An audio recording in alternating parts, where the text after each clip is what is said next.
Explica.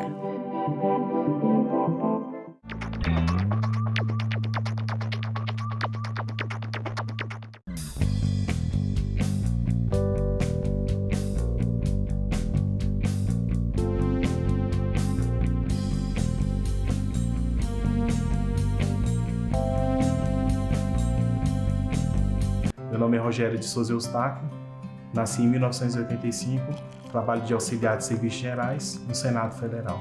Tenho uma banda que eu toco, que é a banda de forró. A música é algo que me move, né? Porque eu amo tocar, quando eu vejo as pessoas dançando, vejo as pessoas felizes, eu amo muito o que eu faço. Sinto muito feliz por poder exercer a minha liberdade, né? Tanto cantando, quanto o meu poder ir, o meu poder vir.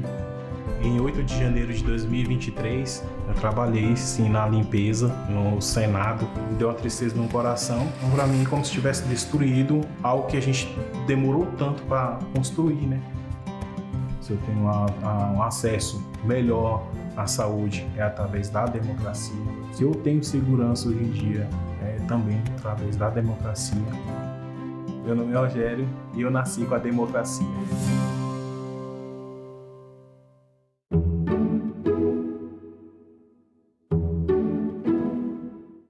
O programa a seguir é livre para todos os públicos.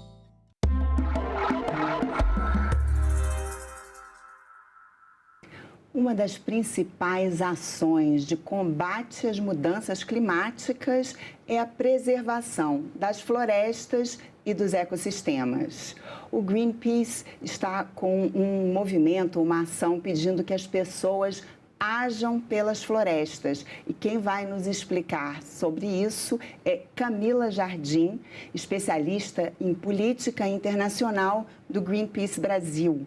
Olá, Camila, seja bem-vinda. Muito obrigada por participar aqui do nosso programa Cidadania. Olá, Roberta, obrigada pelo convite.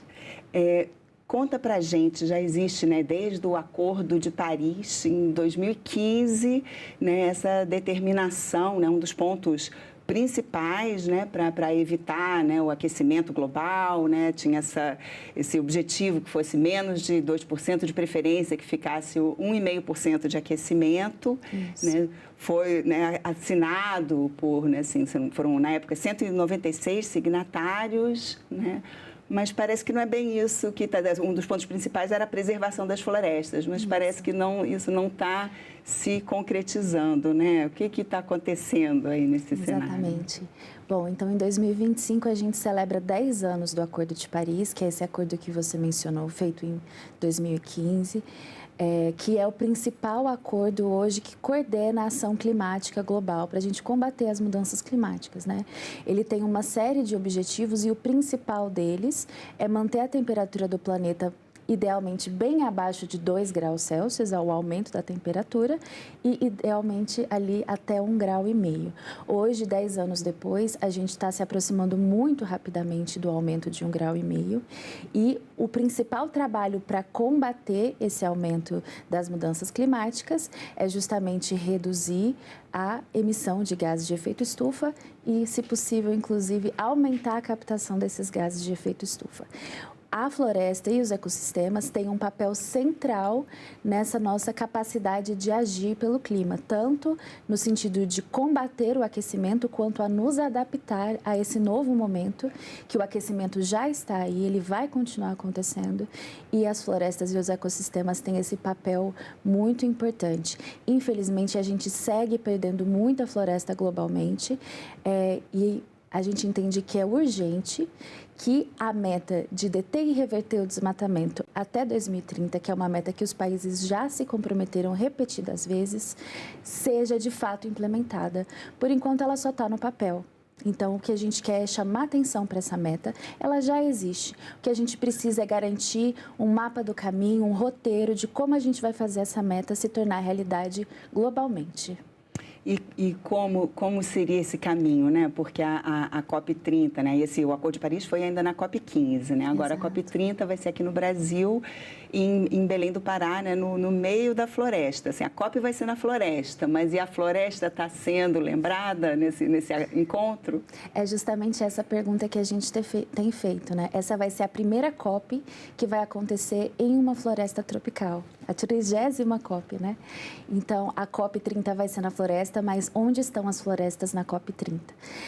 As negociações da COP ainda colocam as florestas em um local secundário. Então, a gente está chamando a atenção justamente que as florestas têm esse papel central. É algo que a gente pode fazer no médio prazo aqui globalmente. A nossa ação é urgente, cada ação é urgente.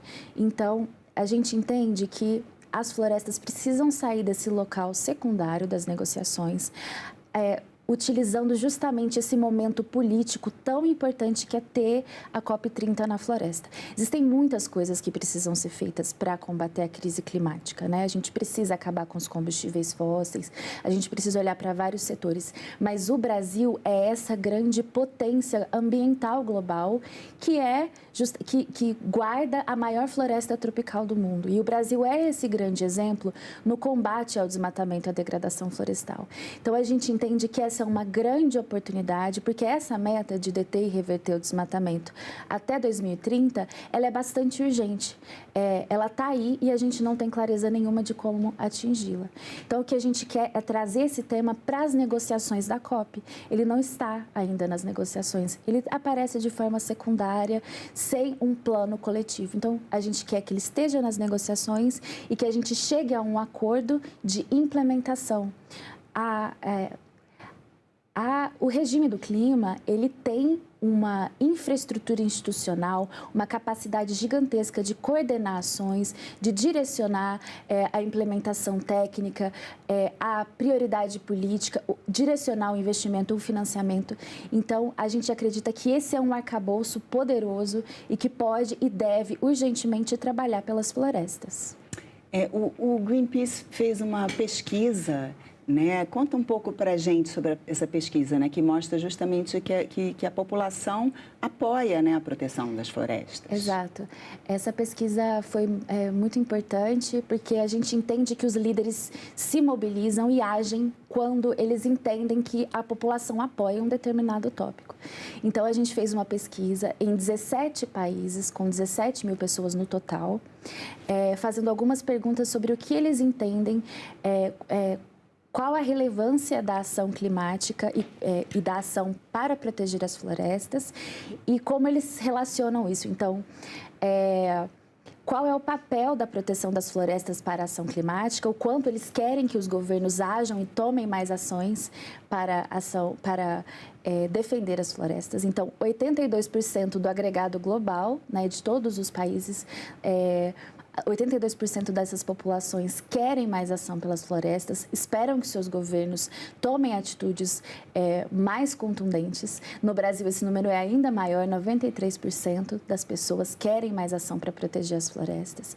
A grande maioria das pessoas, né, cerca de 90%, entende que proteger a floresta é também combater a crise climática. Então, esse é um elemento central. Às vezes, a gente vê um distanciamento da proteção das florestas e dos ecossistemas e do clima. Mas, na verdade, essas coisas estão intimamente interligadas. E um terceiro elemento bastante importante é o papel dos povos indígenas e comunidades tradicionais como esses grandes guardiões da floresta, né?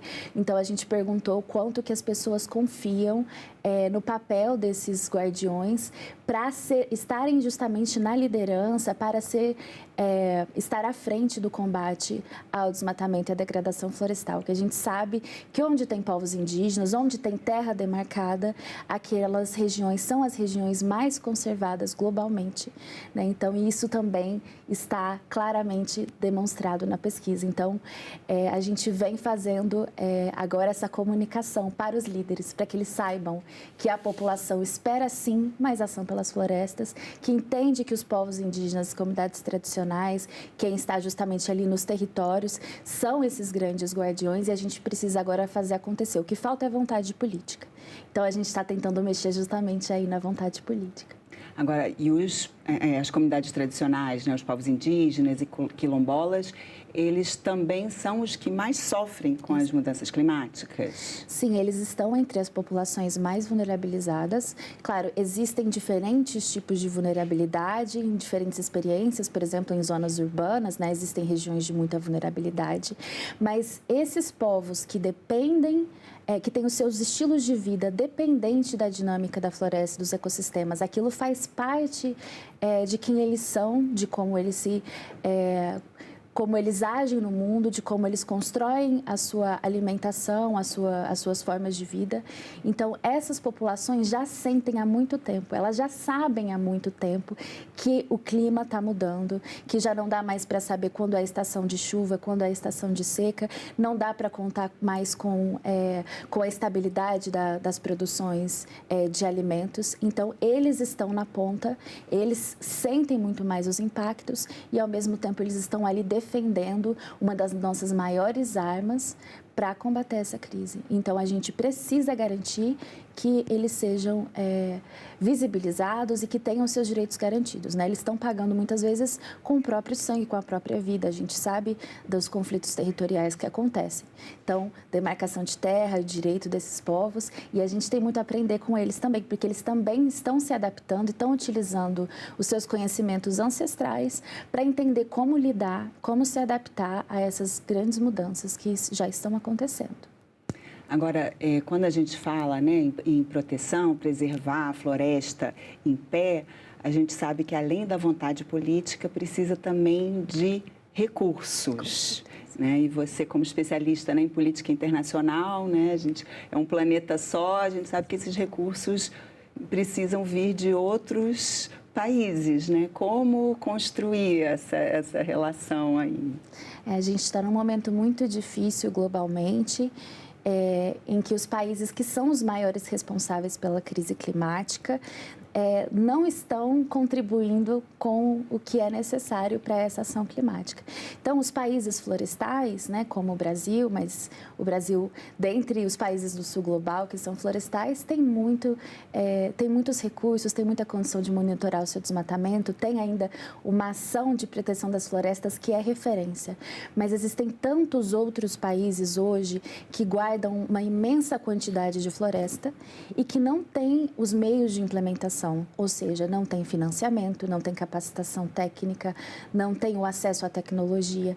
Então, é preciso que isso seja endereçado. E o espaço da COP, as negociações da COP, são um momento de fazer essa coordenação, de fazer esse chamado e de estruturar que tipo de financiamento é esse. Então, a gente não pode mais continuar chamando de financiamento climático, por exemplo, financiamento que endivida os países. A gente precisa garantir, primeiro, que o financiamento tenha uma qualidade, ou seja, que ele não provoque endividamento dos países e que ele chegue na ponta. Hoje, existe uma grande cascata, né? O investimento muitas vezes vai para um determinado país florestal, mas não chega nos territórios. Então, a gente vem falando, primeiro, em garantir estruturalmente um direcionamento do financiamento para as florestas e garantir que esse financiamento chegue na ponta, nas comunidades indígenas e povos tradicionais que recebem menos de 1% do financiamento global de clima e de biodiversidade. A gente precisa mudar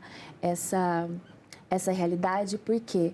Porque esses povos, sendo pressionados pela pobreza, sendo pressionados pela fome, eles vão se ver em uma situação que muitas vezes serão cooptados para o crime, para a extração ilegal de madeira, para a mineração ilegal. E não é isso que a gente quer que os seus modos de vida sejam garantidos. Então, globalmente, esse assunto precisa ser tratado e a gente precisa garantir mecanismos para que esse financiamento seja arrecadado e que seja direcionado da melhor forma. A COP é uma grande infraestrutura institucional que consegue mobilizar esse tipo de conversa e de ação. Porque também não adianta também dizer que é financiamento verde e cobrar taxas, às vezes até acima do mercado, né? Como alguns países mais pobres andam denunciando, né? Exatamente. A gente tem um momento, e assim, a COP esse ano, ela vem com uma ferida grande da COP anterior, que é a ferida do financiamento. Então, teve uma negociação importante em 2024, que chegou a uma nova meta de financiamento global. Essa meta ficou muito aquém das necessidades dos países em desenvolvimento, desses países que não são responsáveis pela crise climática, estão sofrendo grandemente os impactos, muitas vezes mais do que outras regiões, e precisam urgentemente de financiamento para conseguir se adaptar e mudar toda a sua infraestrutura energética, a sua forma de produzir e garantir a defesa dos ecossistemas para que a gente consiga manter um clima estável, né, globalmente. Então, ano passado, em 2024, a gente teve essa decisão, que foi uma decisão muito ruim em termos de financiamento, e esse ano, então, ela volta. Né? Existia uma estimativa de que os países em desenvolvimento precisam de trilhões de dólares ao ano em financiamento climático, o que inclui financiamento para florestas e biodiversidade, e esse financiamento não está chegando. A meta que foi acordada no ano anterior foi 300 bilhões de dólares até 2035. A gente está muito longe do que é a realidade de necessidade. Hoje, o que tem de financiamento, além de tudo, se a gente juntar e fizer os cálculos, vamos supor que a gente está chegando a 300 bilhões de dólares, a grande maioria desse valor é em empréstimos a juros de mercado. Isso não é financiamento climático. Então, a gente precisa fazer também essa conversa da qualidade do financiamento, porque senão não tem ação climática, não tem proteção de floresta, não tem condição de implementar essa meta. E, ao mesmo tempo, o tempo está apertado, né? Alguns pesquisadores alertam que estamos chegando perto do ponto de não retorno da floresta amazônica, né? O que é isso? É triste, né? É um momento muito central, um momento...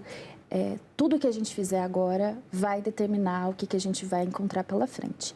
Então, a floresta amazônica, ela tem um equilíbrio, né, muito, muito sensível, é um ecossistema muito complexo e ela tem alguns pontos, ela tem uma capacidade de se regenerar, de se manter viva, forte, potente, então sua biodiversidade, o regime de chuvas, enfim, ela é um ecossistema em si completo. O que está acontecendo quando a gente tem um desmatamento de mais de 20 a 25% de todo o território da floresta amazônica, ela começa a entrar em ponto de não retorno, porque ela não consegue manter esse equilíbrio. Ao mesmo tempo, um aumento de temperatura global que acontece independentemente de se a gente para de desmatar. Então, se a gente tiver um cenário em que o planeta aqueceu mais ou em torno de 2 graus Celsius, a floresta amazônica também entra em processo de desertificação, de savanização, em um ponto de não retorno. E aí, então, todos os seus processos, desde a estabilidade dos recursos hídricos, a vida dessa biodiversidade que está de vários tamanhos, de vários formatos ali que mantém essa vida pulsante na floresta, ela começa a se degringolar, infelizmente. Então, a gente está nesse momento de ponto de não retorno, tanto chegando muito perto dessa taxa de 20% a 25% de desmatamento total da floresta amazônica, quanto também a gente está se aproximando muito rapidamente do 1,5 graus Celsius, que alguns estudiosos colocam que já seria uma margem muito perigosa para iniciar esse processo de savanização da floresta amazônica. Então, a gente precisa agir agora, porque a floresta amazônica garante todo o nosso regime de chuvas da América do Sul, ajuda a estabilizar o clima global e guarda ali nela 10 anos de emissões globais de gases de efeito estufa. Então, a gente estaria causando um efeito em cadeia muito perigoso que a gente precisa e vai evitar. A gente consegue fazer isso. Por enquanto, ainda é possível. Ainda é possível. A gente precisa agir agora. Então, a gente precisa cobrar dos nossos líderes, informar as pessoas, fazer essas conversas e demandar ações concretas. Não dá mais para só ficar assinando papel, colocando as metas no papel. A gente precisa garantir que elas saiam do papel e que a gente tenha planos concretos de implementação. Esse é o nosso papel de sociedade civil também, de estar lá cobrando e garantindo que esteja todo mundo sabendo da urgência e de que a gente demanda sim ação. Estamos todos convencidos de que é esse o caminho a seguir, é preciso agir agora. Agora, além de assim, tirar do papel, né, colocar em prática, mas o próprio Acordo de Paris, na época que ele foi assinado, foram 196. Um dos signatários foi a própria União Europeia, né? Os outros eram os países, só que um dos países, que é o que tem mais dinheiro e também afeta bastante, né? Tem muitas ações que afetam o clima, que são os Estados Unidos. O presidente Trump retirou, né, assim, a participação, né, assim, os outros países têm essa força, esse peso de conseguir continuar mesmo sem os Estados Unidos. Inclusive, esse tipo de pesquisa, como vocês fizeram, a população americana não necessariamente concorda com o que o presidente está fazendo, né? Assim, ainda dá para continuar mesmo sem o apoio oficial dos Estados Unidos e os recursos? Esse é um ponto bastante importante. Os Estados Unidos são o maior emissor histórico, então o maior responsável pela crise climática, ainda são a maior potência econômica e armamentícia mundial, então eles têm esse peso, eles são o grande idealizador, digamos, do sistema multilateral, do sistema ONU, então o fato deles se retirarem da mesa de negociação é muito ruim, apesar de que eles nunca foram um grande líder climático positivo. Então, às vezes, a presença dos Estados Unidos na sala de negociação não ajudava. Mas o Acordo de Paris foi todo desenhado para que os Estados Unidos se mantivessem na negociação, se mantivessem na ação climática.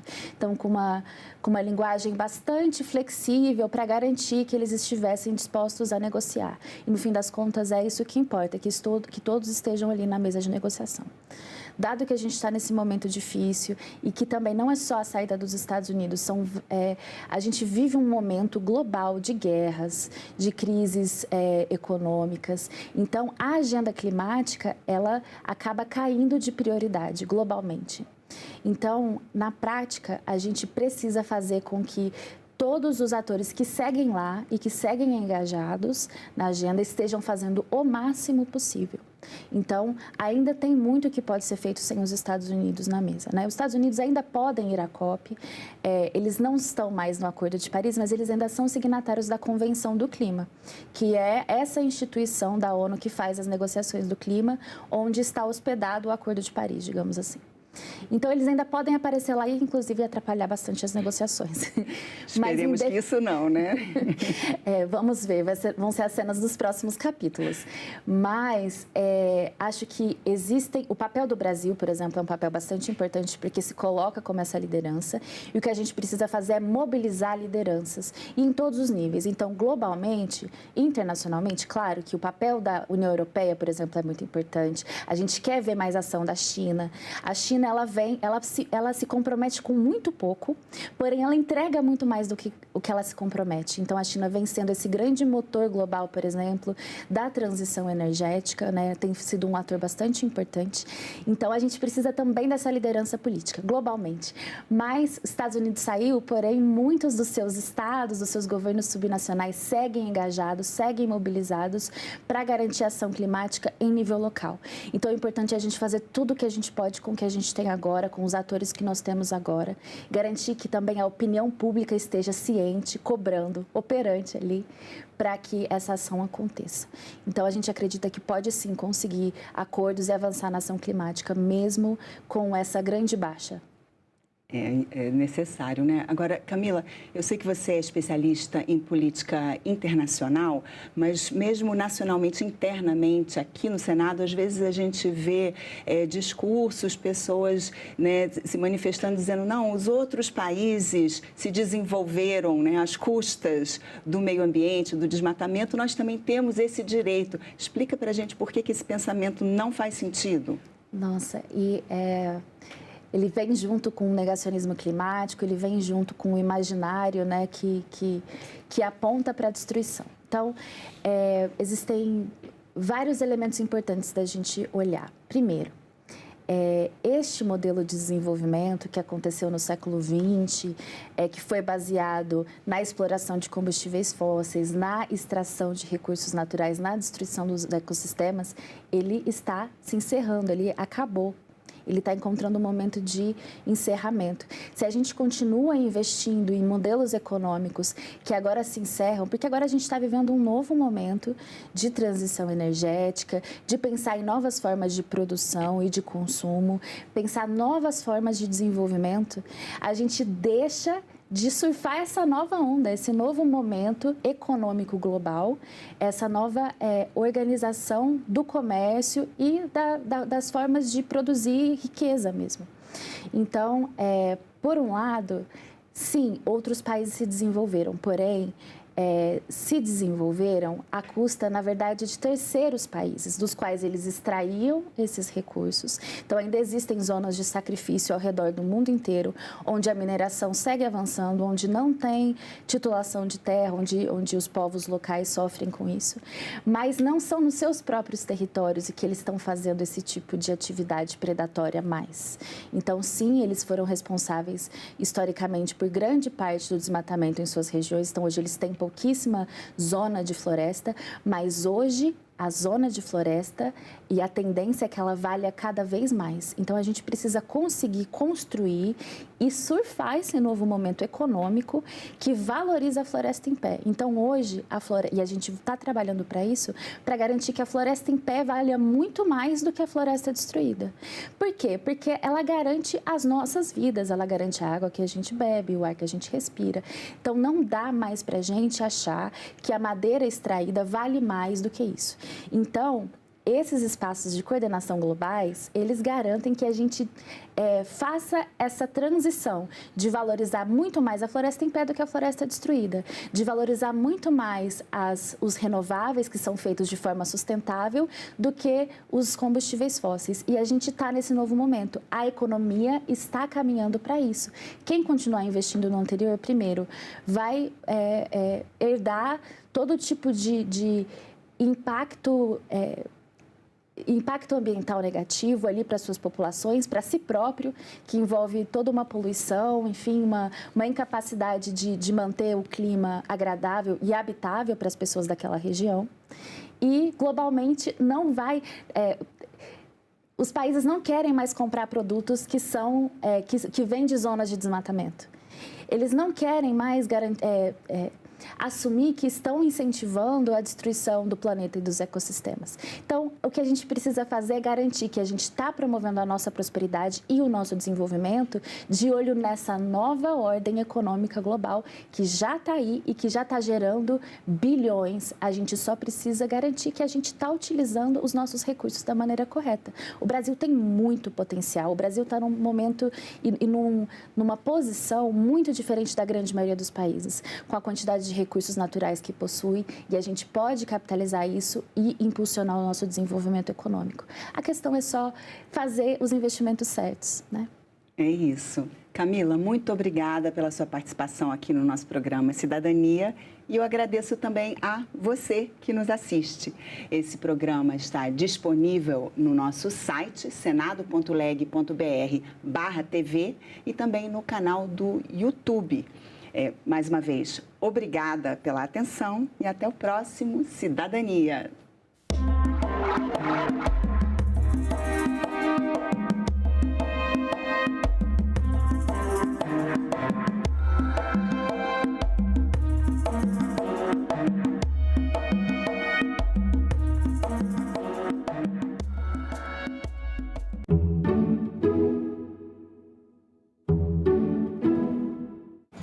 Murilo Hinojosa, o governo tem o controle dos subsídios que oferece para as empresas privadas?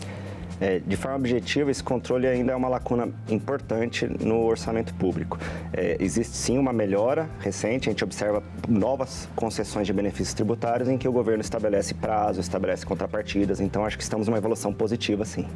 Agenda Econômica. Hoje, 8 horas da noite, aqui na TV Senado. Nós não queremos só água, esgoto, coleta de água, coleta pluvial e administração de resíduos sólidos nas grandes cidades.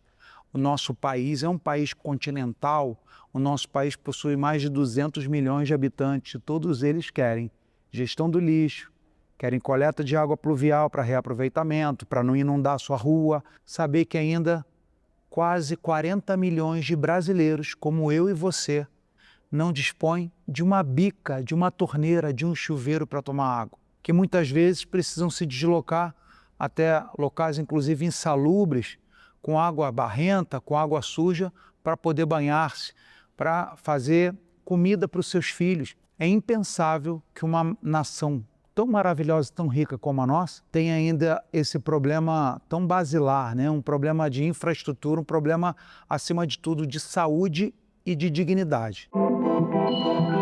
O site do Senado agora mostra projetos de lei em linguagem simplificada. É o Senado Explica, uma ferramenta de inteligência artificial combinada com revisão humana que torna mais fácil entender e acompanhar as leis em debate aqui no Senado. Na página de tramitação das matérias e no portal E-Cidadania, Senado Explica. O nosso país possui mais de 200 milhões de habitantes e todos eles querem coleta de água pluvial para reaproveitamento, para não inundar a sua rua. Cidades importantes do mundo, como Paris, Buenos Aires, Jacarta, reestatizaram os seus serviços de água. O Brasil está seguindo no outro modelo. Não vai ser um modelo único, vai ser um mix. Salão Nobre, nesta quarta, 8 horas da noite, aqui na TV Senado.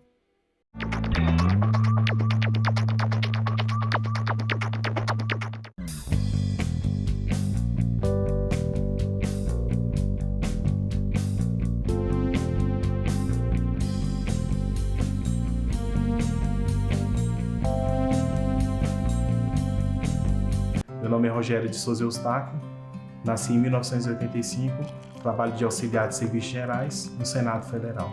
Tenho uma banda que eu toco, que é a banda de forró. A música é algo que me move, Porque eu amo tocar, quando eu vejo as pessoas dançando, vejo as pessoas felizes, eu amo muito o que eu faço. Sinto muito feliz por poder exercer a minha liberdade, Tanto cantando, quanto o meu poder ir, o meu poder vir. Em 8 de janeiro de 2023, eu trabalhei sim na limpeza no Senado. Me deu uma tristeza no coração. Então, para mim, como se tivesse destruído algo que a gente demorou tanto para construir, Se eu tenho um acesso melhor à saúde, é através da democracia. Se eu tenho segurança hoje em dia, é também através da democracia. Meu nome é Rogério e eu nasci com a democracia.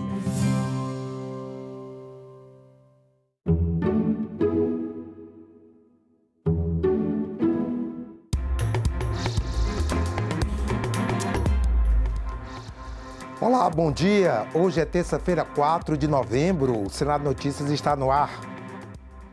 A CPI do crime organizado vai ser instalada hoje no Senado. A reunião está marcada para as 11 horas da manhã. O requerimento foi apresentado em junho, mas ganhou força após a operação policial nos complexos da Penha e do Alemão, no Rio de Janeiro, na semana passada. A repórter Dinalva Ferreira vai acompanhar e traz ao vivo os detalhes. Bom dia, Dinalva.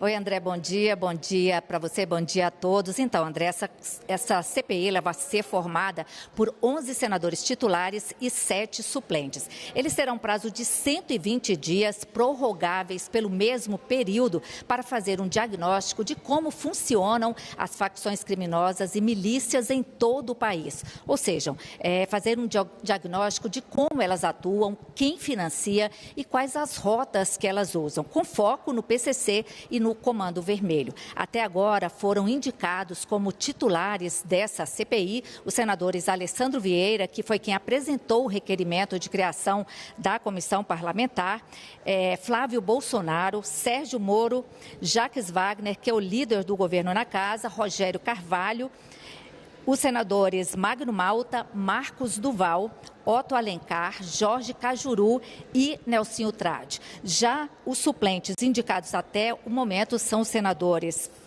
Contarato, Eduardo Girão, senador Ângelo Coronel, Randolfo Rodrigues e Márcio Bittar. PP e republicanos ainda não apresentaram os representantes. Até agora, André, não há um acordo sobre quem vai ocupar a presidência da CPI. Já com relação à relatoria, existe praticamente um consenso de que ela deverá ser ocupada pelo senador Alessandro Vieira, que foi quem apresentou o requerimento para criar essa CPI. Lembrando que o requerimento foi apresentado em junho e a instalação ganhou força após essa mega operação no Rio de Janeiro na semana passada e que deixou 121 mortos. A reunião, só lembrando também, André, que essa reunião está marcada para as 11 da manhã. Voltamos com você aí. Obrigado, Dinalva. Repórter Dinalva Figueira nos atualizando aí, antecipando um dos itens, um dos destaques da agenda desta terça-feira. E a agenda mesmo você acompanha daqui a pouquinho. O Congresso vai analisar o projeto do governo de combate às facções criminosas. O texto, que tramita em regime de urgência, eleva penas e regulamenta novas ferramentas de investigação. A mega operação policial que aconteceu no Rio de Janeiro reacendeu o debate sobre segurança pública, organizações criminosas e o controle territorial nas comunidades. Em resposta a esses acontecimentos, o presidente Lula assinou o projeto de lei antifacção e enviou a proposta ao Congresso Nacional. O texto altera a lei das organizações criminosas e cria figura penal de facção criminosa. Hoje, a pena para quem integra ou financia organizações criminosas varia de 3 a 8 anos. Com o projeto, passa a ser de 5 a 10 anos de prisão. E em homicídios ligados a facções, pelo projeto, as penas variam de 12 a 30 anos. A proposta cria ainda a figura penal de organização criminosa qualificada, quando há controle de territórios ou atividades econômicas com violência, e a pena varia de 8 a 15 anos de prisão. Outra inovação é permitir a infiltração de agentes, criação de empresas fictícias e o monitoramento de comunicações nas conversas entre presos e advogados quando houver indícios de crime, para colher provas e desmantelar facções. O projeto também cria o Banco Nacional de Facções Criminosas, que vai reunir informações sobre líderes, integrantes e áreas de atuação. A proposta faz parte de um conjunto de ações do Ministério da Justiça para fortalecer a capacidade do Estado no enfrentamento ao crime organizado. O que as facções fazem nesse país é uma questão de quase uma guerra, né?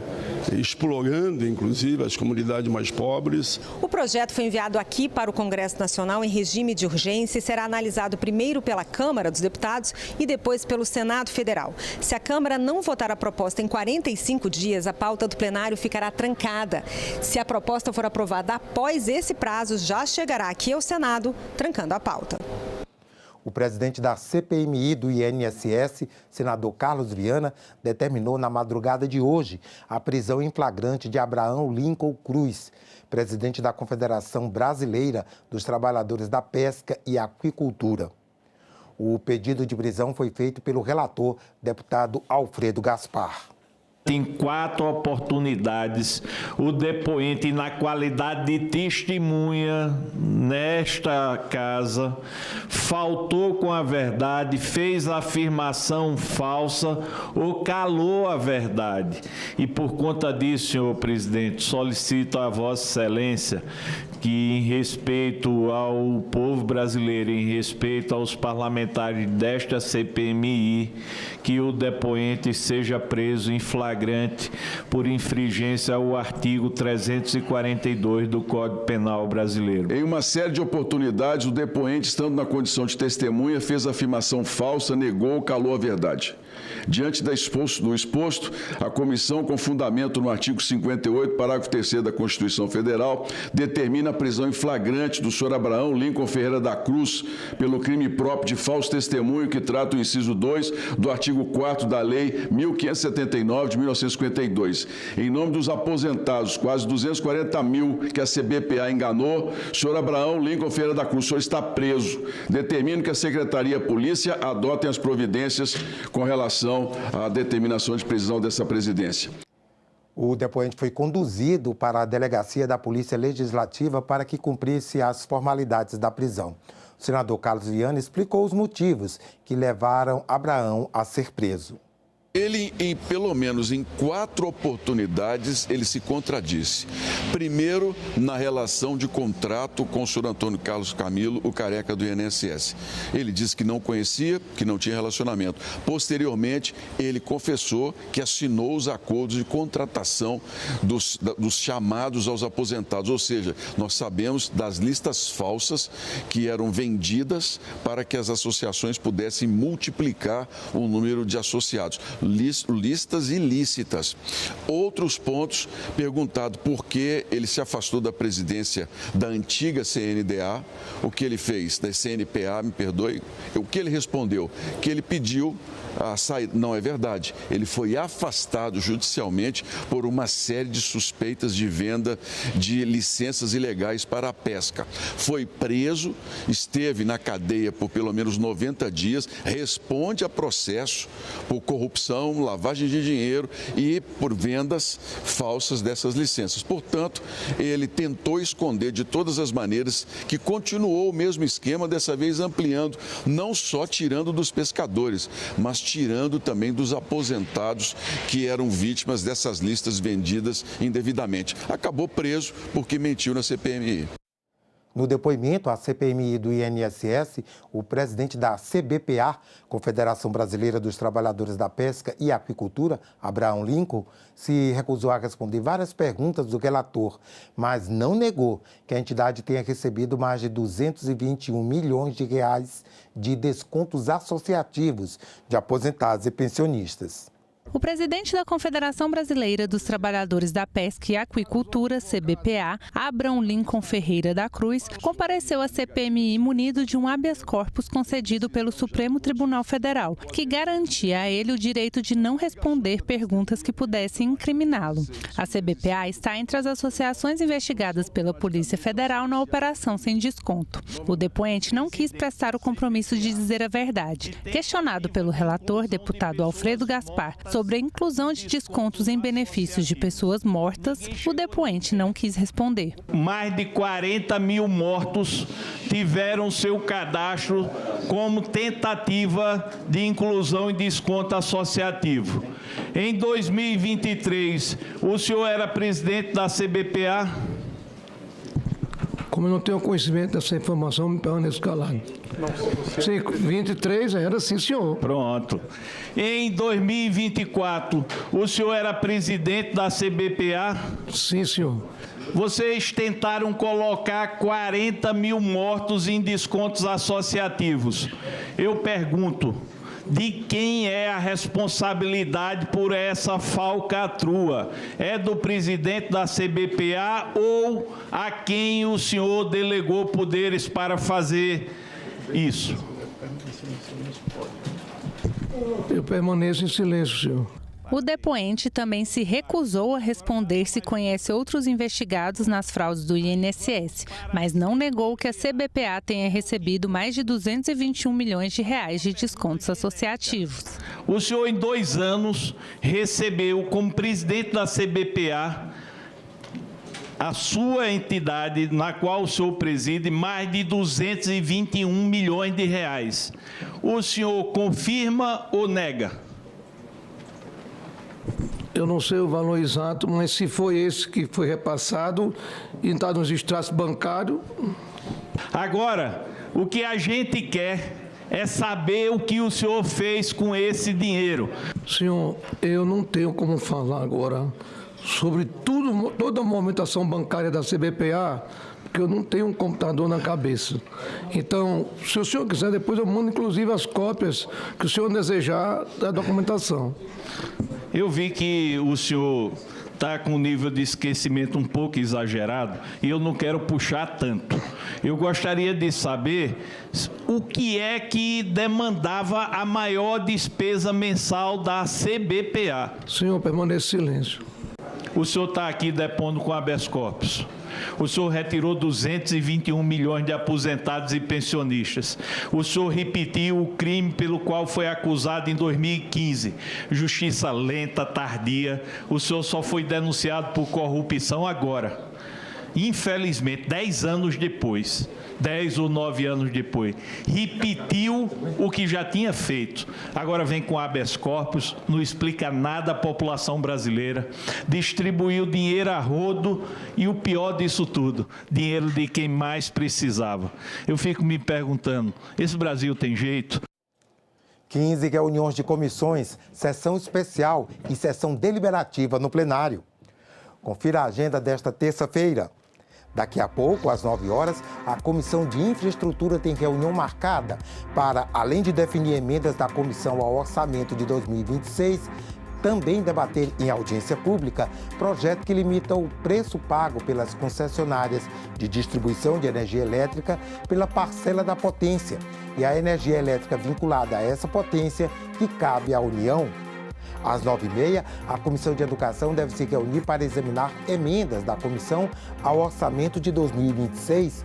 Depois, a CE examina projetos, como o que trata do afastamento do estagiário para tratamento da própria saúde. Também às 9h30, a Comissão de Desenvolvimento Regional e Turismo tem reunião marcada, tanto para apreciar emendas ao orçamento deste ano, quanto para examinar projetos. Um deles torna obrigatória a sinalização turística ao longo das rodovias federais. No mesmo horário, a audiência pública prevista na Comissão de Assuntos Sociais para discutir projeto que regula a participação de representantes dos empregados na gestão da empresa. Às 10 horas, a Comissão de Assuntos Econômicos tem reunião marcada. Um dos itens da pauta é o projeto que cria o programa de regularização tributária para pessoas físicas de baixa renda. Também às 10, reunião prevista na Comissão de Meio Ambiente, tanto para examinar emendas da Comissão ao Orçamento de 2026, quanto para apreciar a indicação de Renata Lúcia Medeiros de Albuquerque Emerenciano ao cargo de ouvidora da Agência Nacional de Águas e Saneamento Básico, ANA. No mesmo horário, uma sessão especial é prevista no plenário do Senado para comemorar os 135 anos do Tribunal de Contas da União. Às 10h30, audiência pública marcada na Comissão de Direitos Humanos para debater diagnóstico e tratamento da síndrome do nariz vazio, problema que costuma afetar pessoas que se submetem à cirurgia nasal, acarretando, entre outros, dores de cabeça e obstrução nasal. E às 11 horas deve ser instalada a CPI do crime organizado, com eleição de presidente e vice e definição de relator. Ao meio-dia, a Comissão de Segurança Pública tem reunião prevista. Um dos projetos em exame regula o trabalho do preso e o ressarcimento de danos. E logo mais às 2 da tarde, a Comissão de Assuntos Sociais tem uma segunda audiência pública marcada. Esta para debater a criação de políticas nacionais de enfrentamento ao retinoblastoma, que é um tipo raro de câncer ocular. Também às 2, a Comissão de Agricultura tem reunião prevista para apreciar emendas da Comissão ao Orçamento de 2026. Às 14 horas, o plenário do Senado deve se reunir em sessão deliberativa.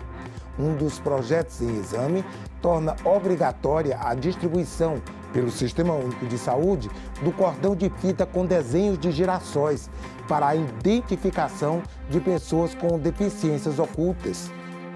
Às 2h30, a Comissão Mista da Medida Provisória 1313 deve se reunir para a instalação dos trabalhos.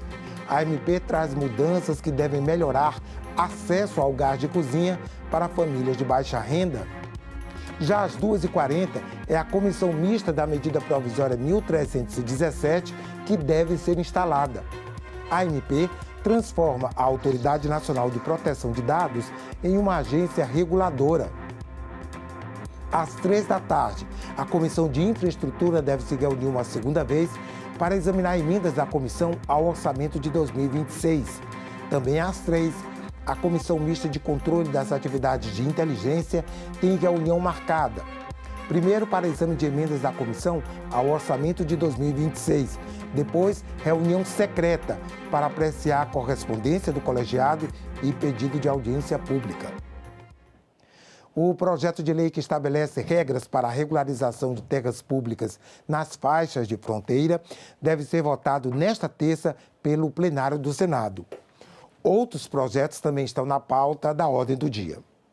O projeto de lei que estabelece regras para a regularização de terras públicas nas faixas de fronteira deve ser votado nesta terça-feira pelo plenário do Senado. O texto prevê um prazo de até 15 anos para que os proprietários confirmem em cartório o registro dos imóveis localizados nesses locais. De acordo com o texto, o objetivo é impulsionar o desenvolvimento das regiões de fronteira, facilitar a atuação de órgãos públicos e reduzir burocracias nos cartórios. Outros itens estão na pauta. Entre eles, o projeto que obriga o governo a garantir acesso à água potável nas escolas públicas, com recursos do programa Dinheiro Direto na Escola, mantido pelo Fundo Nacional de Desenvolvimento da Educação, e o que inclui os serviços oferecidos pelo SUS, a distribuição gratuita do cordão de girassol, utilizado para identificar pessoas com deficiências não visíveis. A Comissão de Direitos Humanos debateu em audiência pública a Política Nacional de Assistência Estudantil para Indígenas. O objetivo é buscar formas de garantir a permanência de estudantes indígenas no ensino superior e profissional. A aplicação da lei aprovada em 2024, que prevê auxílios para moradia, alimentação, transporte e outras despesas básicas a estudantes indígenas do ensino superior, foi discutida durante a reunião. É para que o Fundo Social garanta um ensino de qualidade aos povos indígenas, respeitando naturalmente a sua história, o seu passado, a sua cultura, né? E eu entendo que é muito positivo esse debate, porque qualifica, inclusive, aqueles que estão instruindo, levando a educação adequada, respeitando a cultura deles, as crianças indígenas. A lei que trata dos royalties do petróleo e gás permite que parte do recurso seja destinado a ajudar estudantes, dando prioridade aos indígenas e a quem precisa de apoio no ensino superior. Segundo o Ministério da Educação, cerca de 8 mil estudantes indígenas são atendidos pelo programa hoje. O governo ampliou os valores das bolsas e de outros benefícios para garantir melhores condições de permanência. Hoje a gente paga bolsa para 16 mil indígenas e quilombolas. Dividindo isso aí mais ou menos pela metade, é mais ou menos 8 mil indígenas que são atendidos. O governo aumentou em 2023 de 900 para 1.400 essa bolsa, porque a gente entende que é essencial para a permanência dos nossos estudantes indígenas. A representante do movimento estudantil afirmou que a permanência nas universidades ainda é um dos principais desafios para quem consegue entrar pelos programas de cotas. Hoje, o principal desafio que nós vemos dentro das universidades é assegurar a permanência desses estudantes que, pela primeira vez na história, se veem no ensino superior, veem o ensino superior como um sonho possível, mas que ainda enfrentam principalmente barreiras materiais para se manter no espaço das universidades. O representante do Ministério dos Povos Indígenas destacou que, além da questão financeira, é necessário fortalecer a produção de conhecimento e a presença indígena no ambiente acadêmico. A gente tem percebido que, na questão do tripé da universidade, ensino, pesquisa e extensão, né, a gente tem percebido que no ensino a gente não tem avançado muito, né? Você percebe as universidades, a gente tem avançado muito pouco na questão do ensino. Temos poucas temas, né, indígenas dentro dos nossos ensinos, né? Os 65 anos da Consultoria Legislativa do Senado foram comemorados em uma sessão especial ontem de manhã no plenário do Senado.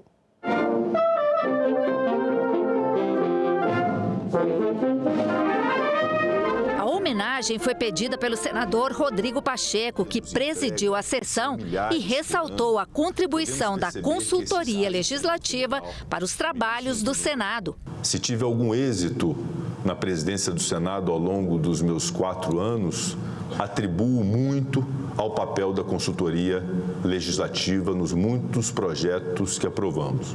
O atual ministro do Tribunal de Contas da União, Bruno Dantas, que foi consultor-geral do Senado, também apontou a importância do trabalho feito pela consultoria. Em cada projeto de lei, em cada ajuste fino da técnica legislativa, cada um de nós aprendeu aqui que o rigor é uma forma de respeito ao cidadão.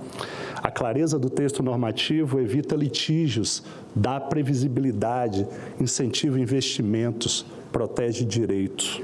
Em um vídeo produzido pela TV Senado e exibido na sessão, um pouco do trabalho e história da consultoria criada para prestar assistência técnica à mesa, às comissões e aos senadores, elaborar projetos, realizar estudos e pesquisas sobre temas de interesse público.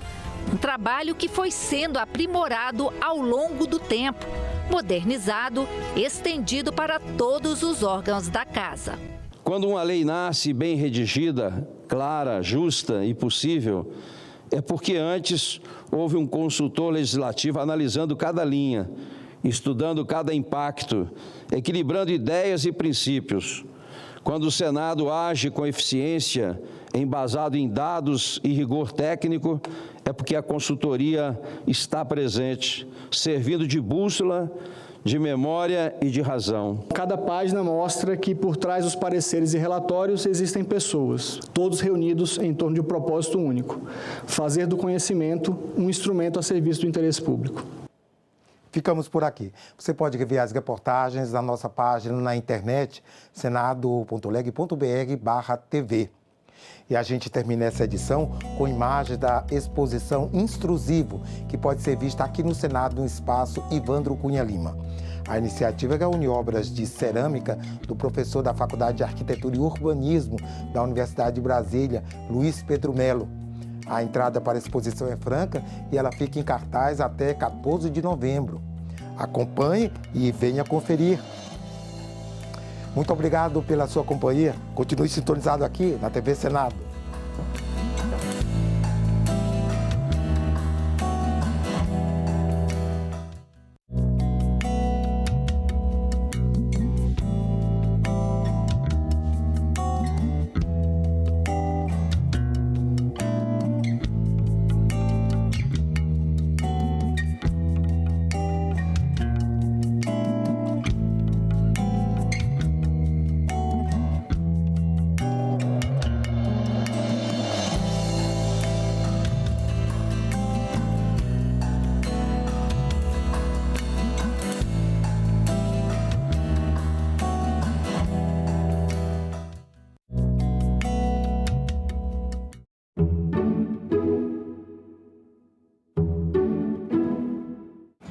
Murilo Hinojosa, o governo tem o controle dos subsídios que oferece para as empresas privadas? De forma objetiva, esse controle ainda é uma lacuna importante no orçamento público. Existe sim uma melhora recente, a gente observa novas concessões de benefícios tributários em que o governo estabelece prazo, estabelece contrapartidas, então acho que estamos numa evolução positiva, sim. Agenda Econômica, hoje, 20h, aqui na TV Senado. Não há nenhuma divergência e nenhuma incongruência quando nós falamos de alimentar o mundo através do agronegócio e proteger as terras indígenas. O Brasil tem dimensões continentais. Se a gente recuperar as terras improdutivas do Cerrado e da própria Amazônia, que estão socadas, cheias de cupins, estão assim, a água não consegue penetrar mais no solo, não é? Justamente essas áreas degradadas podem ser usadas para a agricultura. Não precisa mais desmatar. O Brasil tem 40 milhões de hectares. Nós identificamos no Código Florestal que estão subutilizadas ou abandonadas. A China já está mudando muito a agricultura da China. Muito. A Índia também. Pouco menos, mas também. Então, o agronegócio brasileiro precisa acordar que as mudanças climáticas são uma realidade que nós estamos causando e um dos setores mais afetados pelas mudanças climáticas é o setor da agricultura.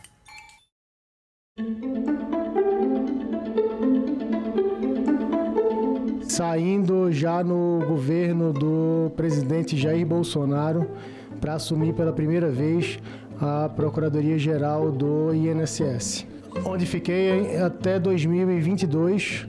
Em outubro de 23, já no governo Luiz Inácio Lula da Silva, recebi o convite do presidente Alessandro Stefanuto para assumir pela segunda vez a Procuradoria-Geral do INSS, onde fiquei até abril de 2025. Há uma divergência de acréscimo patrimonial entre a PF e a CGU. Uma fala em 6 milhões, a outra fala em 18 milhões. Ambas estão erradas, equivocadas, ou realmente houve um aumento patrimonial? Excelência, o que eu posso falar dessa matéria é que tudo será esclarecido. Se o senhor não tinha essa participação, por que o senhor trouxe esse processo da CONTAG contrariando determinação legal? Eu falo da inclusão em lote. Porque eu entendo que é de baixa complexidade. O processo já tinha tramitado pela Procuradoria anteriormente. Tinha parecer favorável ou contrário? Tinha um parecer da Procuradoria contrário à questão do lote. E a situação fática mudou. A situação temporal também mudou. Já vinha a CONTAG fazendo o pedido há certo tempo.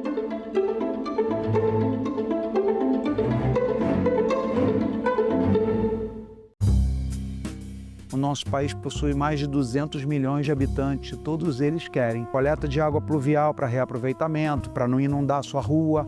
Cidades importantes do mundo, como Paris, Buenos Aires, Jacarta, reestatizaram os seus serviços de água. O Brasil está seguindo no outro modelo. Não vai ser um modelo único, vai ser um mix. Salão Nobre, nesta quarta, 8 horas da noite, aqui na TV Senado.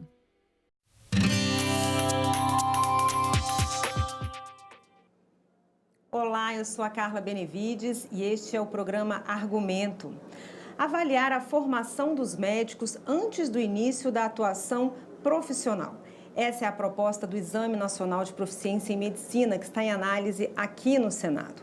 A ideia é que todos os médicos formados no Brasil e no exterior passem por uma avaliação antes de receberem o registro profissional. E o objetivo é garantir a qualidade no atendimento e a segurança do paciente. E é com o autor dessa proposta, o senador astronauta Marcos Pontes, que a gente conversa a partir de agora. Senador, obrigada pela sua presença mais uma vez aqui conosco. Olha, eu que agradeço. Esse é um projeto de lei extremamente importante para a saúde da população, para a segurança de todos nós, né? Quando você leva seu filho ou sua filha no médico, você espera que ele tenha o melhor tratamento, que o profissional tenha toda a capacidade de tratar, né? Seja lá de qual tipo de problema que ele tenha. E como, eu não sei se você já foi operado, eu já fui. Quando você chega ali naquela sala de cirurgia, né? E que vem o anestesista e começa a falar, olha, conte de 100 até 1, de trás para frente. Geralmente eu nunca consegui chegar no 98, é 99, 91. Sumiu. A partir dali você está com a sua vida na mão daquele profissional. Comparando com a minha área de atuação, tipo piloto, né? Imagina você num avião comercial com mais 200 pessoas a bordo e o piloto chega para você, pô, bem-vindos a bordo, é a primeira vez que eu vou pilotar esse avião aqui, a meteorologia não está muito boa, mas eu tenho certeza que a gente vai conseguir chegar lá. Como é que você ia se sentir? Eu pedi para descer. É isso aí.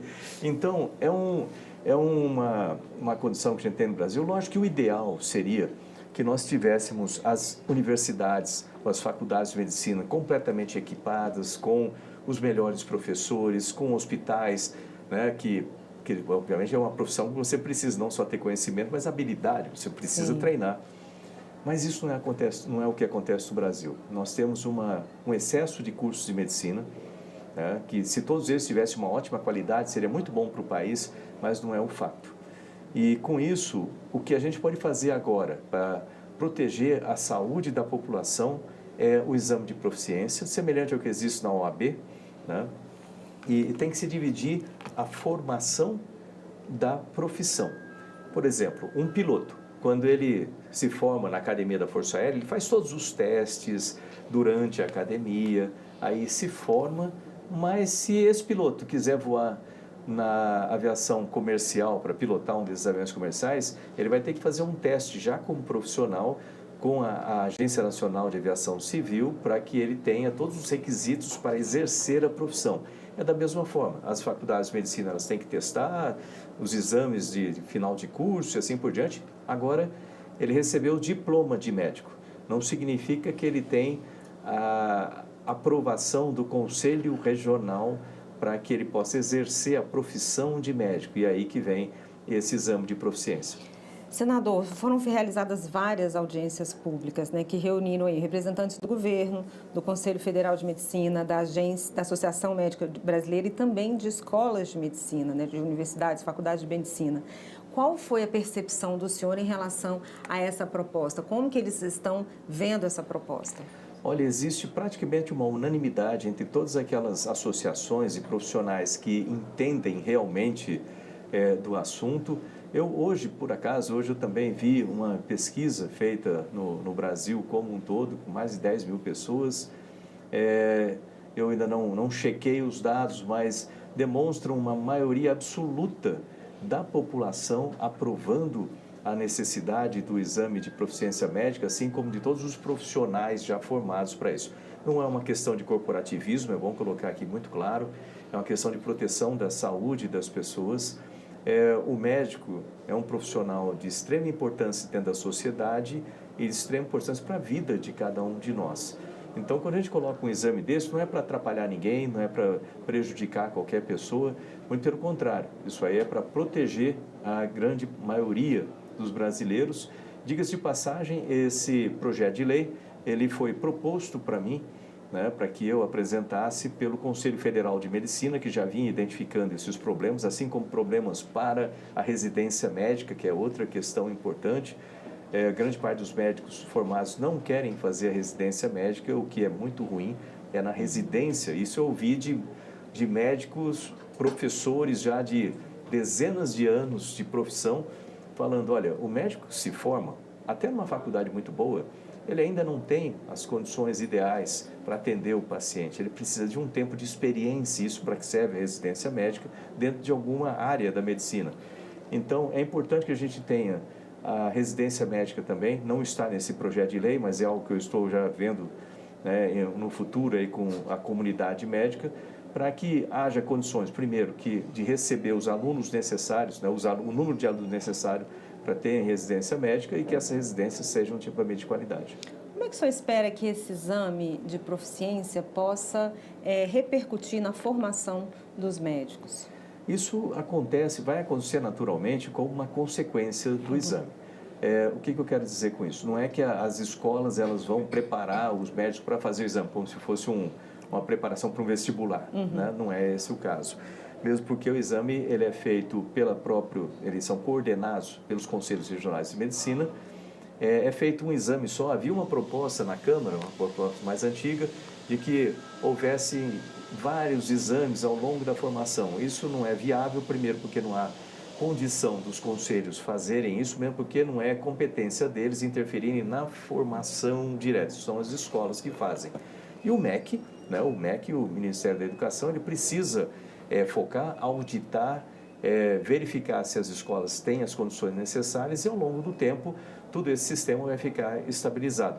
Primeiro o exame de proficiência para prevenir ou para filtrar maus profissionais e depois, com o tempo, melhorar a formação através do MEC para filtrar e eliminar as escolas que não têm as condições adequadas. Mas isso também vai acontecer naturalmente porque aqueles profissionais ou aqueles alunos que se formam como profissionais ainda não habilitados a exercer a profissão, porque não passaram no teste ainda de proficiência, têm dificuldade de passar, significa que aquelas escolas elas não estão no nível adequado.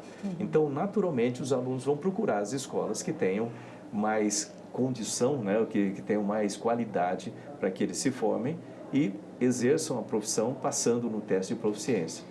Uma das preocupações das universidades é que o exame se torne uma barreira para o início da vida profissional desses médicos formados. Há um equilíbrio aí entre a atuação e o exame? Existe alguma forma aí de conseguir um equilíbrio? É da mesma forma que um advogado. É a mesma coisa. É uma barreira? É uma barreira. Mas é uma barreira que apresenta dificuldades para aqueles que foram mal formados. Aqueles que foram bem formados, certamente vão passar aí, né, tranquilo, num exame como esse. Lembrar que quem faz o revalida não precisa fazer o exame, que já fez o exame, então não é lógico fazer 2 exames para isso, mas realmente ela apresenta uma barreira, mas não é uma barreira ruim, é uma barreira de proteção para a população. Voltando àquela primeira frase que ele falou, eu não tenho certeza que você não gostaria que seu filho fosse atendido por um médico que não tem a qualificação adequada.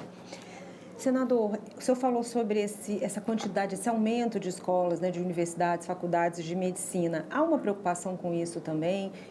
Se não me engano, o senhor já comentou aqui conosco que há faculdades de medicina que não têm centros especializados, que não conseguem formar porque não tem a infraestrutura. Há uma preocupação com isso? É uma preocupação extrema, né? Tanto que o que eu tenho falado, justamente para incentivar o MEC a fiscalizar, auditar, pensar muito bem, verificar antes as condições, antes de dar uma outorga, vamos dizer, para o funcionamento de uma universidade, uma faculdade de medicina.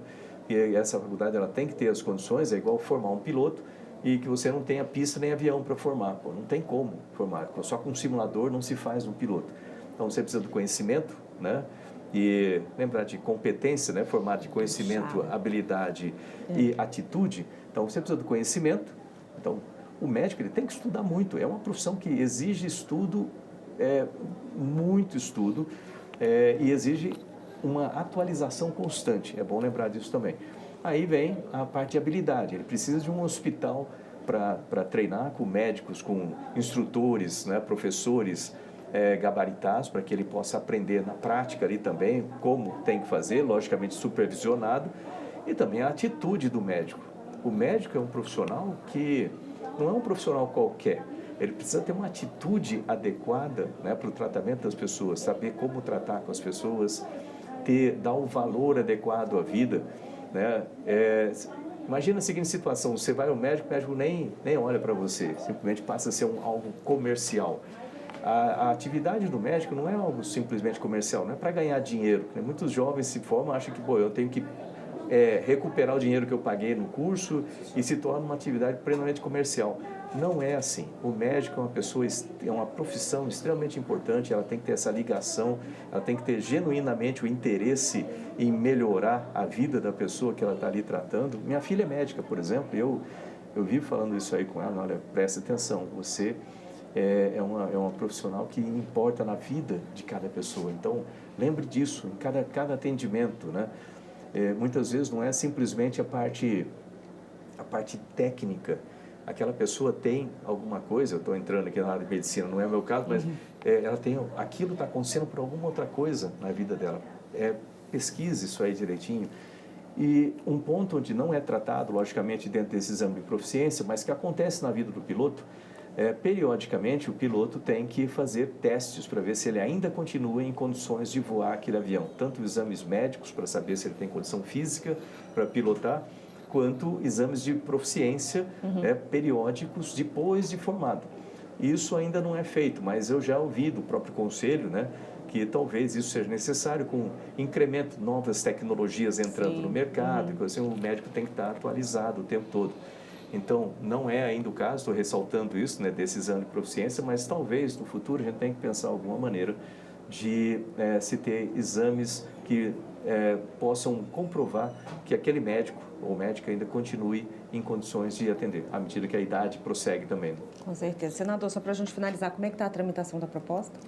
Olha, a proposta foi aprovada na Comissão de Educação, seguiu para a Comissão de Assuntos Sociais, nós já tivemos o número necessário, aliás, mais do que necessário, até de audiências públicas, é importante se colocar. Durante essas audiências ficou muito claro que a sociedade precisa, a sociedade quer que isso aconteça. Também o corpo médico, vamos dizer, especializado, então a gente está falando de Academia Nacional de Medicina, falando do Conselho Federal, das associações, ou seja, quem entende do setor sabe da importância e está muito a favor.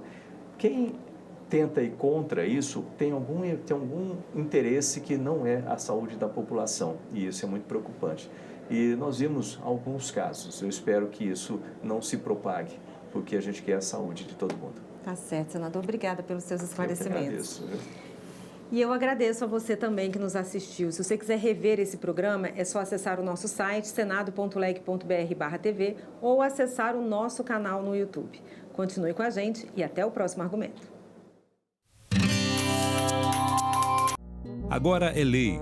Foi aprovada a legislação federal que proíbe o uso de celulares e demais dispositivos eletrônicos em escolas públicas e privadas de todo o Brasil.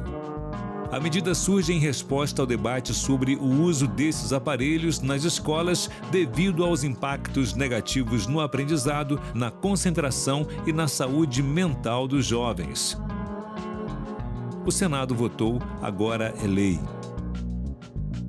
Tem muitas mulheres que acham que a violência é só um soco, um puxão de cabelo, não.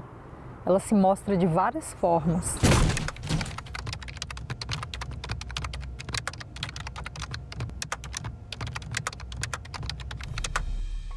Era briga, era ciúme, era confusão. Ah, mulher minha não vai estudar. Quem é que vai te querer com esse tanto de filho? Mulher minha não dança. Mulher minha não tem amizade com homem, as falas que eu ouvia. Mulher minha tem que me servir a hora que eu quiser. Se não me servir, eu vou pra rua procurar outra. Várias vezes, inclusive, eu acordei com ele em cima de mim. Se você percebe que o seu parceiro ou não aceita o seu não, insiste muito ou desrespeita o seu estado de inconsciência e de vulnerabilidade, fique alerta porque é uma violência sexual, é uma violência grave. No início eu achava ser normal, só que chegou um determinado ponto que eu falei, isso não é normal. Buscar ajuda, uma rede de apoio de outras mulheres, psicólogos e se cuidar. Uma boa dose de amor próprio. Eu separei, hoje eu faço tudo o que eu quero.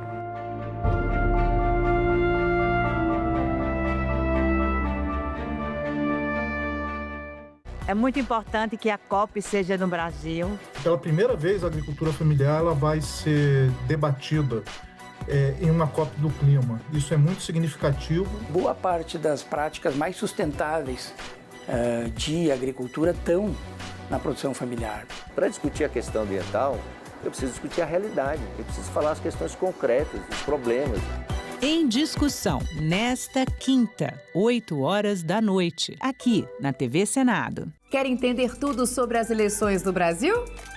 Sabia que você pode consultar um monte de dados sobre eleições passadas? Por exemplo, resultados das eleições desde 1933, o eleitorado de alguma eleição do seu município ou estado, prestação de contas de partidos e candidatos, informações sobre mesárias e mesários, ou até sobre o uso das urnas eletrônicas.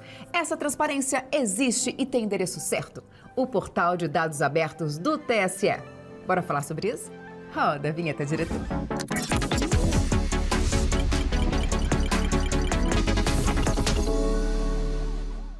Os dados abertos estão disponíveis para quem quiser consultar.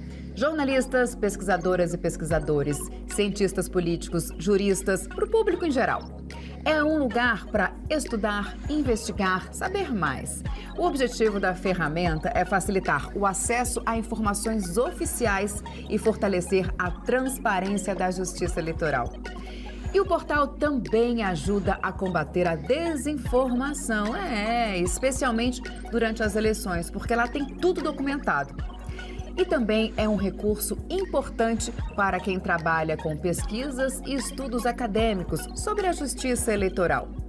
Vem comigo que eu vou te mostrar o portal na prática. Logo na página inicial, a gente encontra uma ferramenta de busca que facilita o acesso aos dados desejados. Do lado direito da tela estão os 3 principais menus: conjuntos de dados, organizações e grupos. No primeiro, é possível consultar resultados de eleições desde a criação da Justiça Eleitoral, com detalhes sobre apuração de votos e até dados de pesquisas de boca de urna.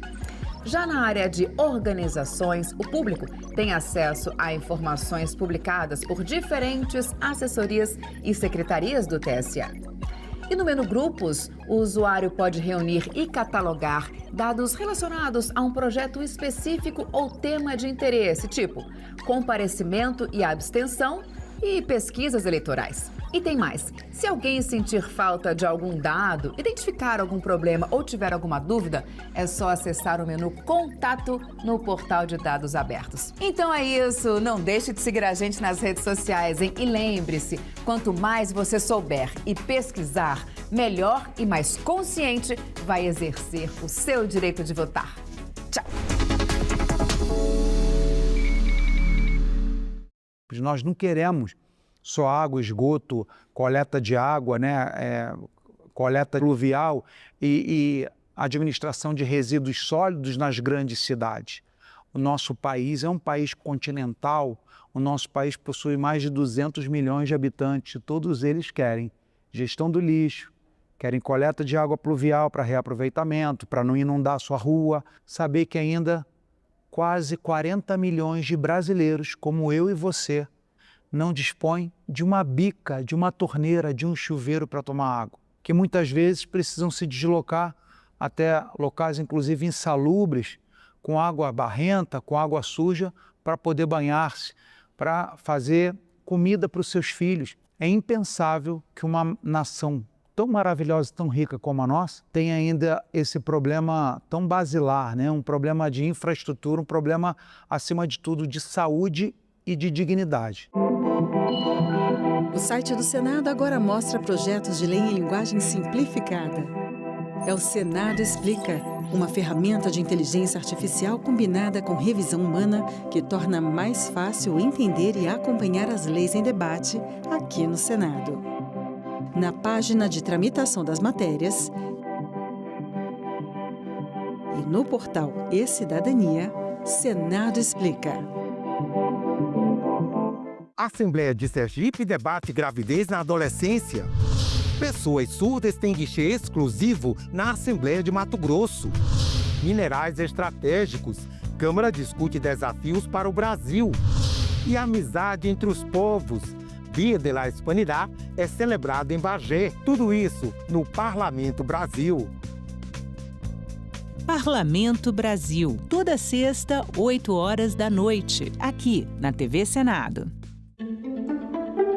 Nós estamos falando de 25 milhões de brasileiros que ou não vão pagar ou vão pagar menos impostos. E estamos falando de 200 mil brasileiros, repito, tudo somado. Aqui nós estamos falando de 140 mil.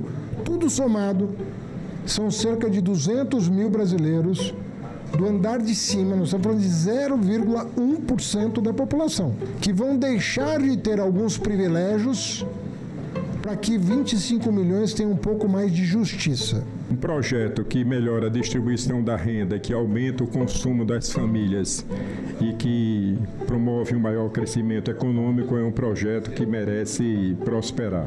É um projeto que realmente, no meu ponto de vista, traz um conforto para a sociedade. É preciso retomar esse tema, taxação de bets, bancos e bilionários. Aí bilionários entendidos com a licença poética, Na verdade está falando de altas rendas, E de investidores. Antecipo a Vossa Excelência que nós vamos apresentar nesse projeto emendas nesse sentido, para registrar a posição política, mas vamos também apresentar em projeto autônomo. Só no caso das bets, a retomada de uma taxação adequada dentro do patamar internacional tem um potencial de arrecadação superior a 30 bilhões de reais. Eu acho que na sociedade há um clima de compreensão dos danos que esse tipo de atividade tem produzido no nosso país e também que nós sabemos que são ganhos bilionários que essas bets têm obtido. Basta olhar o que elas têm gasto de patrocínio para clube de futebol. No mundo inteiro é assim. Os setores que produzem externalidades muito negativas para a sociedade né, como é o caso do álcool, do fumo e de qualquer tipo de dependência, são sobretaxados no mundo inteiro. Murilo Nojosa, o governo tem o controle dos subsídios que oferece para as empresas privadas? De forma objetiva, esse controle ainda é uma lacuna importante no orçamento público. Existe sim uma melhora recente, a gente observa novas concessões de benefícios tributários em que o governo estabelece prazo, estabelece contrapartidas, então acho que estamos numa evolução positiva, sim. Agenda Econômica. Hoje, 8 horas da noite, aqui na TV Senado. O maior desafio dentre eles é realmente a gente oportunizar a prática esportiva. A formação, quando a gente fala de formação esportiva, a gente está falando, para além da formação, a oportunidade de um jovem experimentar atividade física. Porque até ele se tornar um atleta ou até ele ser um atleta, o caminho é muito longo. E esse caminho todo ele começa em alguns espaços, dentre eles dentro da escola. E a gente vê que está cada vez mais limitado, restrito esse acesso, essa oportunidade das nossas crianças, principalmente nos primeiros anos, né, escolares, de experimentarem o esporte como uma brincadeira, como uma forma pedagógica, uma forma também de ampliar a sua questão motora. O nosso país possui mais de 200 milhões de habitantes, todos eles querem coleta de água pluvial para reaproveitamento, para não inundar a sua rua. Cidades importantes do mundo, como Paris, Buenos Aires, Jacarta, reestatizaram os seus serviços de água. O Brasil está seguindo no outro modelo. Não vai ser um modelo único, vai ser um mix. Salão Nobre, nesta quarta, 8 horas da noite, aqui na TV Senado.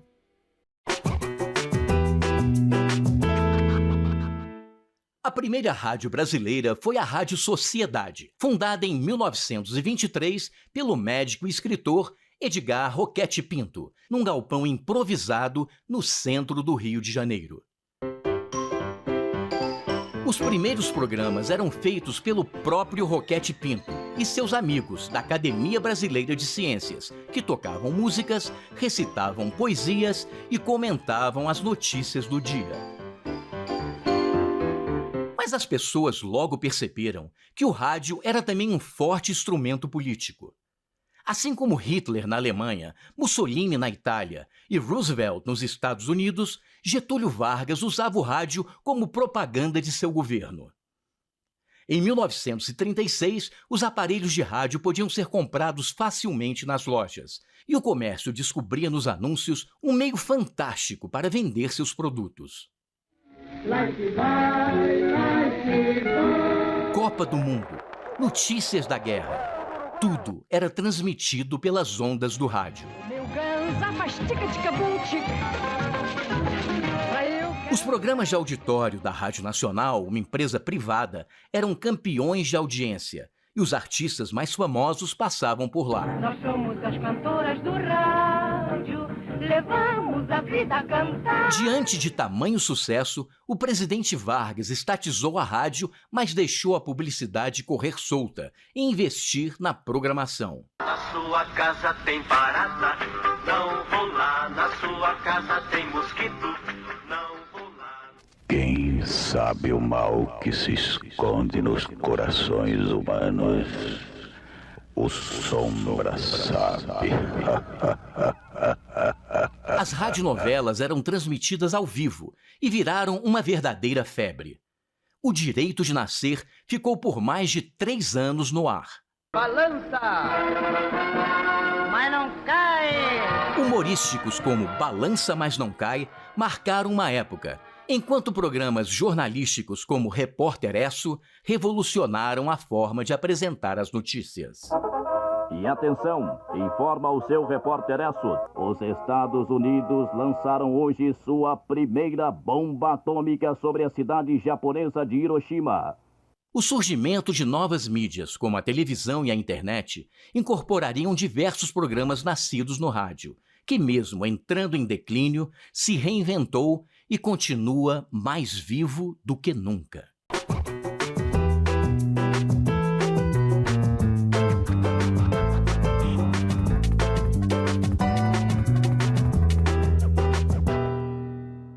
Vai votar? Passou no concurso público? Vai tirar o passaporte? Então você precisa ter o título de eleitor. Ainda não tem o seu? Calma, vem comigo no passo a passo. Você vai acessar o site do TSE. Depois vai clicar na aba Autoatendimento Eleitoral. Na sequência, em Título Eleitoral. E no final, tire seu título eleitoral. Nessa próxima etapa, muita atenção. Você vai preencher com seus dados, enviar os documentos pedidos, escolher o local de votação e informar endereço e telefone para contato. Prontinho. Depois, você recebe o número de protocolo para acompanhar a solicitação.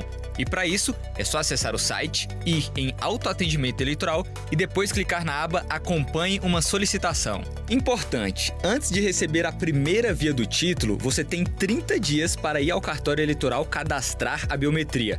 Consulte o TRE do seu estado para ver como funciona o agendamento. Lembrando que dá para tirar o título de eleitor com 15 anos, desde que você complete 16 antes das eleições. E militares em serviço obrigatório não podem emitir o documento. Então já sabe, né? Corre para tirar o título de eleitor.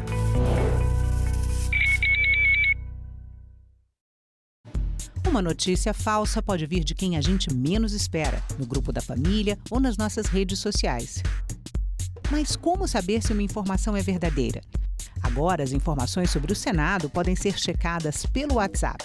Envie texto, link, foto, captura de tela ou vídeo de qualquer notícia duvidosa sobre o Senado Federal. Nossa equipe vai analisar o material e responder se a informação é falsa, verdadeira ou imprecisa. Ficou na dúvida? Senado verifica. A Assembleia de Sergipe debate gravidez na adolescência. Pessoas surdas têm guichê exclusivo na Assembleia de Mato Grosso. Minerais estratégicos. Câmara discute desafios para o Brasil. E a amizade entre os povos. Dia de la Hispanidad é celebrado em Bagé. Tudo isso no Parlamento Brasil.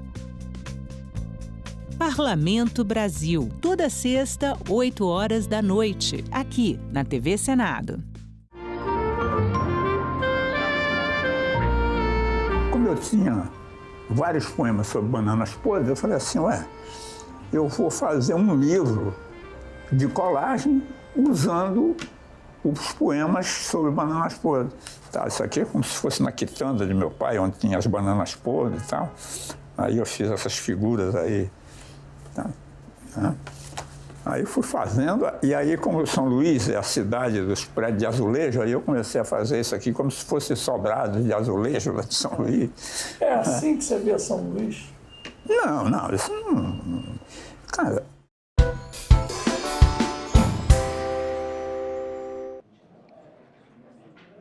Que se realiza nesta data, dia 4 de novembro de 2025. Comunico que foram apresentados à comissão os seguintes documentos. Ofício número 1624 do Operador Nacional do Sistema Elétrico, que encaminha a resposta ao requerimento 73 sobre os resultados do Plano de Operação Energética de 2025 e sobre os avanços regulatórios recentes em prol da segurança do abastecimento do Sistema Elétrico Nacional. Ofício número 566 de 2025, da Agência Nacional de Energia Elétrica, que encaminha a resposta ao requerimento número 73 de 2025 CI e número 74, sobre os resultados do Plano de Operação Energética de 2025 e sobre os avanços regulatórios recentes em prol da segurança do abastecimento do Sistema Elétrico Nacional. Os documentos nos termos da Instrução Normativa número 12 de 2019, da Secretaria-Geral da Mesa do Senado Federal, estarão disponíveis para consultas no site desta comissão pelo prazo de 15 dias, podendo qualquer membro deste colegiado solicitar a autuação nesse período.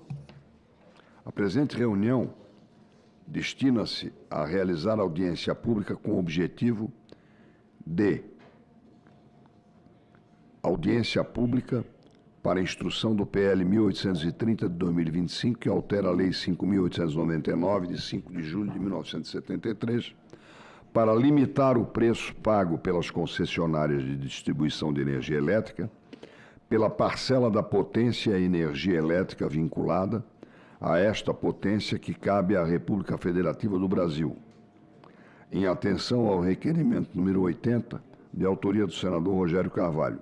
Convido para tomar lugar à mesa os seguintes convidados: André Pepitone da Nóbrega, diretor financeiro executivo da Itaipu Binacional; Felipe Pereira, segundo secretário do Ministério das Relações Exteriores; Cássio Giuliani Carvalho, assessor especial da Subsecretaria de Assuntos Econômicos e Regulatórios do Ministério de Minas e Energia. Esteja à vontade. Pois não? Sim, pois não. Ivander Azevedo, diretor de Comercialização de Energia da ENBPar. Além dos convidados, aqui se encontram também os seguintes participantes remotos: Nelson Martins, coordenador do Comitê de Engenharia de Energia da Academia Nacional de Engenharia; Gerson Kelman, ex-diretor da ANEEL e ex-presidente do Grupo Light. Antes de passar a palavra aos nossos convidados, eu comunico que esta reunião será interativa, transmitida ao vivo e aberta à participação de interessados por meio do portal e-Cidadania, na internet, no endereço senado.leg.br/e-Cidadania ou pelo telefone 0800 61 2211. O relatório completo com todas as manifestações estará disponível no portal, assim como as apresentações que forem utilizadas pelos expositores. Na exposição inicial, cada convidado poderá ter uso da palavra por até 5 minutos, uma vez que o assunto é muito localizado e não requer discurso. O assunto é um continuado exercício orçamentário pela Itaipu, decidindo investir sem dar satisfação à sociedade brasileira, que não há mais dívidas e, por isto, não há justificativa para que a tarifa não receba o benefício da inexistência desses compromissos financeiros que foram encerrados em 2023. Então, é muito objetivo. O que o projeto pretende, e falo na condição de autor, é achar uma maneira de terminar esse abuso. E há aqui, certamente, quem acha que não há abuso. É a posição do autor e que, eventualmente, está presidindo esta comissão. Então, é 5 minutos improrrogáveis para justificar o que está acontecendo. Se não houver justificativa, pode abreviar a explicação. Na exposição, portanto, inicial, são 5 minutos. Ao fim das exposições, a palavra será concedida aos parlamentares inscritos para fazerem suas perguntas e comentários. Estabelecidos esses parâmetros, com a palavra, o prezado amigo André Pepitone da Nóbrega, diretor financeiro executivo da Itaipu Binacional. Bom dia a todos e a todas. Cumprimento de maneira especial o presidente desta audiência, senador Esperidião Amin, e também o autor do requerimento que motivou essa audiência pública, o senador Rogério Carvalho, e todos os senadores e senadoras aqui presentes. Saúdo meus colegas apresentadores, as assessorias parlamentares, os profissionais de imprensa presentes e todos que nos acompanham nesse plenário online pelos canais oficiais do Senado Federal. Presidente Amin, antes de iniciar minha exposição, me permita fazer um registro. Eu expresso minha solidariedade em nome da Itaipu Binacional a todas as famílias e comunidades do Paraná que foram duramente atingidas pelos temporais desse final de semana. O Paraná, estado que abriga a Itaipu Binacional, e abriga tanto dos nossos colaboradores, vive um momento difícil e expressamos o nosso apoio a todos os paranaenses afetados. Bom, dito isso, eu passo agora ao tema que nos reúne para essa audiência pública.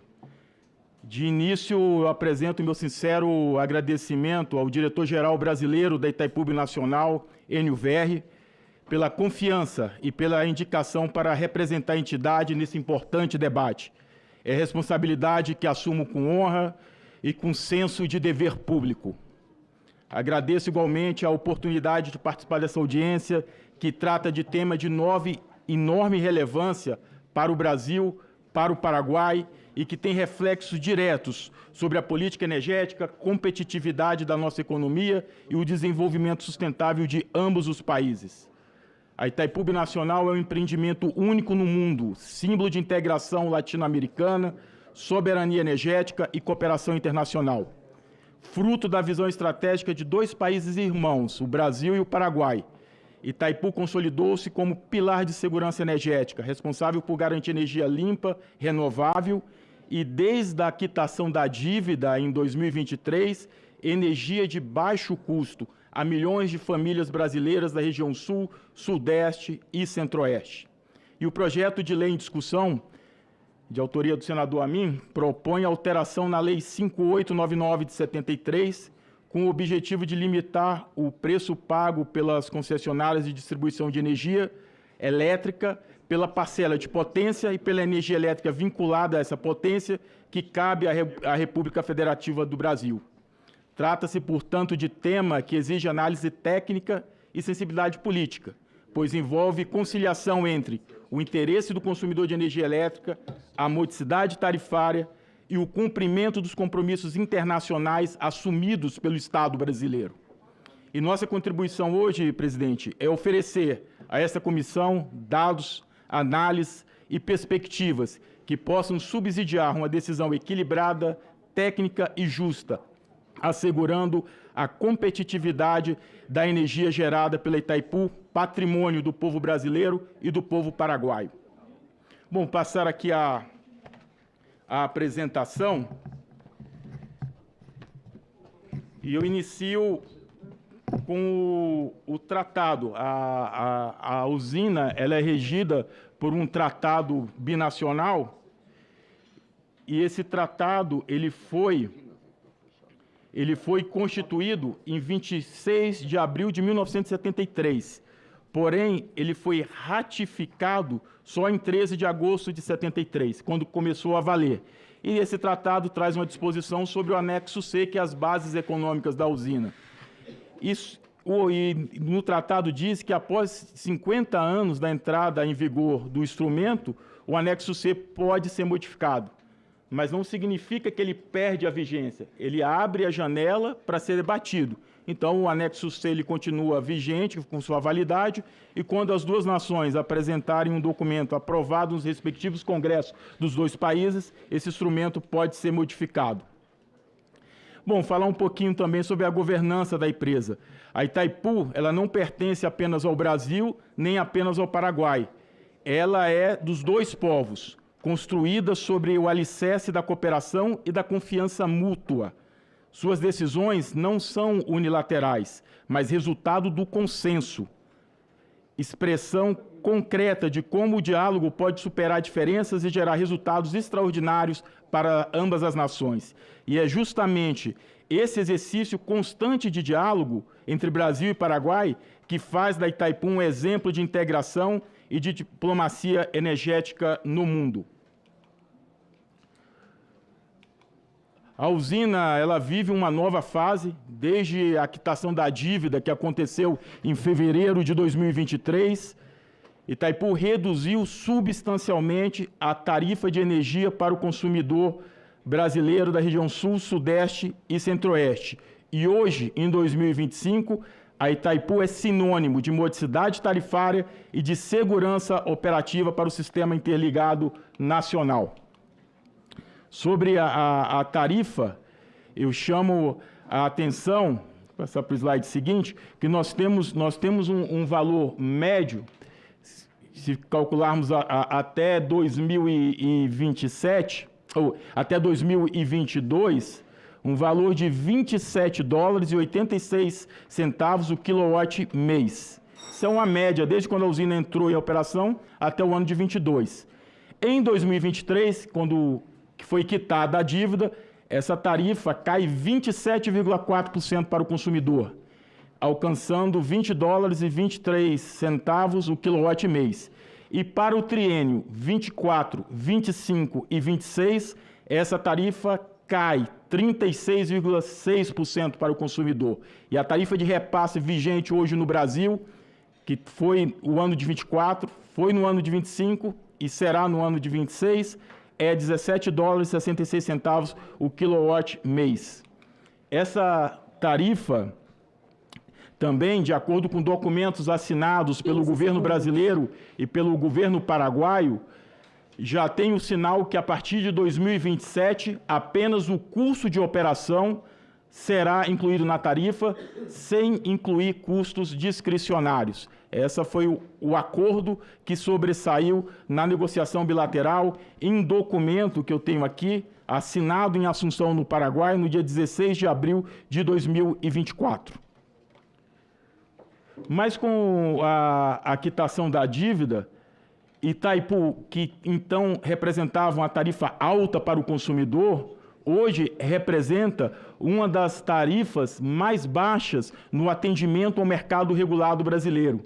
Eu trago aqui a Vossas Excelências o quadro que apresenta o reajuste tarifário da última concessionária que a ANEEL analisou, foi dia 21 de outubro, senador Amin, que foi da CPFL Piratininga.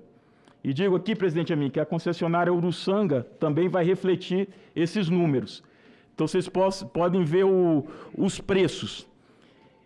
Esse reajuste é simbólico para nós da Itaipu e para a sociedade brasileira, porque nele representa o momento que a sociedade tanto esperava, pagar uma tarifa justa e barata por Itaipu, após a quitação da dívida. Então, vocês podem observar o custo de aquisição de energia da CPFL Piratininga. As usinas cotistas da Lei 12.783 representaram R$ 222,59. A hidrelétrica de Itaipu representa R$ 221,30. Ou seja, Itaipu entra para os consumidores da CPFL Piratininga, no estado de São Paulo, num valor abaixo das usinas cotistas, que são aquelas usinas antigas do grupo Eletrobras e que estão depreciadas. E se a gente observar a média de preço de aquisição de energia da concessionária, é uma concessionária eficiente que compra bem sua energia, a média de aquisição é R$ 270. A concessionária, para atender o seu mercado, ela compra energia de térmicas, de usinas nucleares, solares, biomassa, eólica, hidráulica. Então, tem todo tipo de preço. Se a gente faz uma média desse preço, a concessionária está pagando R$ 270,07. E Itaipu está entregando essa energia por R$ 221,30, ou seja, bem abaixo, inclusive, da média de custo da concessionária. Agora, vamos fazer essa média do custo Brasil, que tecnicamente recebe o nome de ACR Médio, que é uma distribuidora de todo o Brasil. O Brasil tem mais de 100 empresas praticando serviço de distribuição. Então, se a gente pegar uma média de todo o Brasil de norte a sul, o valor é R$ 307,29. Itaipu hoje, em 2025, após a quitação de sua dívida, está entregando energia a esse mercado a R$ 221,30. Portanto, 28% abaixo do custo da média de aquisição do Brasil. Acho que essa é uma referência importante e a gente observa nesse novo slide que apresento como que a representação do custo de Itaipu cai no portfólio da distribuidora. Em 2020, quando tínhamos ainda com a dívida cheia, Itaipu representava 22,8% do custo. Chegamos a 2025 com Itaipu representando 13% do custo de aquisição das distribuidoras que têm cotas. E é o menor índice quando a gente comparado com os demais contratos que atende a distribuidora, como o de Angra, o CCAR por disponibilidade, CCAR por quantidade e, sobretudo, e aqui eu gosto de frisar, abaixo das usinas cotistas da Lei 12.783. Se a gente fizer Seu tempo está encerrado. Eu vou lhe conceder mais 30 segundos. Como o senhor me concede 30 segundos, então acho que a gente consegue apresentar que Itaipu hoje pratica um preço baixo para o consumidor brasileiro. Eu vou aos slides direto, onde comentamos as considerações sobre o PL 1830 de 2025. Bom, o projeto de lei, primeiro dizer que o preço da energia da Itaipu é definido nos termos do Tratado de Itaipu de 1973 e de seu anexo C, que é de natureza internacional e bilateral. O texto do projeto de lei ele não impõe limite ao preço cobrado por Itaipu, não afeta essa relação, mas sim o preço cobrado entre a Embepar e as concessionárias de distribuição no Brasil. E ao impor um limite... Para cumprir a lei, exatamente para cumprir a lei. E ao impor... Não é por acaso que ele respeita o tratado internacional. Agora, ele não permite que uma despesa que até o ministro considera indevida onere a tarifa que, afinal, é distribuída, é computada no Brasil pela Embepar. Mas o senhor pode prosseguir. Perfeito. Então, ao impor esse limite inferior ao preço da binacional para a Embepar, e a Embepar, então, diante dessa lei, fica impossibilitada de passar integralmente o custo de aquisição. E isso pode fazer com que a empresa incorra em prejuízo operacional. É a maneira de deixar claro que está havendo sobrepreço, motivado por despesas que não são operacionais. E para concluir, senador... O projeto tem esse objetivo. O senhor é professor desse assunto. Nós não podemos interferir no tratado internacional. Nem o Tribunal de Contas da União consegue. Uhum. O ministro Jorge já tentou de várias maneiras isso. Então, esse escudo, se o senhor tiver uma outra forma de proteger o povo brasileiro com a sua inteligência, com a sua experiência, o relator está aqui para ouvi-lo, e o autor também. Agora, dizer que a lei não pode ser esta, a lei vai ser esta, e até o ministro concorda. O que nós vamos discutir aqui é o prazo. Agora, se nós não descarregarmos na responsabilidade fiscal do gestor da Embepar, nós vamos ter que reconhecer que vale a pena não haver acordo novo nenhum no anexo C. Qual é o interesse em haver um rearranjo depois que a empresa não deve nada da sua construção? Qual é o benefício que houve para a sociedade da amortização da dívida? Então, o senhor está ferindo o ponto focal. Se houver uma outra sugestão para chegar a esse ponto, eu considero que esse projeto de lei ele é uma maneira de chegar à justiça. E uma maneira de evitar o que está acontecendo, que o senhor sabe com a sua experiência que não é correto. Então, nós só podemos legislar sobre a parte nacional, ou seja, da alfândega para cá. Exato. Então, nós estamos entrando da alfândega para cá. Aí o governo vai saber que a Embepar vai precisar de dinheiro do Tesouro. E não tem nada que jogar na CDE, que já é uma teia de aranha muito pesada. Então, o senhor nos ajude a ter uma outra forma. Porque este projeto vai seguir, pode até não ser aprovado, mas o mérito dele não vai ficar pasmo. Ah, mas isso é um assunto internacional. Bom, eu estou pegando da alfândega para cá, senador Laércio. Nós estamos atuando da alfândega para cá. Ou seja, depois que entra no território nacional. Por quê? Porque existe uma empresa que compra essa energia. Ah, isso foi ditado. Não, isso vai bater no bolso do povo brasileiro através do Tesouro Nacional e da responsabilidade fiscal do governo. Se o senhor tiver uma outra forma, será bem-vindo. Essa outra forma é posta, senador. Hein? Essa outra forma existe e já está posta. Mas não resultou no atendimento. o senhor me permite colocar aqui para contextualizar, concluir aqui a apresentação contextualizando. Então, retomando... Bom, peço que o senhor conclua. Como dizia, esse projeto faz com que a empresa Embepar, que é uma empresa 100% controlada na União, vai entrar em déficit. E esse déficit pode repercutir em 3 alternativas. A primeira, a tarifa de energia sob regulação da ANEEL, ela vai pedir reequilíbrio por meio da conta de comercialização de Itaipu, e a ANEEL vai ter que fazer uma revisão tarifária extraordinária, é um caminho. O outro caminho, o que o senhor muito bem aponte...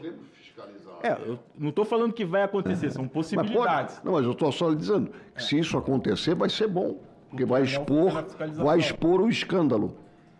A outra é o Tesouro Nacional, quando o senhor bem... É outro escândalo. Por ser uma empresa de natureza estatal. Qual é a origem da impossibilidade da prática dessa tarifa? Gastos que não são tarifários. E a terceira possibilidade é uma eventual revisão bilateral do contrato da Itaipu.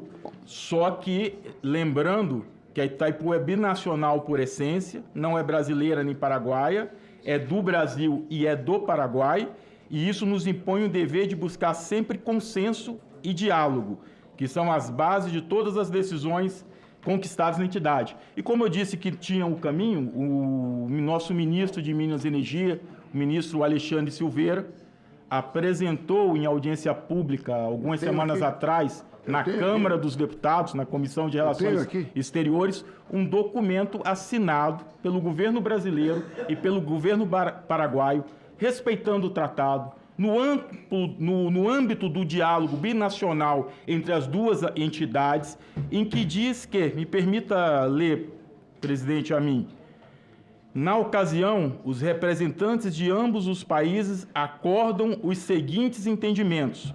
Após o exercício de 26, onde a tarifa, tive a oportunidade de apresentar, a tarifa de repasse em torno de $17, e que hoje é uma das mais baratas no atendimento regulado. Então, vejam, a tarifa já é barata. O consumidor brasileiro já usufrui do benefício de uma tarifa barata.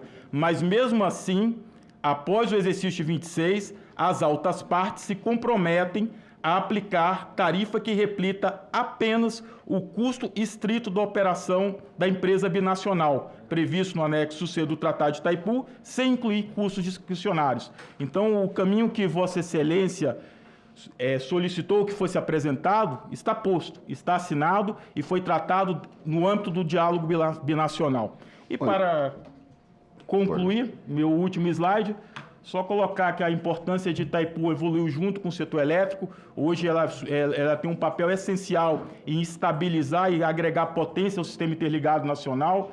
De protagonista energética, Itaipu tornou-se pilar de estabilidade e também de modicidade no Brasil, pois apresenta uma tarifa 28% menor do que a média de aquisição nacional, uma tarifa competitiva e uma geração estratégica, pois entrega sua energia no mercado de consumo no Sudeste, uma energia limpa, confiável, a serviço de milhões de brasileiros. Itaipu segue sendo símbolo do equilíbrio de segurança para o futuro do setor energético nacional. Obrigado, presidente Amin. Eu só gostei, isso não se trata de um debate, mas, já que o senhor mencionou o debate que houve, a audiência pública que houve na Câmara, ficou evidenciado que sem os gastos socioambientais a tarifa poderia ser reduzida em 50%. Ou seja, em vez dos 17, nós chegaríamos a menos de 10. O ministro fala entre 10 e 12. Nós estamos fixando em 12. Se 12 causar esse embaraço financeiro, senador Laércio, aí está demonstrado que é preciso tabelar. Ou seja, o senhor mencionou que a Câmara fez um debate. Eu tenho aqui o relatório do debate. É verdade. Eu nem vou discutir a data, se isso é para 2027, é para 2026. Isso é uma outra questão que compete ao relator procurar encontrar um meio termo. Agora, dizer que porque há um acordo internacional, ou a probabilidade de um acordo internacional, que não foi firmado ainda, Não, isso é uma promissória. Isso para mim é uma promissória, porque o acordo tem que ser referendado pelos dois países. E ele não foi. Então, isso é uma promissória, uma promessa. Uma promessa. Não é um acordo. O anexo C é um acordo deliberado na forma da lei. Mas este aceno é apenas o reconhecimento da culpa sem remorso. Não tenho remorso nenhum, vou continuar fazendo. Mas acho que dá para, daqui para frente, parar de fumar. Mas isso é outra conversa. Ou seja, nós estamos tratando de esgotar aqui um projeto de lei, que pode ser criticado, é claro. Eu mesmo hesitei em apresentá-lo, falar num preço máximo. Por quê? Porque está havendo abuso. E o abuso é tão reconhecido que o próprio ministro diz. Ficar entre 10 e 12 é possível. É moralmente factível e desejável. É isso que nós estamos querendo escrever. Se houver um talento maior e melhor do ponto de vista legiferante, será muito bem-vindo. Agora, se há uma maneira de não aprovar a lei e deixar como está, eu vou ficar defendendo o projeto de lei. Entre o imperfeito, que chega ao objetivo, e a perfeição, que fica nas nuvens, eu acho que nós temos um dever. Mas eu repito, não quero polemizar, mas não posso deixar de facultar a palavra ao eminente relator, prezado amigo Laércio Oliveira. Bom dia, senador Espiridão Amin, bom dia a todos que fazem parte desta audiência pública, aqueles que vão participar por videoconferência, todos que fazem parte aqui da nossa comissão. Eu acho a construção desse projeto, eu tenho convicção absoluta da clareza que ele traz. Não tem complexidade nenhuma. E aquilo que foi posto no texto, que eu tenho uma honra de relatar, por ser um projeto produzido por Vossa Excelência, me deixa numa situação muito confortável. O que eu acho que, para o outro lado, não tem conforto. Porque pense num negócio difícil de explicar. É o cumprimento daquilo que foi proposto no seu projeto de lei. Semana passada, a gente sabe a intenção de fazer essa audiência pública, mas que aqui não tem situação e oposição que se furte a fazer esse diálogo. Mas muitas vezes a gente sabe que a situação de uma audiência pública é tão somente para postergar uma votação que já estava vencida. E a gente abriu mão para atender o pedido de um colega, e nesse caso não tem situação nem oposição, como eu já disse, estou repetindo, a gente ouve a todos. Mas a gente tem muita clareza da posição que nós tomaremos no nosso relatório. E tenho certeza absoluta que a contribuição de todos que vieram aqui gentilmente trará os subsídios necessários para reforçar aquilo que a gente entende. Mas eu volto a dizer, como relator, eu estou à disposição para ser convencido do contrário. Terei as informações através das imagens que serão arquivadas aqui, porque nós temos outras comissões para conduzir hoje de manhã, mas estejam cientes, senhores que aqui estão participando, meus colegas, o senador Jaime Bagatoli aqui conosco, nós vamos andar com esse projeto o mais rápido possível, porque a gente precisa, de fato, reparar no meu ponto de vista, até esse momento, essa anomalia que existe com referência a essa tarifa. Obrigado, presidente. Muito obrigado, prezado.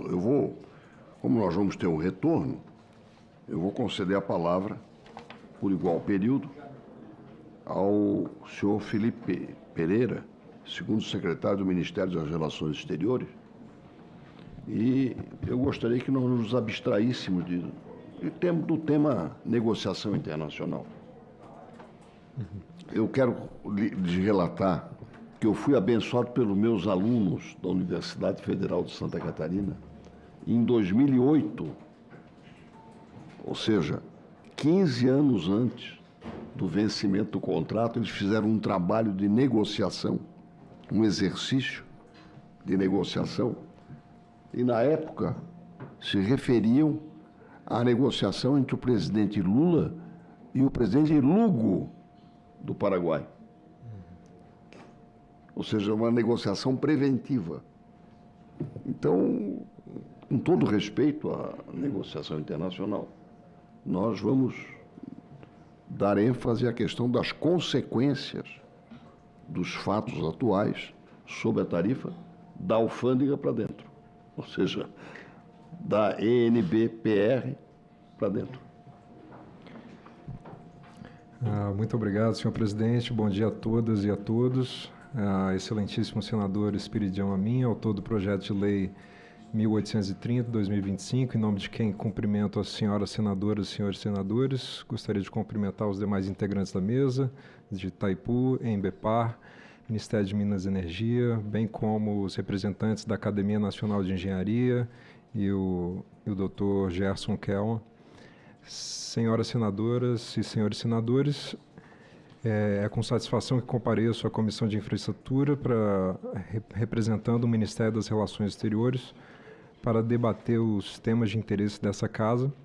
O projeto de lei sob discussão guarda relação direta com a audiência pública que foi realizada na semana passada na Comissão de Fiscalização Financeira e Controle da Câmara dos Deputados, sobre a composição tarifária da energia de Itaipu Binacional e inclusão de despesas socioambientais no âmbito do custo do serviço de eletricidade.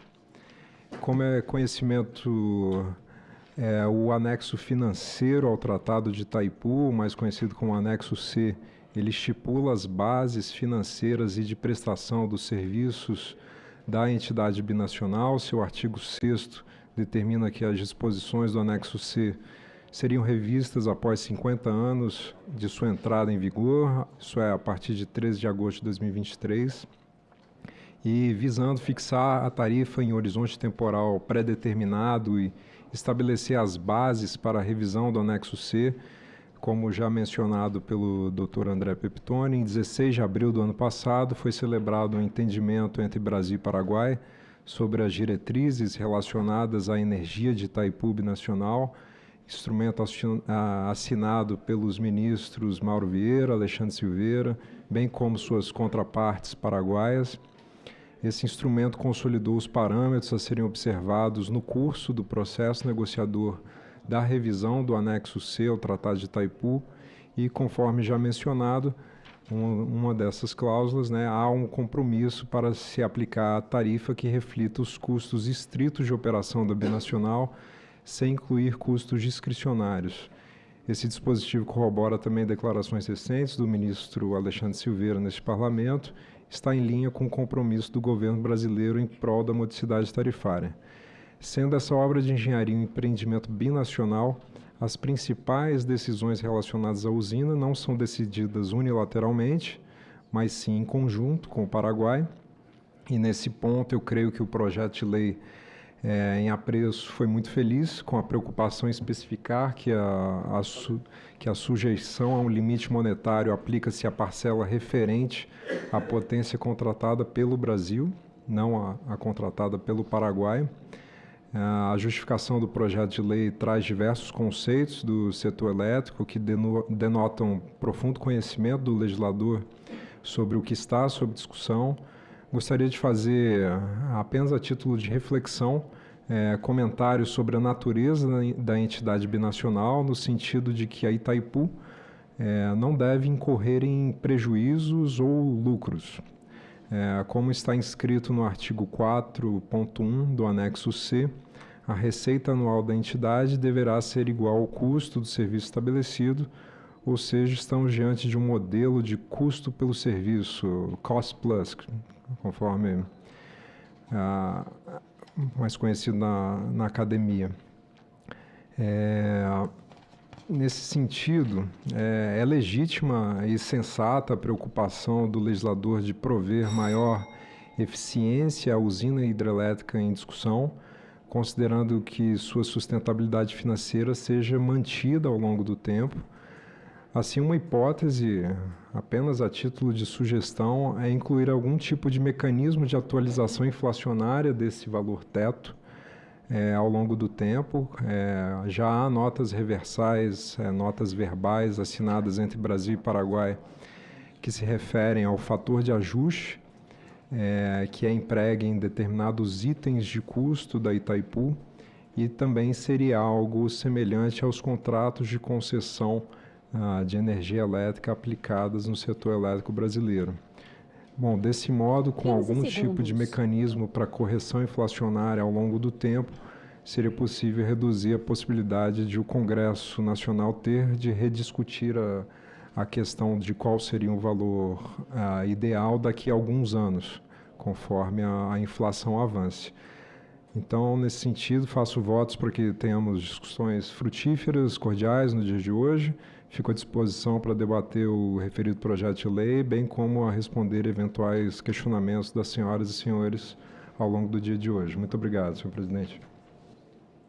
Eu desejo localizar apenas aqui que o senador Laércio cuidou dessa atualização, dessa forma de atualização. Eu creio que está exposto no parágrafo 3º do artigo 1º do projeto. Sobre o resultado do reajuste previsto, será aplicado o fator redutor destinado a compartilhar com os consumidores eventuais ganhos de produtividade. O valor máximo de que trata poderá ser objeto de revisão extraordinária em caso... E o parágrafo 2º, o valor máximo de que trata o capto será reajustado anualmente no mês de janeiro de cada ano pela variação acumulada do índice de inflação no varejo dos Estados Unidos da América, ou seja, já que nós estamos falando em dólar, e falo em dólar porque o texto original era em dólar, ou por outro índice internacional equivalente que venha a substituí-lo. Quer dizer, o relator tomou esse cuidado. E como nós estamos falando de uma moeda estrangeira, temos que subordinar a fatores de mercado do país que emite a moeda e nós todos a acatamos, e se não acatar pode dar problema internacional, que são os Estados Unidos. Aliás, o presidente Trump anda muito sensível quando se fala em substituir o dólar em alguma operação financeira internacional. Eu não quero entrar nessa encrenca. E acho que o Senado, só se for requisitado, deve entrar. Com a palavra, agradeço a sua participação, por hora. Com a palavra, o senhor Cássio Giuliani Carvalho, assessor da Subsecretaria de Assuntos Econômicos e Regulatórios do Ministério de Minas e Energia, que tem direito, inclusive, à resposta, porque eu já citei o ministro.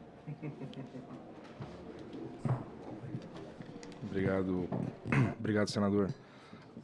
Bom dia a todos. Queria fazer meus cumprimentos aqui ao presidente da comissão, Marcos Rogério, que gentilmente cedeu aqui a presidência dessa sessão ao senador Esperidião Amin, que é o autor do projeto de lei 1830. Registrar meus cumprimentos também ao senador Laércio Oliveira, que é o relator da proposta, e ao senador Rogério Carvalho, que fez o autor do requerimento, que possibilitou esta audiência pública para a prestação dos devidos esclarecimentos.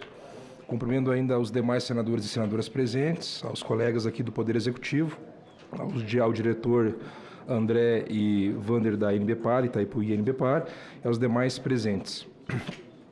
Inicialmente, agradecendo a oportunidade, senador Esperidião Amin. Primeiro, é fundamental registrar que a proposta é inteligente, porque ela circunscreve o problema à jurisdição brasileira, evitando que tenhamos que discutir isso no âmbito internacional. Isso realmente é um ponto que mostra aí que quem trabalhou sobre a proposta, sob o seu comando, realmente entendeu o problema e busca uma solução adequada à causa.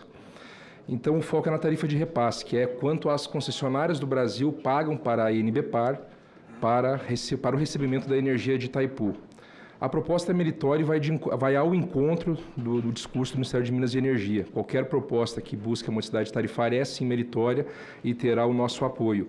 E também acompanha integralmente o entendimento que o ministro de Minas e Energia, junto com o ministro Mauro Vieira, celebraram com o Paraguai em 2024, para tentar fazer uma transição para que Itaipu passe aí a não ter mais gastos discricionários a partir de 2027. E, obviamente, o Parlamento tem toda a legitimidade de buscar que essa promissória realmente seja quitada, como o senador Esperidião Amin colocou. Mas, no entanto, nós temos um ponto que merece, talvez, pode ser objeto de aperfeiçoamento, que nos preocupa como integrantes da administração.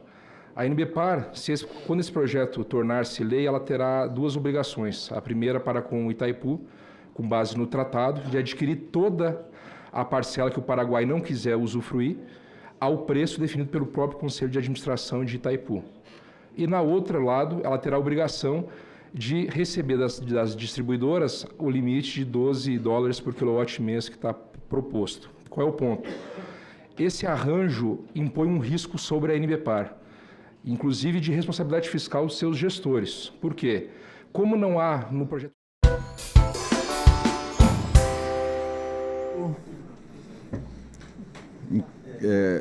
Havendo número regimental, declaro aberta a 37ª reunião da Comissão de Assuntos Econômicos, da 3ª Sessão Legislativa Ordinária da 57ª Legislatura, que se realiza nesta data, 4 de novembro de 2025.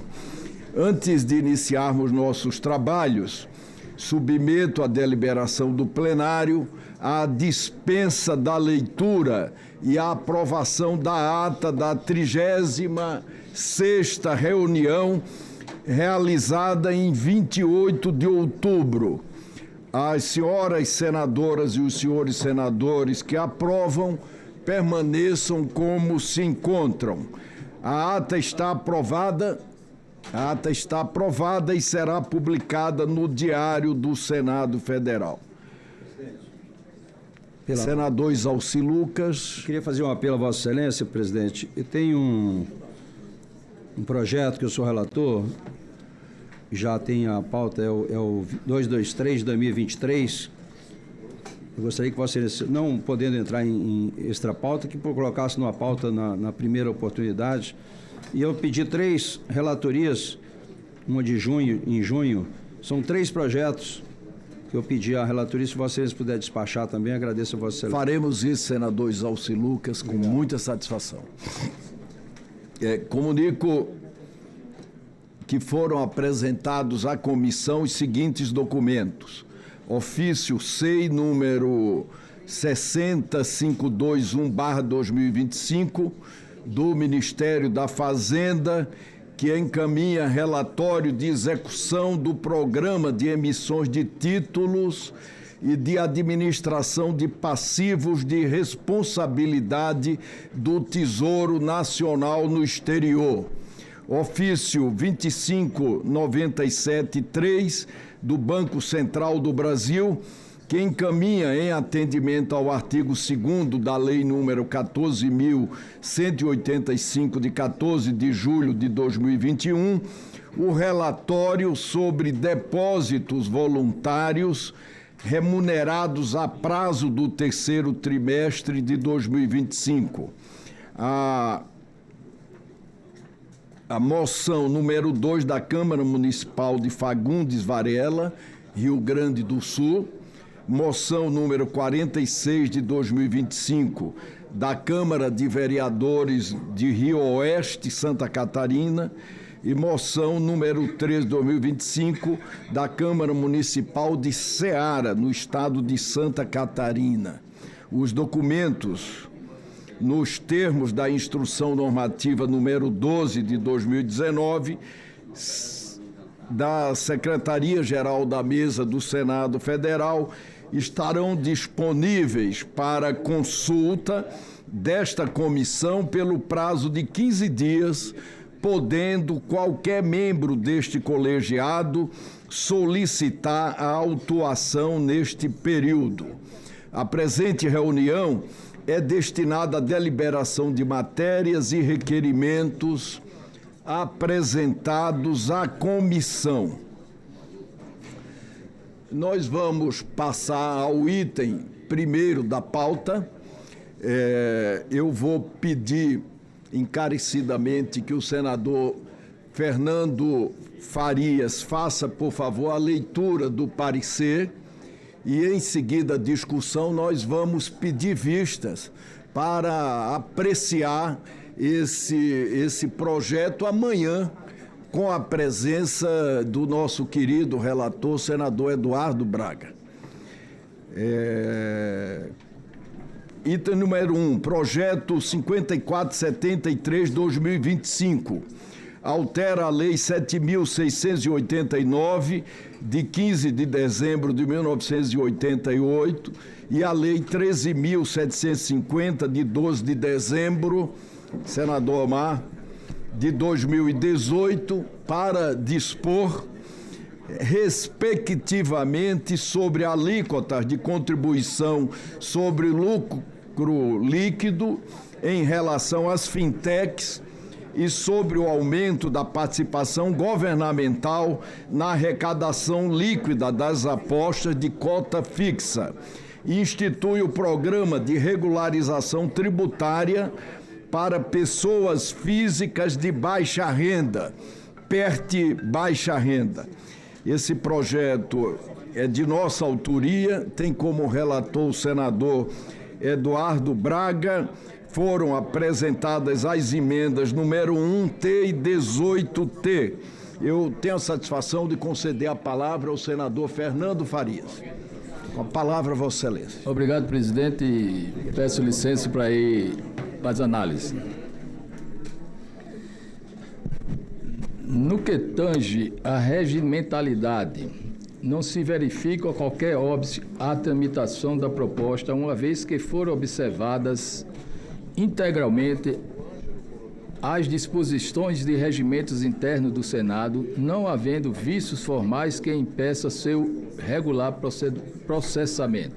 Destaca-se que, nos termos do artigo 99 do Regimento Interno do Senado Federal, compete à CAI opinar sobre os aspectos econômicos, financeiros e tributários das matérias que lhe forem submetidas por despacho da presidência, dispensada a competência do plenário para os projetos de leis ordinários de autoria do Senado. Artigo 91, inciso 1º do Regimento Interno do Senado Federal. Quanto à constitucionalidade, o PL respeita os parâmetros aplicáveis, quer no tocante à legitimidade da iniciativa parlamentar no processo legislativo, quer quanto à competência da União e do Congresso Nacional para legislar sobre direito tributário. Artigo 24, inciso 1º, 48, inciso 1º, 153, 3º, 195, todos da Constituição Federal. Ademais, ressalta-se que a escolha da espécie normativa, lei ordinária, revela-se adequada em consonância com o artigo 150 do inciso 1º da Constituição Federal, que colaciona os princípios da legalidade. Igualmente, no que tange à juridicidade, a proposição respeita os princípios gerais de direitos e não apresenta vícios de injuridicidade. Isso é, o PL é dotado de abstenção e generalidade com potencial para inovar o ordenamento jurídico e compatível com princípios e normas que regem o sistema jurídico vigente.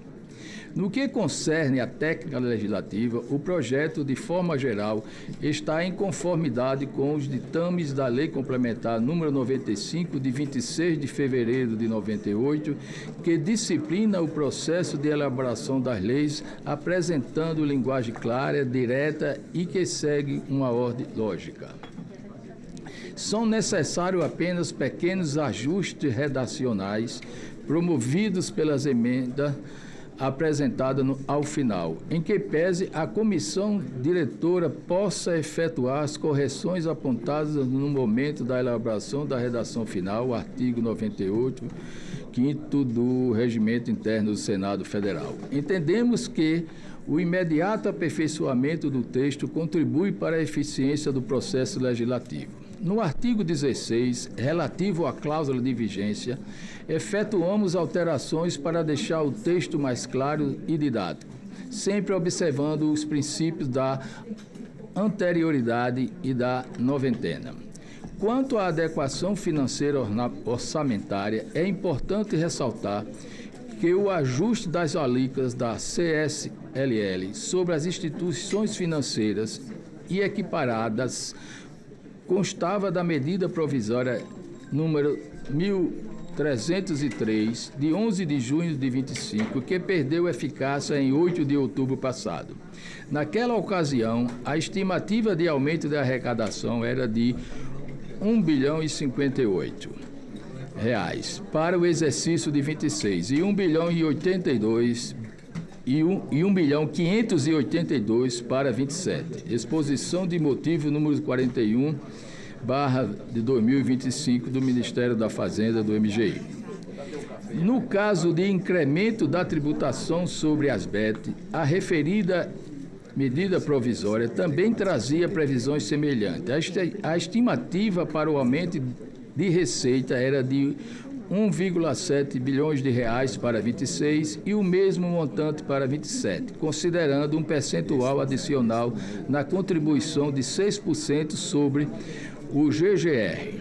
No caso do PL número 5.473 de 2025, o percentual adicional é de 12% do GGR, o que garantirá, conforme anuncia a justificação, 3,4 bilhões, 4,8 bilhões e 5,1 bilhões, respectivamente, em 26, 27 e 2028, tornando-se como base o relatório do primeiro semestre divulgado pela Secretaria de Prêmios e Apostas do Ministério da Fazenda. Portanto, podemos estimar que o PL sobre análise gera impacto fiscal positivo relativo às alterações da CSLL de instituições financeiras e na tributação de aposta nos termos da tabela abaixo. A alíquota de CSL de 26 é o que foi lido, presidente. Deste modo, constata-se a constitucionalidade, a juridicidade, obediência à forma regimental e à técnica legislativa, bem como a adequação orçamentária e financeira do PL 5.473 de 2025. Mérito. No mérito, as medidas merecem aprovação. O PL promove inicialmente alterações relevantes na tributação da CSLL, especialmente no que se refere às instituições financeiras e entidades equiparadas. Atualmente, as alíquotas são as seguintes: 20% para bancos de qualquer espécie, 15% para instituições financeiras como seguradoras, sociedades de capitalização, distribuidoras de valores mobiliários, corretoras de câmbio e valores mobiliários, administradoras de cartão de crédito e cooperativas de crédito. 9% para as demais jurídicas, incluindo fintechs. A nova redação proposta à Lei 7.689 de 1989 reorganiza os grupos e eleva as alíquotas para determinados segmentos. O inciso 1º do artigo 3º do referido diploma legal passa a prever a alíquota de 15% para pessoas jurídicas de seguros privados, instituições de pagamento nos termos da Lei número 12.865, de 9 de outubro de 2013, e para aquelas listadas no inciso 2º, 3º, 5º e 13º do parágrafo 1º do artigo 1º da complementar número 105 de 2001. Desta forma, passam também estar sujeita à alíquota de 15% às instituições de pagamento, administradoras de mercado de balcão organizado, bolsa de valores e de mercadorias e futuros. Bolsa de valores, mercadorias e futuros. Entidades de liquidação e compensação e outras sociedades que venham a ser considerada instituição financeira pelo CMN. Já o inciso 2º-A do artigo 3º da Lei 7.689, de 1989, entende a alíquota de 20%. Antes aplicava a pena para os bancos de qualquer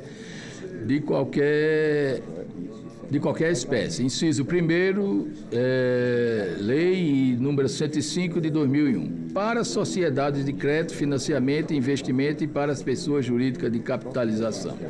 A medida fortalece a sustentabilidade fiscal e corrige distorções no sistema tributário, especialmente no que diz respeito à capacidade contributiva de instituição com maior lucratividade. Para as fintechs, especialmente aquelas classificadas como instituição de pagamentos nos termos da Lei de número 12.865 de 2013, o PL promove um aumento de alíquota da CSLL de 9% para 15%. Essa mudança representa uma equiparação dessas entidades com outras instituições financeiras tradicionais e propicia maior isonomia entre entidades reguladas e supervisionadas pelo Banco Central do Brasil, ao corrigir distorções da carga tributária entre instituições que realizam as operações semelhantes. Em relação às BETs, a Lei de número 14.790, de 29 de dezembro de 2023, previu o modelo de tributação que adota a prática reconhecida pela experiência internacional correspondente à incidência sobre GGR, resultado da diferença entre total arrecadado com aposta e o valor disponível para o pagamento de prêmios. Do GGR, que é o produto de arrecadação das BETs, após dedução da premiação e do imposto de renda sobre os prêmios, o montante de 12% possui vinculação legal e determinadas áreas sociais e econômicas. Essas destinações compulsórias impostas pela lei, destinações sociais ou econômicas, possuem natureza jurídica tributária. O remanescente, que atualmente é de 88%, é destinado à cobertura de despesas de custeio e manutenção das BETs, agentes, operadores de aposta e ao lucro.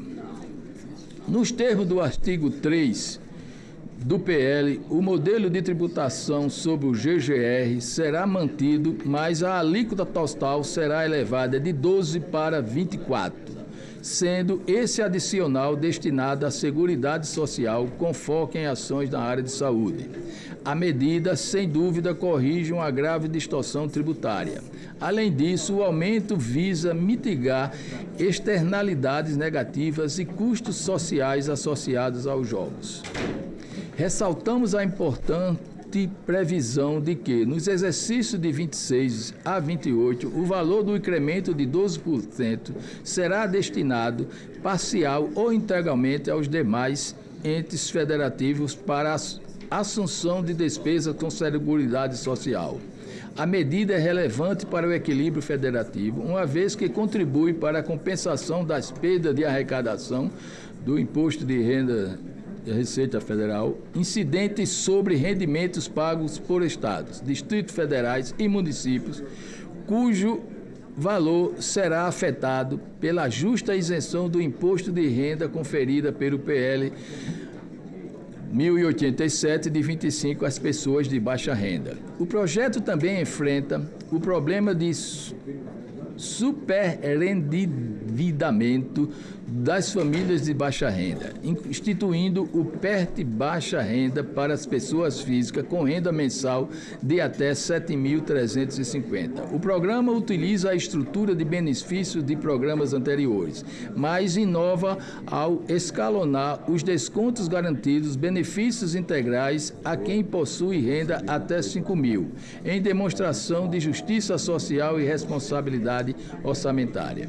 Frisamos que a obrigação de pagar tributos possui um peso significativo para o orçamento das famílias de baixa renda, uma vez que parcela considerável de seu ganho será comprometida com consumos básicos, moradia, alimentação, transporte e saúde.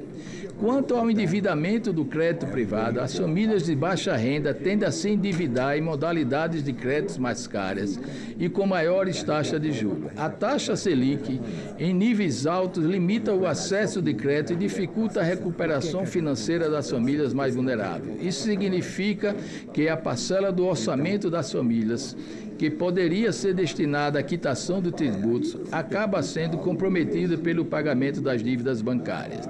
Além disso, essas pessoas não têm acesso a planejamento financeiro ou assessoria para entender isenções ou regimes simplificados, o que pode levar a atrasos, multas ou encargos maiores. Assim, a proposição não possibilita a regularização das dívidas dos contribuintes de baixa renda.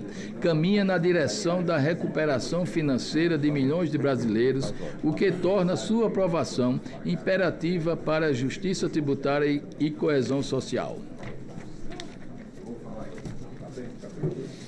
O artigo 15 do PL relaciona as discussões do âmbito do PL número 1087 de 2025, na parte em que institui a tributação mínima para as pessoas físicas que oferem altas rendas. Isso porque os lucros ou dividendos pagos, creditados, entregues,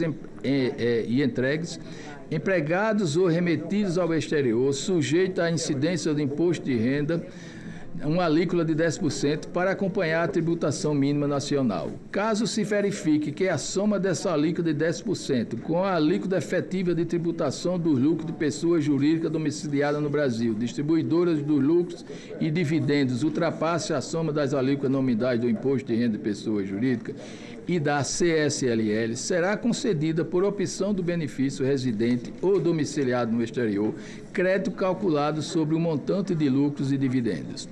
O valor de crédito corresponderá ao resultado obtido por meio de multiplicação do montante dos lucros e dividendos pagos pela diferença entre a alíquota efetiva da tributação dos lucros da pessoa jurídica, acrescida de 10 pontos percentuais. O percentual das alíquotas nominais aplicáveis, 34, 40 ou 45. Contudo, o PL número 1087 de 25 limita o prazo do pedido do crédito de 360 dias, o que contraria o prazo aplicável atualmente. A proposta corrige essa improbidade ao dispor que o pleito pode ser realizado em 5 anos, conforme dispõe o artigo 68 do CTN. Está claro que as medidas contidas no PL encontram amparo nos princípios da capacidade contributiva da justiça tributária e da solidariedade do custeio de seguridade social, aperfeiçoando a legislação e cria uma política de regularização fiscal voltada ao cidadão de baixa renda. A aprovação do projeto coopera com o equilíbrio fiscal brasileiro, fazendo com que setores atualmente lucrativos, que atualmente contribuem aquém do percentual, passem a recolher tributos de forma mais progressiva, atendendo ao parágrafo 4º do artigo 145 da Constituição Federal, incluído pela reforma tributária por meio de emendas ao autor do PL, ora em apreço, senador Renan Calheiros, número 664 da CCJ.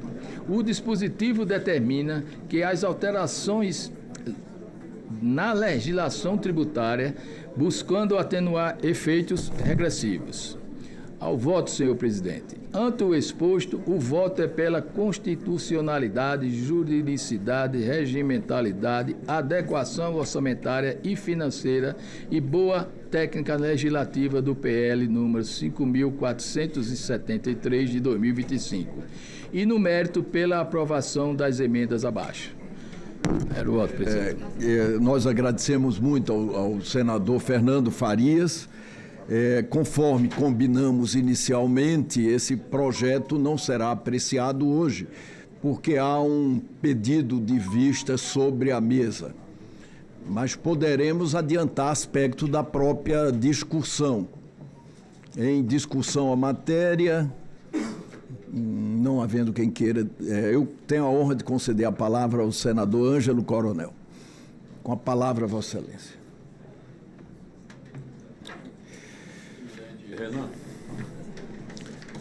Eu vou me ater aqui à questão desse aumento de impostos nas BEDs. Eu fui relator dessa matéria aqui no Senado, foi aprovada. Naquela oportunidade, o projeto original do governo veio com alíquota de 18% do GGE para o GGR e com muitas negociações foi aprovado com 12% e 15% para o imposto de renda do jogador. Hoje o mercado, eu tenho conversado que eu fiz relação com esse pessoal do jogo, das grandes empresas que militam fora do Brasil e também as nacionais, estão com uma situação delicada. Para os senhores e as senhoras ficarem sabendo, tem pesquisa feita pelo Locomotiva, pela LCA, publicada até na Folha de São Paulo, que 51% das bets que estão no Brasil são ilegais. E não é plausível, para não dizer que não é honesto, querer aumentar a carga tributária de quem está legalizado e esquecer de combater a clandestinidade. Isso aí é um absurdo que o Senado tem que levantar a sua voz. Eu sei que o governo quer arrecadar, é natural, mas se as clandestinas fossem fechadas, o governo arrecadaria, senador Renan Calheiro, mais 11 bilhões de reais ao ano.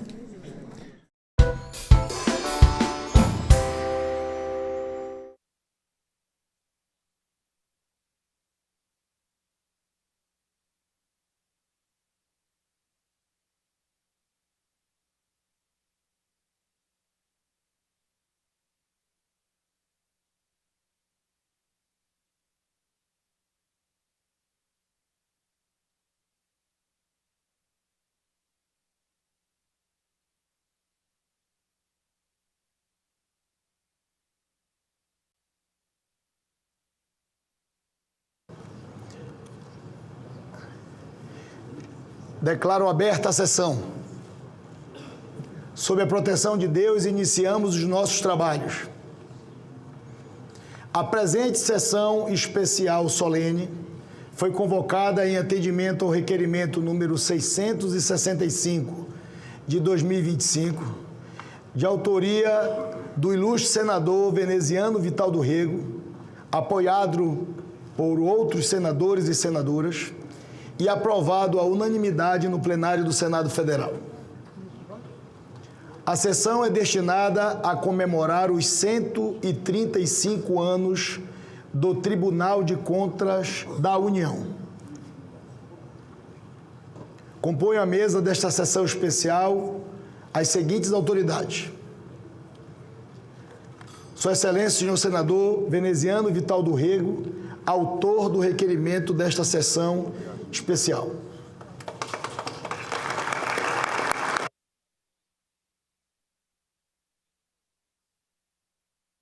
O excelentíssimo senhor ministro do Tribunal de Contas da União e presidente do Tribunal, Vital do Rego Filho.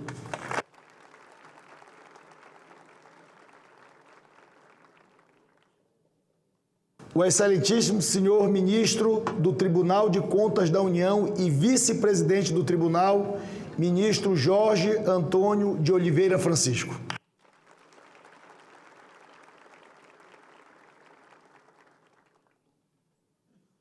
O excelentíssimo senhor ministro José Múcio Monteiro Filho, ministro de Estado da Defesa e também presidente do Tribunal de Contas da União no período 2019 a 2020. A excelentíssima senhora procuradora Cristina Machado da Costa e Silva, procuradora-geral do Ministério Público junto ao Tribunal de Contas da União.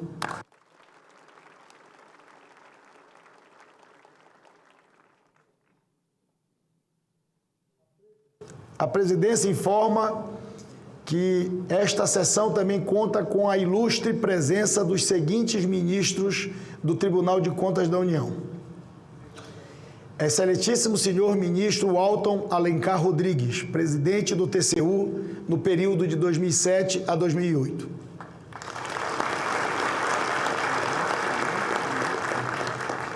O excelentíssimo senhor ministro Benjamin Ziller, presidente do TCU no período 2011 a 2012.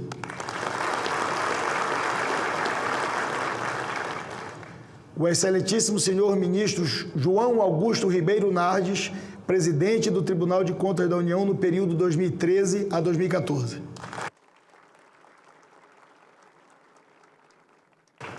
O excelentíssimo senhor ministro Haroldo Cedrais de Oliveira, presidente do TCU no período 2015 a 2016. O excelentíssimo senhor ministro Bruno Dantas Nascimento, presidente do TCU no período de 2023 a 2024.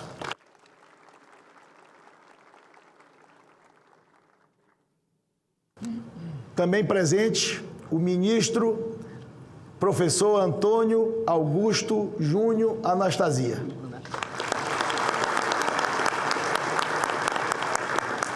O excelentíssimo senhor ministro Jonathan Pereira de Jesus. O excelentíssimo senhor ministro substituto Augusto Sherman Cavalcante.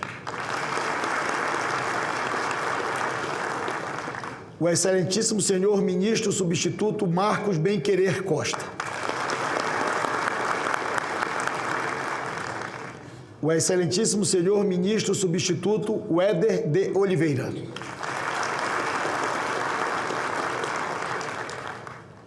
Cumprimentar também que se fazem presente desta sessão solene os ex-ministros José Jorge, Valmir Campelo e Raimundo Carreiro.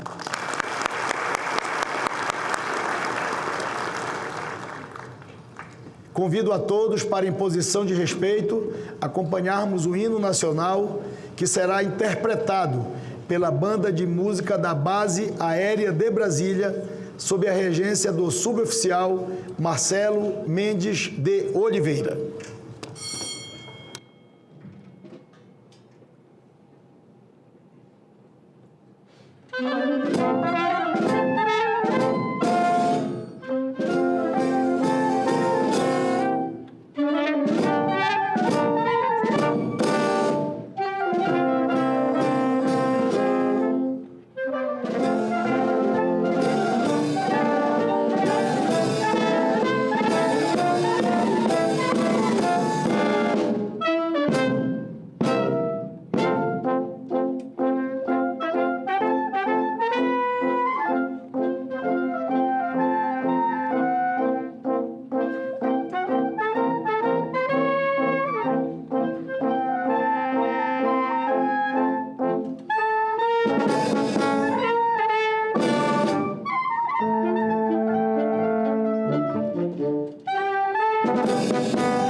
fazer um registro também da presença das seguintes autoridades. Senhor Ministro de Estado das Comunicações, Frederico de Siqueira Filho. Senhor Presidente do Tribunal de Contas do Estado do Pará, Conselheiro Fernando Ribeiro. Senhor Presidente da Federação das Indústrias do Estado da Paraíba, Cassiano Pascoal Pereira Neto. Senhor Presidente do Sindicato dos Servidores do Poder Legislativo Federal e do Tribunal de Contas da União, Alisson Souza. Senhor Diretor-Presidente da Infra S.A., Jorge Bastos. Senhor Presidente do Correio Brasiliense, Guilherme Machado. Senhora Presidente do Instituto de Fiscalização e Controle, Jovita Rosa.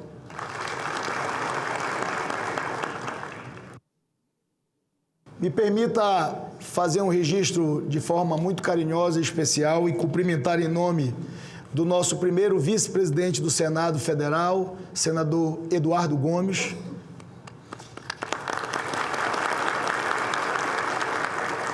E também fazer um cumprimento muito especial e carinhoso ao nosso ex-presidente do Senado Federal, amigo dos senadores, companheiro dos senadores e das senadoras, e um grande líder político do Brasil, presidente Rodrigo Otávio Soares Pacheco.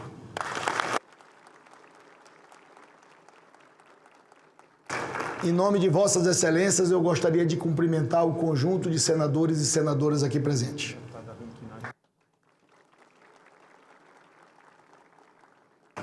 E em nome do ex-presidente da Câmara dos Deputados, deputado federal Arlindo Quinalha, cumprimentar os deputados federais e deputadas federais aqui presentes.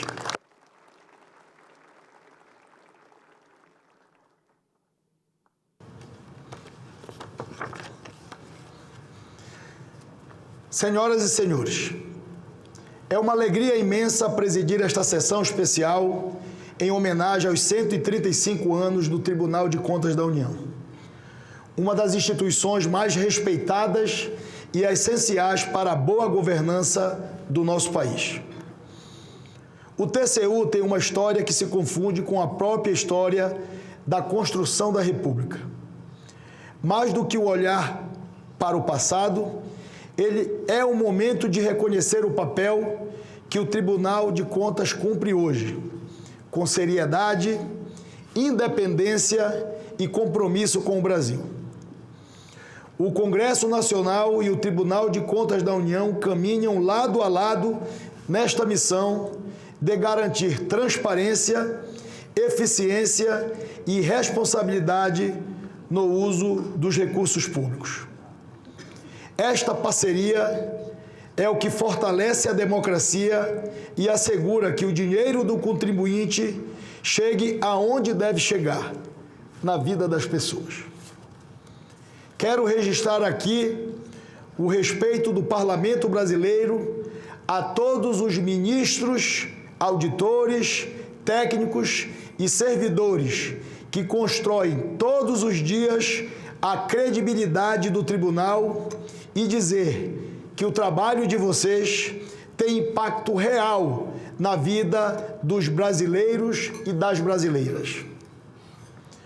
Também é importante reconhecer o papel essencial dos tribunais de contas dos estados.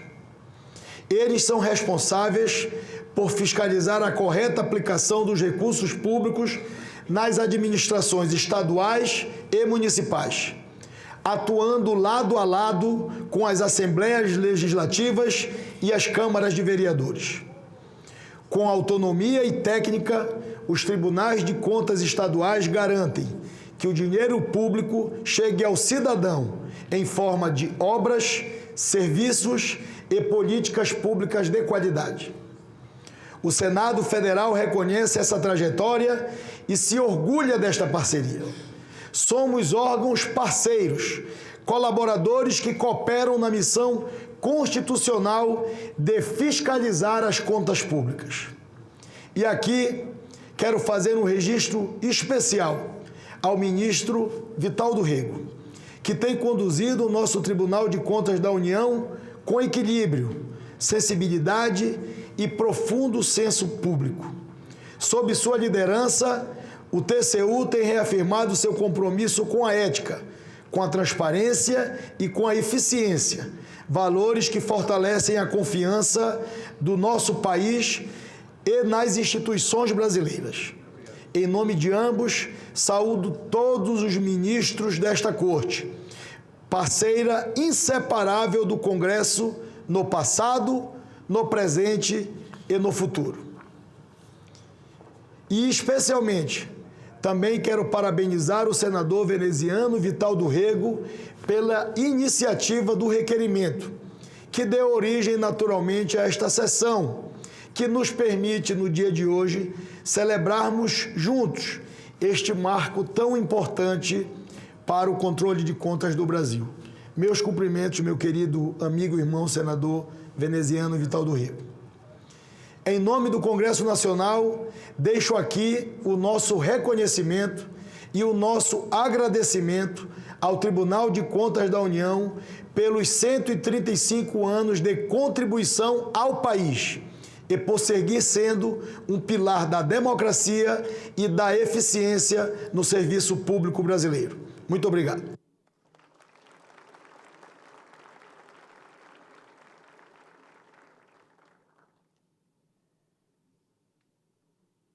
Gostaria de conceder a palavra à Sua Excelência, o senhor veneziano Vital do Rego, que foi o autor do requerimento da proposição desta sessão especial.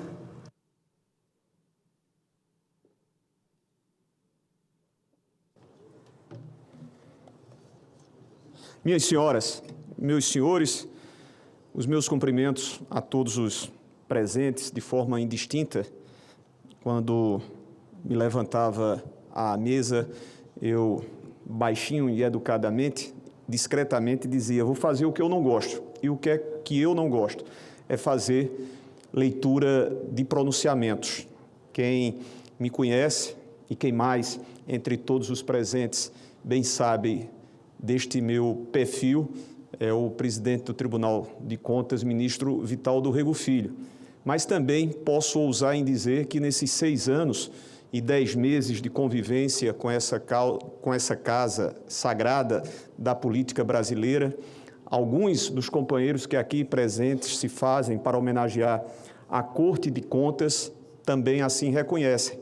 Meu irmão, amigo do peito, companheiro a quem eu pude modestamente servir sob a sua presidência, o senador Rodrigo Pacheco, meu irmão vice-presidente que assumiu na condição de primeiro vice-presidente o cargo que eu tive a honra maior de poder ocupar durante 4 anos, lado a lado com o senador Rodrigo Pacheco, e o meu presidente Davi Alcolumbre, que igualmente, desde o ano de 2019, tem nos reservado atenções, companheirismo, voltando a reger-nos nesse biênio.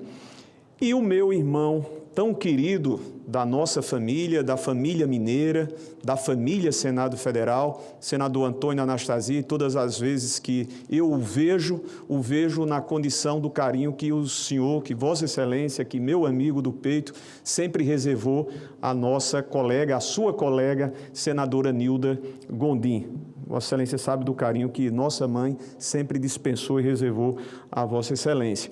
Mas por que ouso em não fazer improvisadamente como é do meu gosto? Não porque eu faça melhor, muito longe disso, mas é porque meu ministro-presidente Jorge Oliveira, essa história de 135 anos é uma história marcada de muitos fatos.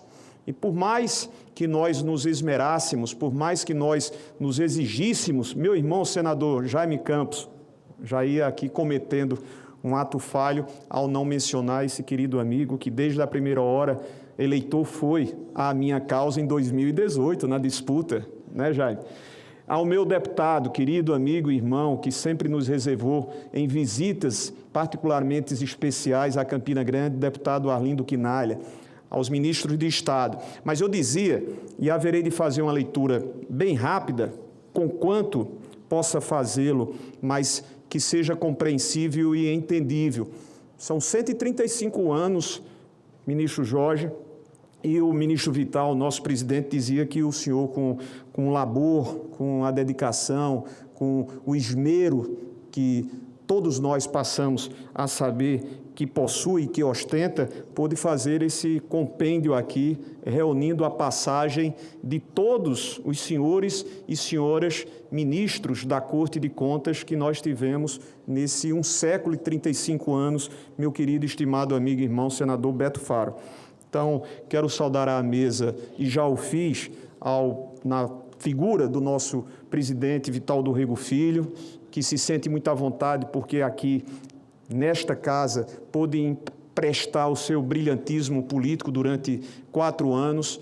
E penso, e também aqui posso me apresentar como a pessoa que mais detidamente, naquele instante, senador Davi Alcolumbre, esteve perto do meu irmão para tomar uma das mais, se não a mais decisiva e difícil decisão de sua vida, que foi exatamente no primeiro quadriênio, ao completá-lo, decidir em face de ter sido chamado e de ter sido escolhido, praticamente à unanimidade, e essa unanimidade não se deveu em razão daquele voto que não lhe foi reservado para que alcançasse essa unanimidade por questões pessoais, mas por questões outras políticas, de ter sempre tido uma postura política reconhecidamente, como sempre foi o ensinamento, ou os ensinamentos sempre foram transmitidos pelo meu pai e pela minha mãe. O senador Vital, naquele momento, tomou essa decisão. E lhes confesso que durante o primeiro ano, eu próprio, que o estimulei, meu ministro-presidente José Múcio, meu irmão e amigo presidente Bruno Dantas, que passou a ter essa convivência mais próxima, quase que sanguínea conosco, eu fiquei a recear. Ministro querido, amigo, ministro Nardes, meu ministro Benjamin Zimler, enfim, por quê? Porque não fora por força da experiência e por força de toda uma dedicação, por mais que tenha sido egresso de cadeiras acadêmicas, médico e advogado, Vitalzinho sempre foi, na sua essência, na alma, um homem público, da política.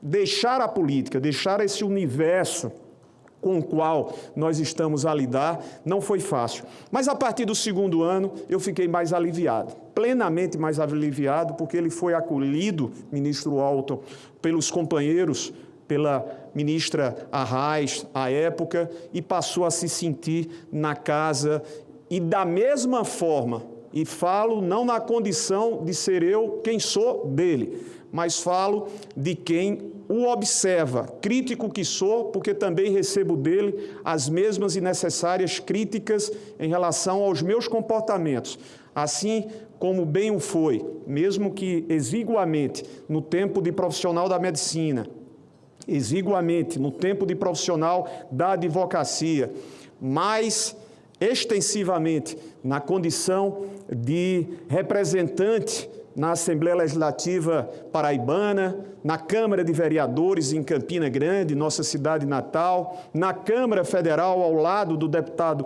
Arlindo Quinalha e depois no Senado da República, Vitalzinho sempre se cobrou a fazer aquilo que é o dever de todos nós, enquanto homens públicos, representantes que postulam cargos eletivos ou que também postulam espaços públicos, como os senhores passaram a postular, a integrar, no caso, a Corte de Contas da União. Então, eu quero saudar e dizer do nosso orgulho vê-lo nesse primeiro ano como presidente do Tribunal de Contas da União e, igualmente, reservando todos os seus esforços, toda a vontade de poder colaborar, de dar sequência, ministro Jonathan, aos grandes avanços obtidos pelo Tribunal de Contas e penso eu que o maior deles, minha doutora Cristina Machado, a senhora sempre presente e que nos traz esse brilho e esse sorriso em comum, é o de nos aproximarmos, ver a Corte de Contas,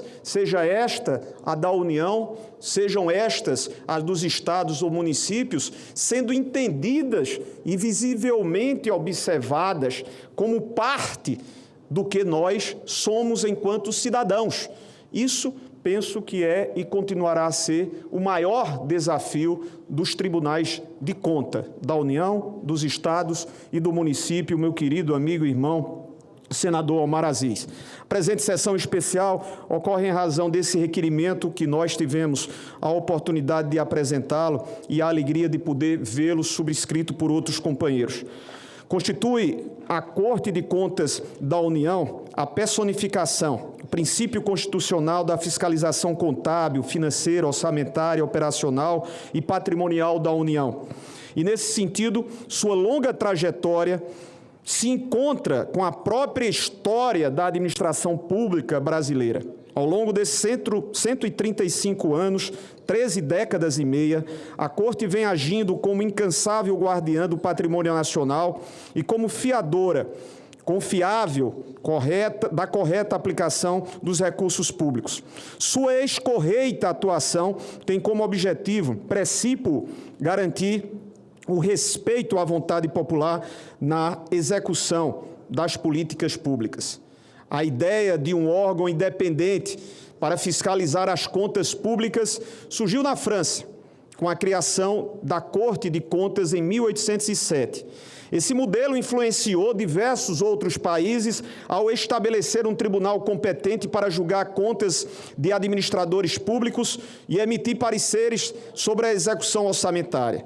Em setembro de 1890, nosso patrono, Rui Barbosa, então ministro da Fazenda, inspirado nos ideais franceses, promove a edição do decreto número 966-A, criando o Tribunal de Contas da União, oficialmente consagrado na Constituição de 1891. Assim, o TCU se converte em um dos pilares da recém-proclamada República Brasileira.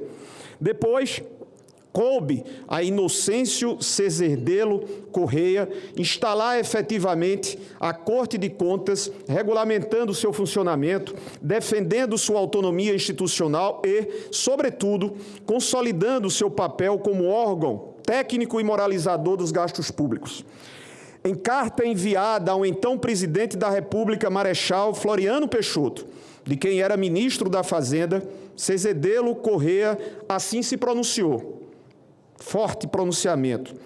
Abrimos aspas. É preciso, antes de tudo, legislar para o futuro.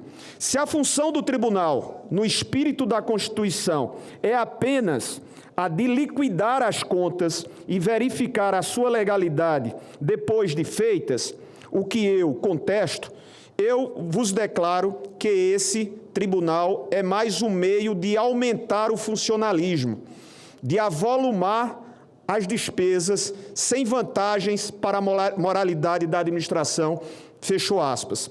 E prosseguiu, se, porém, ele for um tribunal de exação, como já o queria Alves Branco e como tem a Itália e a França, precisamos nos resignar a não gastar, senão o que for autorizado em lei, e gastar sempre bem, pois, para os casos urgentes, a lei estabelece o recurso, fecho aspas. Aqui, Cezerdelo já vislumbrava o importantíssimo e imprescindível papel da Corte de Contas para a governança pública. Não bastaria tão somente fiscalizar as despesas já realizadas. Seria preciso igualmente legislar para o futuro, fixando normas e regulamentos para nortear os gastos públicos. E, de fato, com o advento da Constituição de 88, foi com muita satisfação que vimos nossa Corte de Contas ganhando protagonismo na governança pública e na democracia brasileira.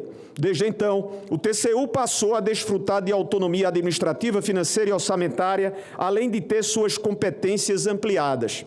A Corte passou a fiscalizar não apenas a legalidade, mas também a legitimidade, a economicidade, a eficiência dos atos administrativos. Ganhou também poder para aplicar sanções. O TCU passou a atuar de forma preventiva, com foco em governança, integridade e transparência. Nesse sentido, o TCU constitui um dos pilares fundamentais da democracia nacional, na medida em que fiscaliza o gasto público e orienta a atuação do Estado quanto à eficácia, à eficiência e à efetividade das despesas. Em tempos recentes, as atividades conduzidas pelo Tribunal de Contas da União têm sido fundamentais para o combate também da corrupção. Uma das iniciativas mais relevantes, ministro-presidente Vital do Rego Filho, vice-presidente Jorge Oliveira, nesse sentido, é o PNPC, Programa Nacional de Prevenção à Corrupção, lançado para fortalecimento à integridade no setor público. Seu objetivo é criar um ciclo contínuo de aprimoramento da governança, reduzindo a exposição em riscos e promovendo uma gestão mais transparente.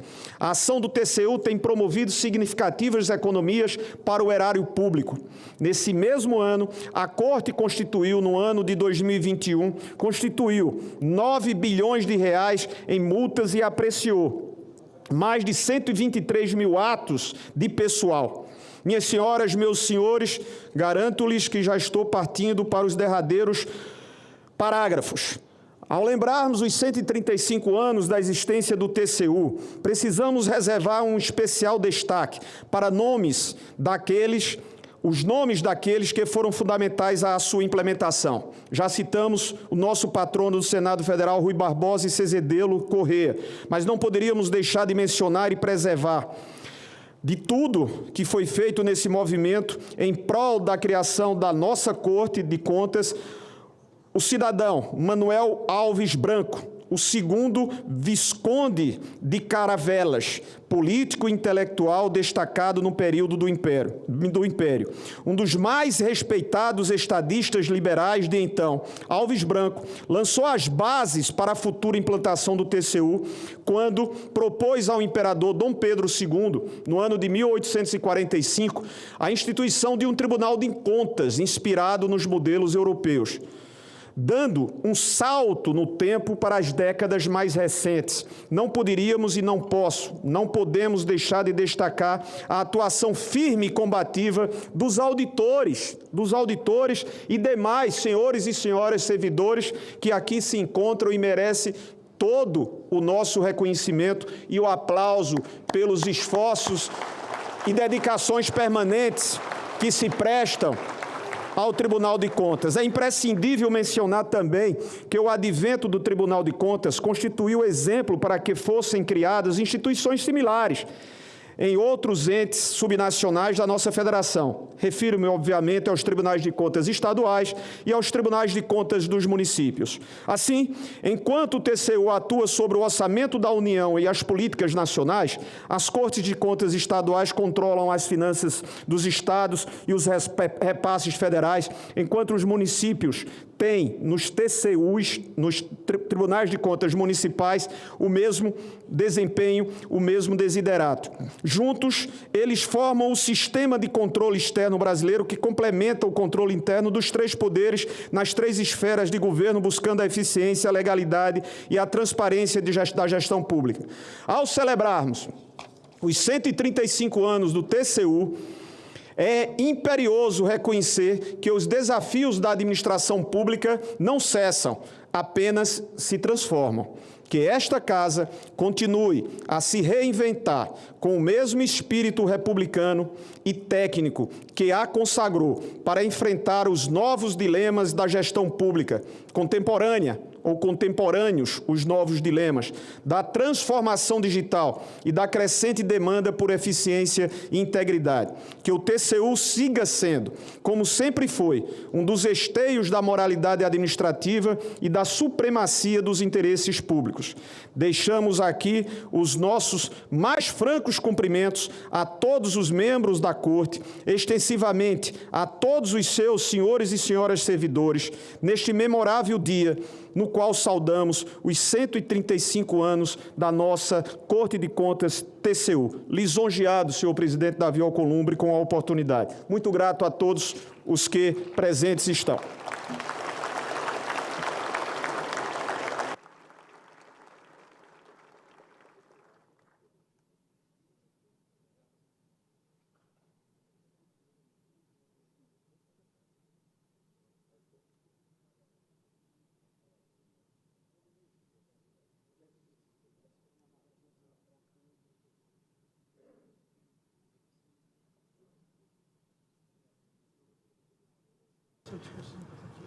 Informo que se encontram sobre a mesa e sobre as bancadas alguns exemplares do livro Tribunal de Contas da União, História da Composição, de 1890 a 2025, que será lançado amanhã às 17 horas no hall do edifício principal do TCU.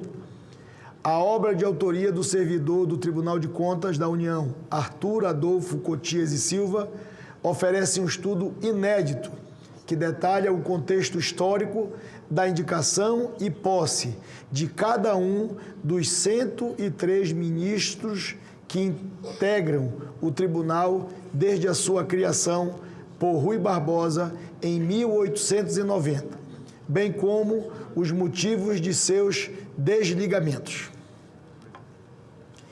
Aproveitar essa oportunidade, querido presidente Vital do Rego, e anunciar ao plenário que, oficialmente, a presidência do Senado Federal recebeu das mãos do presidente Vital do Rego e do relator, ministro e vice-presidente do Tribunal, Jorge Oliveira, o relatório de fiscalização das obras públicas, que já está no seu 29º ano de edição, e a Fiscobras, sob a relatoria do vice-presidente ministro Jorge Oliveira, fez formalmente a entrega do relatório de fiscalização de obras públicas estaduais, municipais e nacionais, entregues ainda há pouco à presidência do Congresso Nacional Brasileiro.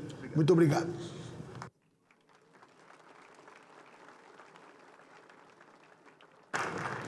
Concedo a palavra ao excelentíssimo senhor ministro José Múcio Monteiro Filho.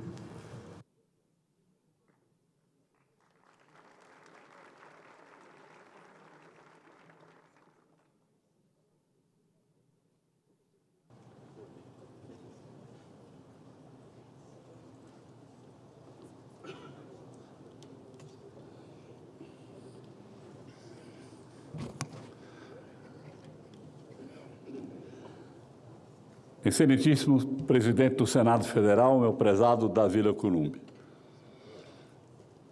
Ministro das Comunicações do Governo, Frederico Siqueira Filho. Presidente da sessão solene, aliás, autor dessa propositura, senador Vital do Rego. Presidente de sessão, senador Vital do Rego. Presidente do Tribunal de Contas da União, Vital do Rego Filho. Requerente dessa sessão, senador veneziano Vital do Rego. Presidente do Tribunal de Contas da União, vice-presidente do Tribunal de Contas da União, Jorge Antônio de Oliveira Francisco. Procuradora-Geral do Tribunal de Contas da União, Cristina Machado, e quero saudar também os demais procuradores, Paulo Bulgarim, Sérgio Caribé e Rodrigo Medeiros. Senhores senadores, senhores deputados federais aqui presentes, faço a saudação especial a um velho e bom amigo, Arlindo Chinagra. Ministro do Tribunal de Contas da União, Alto Alencar Rodrigues. Ministro do Tribunal de Contas da União, Benjamin Ziller. Ministro João Augusto Ribeiro Nardes. Ministro do Tribunal de Contas da União, Haroldo Cedrais de Oliveira. Ministro do Tribunal de Contas, Bruno Dantas. Ministro Antônio Anastasia. Ministro do Tribunal de Contas da União, Jonathan Pereira de Jesus. Ex-ministro, queridos amigos Raimundo Carreiro, José Jorge, Valmir Campelo. Quero fazer uma saudação aos servidores do Tribunal de Contas da União, que eu muito admiro. Minhas senhoras e meus senhores. Alguém já disse que as duas coisas mais belas do mundo são um céu estrelado sobre as nossas cabeças e um sentimento do dever cumprido nos nossos corações. Após 11 anos como integrante daquela corte, 2 dos quais como presidente, é com um sentimento de dever cumprido e com profunda emoção que me dirijo a essa Casa da Federação, no momento que se celebra uma data de inestimável valor para a República, os 135 anos de existência do Tribunal de Contas da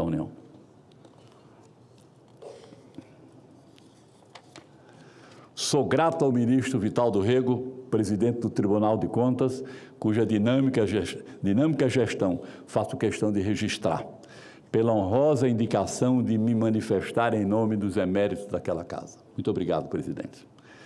Para mim, falar do TCU não é apenas revisitar a história de uma instituição, é narrar a própria evolução da fiscalização republicana no Brasil e dar o meu testemunho pessoal da resiliência, da perenidade, da notável contribuição à sociedade brasileira, daquele órgão que tem sido por mais de um século guardião silencioso e atento das finanças públicas. Não pretendo relembrar momentos decisivos da história da Corte de Contas, pois os demais oradores dessa cerimônia certamente podem fazer isso com maior competência.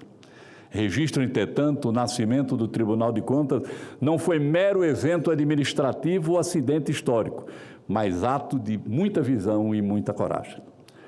Ao assinar em 7 de novembro de 1890, tão somente um ano após a proclamação da República, o decreto 966-A, que institui o tribunal, o então ministro da Fazenda, Rui Barbosa, um dos maiores intelectuais e juristas da nossa história, demonstrou compreender que não há república sem moralidade pública e que não existe moralidade pública sem uma fiscalização rigorosa. O então nascido governo republicano, por suas características intrínsecas, demandava uma sentinela para vigiar o uso dos recursos que os cidadãos confiavam aos gestores estatais. Instalado em janeiro de 1891, o tribunal evoluiu ao longo dos seus 135 anos. Adquiriu novas e cada vez mais relevantes funções nas sucessivas constituições republicanas, mas na sua essência permaneceu absolutamente inabalável. A Carta Magna de 88, com notável sabedoria, consagrou o papel da Corte como órgão que presta auxílio ao controle externo exercido pelo Congresso Nacional, ao qual, na condição de representante da soberania popular, pertence à primazia da fiscalização. O TCU não é um poder da República no sentido tradicional, mas é, sem dúvida, uma instituição essencial ao Estado brasileiro. Sua natureza é técnica administrativa fiscalizadora e é dessa singularidade que advém a sua força, o seu respeito e a sua autonomia. De forma simplificada, três são, em essência, as finalidades da Corte de Contas.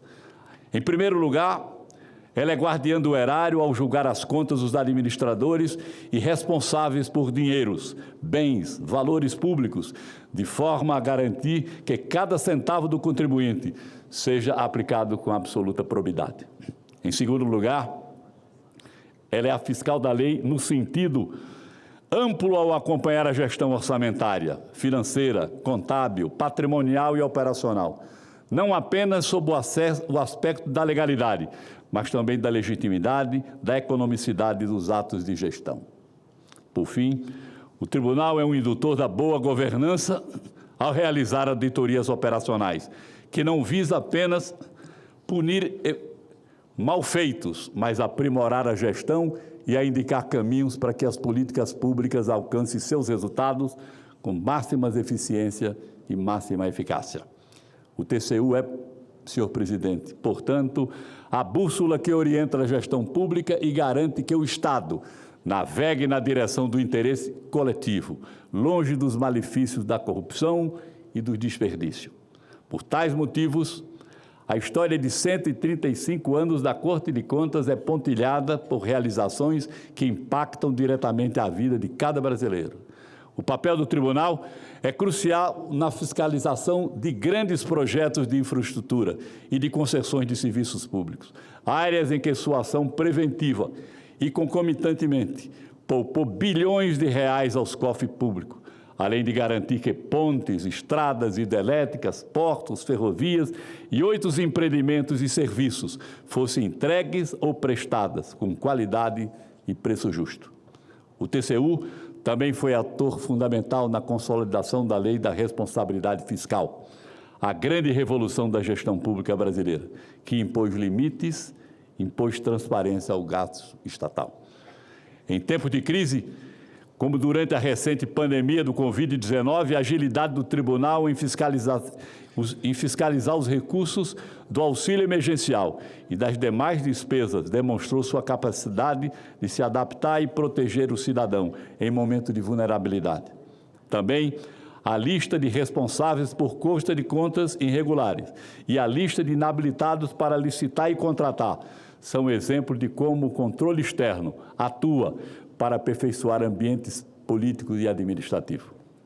Essa é a grande evolução do órgão de controle externo, cuja existência hoje nós celebramos.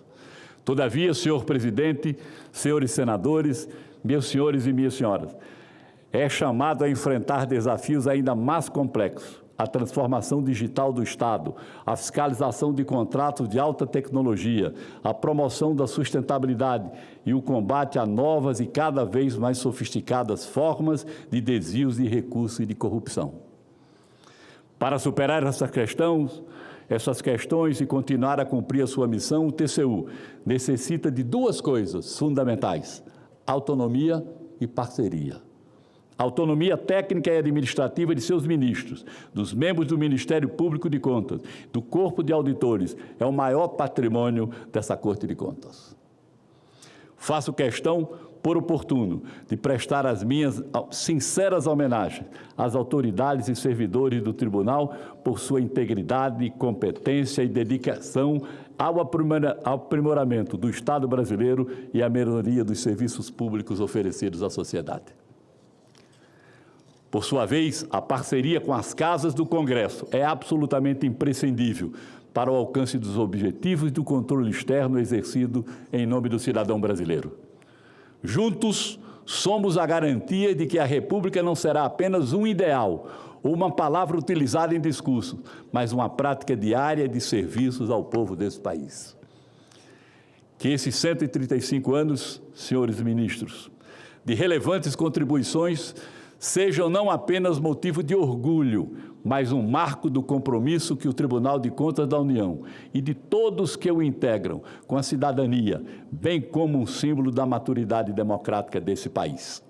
Reafirmo a minha admiração e confiança na capacidade técnica, na probidade e no empenho de todos aqueles que integram e integraram o TCU, assim como tenho certeza da continuidade do apoio do Parlamento às ações de controle. Graças à colaboração de todos esses atores que aqui citei, tenho absoluta convicção de que o Tribunal continuará a ser, por séculos vindouros, farol da ética a guiar a gestão pública brasileira. Muito obrigado aos senhores.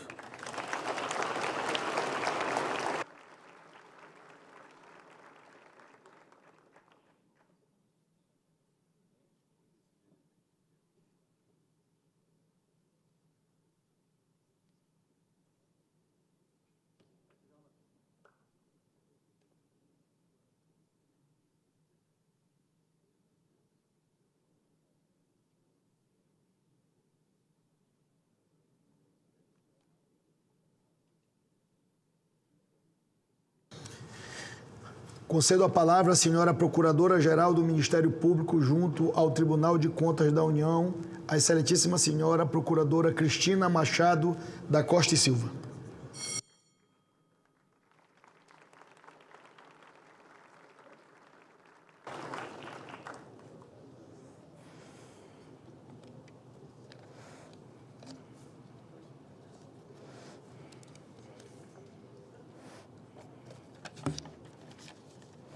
E aqui.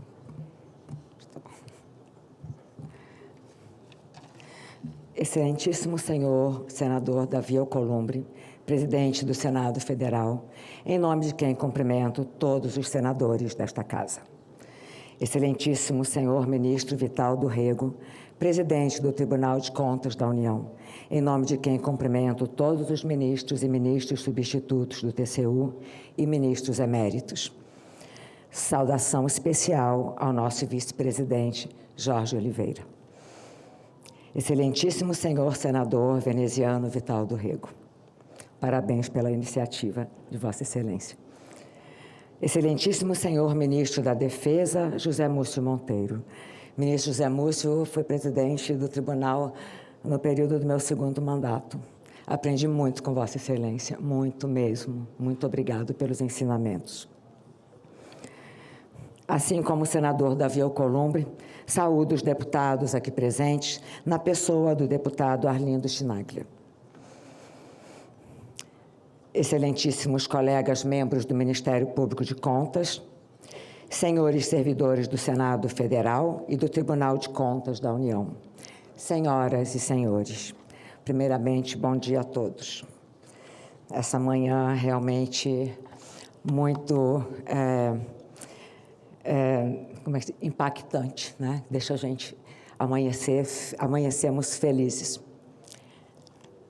É com profundo orgulho e emoção que me uno a esta casa para celebrar os 135 anos do Tribunal de Contas da União, uma instituição que nasceu com a própria República e que, desde então, honra o Brasil com sua história de integridade, competência e compromisso com o bem público.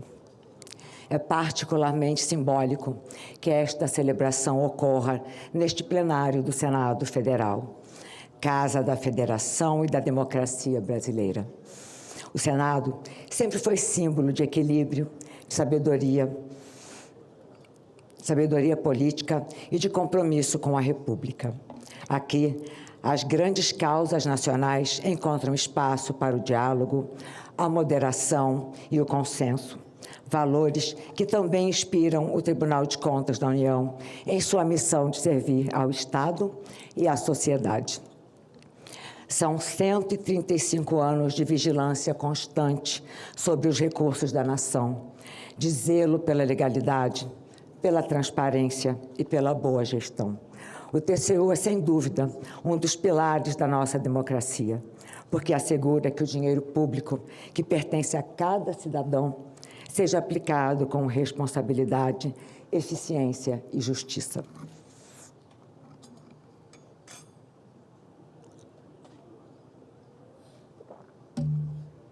A criação do tribunal remonta à visão de Rui Barbosa, concretizada pelo Decreto 966-A de 1890 e elevada à Constituição de 1891, promulgada sob o olhar atento deste Senado.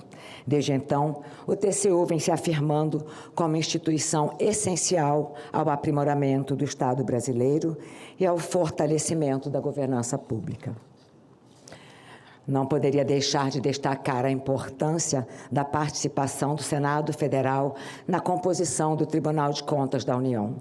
3 de seus ministros são escolhidos por esta Casa, o que reforça o vínculo de legitimidade democrática entre o Legislativo e a Corte de Contas. Rendo assim as minhas homenagens aos ministros Bruno Dantas, Vitaldo Rego e Antônio Anastasia, personalidades de elevado espírito público e competência reconhecida, que dignificam esta Casa e engrandecem o Tribunal com seu trabalho. Como Procuradora-Geral do Ministério Público junto ao Tribunal de Contas da União, sinto-me honrada em representar um órgão que atua de forma independente, técnica e colaborativa na defesa da ordem jurídica e do interesse público. Desde sua criação, o Ministério Público de Contas tem caminhado lado a lado com o TCU. Essa parceria, forjada desde os primórdios da instituição, é marcada por respeito, cooperação e propósito comum, o de tornar o controle externo cada vez mais efetivo e próximo da sociedade. O Ministério Público de Contas é e sempre será um parceiro comprometido com o fortalecimento do Tribunal em sua missão de garantir que o controle externo seja exercido com justiça, equilíbrio e compromisso com os valores republicanos. Mas celebrar o passado é também reafirmar compromissos com o futuro. De certo, os compromissos são muitos.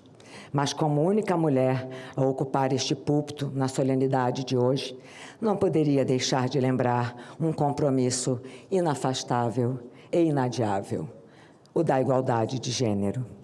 Não há verdadeira justiça, nem há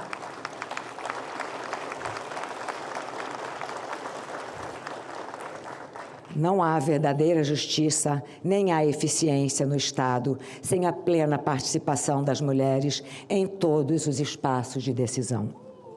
A igualdade de gênero não é uma concessão, é um direito, um princípio democrático e uma exigência de modernidade, em sintonia com as diretrizes internacionais e com os Objetivos de Desenvolvimento Sustentável das Nações Unidas. Permitam-me uma breve nota pessoal. Hoje tenho a honra e também a responsabilidade de ser a única mulher entre as autoridades do Tribunal de Contas da União. Mais do que um dado simbólico, esse é um chamado à ação, um lembrete de que a presença feminina precisa ser cada vez mais constante e representativa nas instituições públicas e em todos os espaços de poder. E ao olhar para este plenário e ver aqui senadoras, deputadas e tantas mulheres que ocupam posições de liderança e influência, faço uma conclamação sincera: que unamos nossas vozes e nossas forças para que a igualdade de gênero deixe de ser uma promessa e se torne uma realidade concreta no serviço público, na política, nas instituições, enfim, em toda a sociedade brasileira. Senhoras e senhores, a democracia se fortalece quando mulheres e homens caminham lado a lado, com as mesmas oportunidades de contribuir e transformar. Portanto, vamos juntos em busca desse objetivo. Vamos deixar esse importante legado para as futuras gerações.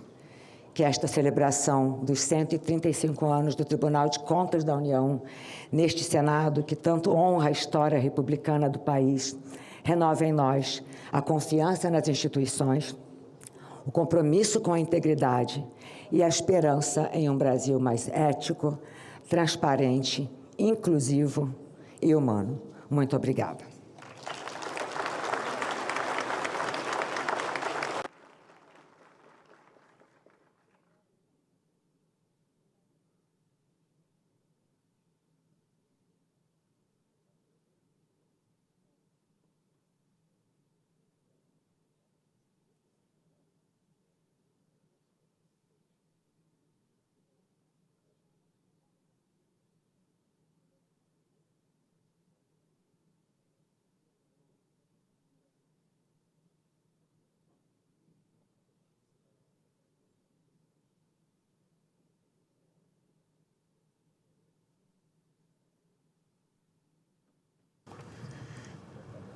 Concedo a palavra ao excelentíssimo senhor ministro Vital do Rego Filho, presidente do Tribunal de Contas da União, TCU.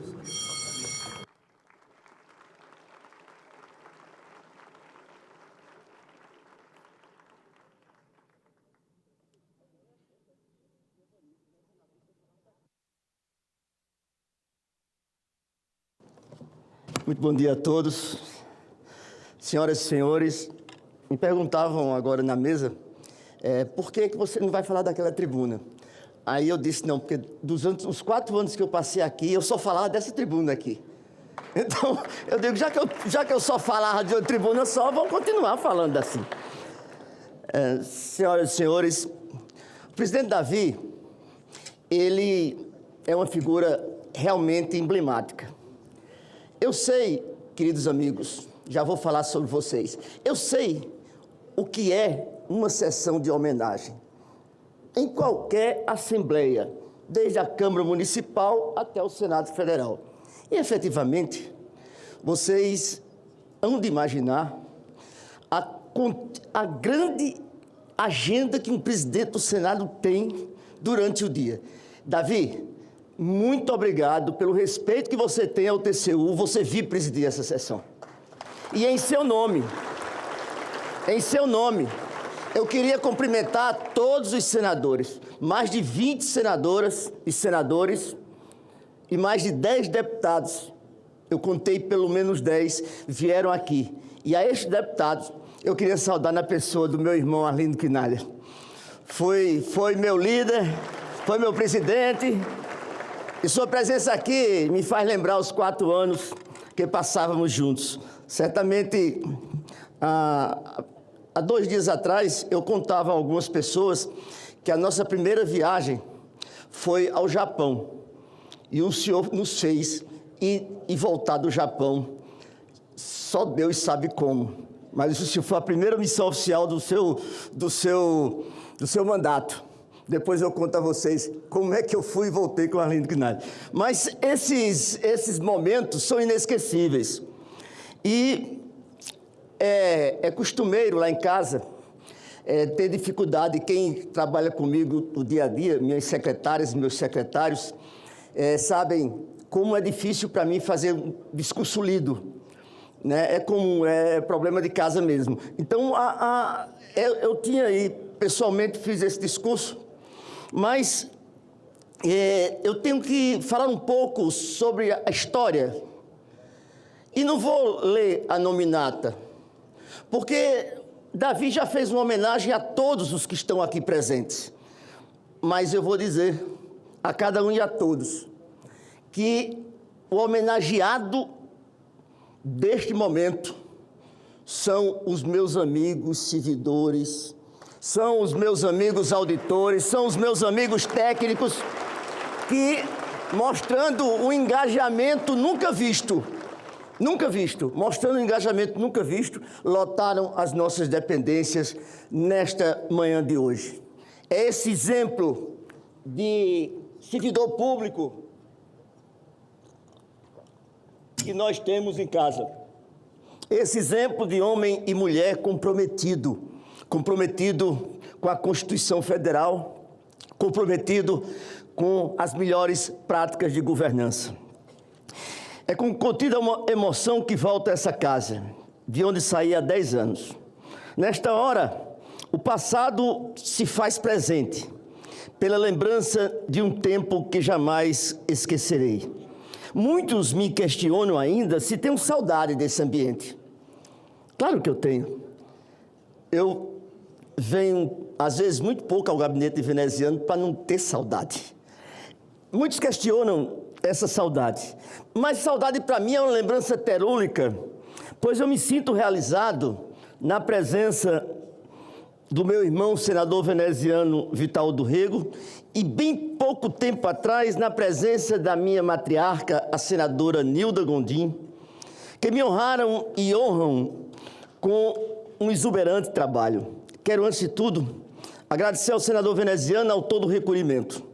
O TCU, como braço técnico do Parlamento, tem no Congresso o seu mais legítimo parceiro institucional, o que confere ainda mais significado e relevância a essa celebração. Em 1990, Rui Barbosa, tão falado e decantado aqui, o nosso busto de Rui Barbosa está ali, com o olhar cada vez mais de uma independência institucional, sonhou em fazer esse TCU. 3 anos depois, a presidência de Manuel Correia de Andrade, ex-senador do Império, tornou realidade. Desde então, o TCU atravessou crises, governos e transformações, mas com firmeza e autoridade do guardião do crivo público. Nós acompanhamos cada capítulo da democracia brasileira. Nesta casa se modernizou, incorporou novas tecnologias e se tornou uma das instituições mais respeitadas do Estado brasileiro, sempre fiel à missão de fazer com que o dinheiro público volte em benefício da sociedade. São 135 anos de evolução contínua, de trabalho, de entrega e de compromisso. Quero, nesse momento, prestar uma homenagem a todos aqui, nesses 135 anos que nos trouxeram. E gostaria de iniciar pelo meu amigo aqui presente, ministro emérito José Múcio Monteiro, e em seu nome agradecer aos ministros eméritos que se fazem presentes aqui. Durante a pandemia da Covid-19, sob a liderança de Zé Múcio, o TCU mostrou um grande que pode e deve fazer e ser um grande parceiro do gestor público. Em meio ao medo e à incerteza, o tribunal se abriu ao diálogo. Acompanhou lado a lado as ações de governo, monitorou programas e ajudou o Brasil a salvar vidas e emprego. E, neste momento, quero fazer um registro especialíssimo ao ministro Benjamin Zimler, que foi o relator de todas as matérias que envolviam aquela crise que marcou muito a iniciativa e a força do Tribunal de Contas. O ministro Benjamin Zimler é uma figura de um colossal pendor técnico.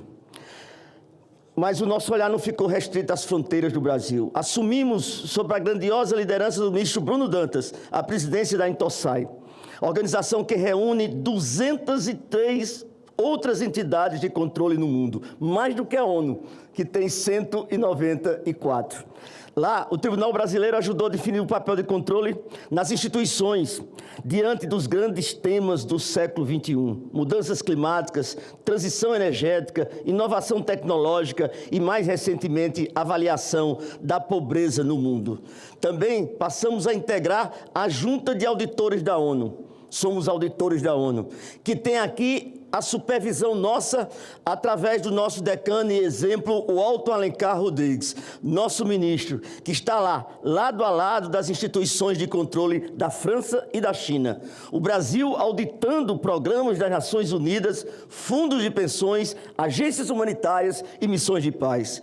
A cooperação internacional é um grande aprendizado. Ela nos traz novas práticas, novas metodologias, um novo olhar sobre o controle público, ao tempo de que compartilhamos também nossos conhecimentos mundo afora. O espírito inovador, aliado ao avanço tecnológico, mantém nossa casa em sintonia com o Brasil e com o mundo. Grande parte dessa evolução devemos aos pensamentos e às visões de futuro dos ministros Augusto Nardes e Haroldo Cedrais aqui presente. Outro grande avanço foi a solução consensual. Existe hoje um entendimento de que vem se consolidando cada vez mais, que é o constitucionalismo. É à luz da introdução da nova lei de introdução às normas de direito público. E eu faço questão, quando falo nessa LINDB, de homenagear seu autor, que este Senado nos deu de presente, Antônio Augusto Júnior Anastasia, nosso queridíssimo professor de um caráter, de uma respeitabilidade gigantesca. E nós somos muito valorizados e agradecidos ao Senado. Por meio da solução de conflitos, os resultados passaram de 300 bilhões de reais para o Brasil, destravando com segurança jurídica as renovações e os controles.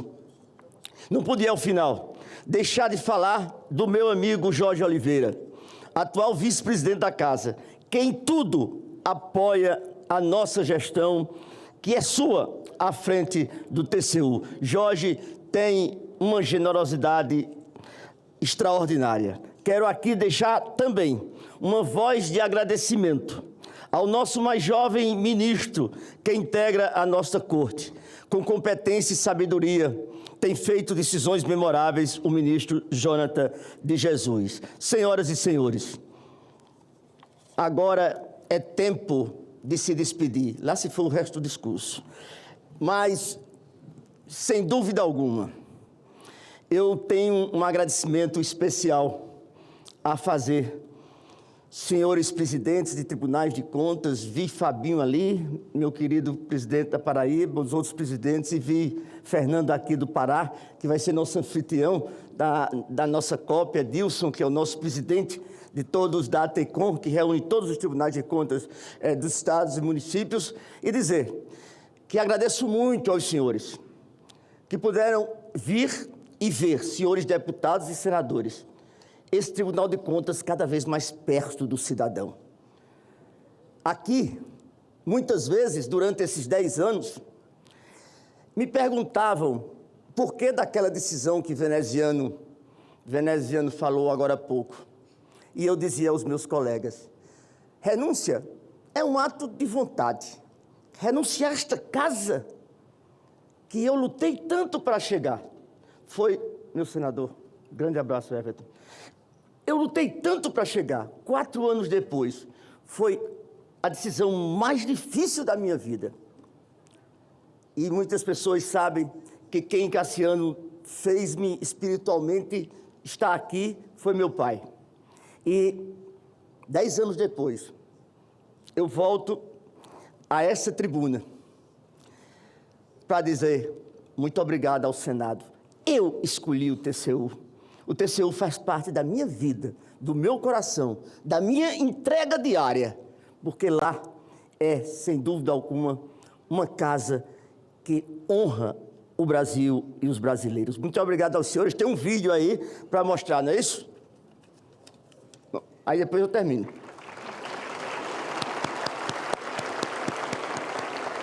Tecnologia, clima, sociedade, tudo muda em ritmo acelerado. Como vai ser o mundo em 2040? Quais os impactos da inteligência artificial, da transformação digital, das mudanças climáticas, do envelhecimento da população? Eu penso muito sobre o impacto das tecnologias e das mudanças climáticas, assim como principais motes, né, de transformação. E eu acho que isso vai moldar toda a nossa vida, assim, a nossa forma de se relacionar, a nossa forma de amar, a nossa forma de trabalhar. Para mim, 2040 é ao mesmo tempo uma esperança, mas ao mesmo tempo é um desafio, né? Você tem que olhar com muita responsabilidade, com muito realismo, né, para não cair num cenário distópico nem utópico. A primeira coisa que vem na minha mente é que eu vou estar com um adolescente em casa, né? Então eu espero que o mundo esteja um pouco melhor, que a gente tenha melhorado tanto consciência de classe, consciência social, de raça. Espero que a gente já tenha conseguido fazer um entendimento maior sobre a inteligência artificial. Espero que os meios de comunicação estejam funcionando de uma forma mais adequada e que as pessoas tenham um maior letramento para usufruir esses tipos de meios de comunicação. Eu acho que em 2040 a gente já vai estar mais familiarizado com a tecnologia, principalmente a inteligência artificial. Acho que vai ser a obrigação de todo mundo conhecer um pouco. É quase como uma obrigação que hoje a gente tem de saber usar um computador. Será que a gente vai conseguir usar essas promessas de tecnologia, de digitalização, inteligência artificial, para resolver nossos problemas? Será que a gente vai conseguir colaborar, não só no país, mas no mundo, para resolver os graves problemas que a humanidade tem? Dá uma certa ansiedade, né, pensar no futuro, porque ele é muito impactado pelas decisões que a gente vai tomar hoje. E o TCU, como pode se preparar para um futuro tão incerto? Em 2040 seria bom o TCU já ter meio que essa solidificação do nome TCU, das pessoas entenderem o que é o TCU e o que realmente o TCU tem uma capacidade de fazer para a sociedade brasileira. Com todo o poder, com todo o protagonismo que ele tem, eu acho que é fundamental assim, que ele possa dar voz a quem mais vai sofrer com os impactos da crise ambiental, enfim, com o avanço de IA. Então, acho que o principal é a capacitação, para poder lidar com assuntos complexos, assuntos cada vez mais que entram dentro da esfera da própria população. Precisamos ampliar o nosso olhar para o futuro, não para prever o que vai acontecer, mas para estarmos preparados para diferentes resultados.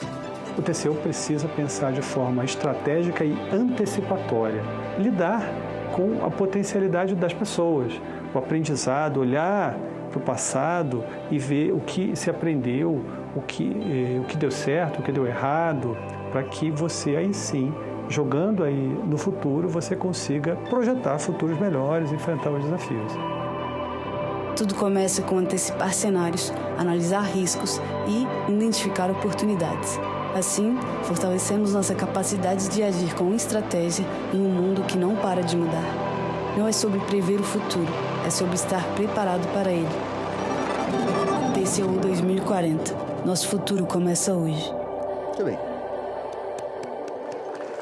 E é isso o nosso futuro, Este vídeo foi narrado por inteligência artificial. Eu queria deixar com o Senado Federal e a Câmara dos Deputados o compromisso. Nós do TCU, estamos preparados para enfrentar esses desafios de 2040, sempre pensando que o cidadão é, como para aqui e como para a Câmara, o nosso maior objetivo. Nós queremos um TCU simples, funcional e que o cidadão se sinta representado por ele. E a Câmara e o Senado sempre haverão de ter, como diz a Constituição Federal, um órgão de controle, de apoio ao Poder Legislativo, de fortalecimento do Poder Legislativo. E tenha absoluta convicção que nós estamos preparados para o amanhã. Muito obrigado a todos. Um abraço. Obrigado.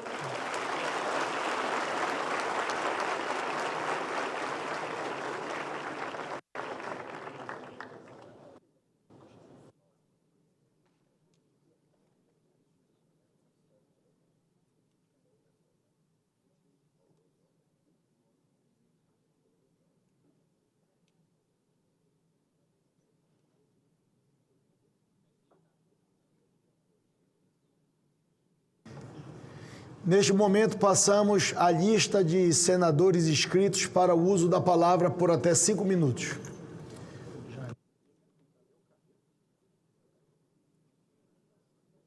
Concedo a palavra ao senador Jaime Campos.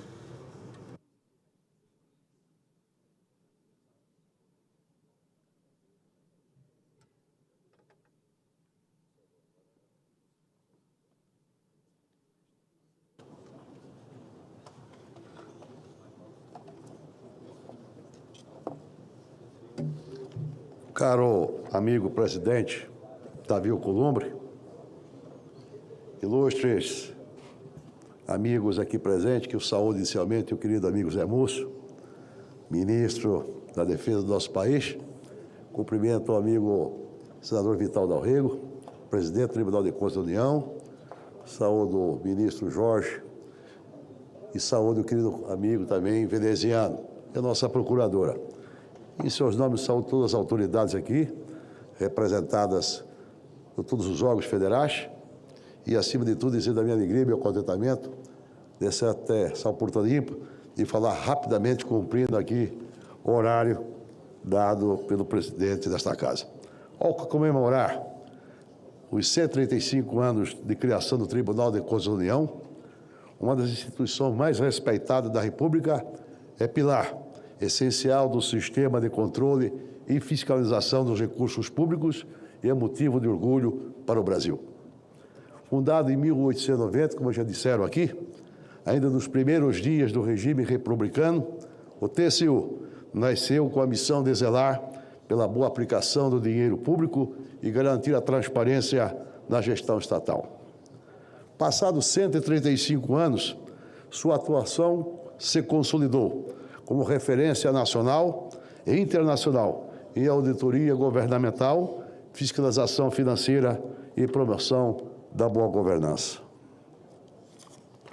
Mais do que apontar irregularidades, o TCU tem se mostrado um agente transformador da administração pública. Ao propor melhorias, disseminar boas práticas e estimular a doação de mecanismos modernos de gestão e de controle interno como foco da eficiência do Estado. Mas, senhoras e senhores aqui presentes, em tempos de crescente demanda por responsabilidade fiscal, ética na gestão pública, o papel do TCU torna-se ainda mais relevante. É o guardião da confiança entre o Estado e o cidadão. Cada parecer técnico, cada auditoria, cada recomendação emitida pelo tribunal representa compromisso permanente com a integridade e as finanças públicas. Rendo, portanto, homenagem aos ministros, auditores, procuradores e servidores que, ao longo do mais de um século, têm honrado a missão do Tribunal de Contas da União. Seu trabalho silencioso, técnico e criterioso fortalece a democracia e assegura o uso responsável dos recursos que pertencem a todos nós brasileiros. Celebrar 135 anos do TCU é reconhecer uma trajetória de credibilidade, competência e compromisso com o país. É reafirmar que o controle público é indispensável para que o Brasil avance com mais justiça, transparência e eficiência. Que o tribunal continue exercendo com independência e rigor técnico sua função constitucional de auxiliar o Congresso Nacional, de garantir que cada real de contribuinte seja aplicado com prioridade e em benefício da sociedade. Quero aqui cumprimentar meu querido amigo Vital. Parabéns ao Tribunal de Contas da União. Encerrando, me permita mais um segundo só, senhor presidente. Eu quero dizer que o povo do Mato Grosso é muito grato ao Tribunal de Contas da União, na medida em que, lamentavelmente, nós tínhamos um imbróglio criado já há alguns anos atrás, em que a BR-163 foi concessionada para uma empresa deste país. E as obras, infelizmente, que estavam pactuadas, não foi possível de fazer, diante de alguns fatos que aconteceram. Todavia, o Tribunal de Contas talvez não saiba de quanto vocês deram a contribuição para o crescimento econômico e social do Mato Grosso. Ali, numa engenharia tão bem construída, permitiu que essa concessionária pudesse repassar para o Estado do Mato Grosso essa concessão e essa obra está sendo realizada, evitando alguns dezenas e centenas de mortes. Tudo isso foi possível porque o Tribunal de Contas da União, com seus auditores, técnicos e ministros, sobretudo, com pensamento moderno, equilibrado e sensato. Hoje, senador Vital, Jorge, que esteve conosco lá, Bruno Dantas aqui, querido amigo senador eterno aqui desta casa, Anastasia, e vejam tantos que contribuíram para a realização hoje, com certeza, dessa estrada que era considerada a Estrada da Morte, hoje está sendo praticamente concluída. Por outro lado, se não bastasse isso, aqui eu tenho que render minha homenagem ao ilustre ministro Nardes também, e todos os senhores, que permitiu o avanço do transporte intermodal no Mato Grosso.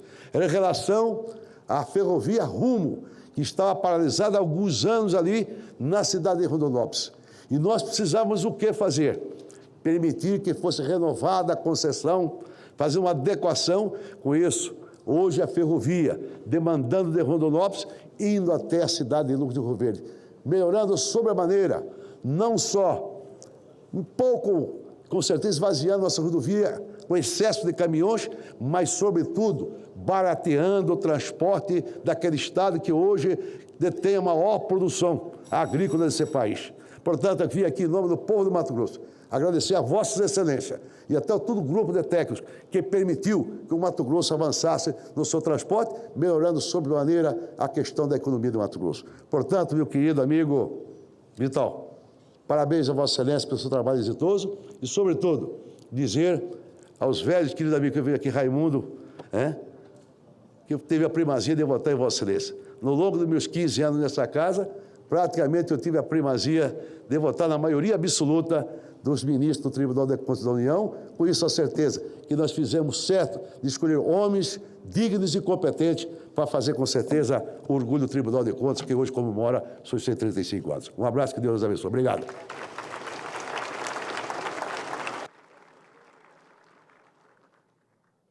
Para fazer uso da palavra, concedo a palavra ao senador doutor Irã.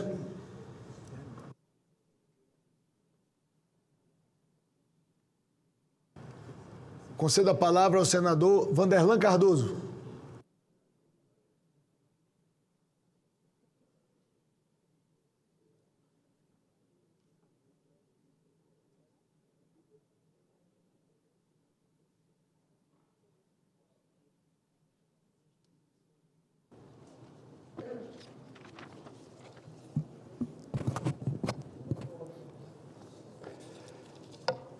Excelentíssimo senhor presidente desta casa, do nosso Senado Federal, Davi Alcolumbre, senhor requerente desta sessão, senador veneziano Vital do Rego, senhor ministro de Estado de Defesa, José Múcio Monteiro, meus cumprimentos, senhor presidente do Tribunal de Contas da União, ministro Vital do Rego, meus cumprimentos, senhor presidente do Tribunal, senhor vice-presidente do Tribunal de Contas da União, ministro Jorge Oliveira, senhora Procuradora-Geral do Ministério Público, junto ao Tribunal de Contas da União, Cristina Machado da Costa e Silva, ministro Haroldo Cedrais, Augusto Nardes, Benjamin Zinler, Antônio Anastasia, meus cumprimentos, Valton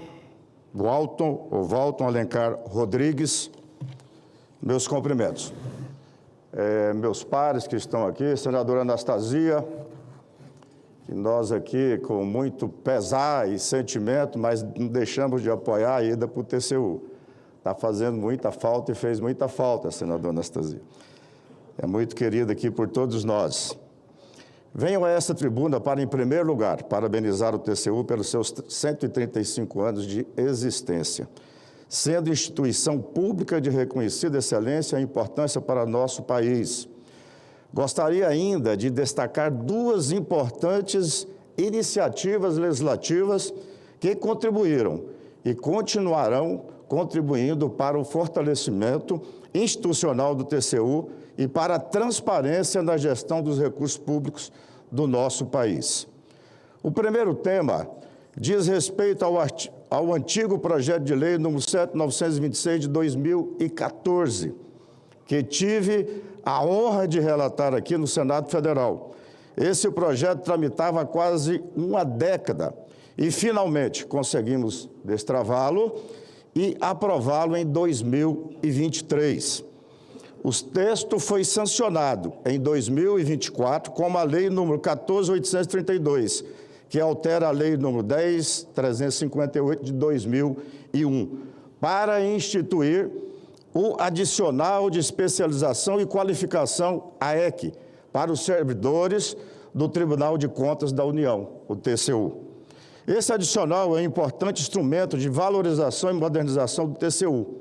Ele incentiva o aprimoramento técnico e profissional dos servidores, reconhecendo formalmente a importância da formação continuada, seja por meio de cursos de graduação, especialização, mestrado, doutorado ou certificações técnicas. Com essa medida, o TCU se alinha, senador Everton, a outros órgãos federais que já possuem políticas semelhantes de valorização do capital humano. É um avanço que contribui diretamente para o fortalecimento do controle externo, da boa governança e da eficácia do gasto público. Como relator, tive o privilégio de contribuir para destravar um projeto que aguardava quase 10 anos por votação. E a aprovação da EC é uma conquista não apenas dos servidores, mas de todo o Estado brasileiro, que passa a contar com um TCU ainda mais preparado para enfrentar os desafios da fiscalização contemporânea. Gostaria de falar também sobre o projeto de lei número 2759 de 2024, de minha autoria. Este projeto foi originado de uma conversa, uma contribuição e uma conversa que tive com o então presidente ministro Bruno Dantas. Naquele dia, decidimos elaborar, com a contribuição do TCU e os técnicos, e aprovar o projeto com objetivo tornar mais transparentes e rastreáveis as transferências especiais, as chamadas emendas PIX, de recurso do orçamento público, conhecida como emendas PIX. Aqui eu quero abrir aqui um parêntese, meu tempo está se esgotando, dizer que foi muito importante o TCU, senador Anastasia, nessa conversa que nós tivemos, e isso originou de quê? Eu fui muito, ministro, reticente com relação a essas emendas PIX, porque já era um pouco desconfiado, mas colocamos um recurso a pedido, senador Davi, de um prefeito de um recurso para construir uma ponte. E passou um tempo e essa ponte nada. E o parlamentar, quando coloca um recurso, no meu caso, a gente faz gravações, vai lá no local, e eu fui lá no lugar da ponte, reuni os fazendeiros, reuni os pequenos produtores, e nada da ponte sair. E depois eu fui descobrir que o recurso da ponte tinha para outra finalidade. Foi aí que eu procurei o TCU, e muito bem recebido pelo ex-ministro Bruno Dantas, e procurei ele, disse, ministro, o que fazer? Não tem controle nenhum, ele disse, não tem. E como fazer? Projeto de lei. E nós fizemos isso, senador Jaime, em junho ou foi julho do ano passado. Esse projeto hoje se encontra na CCJ. Estou encerrando, senador, ainda tem um minuto. Na CCJ, com a relatoria do senador Alessandro Vieira, pronto já para ser apresentado. Então, o que eu quero enaltecer, essa parceria dessa casa.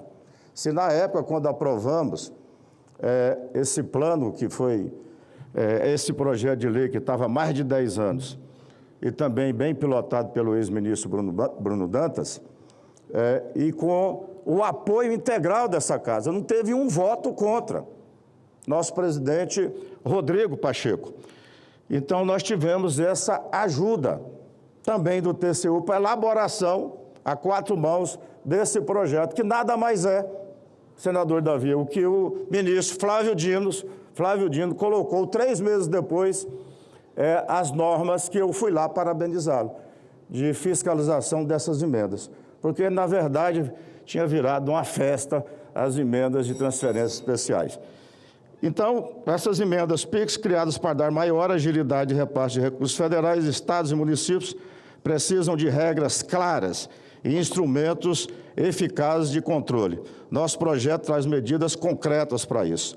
Determina que o TCU e os tribunais de contas estaduais e municipais fiscalizem essas transferências. Obriga entes beneficiados a comunicarem em até 30 dias o recebimento dos recursos, o plano de trabalho e o cronograma de execução. Dá prioridade às transferências destinadas a entes em situação da calamidade pública ou emergência reconhecida pela União. Reforça que os recursos devem ser utilizados exclusivamente para investimentos como prevê a Constituição, senadora Zenaide, e garante que o autor da emenda informe de forma transparente o objetivo e o valor da transferência.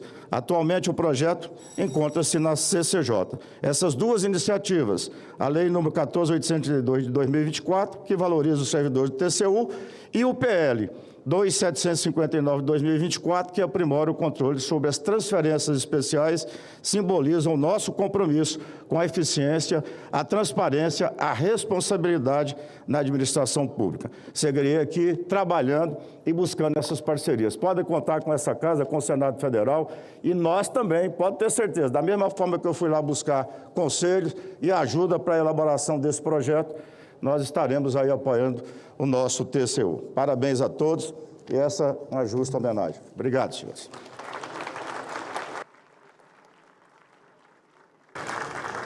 Concedo a palavra pela lista de inscrição à senadora Zenaide Maia.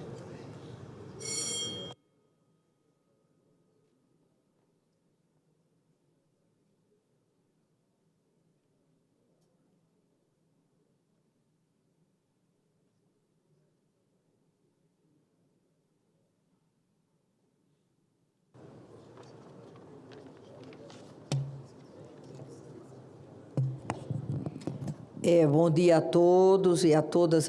Boa tarde já, né? A todos e a todas. Como ninguém almoçou, ainda é bom dia, Zenaide.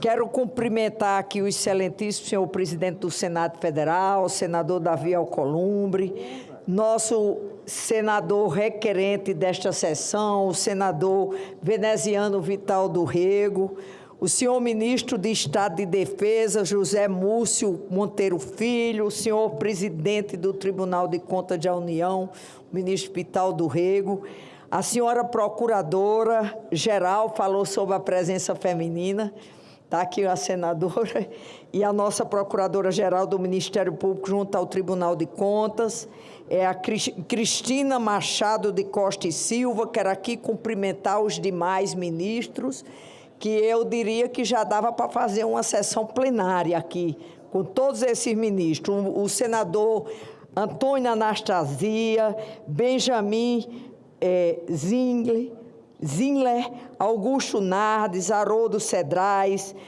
o Alton Alencar Rodrigues e o ministro Bruno Dantas, que eu não estou vendo, mas esteve aqui presente. Senhoras e senhores aqui presentes, todos que nos acompanham pelos veículos de comunicação, nesta sessão especial do Senado, meus cumprimentos. Eu começaria dizendo o seguinte: não existe país forte com instituições fracas.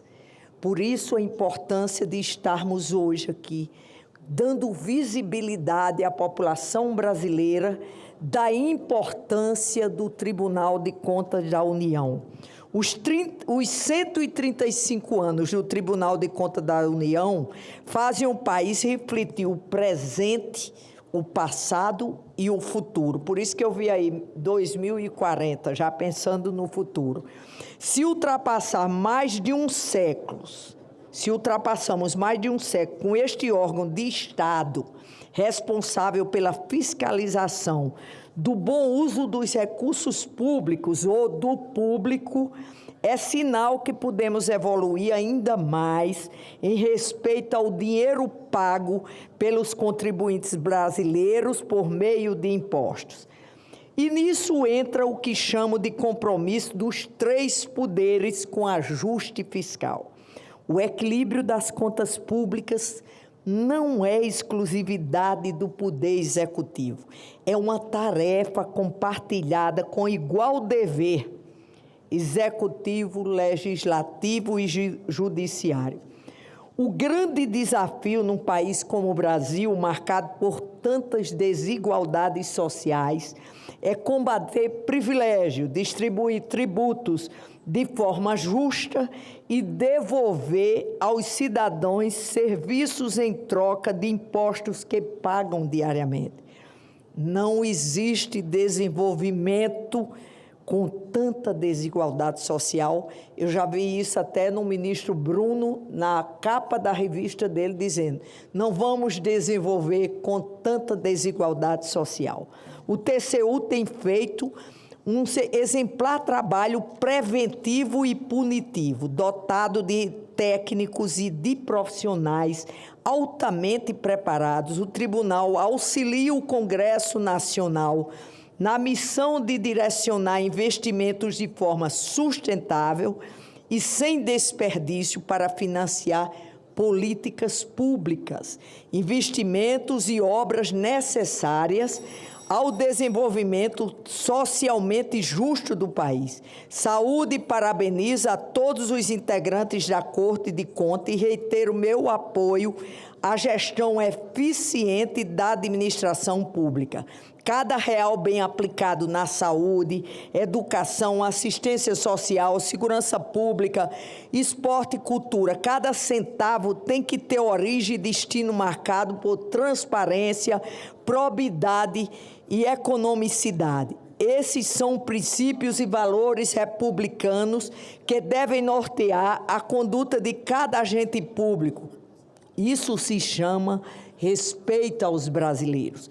E o TCU também tem inovado nesse trabalho altamente valioso para uma democracia sólida, aperfeiçoando instrumentos de prevenção e combate ao desvio ou à má aplicação dos recursos públicos. A Corte acompanhou as mudanças do tempo e consolidou, nesse sentido, uma atuação pedagógica e orientadora, oferecendo assessoramento técnico ao Congresso Nacional por meio de auditorias, levantamento e relatórios. Finalizo minha manifestação recordando que o TCU foi criado em 7 de novembro de 1890 por iniciativa do então ministro da Fazenda, Rui Barbosa. Estamos aqui olhando para ele. Foi um estadista, iluminista, um brasileiro definitivamente marcado pelo propósito de servir bem ao país. Desejo que o seu legado, que ultrapassou nossas fronteiras e projetou-se no mundo, permaneça um pilar de referência nos próximos séculos. Faço votos que o TCU inspire também os tribunais de contas estaduais e municipais nessa missão de resguardar o patrimônio coletivo do povo brasileiro. Muito obrigada. Presidente, desculpe se ultrapassei o tempo, tive que falar muito rápido, mas eu ainda não aprendi assim as meninas que fazem taquigrafia. Dizendo o seguinte, finalizando: não existe país forte sem instituições, com instituições fracas. E ninguém vai se desenvolver com tanta desigualdade social. Muito obrigada, gente.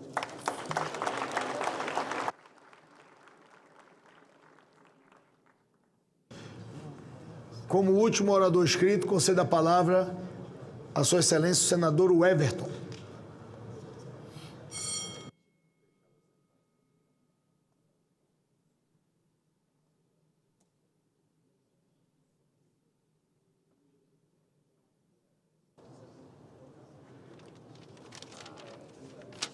Eu tenho, senhor presidente, senhor presidente Davi Alcolumbre, senhor presidente requerente dessa sessão, o colega senador Veneziano Vital do Rego, querido presidente do Tribunal de Contas da União, ministro Vital do Rego, senhor ministro da Defesa, ministro Zé Múcio, senhor vice-presidente, senhor ministro Jorge Oliveira, senhora procuradora-geral do Ministério Público junto ao Tribunal de Contas, doutora Cristina Machado. Quero aqui cumprimentar, senadora Anastasia, senadora Anastasia, me permita chamá-lo assim. Essa casa sente muita saudade e da sua atuação, da sua competência, do tempo que Vossa Excelência se dedicou ao Senado Federal.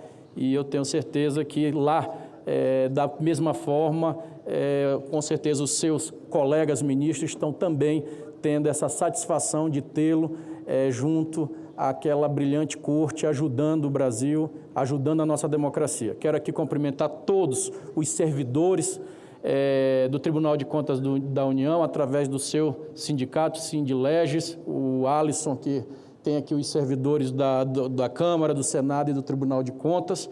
E eu lembrava aqui, presidente Davi, o nosso querido ministro Carreiro, que é meu conterrâneo do Maranhão, São Raimundo das Mangabeiras, né, o homem mais forte do nosso estado, porque Mangabeiras hoje tem IFMA, tem hospital, tem muitas ações lá, porque todos os prefeitos que passavam por lá tinham que ter muito juízo em botar para andar as coisas, e a bancada federal também sempre ajudando a sua região, o querido sul do Maranhão, que hoje o Brasil, o mundo já está tomando de conta por conta dos grandes investimentos que o agro, a iniciativa privada e todos foram para lá.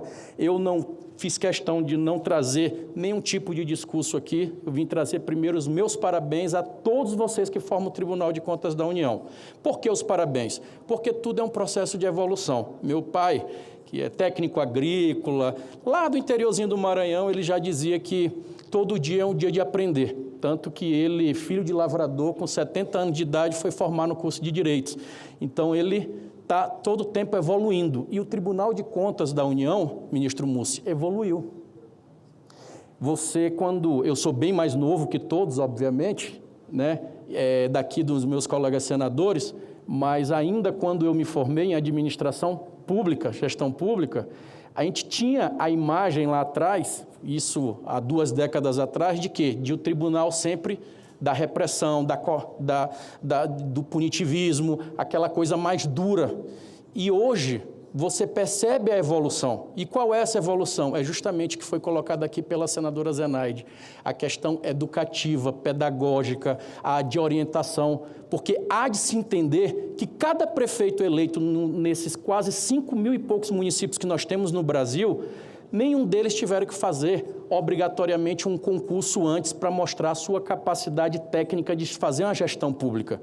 A capacidade dele, para mim, é o concurso mais difícil que tem, que é de ter o voto. Só quem já foi para uma campanha pegar um sol quente na rua, ficar sem almoçar, sem dormir, para arrumar o voto, conquistar um voto para conseguir esse diploma, que esse é um diploma que é inegociável, que só quem conquista sabe, o da eleição, o do eleito, ele, por si só, já dá muita autoridade e muita condição para você tocar uma gestão. Mas é preciso você se cercar.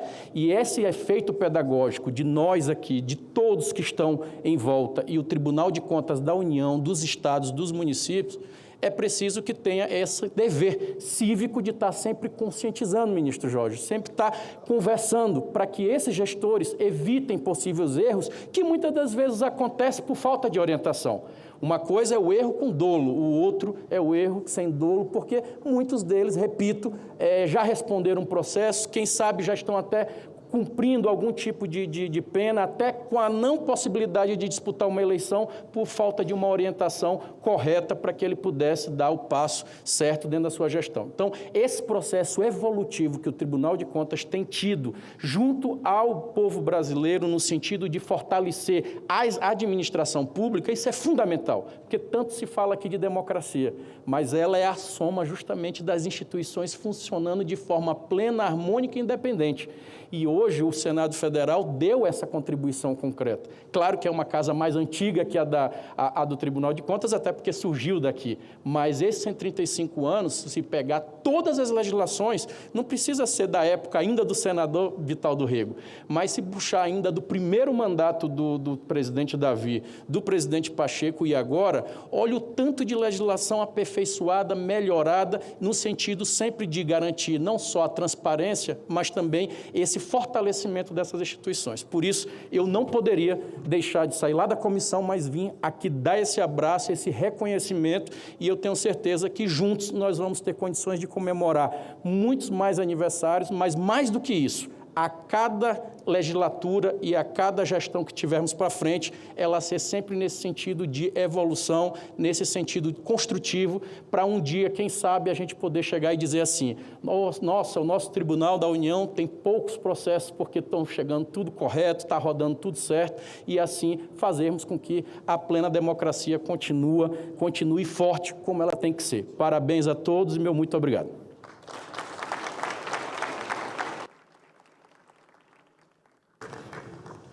Cumprida a finalidade desta sessão especial do Senado Federal, agradeço as personalidades que nos honraram com a sua participação. Ao tempo, convido os integrantes da mesa, os ministros e os ministros eméritos do TCU para uma foto oficial em frente à mesa dos trabalhos. Está encerrada a sessão.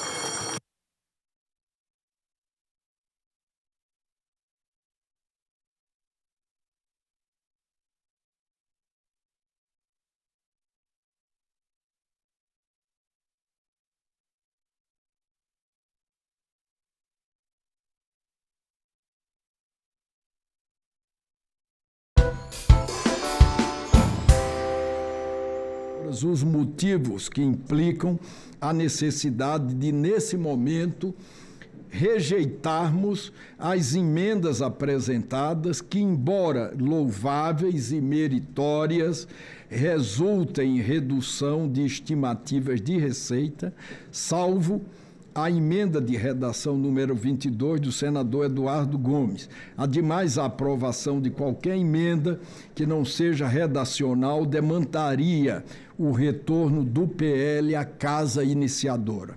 Em relação aos ajustes redacionais, propomos a inclusão da preposição DE no parágrafo 8º do artigo 16b da Lei 9.250, de 26 de dezembro de 1995,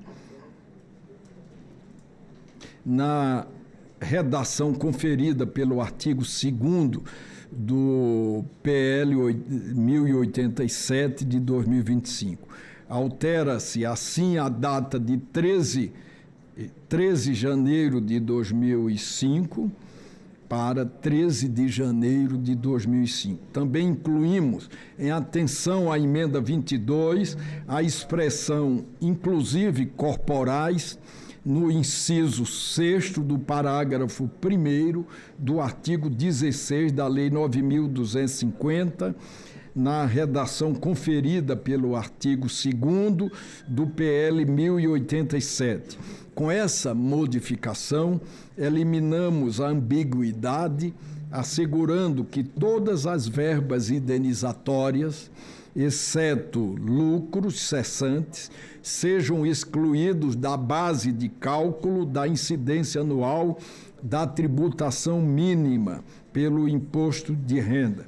No que se refere à denominação correta do IRPF, propomos alterações de todas as referências a aspas, imposto de renda das pessoas físicas, que estão indevidamente grafados, com as iniciais minúsculas e com erro no uso da preposição DE para imposto sobre a renda das pessoas físicas. Os tributos devem ser grafados com a inicial maiúscula por se tratar de nomes próprios. Em atenção às disposições da Lei Complementar número 95 de 1998, houve a necessidade de ajustarmos, sem qualquer alteração de conteúdo, a redação de alguns dispositivos, pois no texto aprovado pela Câmara, alguns articulados não estavam organizadamente por afinidades, com pertinência ou conexão. Ademais, há uma necessidade de expressarmos, por meio dos parágrafos, os aspectos complementares à norma enunciada no caput do artigo e as exceções a regras por este estabelecida. Em alguns dispositivos, artigo 6º-A e artigo 16A da Lei 9.250, de 26 de dezembro de 1995, na redação conferida pelo artigo 2º do PL 1087 de 2025.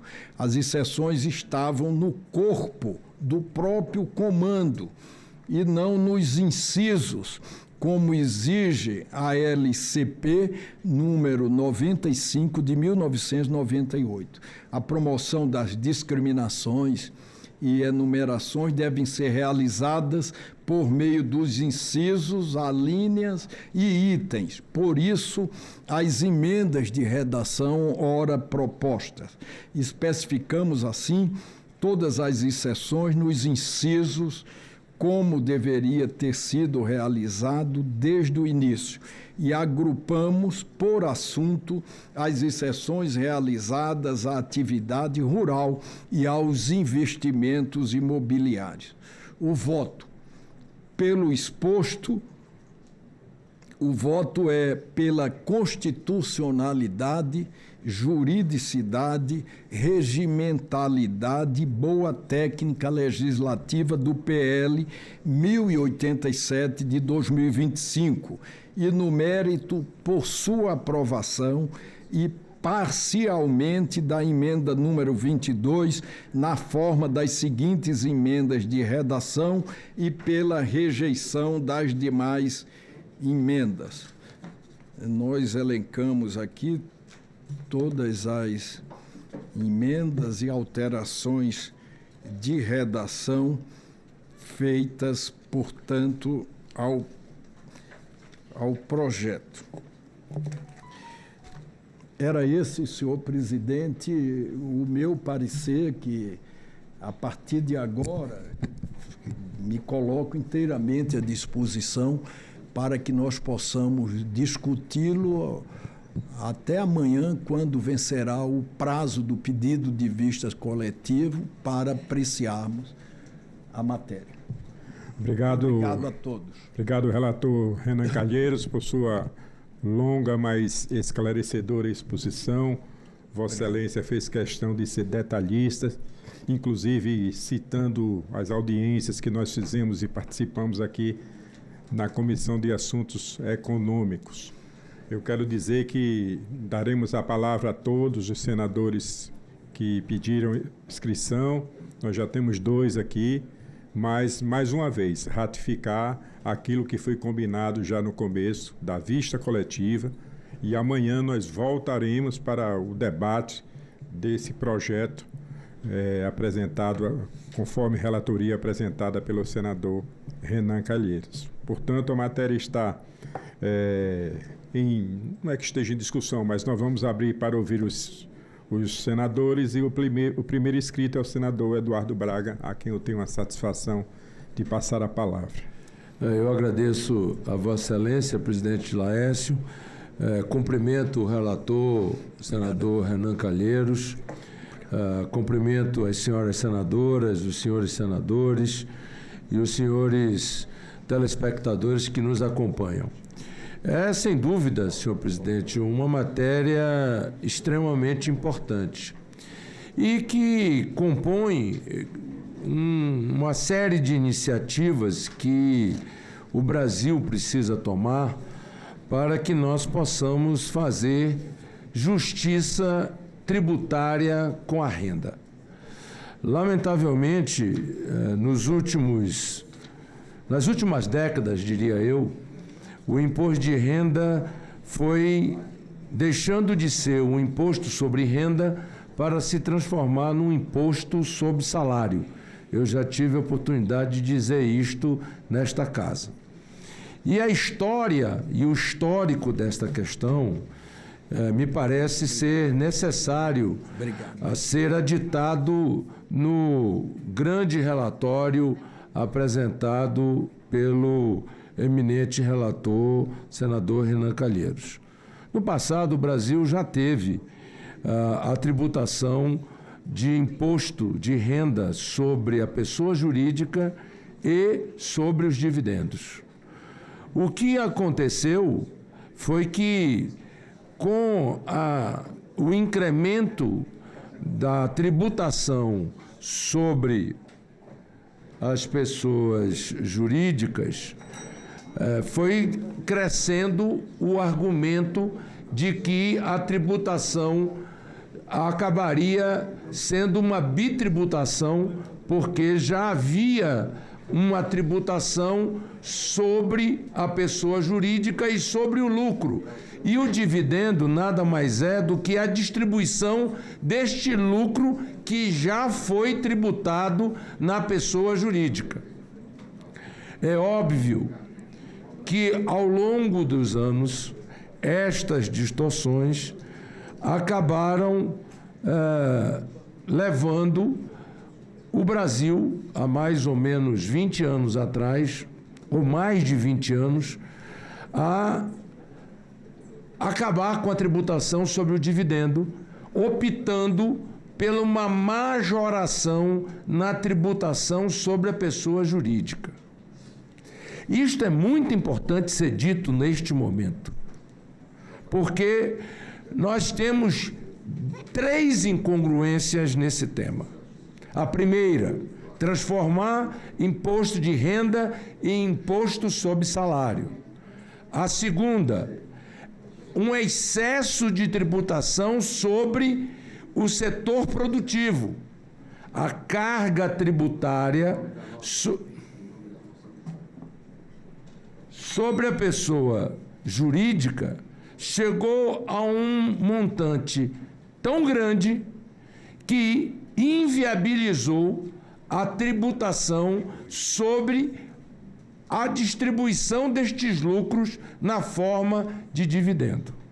Porém, ao longo deste mesmo período, através de planejamento tributários e através de puxadinhos,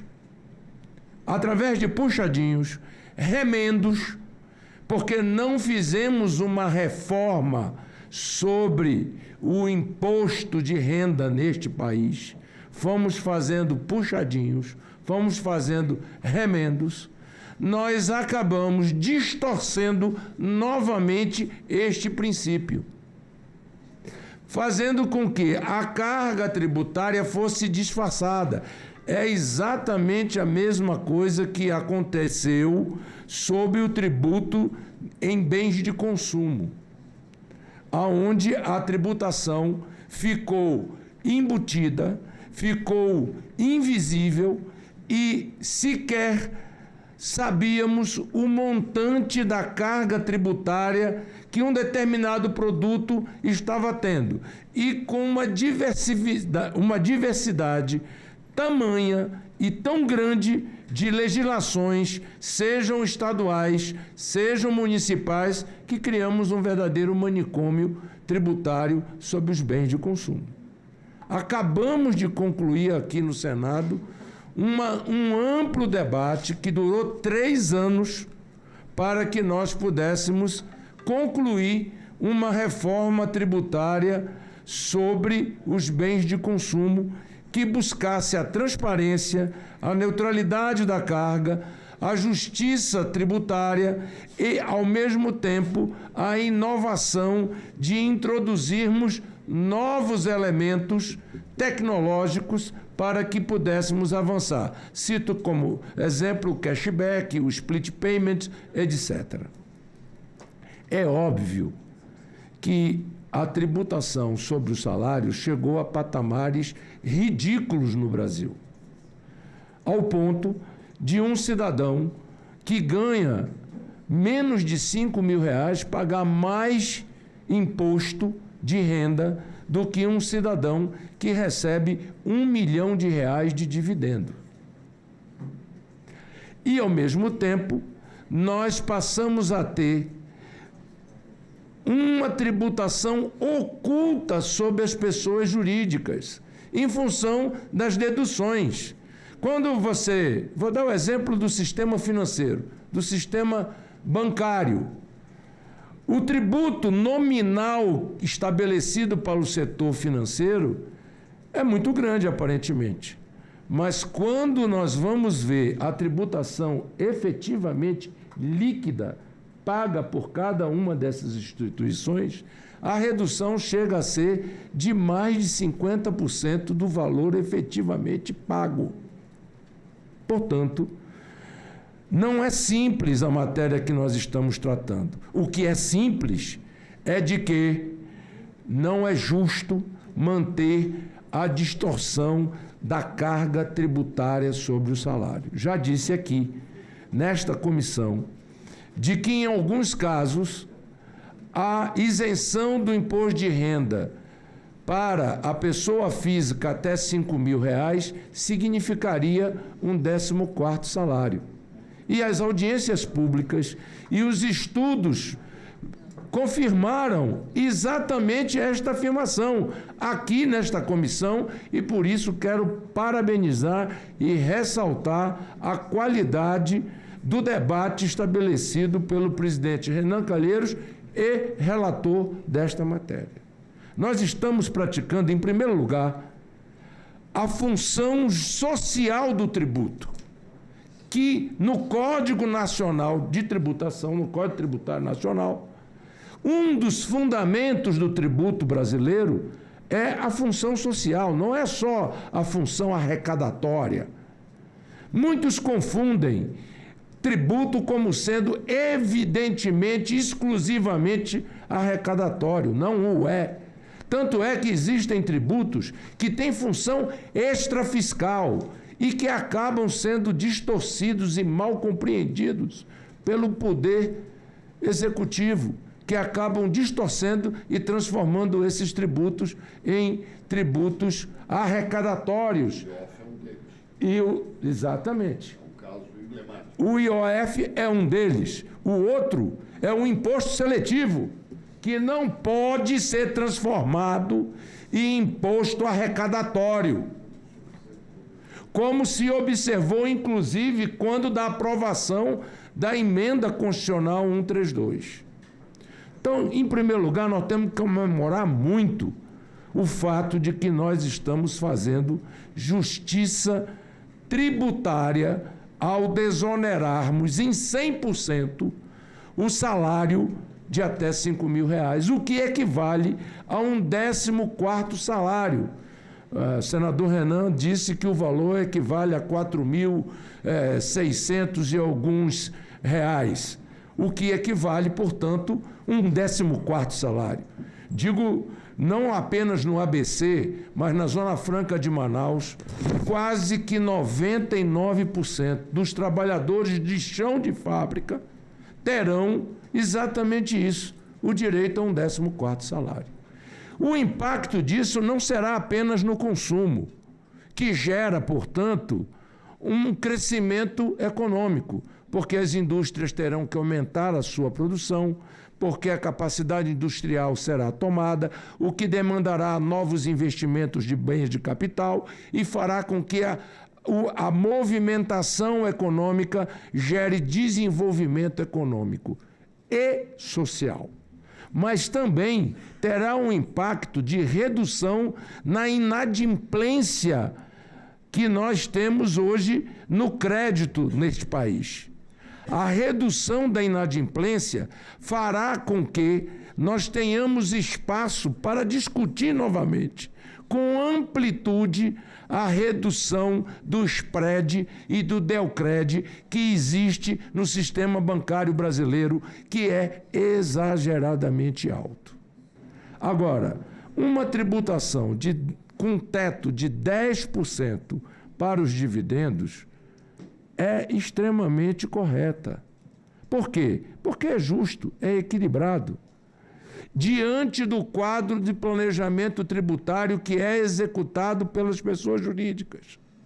Agora, eu queria aqui também, ao me manifestar, portanto, favoravelmente, não apenas em meu nome, mas em nome do MDB, em torno do relatório, muito bem apresentado e detalhadamente apresentado pelo eminente relator e presidente desta comissão, Renan Calheiros, eu quero também abordar a questão do PL apresentado de autoria do senador Renan Calheiros, o 5473 de 2025, que eu apresentei o relatório e que pedi por ofício ao presidente que o retirasse de pauta, tendo em vista o número de emendas apresentadas a este projeto e pela complexidade deste projeto. Temos total acordo de que determinadas atividades econômicas já estão, obviamente, colocadas para a opinião pública e que aqui, inclusive, fiz uma denúncia sobre a conta corrente que eu chamei de ônibus e chamei a atenção de que precisavam tomar providência e finalmente acharam a conta e finalmente o Banco Central tomou medidas e finalmente, como de repente, a Febraban e os grandes bancos, como de repente descobriram que essas contas estavam hospedadas nos grandes bancos, tramitando as fintechs ilegais, tramitando dinheiro de lavagem, tramitando dinheiro de negócios escusos, etc., e não observado pelo COAF. No entanto, esse projeto, senhor presidente Laércio, já foram apresentadas 21 emendas a esse projeto. Não, o prazo está estabelecido, o prazo até dia 6, mas está estabelecido já pelo presidente de que faremos amanhã a discussão final do projeto e a deliberação e, portanto, amanhã, se o encerramento da discussão for amanhã, o prazo de emenda acaba amanhã, durante o encerramento da discussão. No 5473, o presidente, antes de Vossa Excelência chegar, ao dar a leitura ad hoc ao senador Fernando Farias, estabeleceu para amanhã na sessão extraordinária. Eu quero fazer um apelo aqui ao presidente Renan, porque acho que é de uma importância tremenda esse projeto, tremenda, e às vezes tanto é que eu apresentei o parecer favorável ao projeto, como havia conversado com o presidente Renan, mas da apresentação do relatório até o momento que falo com Vossas Excelências, 21 emendas foram apresentadas e várias audiências estão sendo solicitadas sobre alguns temas que acho que são importantes. Eu pediria ao presidente Renan a sua reflexão se manteremos efetivamente esse projeto para o dia de amanhã. E se mantivermos para o dia de amanhã, que pelo menos marquemos para as 11 horas da manhã ou para o começo da tarde, para que este relator possa ter tempo de buscar uma discussão e um aprofundamento sobre essas emendas que estão sendo apresentadas, porque são emendas complexas. Nós estamos tratando, por exemplo, de um aumento na alíquota sobre as pessoas jurídicas de seguros privados, que vai de 9% para 15%. Portanto, nós estamos praticamente dobrando a alíquota sobre seguros privados. Isso tem uma série de questões que nós estamos aprofundando. Estamos de acordo quanto ao mérito e quanto à pretensão estabelecida pelo eminente relator. O presidente Renan inteligentemente propôs o seguinte: vamos dar um parecer sem alterar o relatório da Câmara dos Deputados com relação à questão da desoneração do imposto sobre o imposto de renda de pessoa física de R$ 5.000 até R$ 7.500, proporcionalmente, e com relação à questão dos dividendos até 10%, fazendo apenas emendas de redação. Uma delas, inclusive, é uma emenda de redação que é praticamente um reajuste da redação de vários artigos extremamente complexos e corretamente adequados pelo presidente Renan. E as adequações complementares para não retardar a aprovação deste projeto, fazendo com que este projeto retornasse à Câmara, ele apresentasse num projeto autônomo. Inclusive para resolver o problema das compensações a estados e municípios, que ele mencionou corretamente, que aqui foi levantado pela CNM em 5,1 bilhões de reais e que as compensações apresentadas pela Câmara deixam um déficit de 1 bilhão de reais para municípios. Fora a questão dos estados, que não há sequer um estudo que quantifique qual é a perda de receita na imunidade recíproca dos estados da federação. Então veja que esta não é uma matéria simples. Agora, além da propositura com relação à questão das seguradoras de pessoas jurídicas, o projeto também apresenta um aumento de 15% para 20% na alíquota para toda e qualquer espécie de sociedade de crédito, financiamento e investimentos e das pessoas jurídicas de capitalização. Então, nós estamos fazendo uma mexida na alíquota de vários setores, sobre os quais eu concordo que precisa haver um aumento de carga tributária. Mas é preciso fazer uma reflexão, porque neste setor nós estaremos mexendo com algumas áreas extremamente sensíveis e que pode exercer consequências de migração de capital. Então nós precisamos fazer algumas calibragens.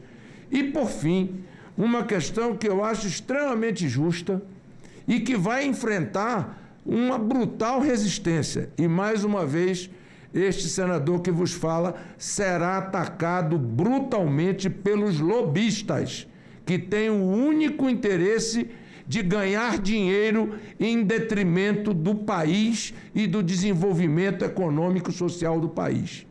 Eu me refiro à propositura da majoração da contribuição das BETs de 12% para 24%. Não me falta coragem para apresentar um parecer favorável, tanto é que o apresentei. No entanto, quero dar a todos o direito de ter o debate sobre as emendas apresentadas.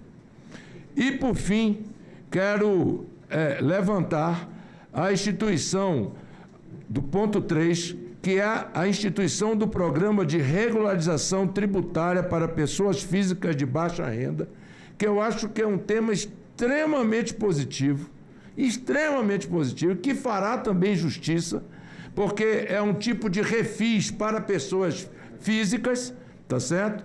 E que vai resolver o problema de milhões de brasileiros, não é de milhares, é de milhões de brasileiros que estão inadimplentes com a Receita Federal e que os trarão para a legalidade do ponto de vista do acesso ao crédito. Portanto, eu faço essas colocações para cumprimentar o brilhante trabalho do eminente relator Renan Calheiros, e não havia senador mais adequado do que Vossa Excelência para relatar uma matéria de tamanha envergadura e que mexe com a complexidade de um tema que envolve pessoas físicas, pessoas jurídicas de diversas naturezas e mexe, inclusive, num ponto fulcral, já abordado pelo presidente Renan, e que ele vai adotar providências de convocar as autoridades competentes para que nós possamos debater, que é a encapsulação, né, de eu diria, quase que um metrô, que é tão grande que não é mais um ônibus, é um metrô, tá certo? Para que nós possamos trazer a lume, trazer à luz, a transparência, o movimento desta movimentação financeira gigantesca proposta. Portanto, meus parabéns ao presidente Renan, me perdoe por eu ter extrapolado o tempo, alguma. Mas creio que eram questões extremamente importantes para serem abordadas, dizendo mais uma vez que o MDB apoia integralmente o parecer apresentado pelo presidente Renan Calheiros. Senador Eduardo Braga, vamos dividir a sua fala em dois momentos. Eu estou, nesse momento, em exercício da presidência em função da relatoria que o senador Renan Calheiros faz do projeto 1087. Na narrativa que Vossa Excelência fez, Vossa Excelência tratou do 1087, mas também tratou do 5473. Com sua permissão e dos demais, eu vou conduzir a presidência dessa comissão para a tratativa do 1087 e, ao final, eu devolvo a presidência ao senador Renan para ele fazer o encaminhamento do 5473.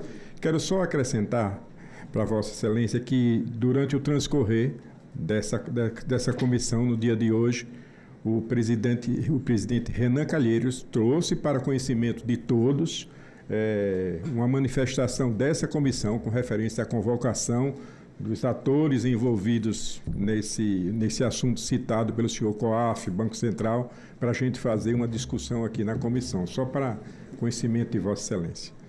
Senador Espiridão Amin. Eu vou entender a sua advertência, sua generosa advertência ao pé da letra. Eu não vou falar sobre a 5473, porque eu não sabia ainda que ela também poderia ser apreciada amanhã.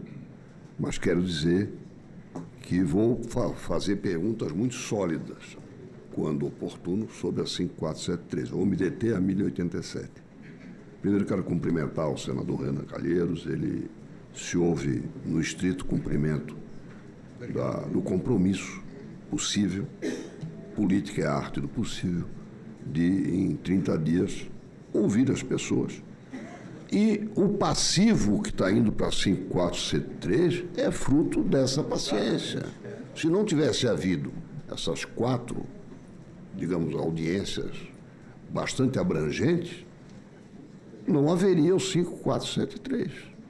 O que vai acontecer com ele, eu repito, não vou discutir agora, porque não é cabível. Eu acho que o senador Laércio foi muito prudente ao dizer, vamos tratar da 1087. Muito embora este casamento, essa coincidência de apreciação amanhã, pelo menos pretende dar uma solução a um problema que foi criado pela própria tramitação justa, correta, com as audiências públicas, porque foi aí que aflorou, eu diria, 90% dessa tripa, vamos chamar assim, é uma tripa. Foram sendo juntados. Olha, não está bem isso, não está bem aquilo. E eu queria só salientar que, com a desconfiança própria, não é ofensiva, de quem nasceu no dia de São Tomé, e eu nasci, portanto, alguém quis, eu não vou destacar as diversas emendas que eu apresentei, mas quero fazer aqui 2 observações muito compactas. Primeiro, a retirada do imposto de renda para essa faixa de renda de 5 mil, estendida a R$ 7.300 ou R$ 7.500, é uma dívida do governo. O governo tomou esse dinheiro prometendo sempre que ia fazer a correção da tabela. É mais ou menos como o SUS. Está para ser corrigido, vai levando, vai juntando, vai remediando. Neste caso, não houve nada disso. O governo tomou o dinheiro. E sem qualquer poupança do governo. Olha, eu vou dar uma contribuição aqui, ó. Esse centavo aqui que eu economizei, daquele dinheiro que eu te tomei, quer dizer, isto é um mau exemplo. O governo não entra com nada. Se puder, toma mais algum. Eu não estou querendo dizer que é este governo. Nós estamos nos rendendo a uma malandragem continuada.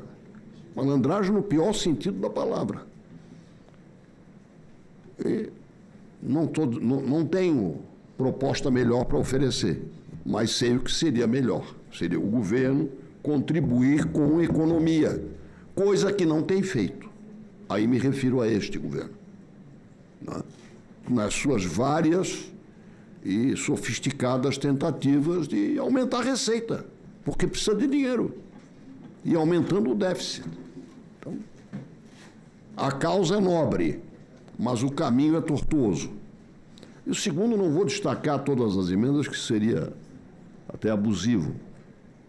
Mas como o senhor mencionou, e eu considerei uma homenagem, uma das emendas que eu apresentei é a do imposto de renda do inativo. E foram as audiências públicas que permitiram que se descobrisse isso. Servidores da Petrobras, da Caixa Econômica, do Correio, Banco do Brasil, que, por razão de desequilíbrio dos fundos de pensão, aqueles foram obrigados a se filiar e cujos dirigentes foram nomeados pelo governo para cobrir esses prejuízos. Eu recebi da Federação dos Petroleiros, eu lhe dei um caso. Eu gosto de falar do caso para mostrar que é verdade. O sujeito recebe 20 mil, não é pouco, paga imposto de renda sobre 20 mil, não é 7 mil nem 5, e devolve 5.530 para cobrir o prejuízo.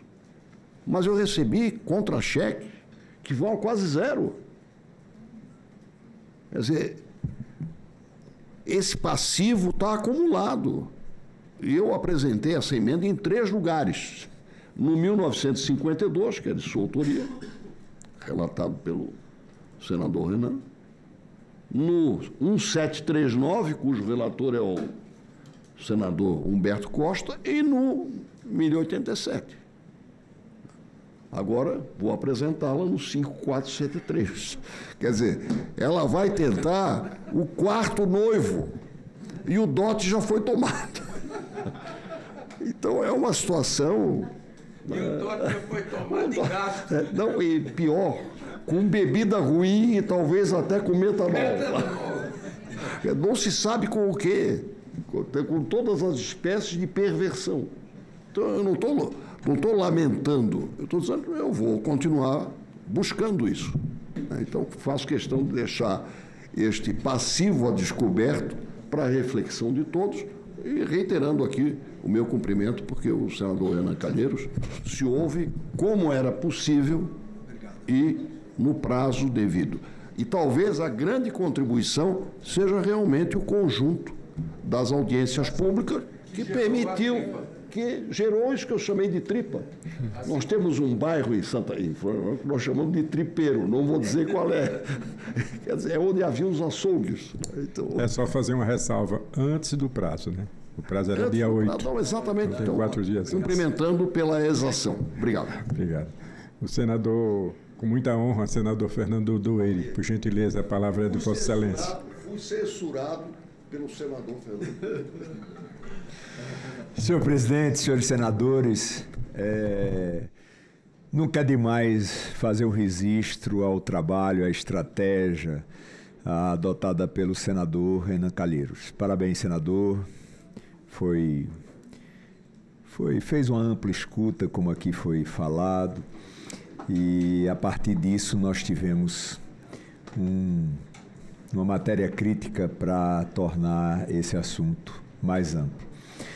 Mas não vou me deter em outros comentários e estou atendido amplamente pelo que disse aqui o meu líder, senador Eduardo Braga, que foi pleno na sua fala.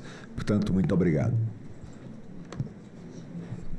Bom, então, conforme alguém mais quer falar, tinha a senadora Tereza Leitão, mas ela saiu. Concedo a palavra ao senador Fernando Faria. Por favor, senador, uma honra. Obrigado, presidente. Só parabenizar mais uma vez ao Renan pelo trabalho, de qualquer maneira, sempre passando lá, viu o esforço que ele fez aí com a assessoria toda do Senado. E me compartilhar também aí com o nosso líder Eduardo Braga e dizer que eu gosto muito do discurso de taxar o dividendo e livrar as empresas, porque a empresa é a fonte do trabalho. Era mais ou menos isso aí que eu queria falar. O que eu assino embaixo, e acho que todo mundo aqui, nessa comissão principalmente. O presidente Renan tem uma sensibilidade enorme com referência a esse ponto, porque coloca as diretrizes altamente definidas no trabalho. Bom, eu queria fechar essa parte. Está concedida audiência coletiva, com referência vista coletiva, com referência ao item 1087, o item 2 da nossa pauta, o projeto 1087, e eu devolvo a presidência dos trabalhos para o senador Renan Calheiros, para que ele dê prosseguimento e apresente as informações sobre o 5473. Por favor, presidente. Obrigado, Laércio.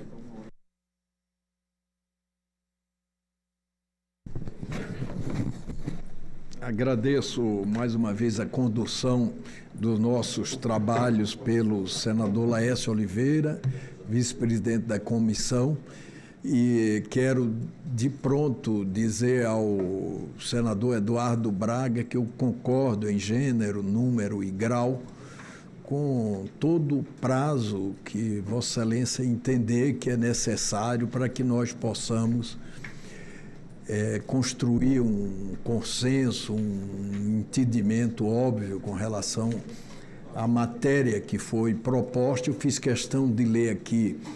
Eu fui presidente da comissão mista constituída para apreciar a medida provisória 1303. Eu fiz questão de ler que a parte do corte de despesa foi colocada em uma outra medida provisória na Câmara dos Deputados. E essa proposta que nós fizemos foi muito em função da existência da medida provisória e dos debates que aqui aconteceram na própria tramitação, mas que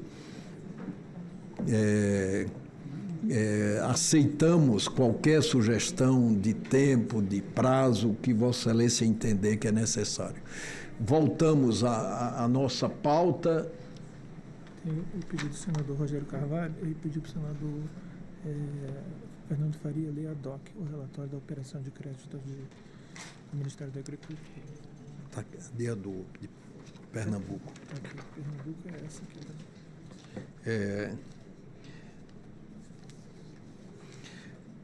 Extra pauta, mensagem 75, submeto à apreciação do Senado Federal, nos termos do artigo 52, incisos 5, 7º e 8 da Constituição Federal, autorização para a contratação de operação de crédito externo com a garantia da República Federativa do Brasil, no valor de 275 milhões de dólares dos Estados Unidos da América, de principal entre o governo do estado de Pernambuco e o Banco Internacional para Reconstrução e Desenvolvimento, BIRD, cujos recursos destinam-se à reestruturação e recomposição do principal de dívidas do estado no âmbito do Programa de Sustentabilidade Fiscal, Econômica e Ambiental do estado de Pernambuco. Esse projeto é de autoria da Presidência da República e o relator é o nosso querido senador Fernando Dueire. Eu, portanto, concedo a palavra ao senador Fernando Dueire para leitura do seu parecer. Com a palavra, Vossa Excelência. Senhor presidente, senhores senadores, em primeiro lugar, presidente Renan, agradecer a Vossa Excelência por ter me designado relator de uma matéria tão importante, em particular para o meu Estado. Vem a análise do Senado Federal a autorização para contratar a operação de crédito externo com garantia da República Federativa do Brasil no valor de 275 milhões de dólares dos Estados Unidos da América de principal, entre o governo do Estado de Pernambuco e o Banco Internacional de Reconstrução e Desenvolvimento, BIRD, cujos recursos destinam-se à reestruturação e recomposição do principal da dívida do Estado, no âmbito do Programa de Sustentabilidade Fiscal, Econômica e Ambiental do Estado de Pernambuco. O Estado de Pernambuco enfrenta um momento estratégico de combinação de desafios fiscais, econômicos e ambientais, exigindo uma agência articulada de reformas e investimentos. A contratação de um financiamento internacional se mostra justificável ao apoiar 3 vetores centrais: a melhoria da gestão fiscal, o incentivo à economia privada responsável e a promoção de um modelo de desenvolvimento ambientalmente sustentável. O programa foi identificado como passível de obtenção de financiamento externo pela Comissão de Financiamentos Externos, COFIEX.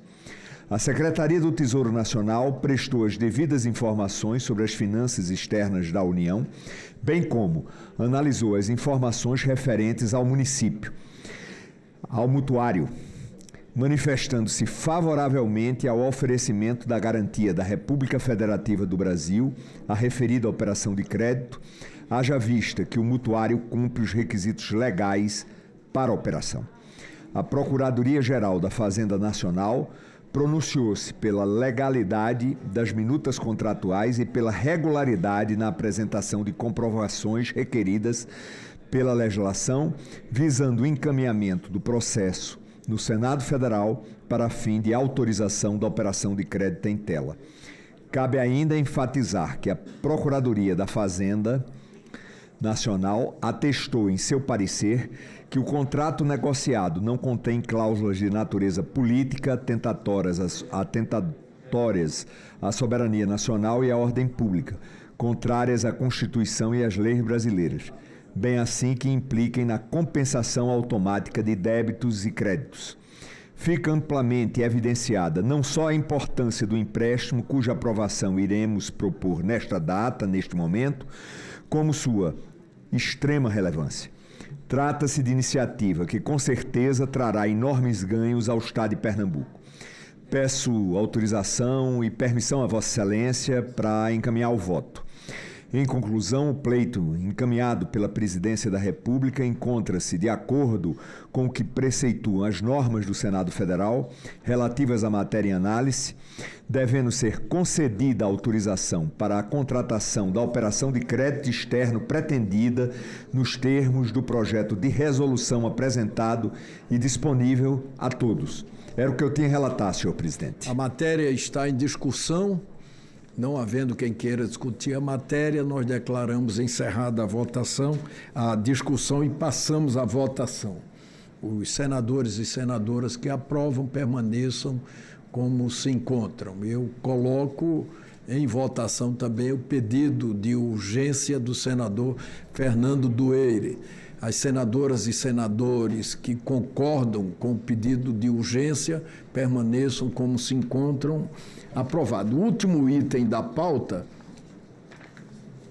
é mensagem número 72/2025, não terminativo também nesta comissão, submete à apreciação do Senado Federal, nos termos da Constituição, autorização para a contratação de operação de crédito externo, valor de 35 milhões de dólares dos Estados Unidos da América, de principal, entre a República Federativa do Brasil, de interesse do Ministério do Desenvolvimento Agrário e Agricultura Familiar, e o Fundo Internacional de Desenvolvimento da Agricultura, FIDA, cujos recursos destinam-se ao financiamento do projeto de segurança alimentar e nutricional e resiliência climática no semiárido nordestino, projeto Dom Helder Câmara 3. Esse projeto é de autoria da Presidência da República, que tem como relator o senador Rogério Carvalho. Eu peço ao senador Fernando Farias que, por favor, faça a leitura do parecer do senador Rogério Carvalho. Com a palavra, Vossa Excelência. Ok, presidente, prazer aqui. Vou direto às análises.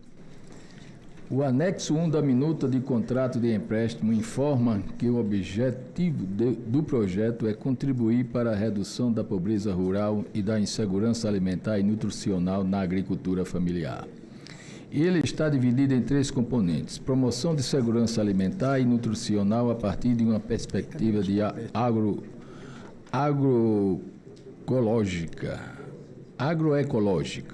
fortalecer de capacidade, inovação e disseminação, gestão do projeto de monitoramento e avaliação. Os desembolsos ocorrerão ao longo de 6 anos contados a partir da data da entrega em vigor do contrato do empréstimo. O custo total do projeto foi estimado em $45 milhões dos Estados Unidos da América, sendo $10 milhões dos Estados Unidos da América provenientes de contrapartida federal e o restante financiado pelo FIDA. A análise do custo efetivo da operação apurou uma taxa interna de retorno, TI, igual a 5,94 ao ano e uma durante de 9,05 ao ano. Calculando-se o custo atual da captação do Tesouro do mercado internacional para uma durante equivalente, obtém-se uma taxa igual a 6,99 ao ano. Assim, o custo da operação em análise encontra-se em patamares aceitáveis pela STN. Em resumo, o parecer da PGFN considerou que foram atendidos os requisitos contidos no artigo 22 da Lei Complementar número 101 de 2000, Lei de Responsabilidade Fiscal, e nas resoluções do Senado número 43 de 2001, número 48 de 2007, com alterações subsequentes. Ademais, o programa consta no Plano Plurianual e da Lei Orçamentária da União. Ainda segundo a PGFN, foi observado o disposto no artigo 8 da Resolução do Senado Federal número 48 de 2007, que veda a disposição contratual de natureza política, atentatória e soberania nacional e a ordem pública, contrária à Constituição e às leis brasileiras, bem assim que implique compensações automáticas de débitos e créditos. Ao voto, presidente. Em conclusão, no pleito da República e Federação do Brasil de interesses do Ministério do Desenvolvimento Agrário e Agricultura Familiar, encontra-se de acordo com o que precentua a resolução do Senado Federal de número 43 de 2001 e 48 de 2007, devendo ser concedida a autorização para a contratação da operação de crédito externo pretendida nos termos do seguinte. Eis o voto, presidente. É em discussão a matéria, não havendo quem queira discutir a matéria, nós declaramos encerrada a discussão e passamos à votação. Os senadores e senadoras que aprovam permaneçam como se encontram. Também urgência aí, presidente. Aprovada a matéria, nada mais. E urgência? Submeto o requerimento de urgência apresentado pelo senador Fernando Farias. Os senadores e senadoras que aprovam permaneçam como se encontram. Aprovado o requerimento de urgência, a matéria vai ao plenário. Nada mais havendo a tratar, agradeço a presença de todos e declaro encerrada a presente reunião, convocando uma reunião extraordinária para amanhã às 10 horas. Obrigado.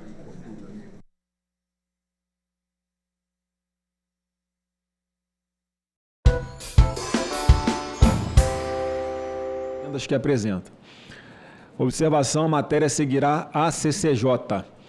Então, passo a palavra ao senador Luiz Carlos Reis,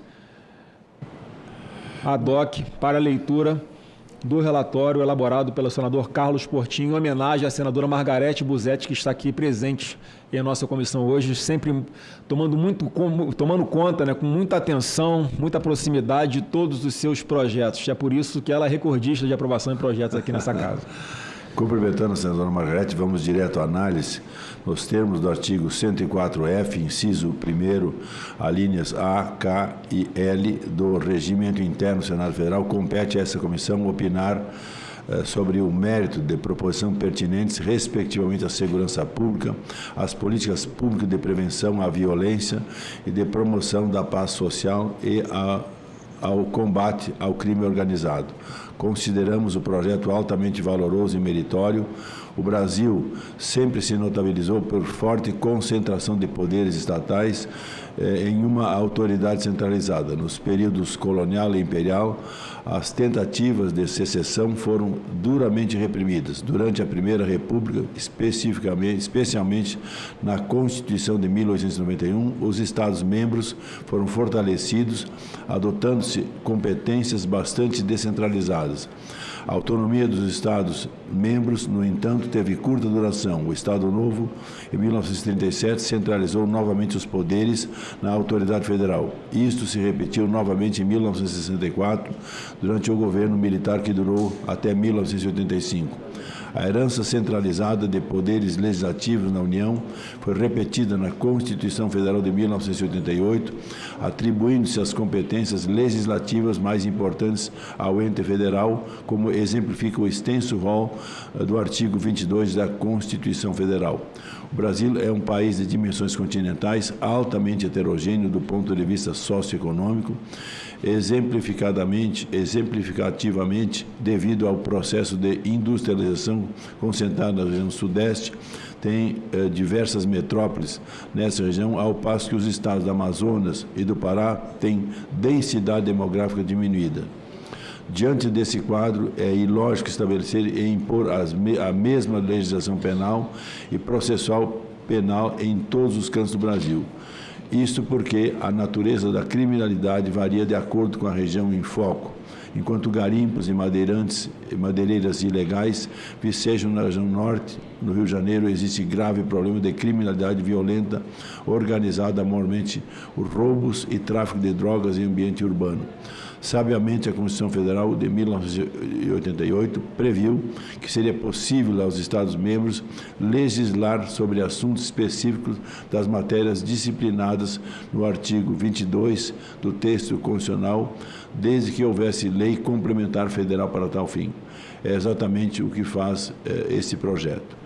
Somos, portanto, absolutamente favoráveis ao seu teor, considerando-se a premente necessidade de se enfrentar a criminalidade organizada, possibilitando que cada ente estadual legisle sobre os temas penais e processuais penais de acordo com as suas particularidades. Propomos, contudo, alterações ao projeto por meio da emenda, a fim de eliminar de forma mais precisa as matérias específicas sobre as quais os estados e o Distrito Federal estarão autorizados a legislar. Isto se justifica porque os temas listados no texto original do PLP versam sobre verdadeiras normas gerais que integram o núcleo essencial do direito penal e o processo penal e cuja delegação a entes subnacionais é de duvidosa constitucionalidade. Com a redação proposta, buscamos evidenciar que a competência dos Estados e do Distrito Federal ficará limitada à complementação da legislação federal, com vistas a atender às peculiaridades locais, sempre respeitados parâmetros gerais fixados em âmbito nacional. Também removemos o artigo 3º do PLP por ser injurídico, pois desnecessário. Voto. Diante do exposto, o voto é pela aprovação do PLP número 28 de 2024, com as seguintes emendas. Aí vem as emendas a seguir, senhor presidente. Ok. Obrigado, senador Reis. Coloco em discussão a matéria. Não havendo mais quem queira discutir, encerro a discussão. A votação será simbólica. Em votação, o relatório apresentado. Os senadores que concordam permaneçam como se encontram. Aprovado o relatório, que passa a constituir parecer da comissão favorável ao projeto de lei complementar número 28 de 24, com as emendas números 1 e 2 CSP. A matéria vai à Comissão de Constituição, Justiça e Cidadania. Os demais itens da pauta eu estou retirando a pedido dos relatores. E eu quero também aqui fazer já que há a solicitação de inclusão de 2 requerimentos, de números 26 e 27, de 2025, como extra pauta. Consulta o plenário se há objeção em relação à inclusão dos referidos requerimentos. Não havendo manifestação contrária, eu coloco em votação aqui, então, o requerimento da Comissão de Segurança Pública, número 27 de 25, requer nos termos do artigo 40 do Regimento Interno do Senado Federal, visita institucional ao presidente da República de El Salvador, senhor Nayib Bukele, com o objetivo de promover intercâmbio de experiências e informações sobre políticas de segurança pública, sistema penitenciário e legislação penal. Autoria, senador Flávio Bolsonaro. Queria pedir ao senador Reis que daí mesmo assuma a presidência apenas para colocar em discussão a matéria. Então vem cá, Reis.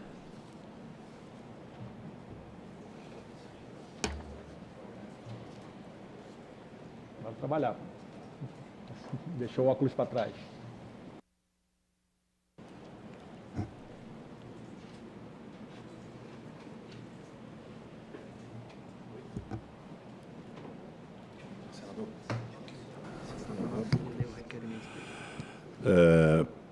Eu passo a palavra ao senador Flávio Bolsonaro para que faça a leitura do seu requerimento. Ok? Tem discussão, não é só uma iniciativa da comissão aí.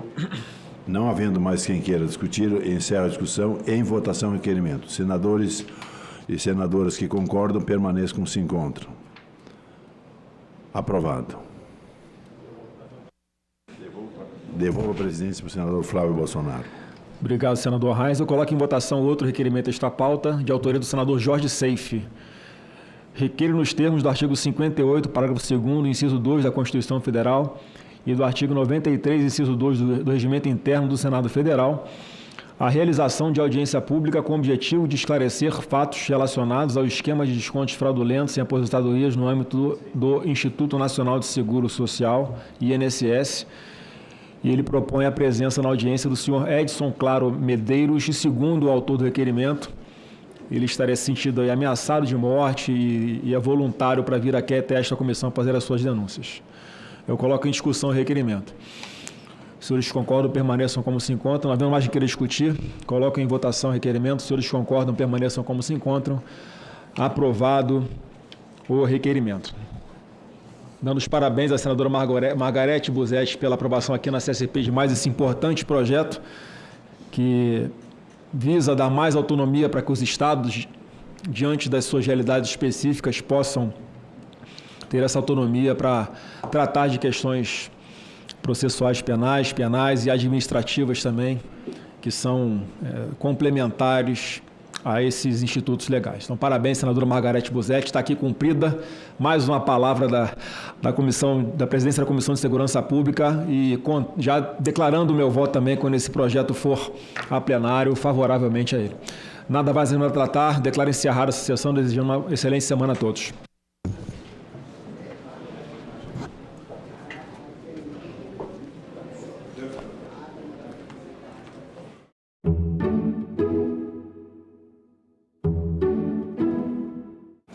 Murilo Hinojosa, o governo tem o controle dos subsídios que oferece para as empresas privadas? De forma objetiva, esse controle ainda é uma lacuna importante no orçamento público. Existe sim uma melhora recente, a gente observa novas concessões de benefícios tributários em que o governo estabelece prazo, estabelece contrapartidas, então acho que estamos numa evolução positiva, sim. Agenda Econômica, hoje, 20h, aqui na TV Senado. O Brasil tem uma grande dívida com artistas negras. A Bahia ela é conhecida através de artistas brancos, né, que falam sobre a Bahia, que falam sobre o que é negritude. A gente vê muitas poucas produções de mulheres falando sobre si mesmas, sobre o que é ser, o que é ter nascido, o que é estar na diáspora, né, o que é essa cidade para si.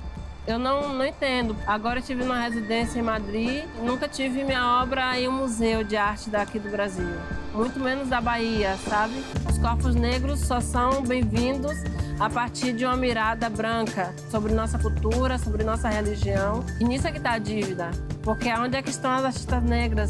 Estamos aqui, somos muitas artistas. Isso é uma forma também de marginalização, de visibilidade.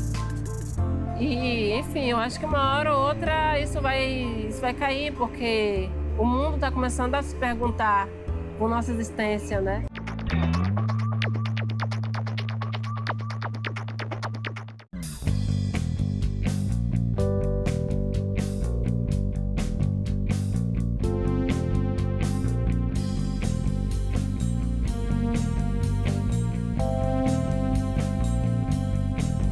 A gente também fala tupi. O nome do estado do Maranhão vem do tupi e é formado por dois termos, mar mais nhan. Mar é uma variação de embará, bará, que vem de Pará e significa mar ou Rio Grande. A outra parte da palavra é nhan, que quer dizer correnteza. Então Maranhão virou Maranhão, que tem na origem o significado de mar grande ou mar que corre. A gente também fala tupi.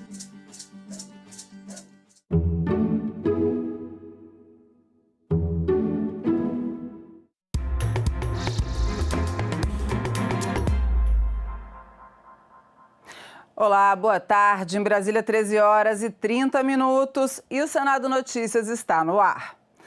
A CPI do crime organizado foi instalada hoje. O presidente será o senador Fabiano Contarato, do PT do Espírito Santo. E o relator vai ser Alessandro Vieira, do MDB de Sergipe. Nós vamos agora falar ao vivo com o repórter Dinalva Ferreira. Boa tarde, Dinalva. Oi, Isadora, boa tarde para você, boa tarde a todos. Então, Isadora, os líderes partidários até tentaram fazer um acordo para indicar um mesmo nome para a presidência da CPI. Eles ficaram reunidos numa salinha aqui próxima por alguns minutos antes da reunião, mas esse consenso não chegou. Aí, o governo indicou o senador Fabiano Contarato e a oposição indicou o senador Hamilton Mourão, que é do Republicanos, o senador Fabiano Contarato é do PT, como todos sabem.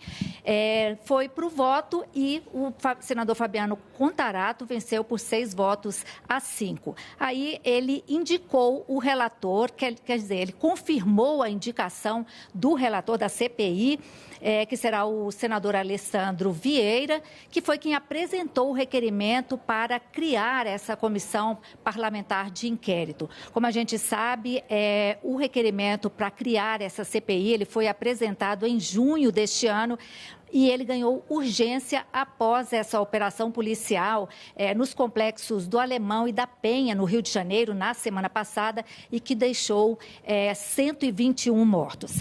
O senador Hamilton Mourão foi indicado vice-presidente da comissão. Após a tomar posse aqui, a equipe que vai chefiar, que vai comandar essa CPI, o senador Alessandro Vieira já apresentou o plano de trabalho e que foi aprovado pelos senadores, e também foram aprovadas os primeiros requerimentos, chamando pessoas para contribuir com a comissão. Deverão ser ouvidos, por exemplo, o ministro da Justiça, Ricardo Lewandowski, o diretor da Polícia Federal, também o diretor da ABIN, e governadores e secretários de segurança de todo o país, de vários estados do país. Bom, essa comissão, Isadora, ela terá 120 dias para fazer um diagnóstico da atuação das facções criminosas e milícias em todo o país. Fazer um diagnóstico, por exemplo, sobre a atuação dessas facções, o financiamento delas e também as rotas que elas usam para cometer os crimes. Essa comissão ela pode ser prorrogada por mais 120 dias e, no final, a intenção é apresentar sugestões para melhorar o combate ao crime organizado no país. É isso, Isadora, nós voltamos com você. Tá ótimo, Dinalva, muito obrigada, boa tarde. E a gente continua aqui. O projeto que isenta de imposto de renda quem ganha até R$5.000 será votado amanhã pela Comissão de Assuntos Econômicos, junto com a proposta que eleva a tributação de bets e fintechs. O debate entre os senadores da comissão começou hoje. A isenção do imposto de renda será votada pelo plenário também amanhã, se for aprovada pela comissão. 2 projetos em pauta, mas o objetivo era apenas um: viabilizar a isenção do imposto de renda para quem ganha até R$5.000, garantindo a previsão de recursos para cobrir essa renúncia fiscal. A primeira proposta em análise eleva de 9% para 15% a contribuição social sobre o lucro líquido das fintechs e de instituições de pagamento, além de bolsas de valores, de mercadorias e de balcão. Já as sociedades de capitalização e as instituições de crédito, financiamento e investimento passam a recolher 20% em vez dos atuais 15%. No caso das apostas esportivas, as chamadas bets, a alíquota sobre a receita bruta de jogo sobe de 12% para 24%. O projeto também cria o Programa de Regularização Tributária para as Pessoas Físicas de Baixa Renda, o PERT Baixa Renda, voltado à quitação de dívidas tributárias e não tributárias. Poderão aderir pessoas com rendimento mensal de até R$ 7.350, com descontos maiores para quem ganha até R$ 5.000. A proposta funciona como uma compensação orçamentária, já que a medida provisória do governo com o mesmo objetivo perdeu a validade na Câmara e, com isso, desidratou os recursos para custear o projeto de isenção do imposto de renda. A aprovação do projeto coopera com o equilíbrio fiscal brasileiro, fazendo com que setores atualmente lucrativos, que atualmente contribuem aquém do percentual, passem a recolher tributos de forma mais progressiva, atendendo ao parágrafo 4º do artigo 145 da Constituição Federal, incluído pela reforma tributária por meio de emendas ao autor do PL, ora em apreço, senador Renan Calheiros. A estimativa inicial era de receita extra de 10 bilhões neste ano e 20 bilhões em 2026. Além da receita extra, o governo esperava um corte de despesas de 14,97 bi no total com a medida provisória. Os 2 projetos receberam um pedido de vistas e a votação ficou para esta quarta-feira, mas os senadores anteciparam o debate. 51% das bets que estão no Brasil são ilegais. E não é plausível, para não dizer que não é honesto, querer aumentar a carga tributária de quem está legalizado e esquecer de combater a clandestinidade. Isso aqui é um imposto seletivo. Na prática, toda empresa paga imposto, normal. E aqui, na prática, como causa problemas sérios de saúde e outros problemas, está se cobrando um adicional, que é a senadora Soraya disse aqui, e que eu acho, inclusive, que é muito pouco. Eu acho que teria que ser mais ainda para desestimular realmente esse jogo que trouxe um caos aí para o país. As bets no Brasil pagam a menor taxa do mundo, uma das menores taxações do mundo.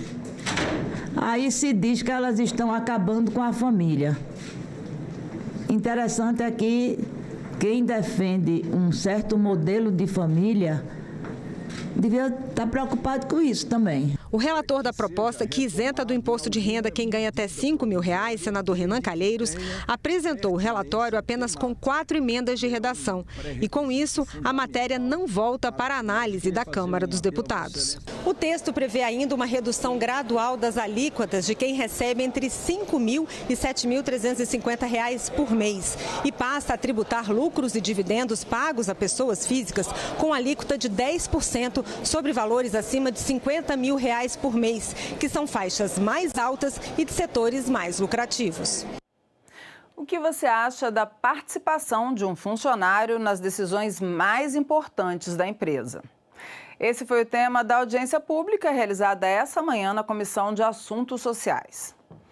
O debate é para instruir o projeto de lei que regulamenta essa participação. O projeto, de autoria do senador Jacques Wagner, propõe uma lei que assegure a presença de representante dos empregados na administração de empresas com mais de 500 trabalhadores. A conselheira no Departamento Intersindical de Assessoria Parlamentar, Maria Rita Serrano, explicou como esse tema é tratado no mundo. Na Europa, 19 países têm legislação que inclui os trabalhadores nas decisões. No Brasil, desde 2010, eles já fazem parte dos conselhos das empresas estatais. Essa representação nas estatais, embora seja de um único trabalhador eleito para o conselho, ela foi fundamental, inclusive, para melhorar a gestão das empresas públicas, porque houve uma contribuição e eu vivi isso, ali no dia a dia, no sentido de melhorar a governança, a fiscalização e a atuação dessas empresas. O projeto pretende fortalecer o diálogo entre patrões e empregados, estimulando maior transparência e equilíbrio nas decisões que impactam o ambiente de trabalho. Além disso, defende-se que o sistema permite que os trabalhadores aceitem as decisões mais difíceis, especialmente em tempos de crise.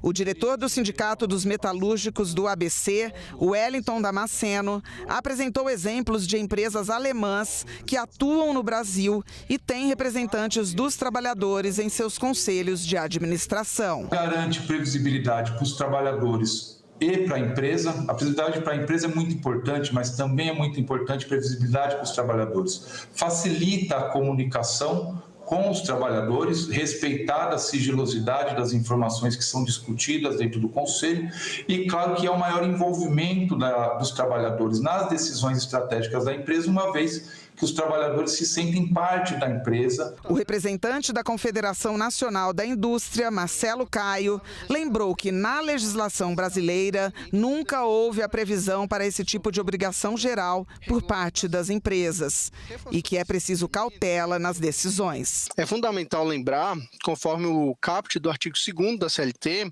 que cabe ao empregador assumir os riscos da atividade econômica e organizar a produção, o que exige que qualquer participação dos trabalhadores na gestão seja realmente excepcional. A participação dos empregados na gestão das empresas favorece um ambiente empresarial para a tomada de decisões mais tranquila, equilibrada, e, consequentemente, traz maior transparência. E os 135 anos do Tribunal de Contas da União foram celebrados hoje, numa sessão especial no plenário do Senado.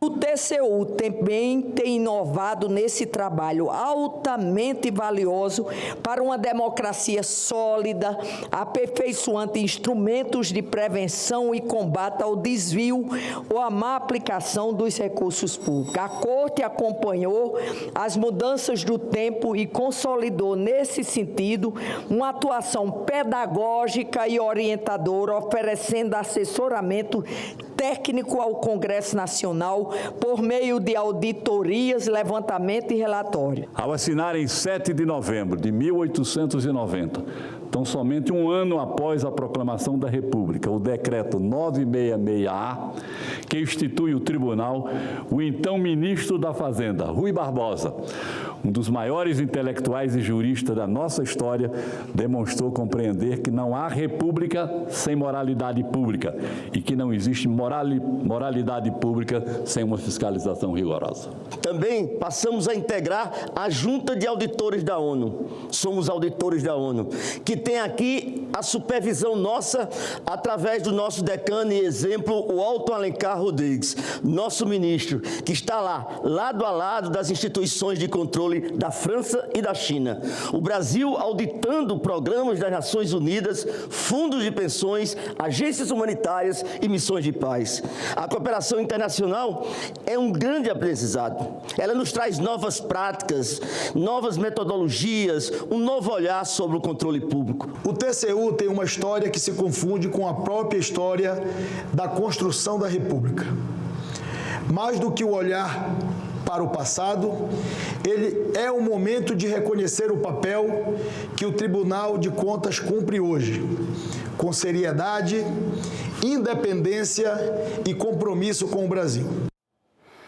E o presidente da CPMI do INSS, o senador Carlos Viana, determinou na madrugada de hoje a prisão em flagrante de Abraão Lincoln Cruz, presidente da Confederação Brasileira dos Trabalhadores da Pesca e Aquicultura.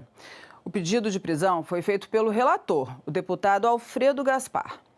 Em 4 oportunidades, o depoente, na qualidade de testemunha nesta casa, faltou com a verdade, fez afirmação falsa ou calou a verdade. E por conta disso, senhor presidente, solicito a Vossa Excelência que, em respeito ao povo brasileiro, em respeito aos parlamentares desta CPMI, que o depoente seja preso em flagrante por infringência ao artigo 342 do Código Penal brasileiro. Em uma série de oportunidades, o depoente, estando na condição de testemunha, fez afirmação falsa, negou ou calou a verdade. Diante do exposto, a comissão, com fundamento no artigo 58, parágrafo 3º da Constituição Federal, determina a prisão em flagrante do senhor Abraão Lincoln Ferreira da Cruz pelo crime próprio de falso testemunho, que trata o inciso 2 do artigo 4º da Lei 1579 de 1952. Em nome dos aposentados, quase 240 mil que a CBPA enganou, o senhor Abraão Lincoln Ferreira da Cruz, o senhor está preso. Determino que a Secretaria de Polícia adotem as providências com relação à determinação de prisão dessa presidência.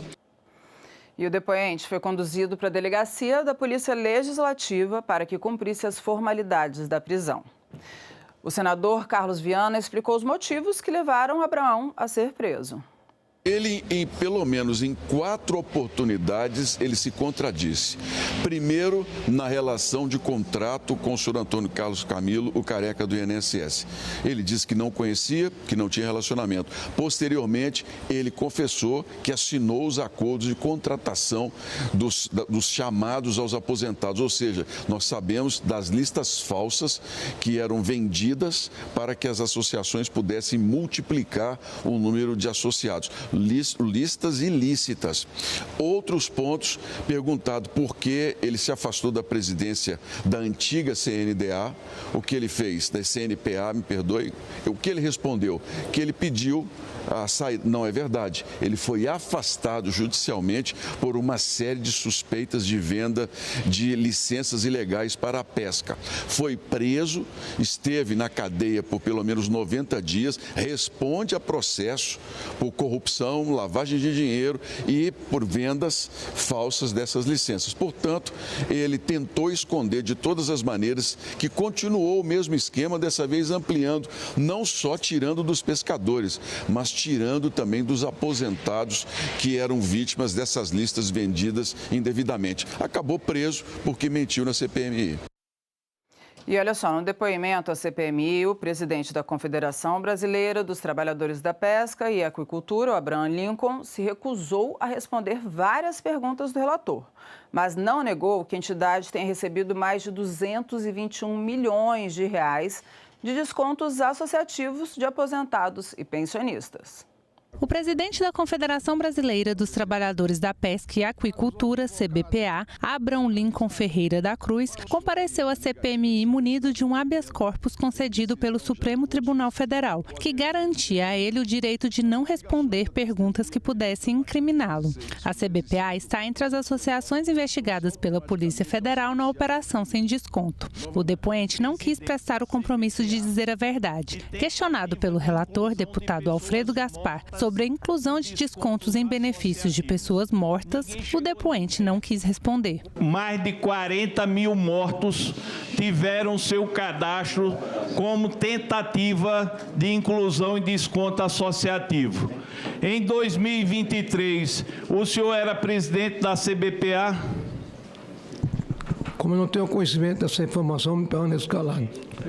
Sim, 23 era sim, senhor. Pronto.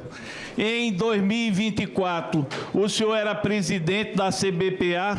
Sim, senhor. Vocês tentaram colocar 40 mil mortos em descontos associativos. Eu pergunto, de quem é a responsabilidade por essa falcatrua? É do presidente da CBPA ou a quem o senhor delegou poderes para fazer isso? Eu permaneço em silêncio, senhor. O depoente também se recusou a responder se conhece outros investigados nas fraudes do INSS, mas não negou que a CBPA tenha recebido mais de 221 milhões de reais de descontos associativos. O senhor, em 2 anos, recebeu como presidente da CBPA a sua entidade, na qual o senhor preside, mais de 221 milhões de reais. O senhor confirma ou nega? Eu não sei o valor exato, mas se foi esse que foi repassado e está nos extratos bancários... Agora, o que a gente quer é saber o que o senhor fez com esse dinheiro. Senhor, eu não tenho como falar agora sobre toda a movimentação bancária da CBPA, porque eu não tenho um computador na cabeça. Então, se o senhor quiser, depois eu mando inclusive as cópias que o senhor desejar da documentação. Eu vi que o senhor está com um nível de esquecimento um pouco exagerado e eu não quero puxar tanto. Eu gostaria de saber o que é que demandava a maior despesa mensal da CBPA. Senhor, permaneça em silêncio. O senhor está aqui depondo com habeas corpus. O senhor retirou 221 milhões de aposentados e pensionistas. O senhor repetiu o crime pelo qual foi acusado em 2015. Justiça lenta, tardia. O senhor só foi denunciado por corrupção agora. Infelizmente, 10 anos depois, 10 ou 9 anos depois, repetiu o que já tinha feito. Agora vem com habeas corpus, não explica nada à população brasileira, distribuiu dinheiro a rodo e o pior disso tudo, dinheiro de quem mais precisava. Eu fico me perguntando, esse Brasil tem jeito? E como vimos no início do jornal, a CPI do crime organizado foi instalada na manhã de hoje. O senador Fabiano Contarato foi eleito presidente com placar apertado. O senador Alessandro Vieira, autor do pedido para a instalação da CPI, foi indicado relator. Por sugestão dele, o candidato da oposição, o senador Hamilton Mourão, foi eleito por aclamação vice-presidente da CPI. Antes da abertura da reunião, os líderes até tentaram um acordo em torno de um nome de consenso para presidir a CPI, mas não conseguiram. Mais uma vez o governo Lula. Mais uma vez o governo Lula que não assinou, repito, não queria que essa CPMI existisse e toma de assalto essa comissão, como fizeram em várias outras.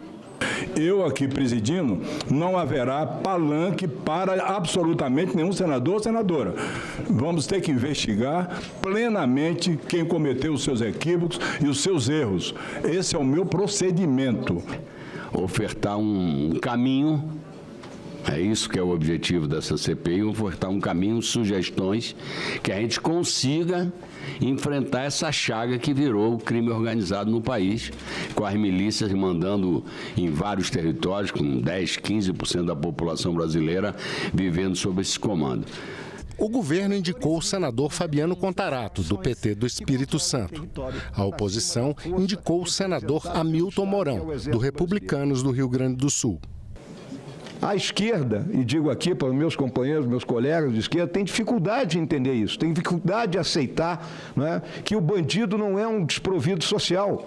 É alguém que tem a oportunidade de se tornar uma pessoa melhor, mas envereda pelo caminho do crime, e aí são questões sociológicas que têm que ser analisadas. É fácil para a gente ficar com os nossos paletó, gravata, né, com planos de saúde, com boa alimentação, apontando erros ou falhas. Mas vai viver sob o império do medo, como acontece lá no Comando Vermelho, ou no PCC, ou qualquer outra facção criminosa. Então, quando o Estado está ausente, o medo se instala. O senador Alessandro Vieira fez um apelo por uma composição da mesa para evitar a disputa política. Qual é o motivo de se fazer uma disputa de voto? Para retardar mais e para comunicar de forma equivocada para a população de que não há confiança? Então, o apelo que faço a Vossa Excelência é que, racionalmente, se coloque para a vice-presidência, será um ganho imenso para a comissão. É muito importante ter o senhor com a experiência de general de 4 estrelas, ex-vice-presidente da República, senador eleito com legitimidade para estar aqui. na posição de mostrar também essa visão. Não tem segredo em segurança pública. A atividade é complexa, mas ela não tem segredo. Mas a decisão foi pelo voto entre os dois candidatos. O senador Fabiano Contarato teve 6 votos contra 5 do senador Hamilton Mourão, que foi indicado para a vice-presidência. O senador Fabiano Contarato confirmou o senador Alessandro Vieira na relatoria da CPI. E confira agora a agenda para esta tarde. Daqui a pouquinho, às 14h, a Comissão de Assuntos Sociais tem uma segunda audiência pública marcada. Desta vez, para debater a criação de políticas nacionais de enfrentamento à retinoblastoma, que é um tipo raro de câncer ocular. Também às 2h, a Comissão de Agricultura tem reunião prevista para apreciar emendas da Comissão ao Orçamento de 2026. Ainda às 14h, o plenário do Senado deve se reunir em sessão deliberativa. Um dos projetos torna obrigatória a distribuição pelo Sistema Único de Saúde do cordão de fita com desenhos de girassóis para a identificação de pessoas com deficiências ocultas. Às 2h30, a Comissão Mista da Medida Provisória 1313 deve se reunir para a instalação dos trabalhos. A MP traz mudanças que devem melhorar acesso ao gás de cozinha para famílias de baixa renda. Já às 2h40, a Comissão Mista da Medida Provisória 1317 que deve ser instalada. A MP transforma a Autoridade Nacional de Proteção de Dados em uma agência reguladora. Às 15h, a Comissão de Infraestrutura deve se reunir uma segunda vez para examinar emendas da Comissão ao Orçamento de 2026. Também às 13h, a Comissão Mista de Controle das Atividades de Inteligência tem reunião marcada. Primeiro, exame de emendas da Comissão ao Orçamento de 2026. Depois, reunião secreta para apreciar correspondência do colegiado e pedido de audiência pública. O projeto de lei que estabelece regras para a regularização de terras públicas nas faixas de fronteira deve ser votado nesta terça pelo plenário do Senado. Outros projetos também estão na ordem do dia. O projeto de lei que estabelece regras para a regularização de terras públicas nas faixas de fronteira deve ser votado nesta terça-feira pelo plenário do Senado. O texto prevê um prazo de até 15 anos para que os proprietários confirmem em cartório o registro dos imóveis localizados nesses locais. De acordo com o texto, o objetivo é impulsionar o desenvolvimento das regiões de fronteira, facilitar a atuação de órgãos públicos e reduzir burocracias nos cartórios. Outros itens estão na pauta. Entre eles, o projeto que obriga o governo a garantir acesso à água potável nas escolas públicas, com recursos do programa Dinheiro Direto na Escola, mantido pelo Fundo Nacional de Desenvolvimento da Educação, e o que inclui os serviços oferecidos pelo SUS, a distribuição gratuita do cordão de girassol, utilizado para identificar pessoas com deficiências não visíveis. E nós ficamos por aqui. Você pode rever as reportagens desta edição na nossa página na internet, senado.leg.br/tv. Muito obrigada pela companhia e até a próxima.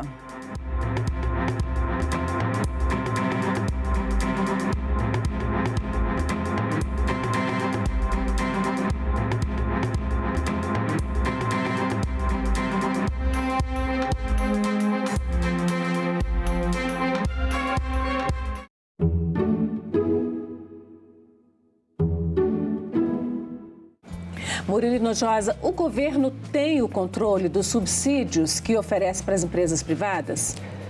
De forma objetiva, esse controle ainda é uma lacuna importante no orçamento público. Existe sim uma melhora recente, a gente observa novas concessões de benefícios tributários em que o governo estabelece prazo, estabelece contrapartidas, então acho que estamos numa evolução positiva, sim. Agenda Econômica. Hoje, 20h, aqui na TV Senado. O Brasil tem uma grande dívida com artistas negras. A Bahia ela é conhecida através de artistas brancos, né, que falam sobre a Bahia, que falam sobre o que é negritude. A gente vê muitas poucas produções de mulheres falando sobre si mesmas, sobre o que é ser, o que é ter nascido, o que é estar na diáspora, né, o que é essa cidade para si. Eu não entendo. Agora eu estive numa residência em Madrid, nunca tive minha obra em um museu de arte daqui do Brasil. Muito menos da Bahia, sabe? Os corpos negros só são bem-vindos a partir de uma mirada branca sobre nossa cultura, sobre nossa religião. E nisso é que está a dívida, porque onde é que estão as artistas negras? Estamos aqui, somos muitas artistas. Isso é uma forma também de marginalização, de visibilidade. E, enfim, eu acho que uma hora ou outra isso vai cair, porque o mundo está começando a se perguntar por nossa existência, né? Agora é lei. A reforma tributária prevê 2 impostos, a Contribuição sobre Bens e Serviços, CBS, que é federal, e o Imposto sobre Bens e Serviços, IBS. De competência dos estados e municípios, a CBS vai substituir 3 impostos atuais, PIS, COFINS e IPI, enquanto o IBS será cobrado no lugar do ICMS e ISS. A nova lei detalha ainda as reduções e isenções dos impostos. O Senado votou, agora é lei. O nosso país possui mais de 200 milhões de habitantes. Todos eles querem coleta de água pluvial para reaproveitamento, para não inundar a sua rua. Cidades importantes do mundo, como Paris, Buenos Aires, Jacarta, reestatizaram os seus serviços de água. O Brasil está seguindo no outro modelo. Não vai ser um modelo único, vai ser um mix. Salão Nobre, nesta quarta, 8 horas da noite, aqui na TV Senado. Uma notícia falsa pode vir de quem a gente menos espera, no grupo da família ou nas nossas redes sociais. Mas como saber se uma informação é verdadeira? Agora, as informações sobre o Senado podem ser checadas pelo WhatsApp. Envie texto, link, foto, captura de tela ou vídeo de qualquer notícia duvidosa sobre o Senado Federal. Nossa equipe vai analisar o material e responder se a informação é falsa, verdadeira ou imprecisa. Ficou na dúvida? Senado verifica. É muito importante que a COP seja no Brasil. Pela primeira vez, a agricultura familiar ela vai ser debatida em uma COP do clima. Isso é muito significativo. Boa parte das práticas mais sustentáveis de agricultura estão na produção familiar. Para discutir a questão ambiental, eu preciso discutir a realidade, eu preciso falar as questões concretas, os problemas. Em discussão, nesta quinta, 8 horas da noite, aqui na TV Senado. O site do Senado agora mostra projetos de lei em linguagem simplificada. É o Senado Explica, uma ferramenta de inteligência artificial combinada com revisão humana que torna mais fácil entender e acompanhar as leis em debate aqui no Senado. Na página de tramitação das matérias e no portal E-Cidadania, Senado Explica.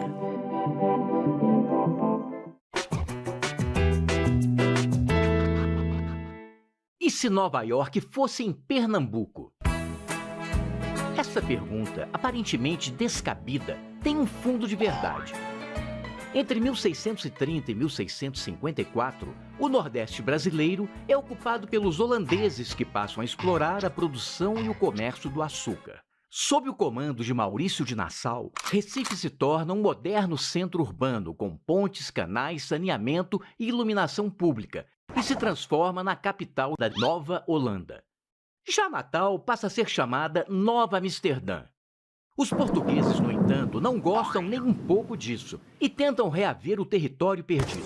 Apoiam, então, a insurreição pernambucana, um movimento que acaba expulsando os holandeses do Brasil, marcado pelas famosas Batalhas dos Guararapes. É neste momento que um grupo de moradores de Recife, que sofria perseguição religiosa, foge num navio e vai parar numa outra colônia holandesa na América do Norte, chamada Nova Amsterdã.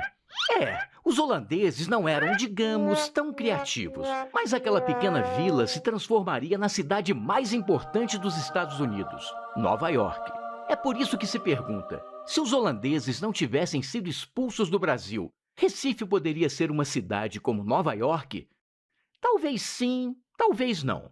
É verdade que os portugueses não eram bons negociantes e ainda tiveram que indenizar a Holanda pelas dívidas dos senhores de engenho de Pernambuco. Mas os holandeses também não fizeram um grande negócio e acabaram trocando Nova York pelo Suriname para saldar uma dívida de guerra com a Inglaterra.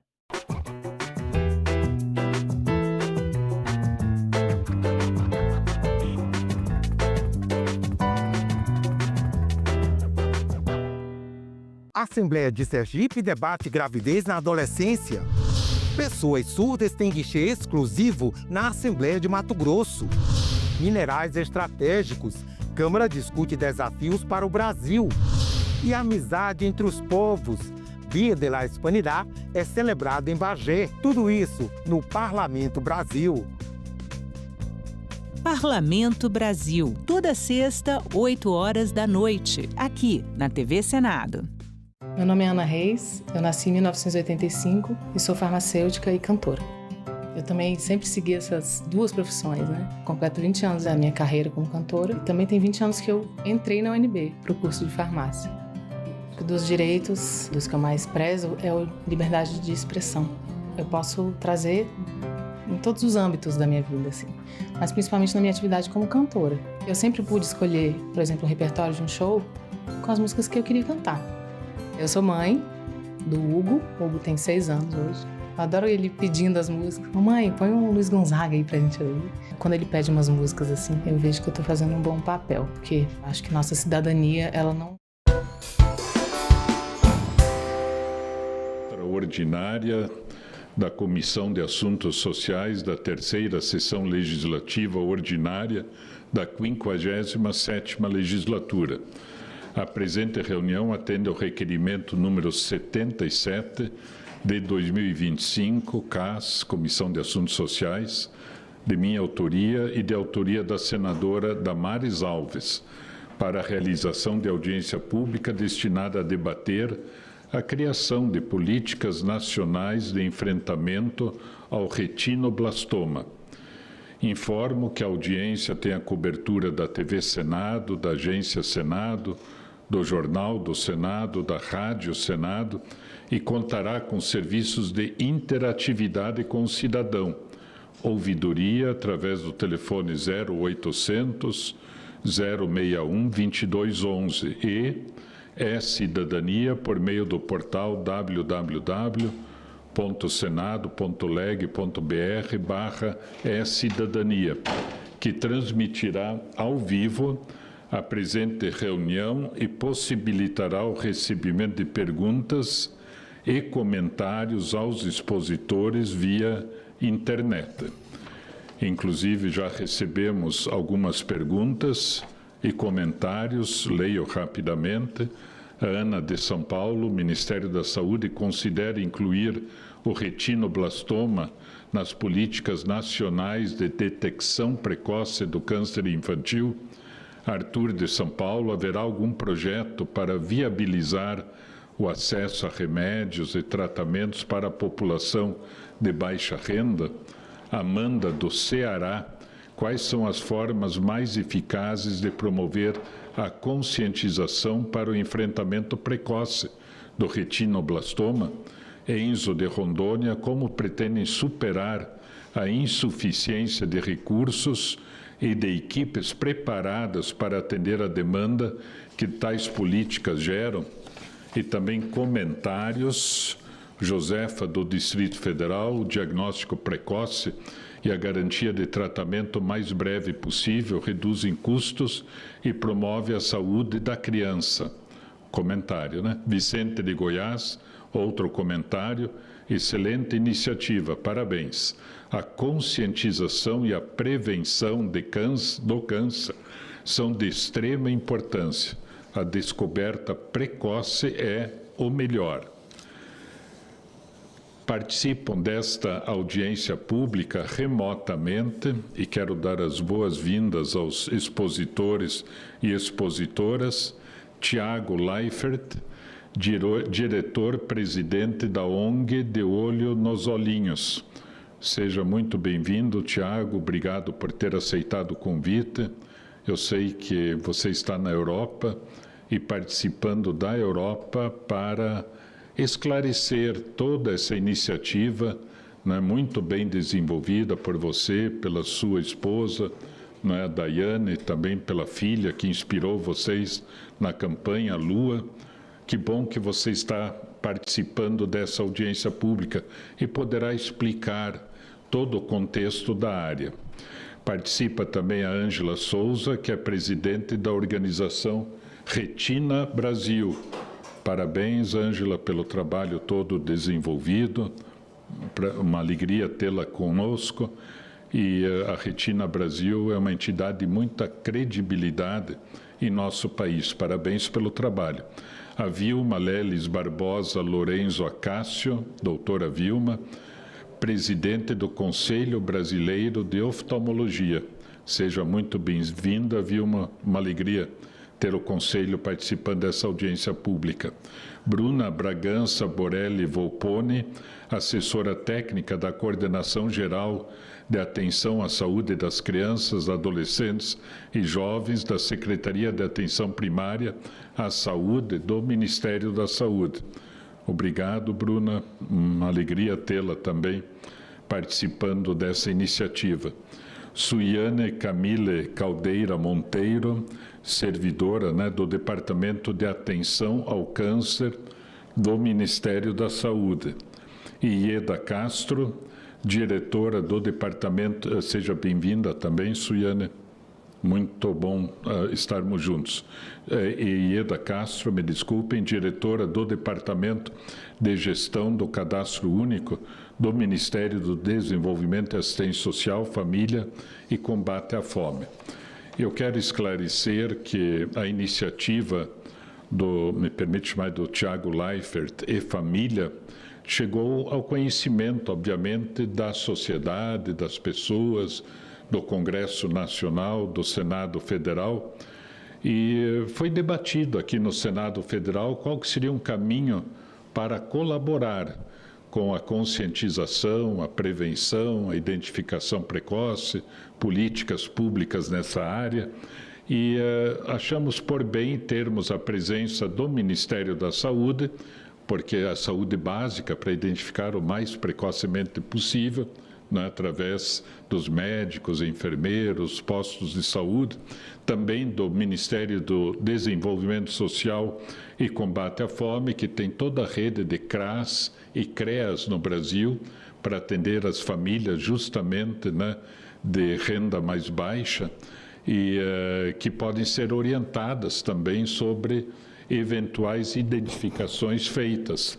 E o Ministério da Educação, que, aliás, a gente tem que aprofundar esse debate também, por causa das crianças em creches, que a creche vai se tornar obrigatória, dentro do Plano Nacional de Educação, sendo proposto para os próximos 10 anos. Então, aí há uma grande possibilidade de disseminação da informação. E junto com a orientação técnica profissional importante do Conselho Brasileiro de Oftalmologia e também de uma organização social que é a Retina Brasil, para trabalhar com as entidades, as associações no país. Então, Tiago, nesse sentido que nós pensamos em colaborar, ao seu apelo, o apelo que você faz ajuda a disseminar a informação. Então, como é que a gente pode ajudar a disseminar com o objetivo de sensibilizar, conscientizar, identificar precocemente e, obviamente, atender, Tem que atender o mais precocemente possível, pelas razões, que eu não vou entrar nessa situação, mas o Tiago e as demais pessoas vão explicar também direito. Só antes de passar a palavra a você, Tiago, agradecendo novamente, está em reuniões aí na Europa também pelo Champions League, Então, é importante isso. Eu quero dizer que somos seus fãs, sabe? Então, além de tudo, continue firme, animado e fazendo o bom trabalho que você faz, que nós temos, assim, uma admiração muito especial por você e pelo seu trabalho e por esta iniciativa essencial, Mas eu quero passar antes a palavra ao Jorge Cajuru, que está aqui no meu lado, como eu já falei, senador pelo estado de Goiás, muito atuante, muito ligado a todas essas áreas, de populações mais vulneráveis, pessoas com deficiência, autismo, E é um grande companheiro também para ele também fazer as considerações dele. Bom, inicialmente, Deus e saúde a todos e todas presentes e os ausentes que nos acompanham. Flávio Arnes, ser. Você é a minha inspiração aqui no Senado Federal, nas suas causas, o tamanho de seu coração e de sua preocupação. Objetivamente, eu queria dizer a todas as expositoras, e em especial ao Tiago Leifert, que eu considero...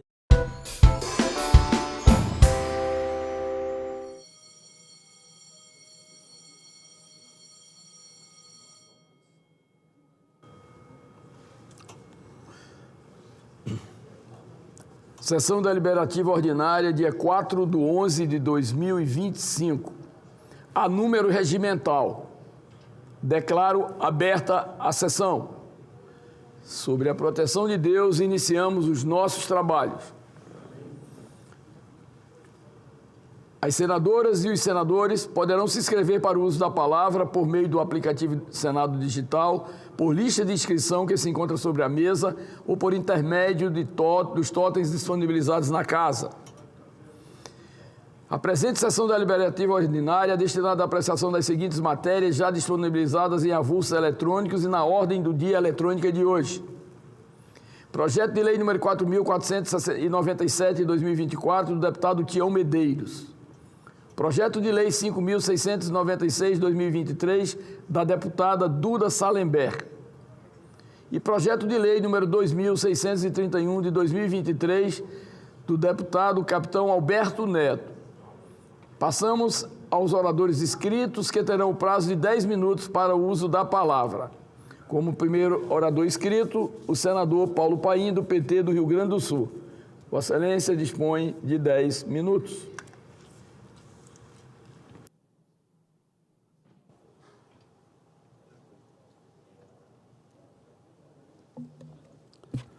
Senhor presidente Chico Rodrigues, senador da República, que está nesse momento na presidência. Agradeço ao senador Gigão, que me cedeu o espaço para que eu falasse nesse momento. Cumprimento o senador Exalcir, também está no plenário.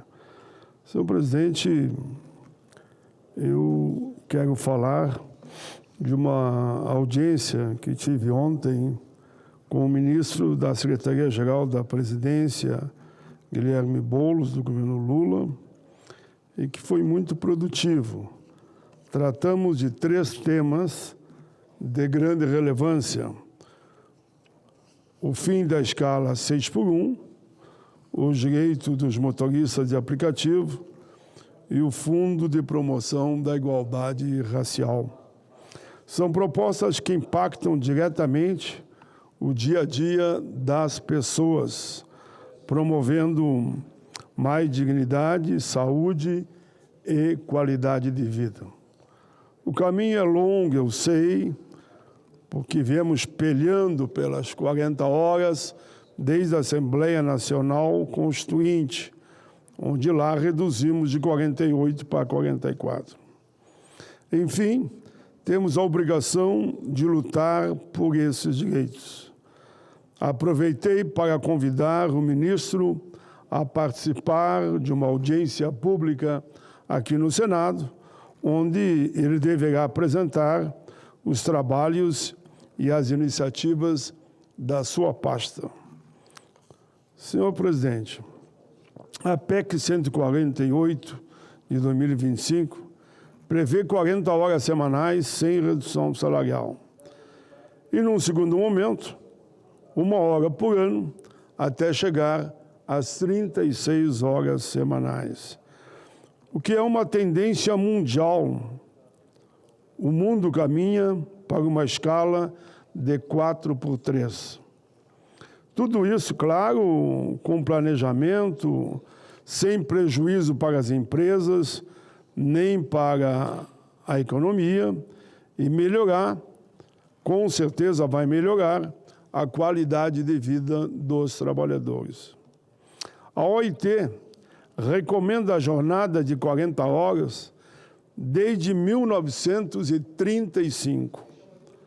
Países como Portugal, Espanha, França, Bélgica, Alemanha, Chile e Equador já adotaram essas reduções.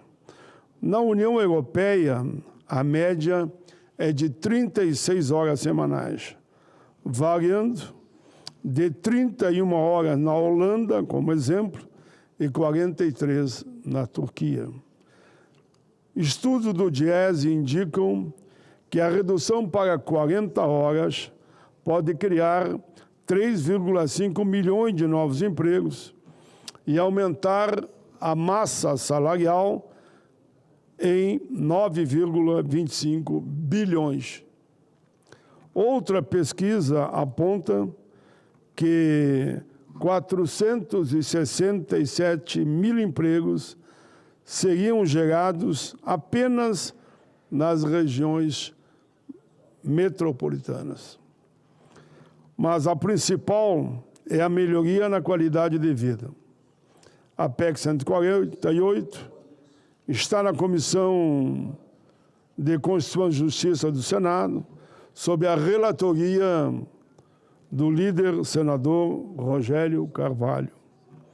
Sobre o direito dos motoristas de aplicativo, que também falamos com o ministro Boulos, foi ali deixado muito claro.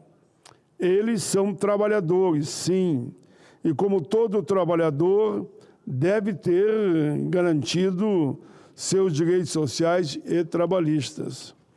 Exercem uma atividade que move as cidades, garante o sustento de milhares de famílias, vivem sem proteção social, sem férias, sem 13º, sem aposentadorias. Todos nós concordamos que isso é injusto. O que defendemos é simples: dignidade, respeito e direitos. Que esses profissionais tenham um reconhecimento legal, o acesso à Seguridade Social com equilíbrio e justiça. O trabalho por aplicativo não pode ser sinônimo de precarização. Tem de ser sinônimo de oportunidade, de inclusão, de valorização do ser humano. Por fim, falamos sobre o Fundo da Igualdade Racial. A PEC 33, de 2016, instituiu o Fundo de Promoção da Igualdade Racial, com o objetivo de promover a igualdade de oportunidades entre todos, brancos, negros, indígenas. Será, na verdade, a inclusão social da população por meio de políticas públicas em áreas, só como exemplo, como habitação, educação, formação profissional. Essa PEC tramita na Comissão de Constituição e Justiça. A proposta altera a Constituição Federal para destinar uma parte dos impostos arrecadados a esse fundo. Claro que os mais pobres nesse país, e como alguém já disse, em forma de poesia, a pobreza tem cor, é preta. Para a população negra, haverá recursos disponíveis para políticas públicas que promovam, como eu disse antes, a inclusão social e a igualdade de oportunidades, o que pode melhorar a vida de todos, brancos e negros. O governo deverá organizar, fiscalizar e cuidar da aplicação do recurso do fundo, além de criar um conselho consultivo com representantes do poder público e da sociedade civil. Para a sociedade, a proposta pode contribuir para a redução das desigualdades sociais, raciais, promover mais justiça social e combater a violência. Senhor presidente, Chico Rodrigues, somente com políticas públicas o país vai conter a violência e a criminalidade.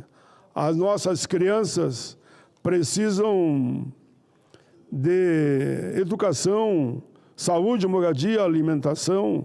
Os nossos jovens precisam estar preparados para estar no mercado de trabalho.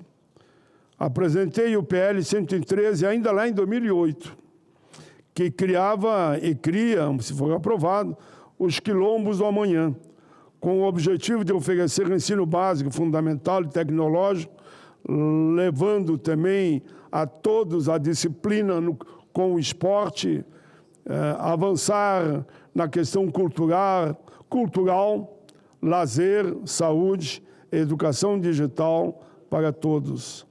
As nossas crianças e os nossos jovens não podem caminhar pelas mãos do narcotráfico. Isso sim, senhor presidente, é gravíssimo, muito, muito grave.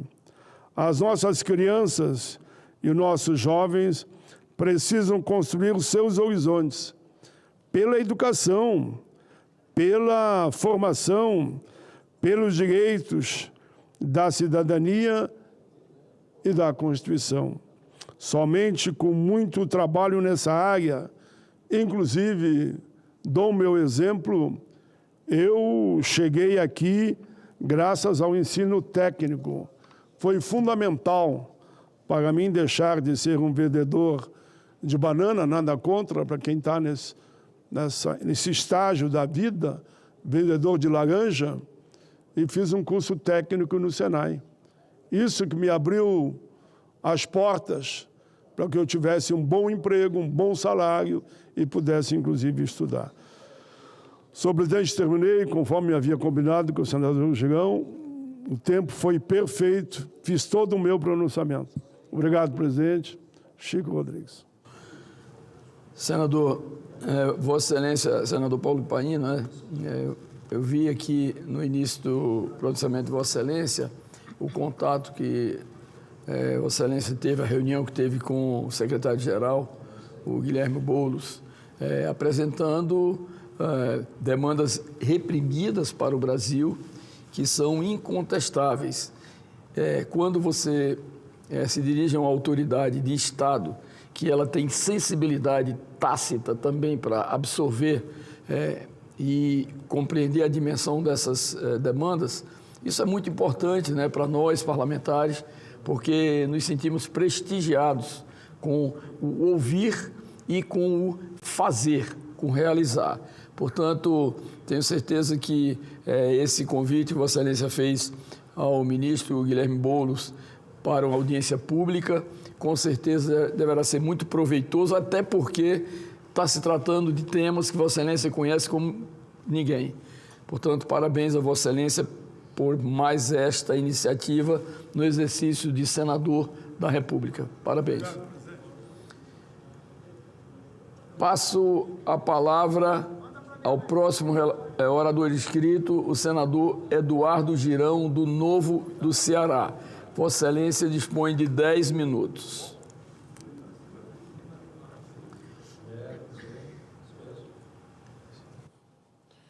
Presidente, paz e bem para o senhor, para todos que nos acompanham.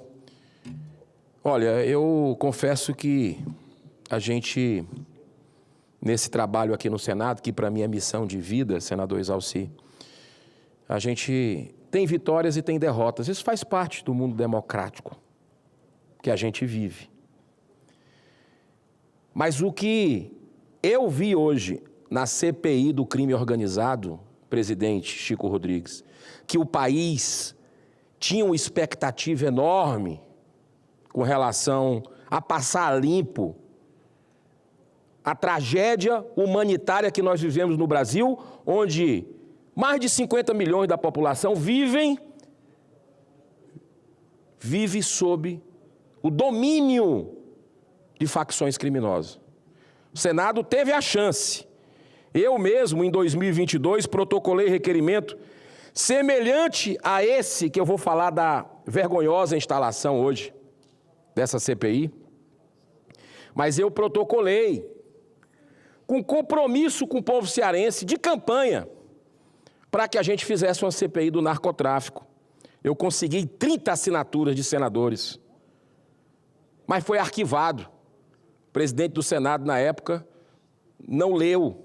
Acabou a legislatura, senador Exalci, e foi para o arquivo. Precisou acontecer essa operação no Rio de Janeiro, esse clamor para o Senado agir, mas o Senado poderia ter agido antes, desde 2022. E outra coisa, 2023 eu entrei de novo, junto com o deputado Coronel Meira de Pernambuco, eu consegui as assinaturas aqui. O senhor e o senador Chico assinaram. O senador Plínio, que acaba de chegar, também assinou. E aí, lá na Câmara dos Deputados, infelizmente, faltaram 20 assinaturas, foi para o ralo, de novo, essa CPI. E agora, senador Plínio, nós instalamos a CPI hoje. E eu achava que ia ter um equilíbrio mínimo. Tipo assim, é um instrumento da minoria. O senhor já foi relator, presidente de CPI. Que fosse a presidência para a oposição e a relatoria para o governo, ou vice-versa, para dar um equilíbrio, porque essa CPI tem que ser técnica. Ela não tem nada de política, não deveria ter. Mas sabe o que aconteceu? Tomaram a CPI. E acredita quem foi que tomou? O PT. A presidência da CPI do crime organizado foi para o PT, que sequer assinou essa comissão parlamentar de inquérito, que não queria de jeito nenhum, vai lá, ocupa os espaços com a sua base, com a sua tropa de choque. Para fazer o quê? Adivinha? Vamos ver os próximos capítulos. Manifestei a minha indignação. Votei por outro candidato de oposição para fazer esse equilíbrio, essa independência. Mas perdemos por um voto, porque partidos da base se movimentaram de ontem para hoje, tiraram nomes que estavam certos para votar, botaram outros. O mesmo modus operandi de sempre, que lá na CPI da roubalheira do INSS, que nós conseguimos o comando, as duras penas, depois eles ocuparam os espaços, remodelaram tudo, dançaram cadeiras e estão blindando as investigações, votando contra requerimentos de quebra de sigilo, convocações para desvendar o bilionário esquema de fraude que estava roubando os nossos aposentados, pensionistas, viúvas, órfãos, deficientes no Brasil. Mas o povo está acompanhando. E nós vamos fazer o nosso trabalho. Vamos acreditar, vamos dar o voto de confiança.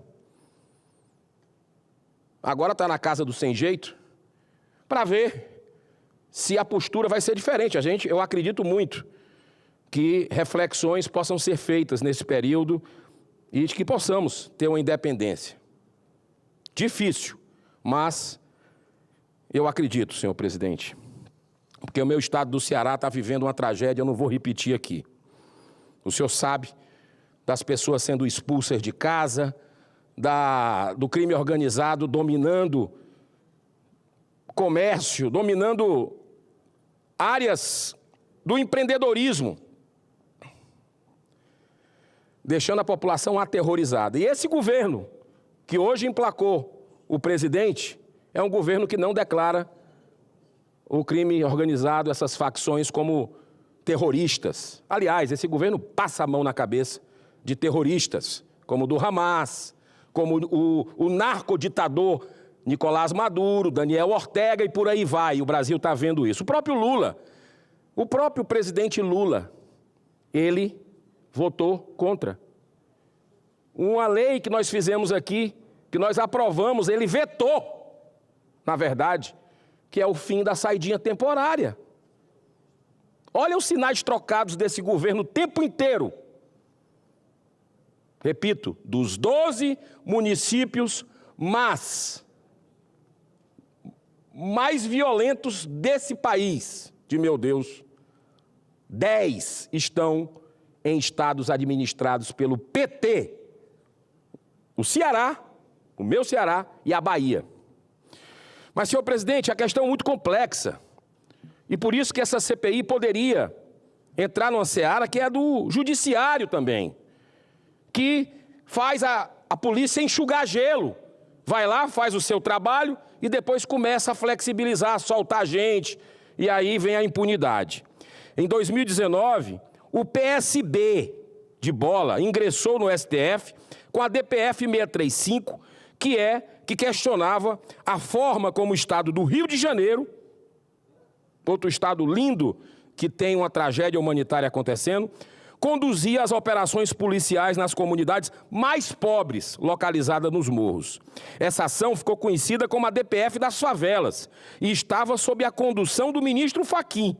Mas agora, depois da repercussão nacional da mega operação das polícias do Rio de Janeiro nos complexos do Alemão e da Penha, a ação foi subitamente transferida de forma provisória para quem?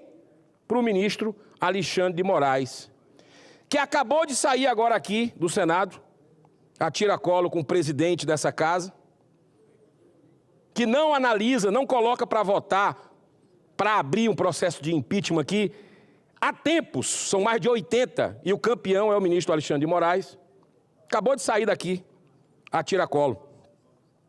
Entregaram para ele, lá no STF, essa relatoria da DPF das favelas. Segundo o jurista André Marcília, esse procedimento fere flagrantemente o regimento interno do Supremo, pois a redistribuição direta não atende ao princípio do juiz natural, que impede a escolha arbitrária do julgador, assegurando com isso a imparcialidade do julgamento.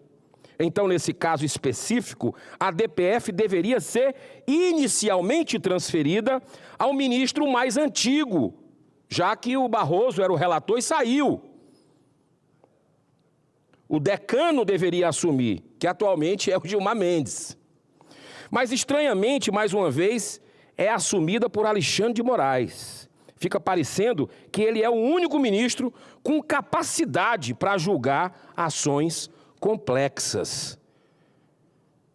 Eu não sei, sinceramente, por que desse movimento. É o quê? Para tentar reverter a imagem negativa que o ministro tem perante a população brasileira?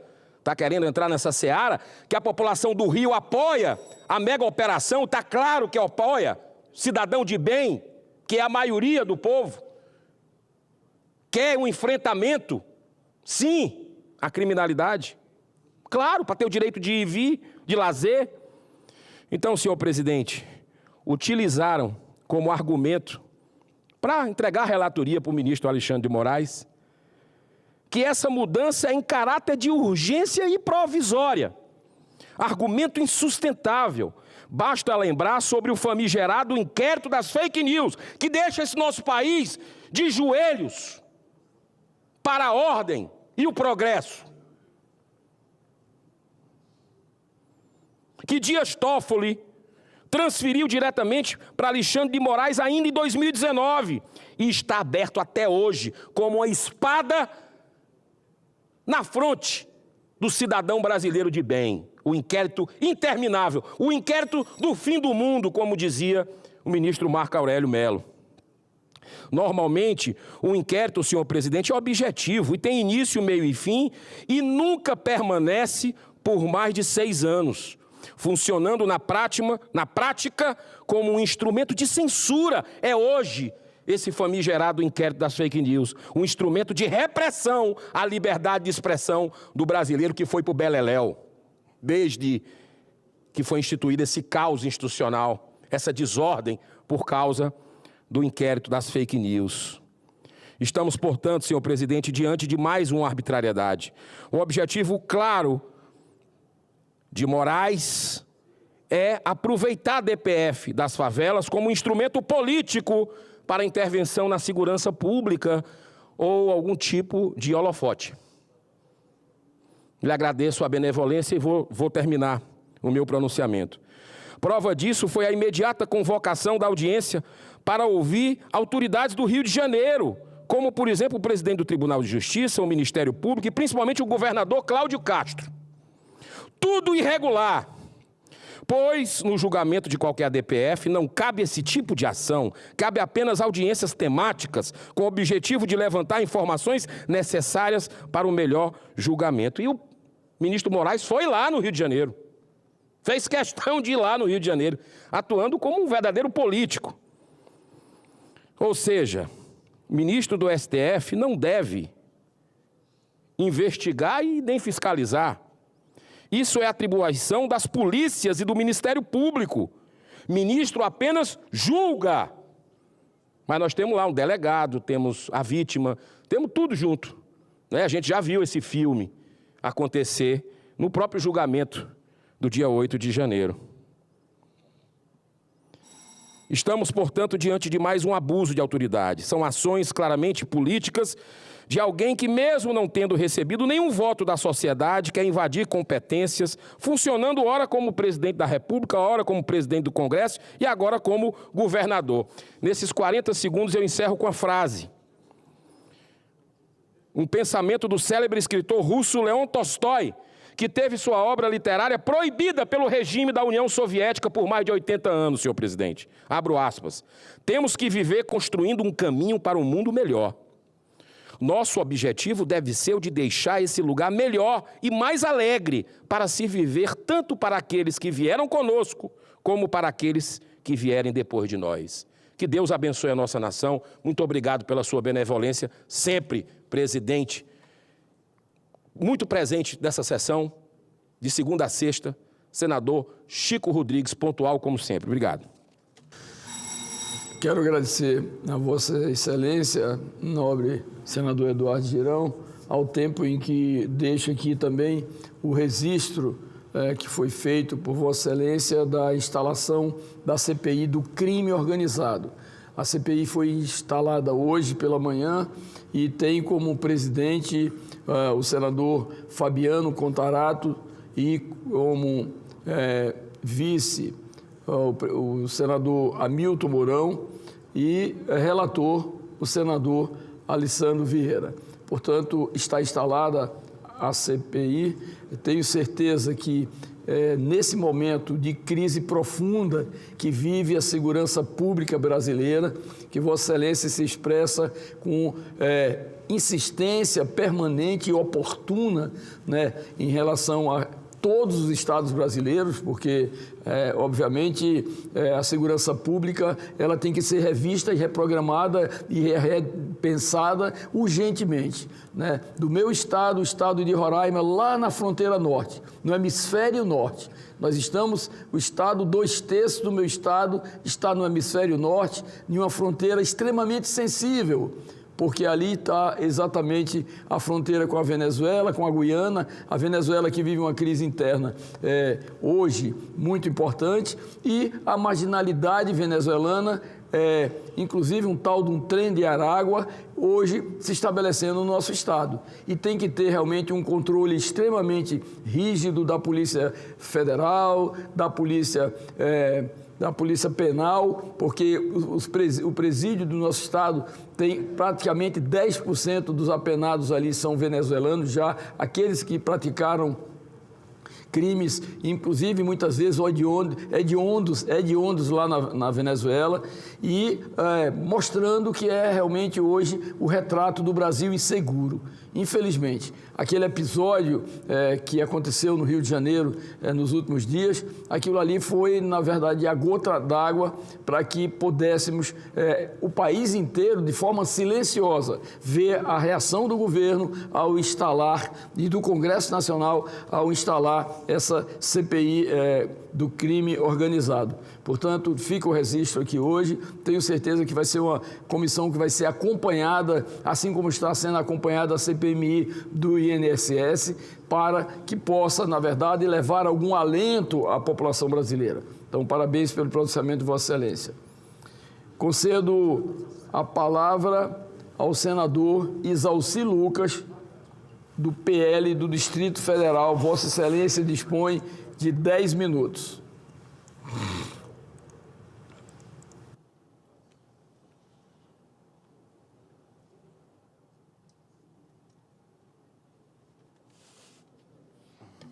Senhor presidente, senhoras e senhores senadores e senadoras. Presidente, primeiro eu vou reforçar aqui o que falou o senador Girão sobre a questão da CPI, do narcotráfico, do crimes e etc. É incrível como as pessoas querem tampar o sol com a peneira, né? A CPI e a CPMI é instrumento da minoria, cara. Será que a pessoa não entende isso? O Supremo já disse isso várias vezes, inclusive quando aqui não foi instalado algumas CPMIs, que realmente é um instrumento da minoria. Portanto, quem tem que conduzir essa CPMI é realmente a minoria, não é a maioria. Então, me preocupa muito, né? Porque participei de várias. Então, já vem com o produto pronto, a narrativa pronta, o relatório praticamente já consolidado antes de começar. Eu até vi uma reportagem agora, espero que seja até fake, de que o presidente Lula está muito preocupado e quer ajudar as famílias dos traficantes que morreram lá no Rio de Janeiro. Não fala um minuto, em nenhum momento, dos policiais, das famílias dos policiais. Então, esse é o governo que vai conduzir a CPI e que está dificultando, inclusive, a CPMI do INSS, a roubalheira do INSS. Ontem teve mais um, foi preso, 5 minutos depois foi solto, né? Pagou R$5.000, já trouxe, inclusive, em dinheiro, R$5.000 para pagar. Porque o outro que foi preso aqui teve que esperar 3 horas, porque não tinha dinheiro, tinha que ser em dinheiro. Aí era noite até conseguir, né? Aí não, o de ontem já veio com a malinha pronta de R$5.000 já para pagar a fiança. E foi embora. E aí a gente precisa aprovar uma série de requerimentos e não consegue mais aprovar. Porque o governo, quando perdeu a mesa da CPI, a presidência e a relatoria, ele modificou a composição, a gente tinha feito por blocos, né? Aí fizeram agora por partido, destruíram os blocos, desfizeram os blocos e ficaram com a maioria. Aí você quer aprovar os projetos, não consegue. Apresentamos lá o Frei Chico, que de Frei não tem nada, né? Vocês já viram isso, que não tem absolutamente nada de Frei. Muito pelo contrário, na lista do Odebrecht tem outro nome, então, metralha, eu acho. Né? E aí já teve 389 milhões bloqueados lá. Mas isso não é suficiente. Na realidade, foram bilhões e bilhões. O que o Supremo Tribunal Federal precisa fazer urgentemente é atender os requerimentos aprovados de pedido de prisão preventiva. Nós fizemos mais de 20 pedidos. E quem está acompanhando está vendo. Né? O que não falta é provas, é documentos. Tem lá a quebra de sigilo, foi o que nós conseguimos no início da CPMI, que eu acho que se também não fosse no início, a gente não conseguiria aprovar. Como a gente aprovou todos os requerimentos praticamente de quebra de sigilo, aí aparece então. Está lá o dinheiro, para onde foi, as empresas laranjas, né, de parentes que foram... O esquema é o mesmo. Ontem, senador Gerão, mesma coisa. Né? Ontem foi a Confederação Brasileira de Pescadores Artesanais. O presidente, né, esse que foi preso no final, porque mentiu muito, mas a mesma coisa, fizeram o ACT, descontaram milhões e milhões, quase 200, mais de 200 milhões, 221 milhões, dos aposentados e pensionistas, né? E esse dinheiro foi repassado para várias empresas. Aí você tem 40 milhões para a TerraBank, que é da Conafé. As empresas do Careca foram 4, recebeu recurso. Tem também do Amar Brasil. Então, o esquema é o mesmo. São as mesmas empresas, o mesmo modus operandi. Aí você pergunta e diz, não, nós contratei, tem um contrato assinado, tem nota fiscal. Uma grande picaretagem, né? Na prática, é uma lavagem de dinheiro de milhões e milhões. E enquanto essas pessoas não são presas, manda para o exterior, acaba com o dinheiro, esconde o dinheiro, você não acha depois. E é incrível, né? Porque no início, antes da CPMI, o que aconteceu foi que a CGU, Polícia Federal e a AGU só começaram o processo de investigação e ação judicial de bloqueio de algumas entidades. As principais não foram afetadas, como a CONTAG, contra o Sindinap e a própria Conafé. As 3 maiores não teve nenhuma providência por parte da AGU, mesmo sabendo o que aconteceu. Aí foi instalada a CPI, aí sim, aí disseram que eles não tinham feito nenhum procedimento porque tanto a CONTAG quanto o Sindinap teria apresentado uma certidão, um documento falso. E, de fato, eu tinha alertado desde o primeiro momento. Na primeira audiência eu falei isso. Existe uma lei de 2014, no artigo 39 da lei, impede qualquer convênio, qualquer negociação, qualquer contrato com instituições públicas com alguém que tenha parente até 2º grau, que é o caso da CONTAG. O presidente da CONTAG, que será chamado agora, é irmão do vice-presidente da Câmara, lá do primeiro secretário da Câmara, e o Sindinap, o vice-presidente, é o irmão do Lula, o famoso Frei Chico. Então, aí é o seguinte, essas duas instituições sequer poderiam ter ACT, porque a lei proíbe. Aí o que eles fizeram? Tem uma declaração, declaro que a entidade está de acordo com a lei, artigo 39, inciso 1, 2, 4, 5, e pulou o 3, que é exatamente o inciso que fala que não pode ter até parente de 2º grau. Cara, será que ninguém sabia, CGU, AGU, polícia, de que o Frei Chico era vice-presidente do Sindinap? Né? E ninguém leu essa porcaria dessa declaração, vendo que está faltando um inciso, e que esse inciso é exatamente o que impede de ACT. Então, cara, é um negócio assim, cara, é difícil. E aí tem lá também, foi repassado para o pessoal do INSS, os servidores do INSS. Então, na de ontem, é um resumo de o que está acontecendo em todas elas. Consegue ACT, desconta dos aposentados, cria um monte de empresa particular, com a mulher, com a sogra, com o cunhado, com não sei quem, e aí repassa milhões e milhões, e aí todos eles, não, nós prestamos serviço, né? Telemedicina, auxílio funeral, auxílio de consultoria jurídica, tudo que imaginar tem lá. Só que os aposentados não sabem. Ontem, inclusive, essa da CBPA, eles tentaram incluir, senador Gerão, 40 mil mortos, pessoas que já estavam mortas. 40 mil. Eu acho que eles pegaram essa relação, porque eu acho que eles devem ter comprado essas relações de aposentado por aí, né? Lá na 25 de março, lá, como é que é, em São Paulo. Esse da CBPA deve ter sido da funerária. Acho que pegaram a relação de uma funerária, ou por engano, alguma coisa, e mandaram descontar do INSS, dos aposentados. Aí foi rejeitado, né? Mais de 36 mil, exatamente com esse argumento de que realmente as pessoas já tinham morrido. Então, instituições, por exemplo, essa aqui do CBPA, tinha 4 associados no mês, depois passou para 120 mil no mês seguinte, que daria não sei quantos por minuto, não tinha a mínima condição de você cadastrar essas pessoas. Então, virou assim brincadeira, né? Parece que o clima era de impunidade, as pessoas acham que não vai acontecer nada, e durante anos e anos, essa roubalheira não é de hoje. Isso começou lá na CONTAG, lá em 94. 94 foi a medida provisória que permitiu os descontos assistenciais. E olha que nós estamos falando aqui, ontem essa CBPA, que é a Confederação Brasileira de Pescadores, começa agora ao seguro-defeso. Seguro-defeso, no Maranhão, são 600 mil. A Polícia Federal esteve lá recentemente, já cancelaram mais de 100 mil.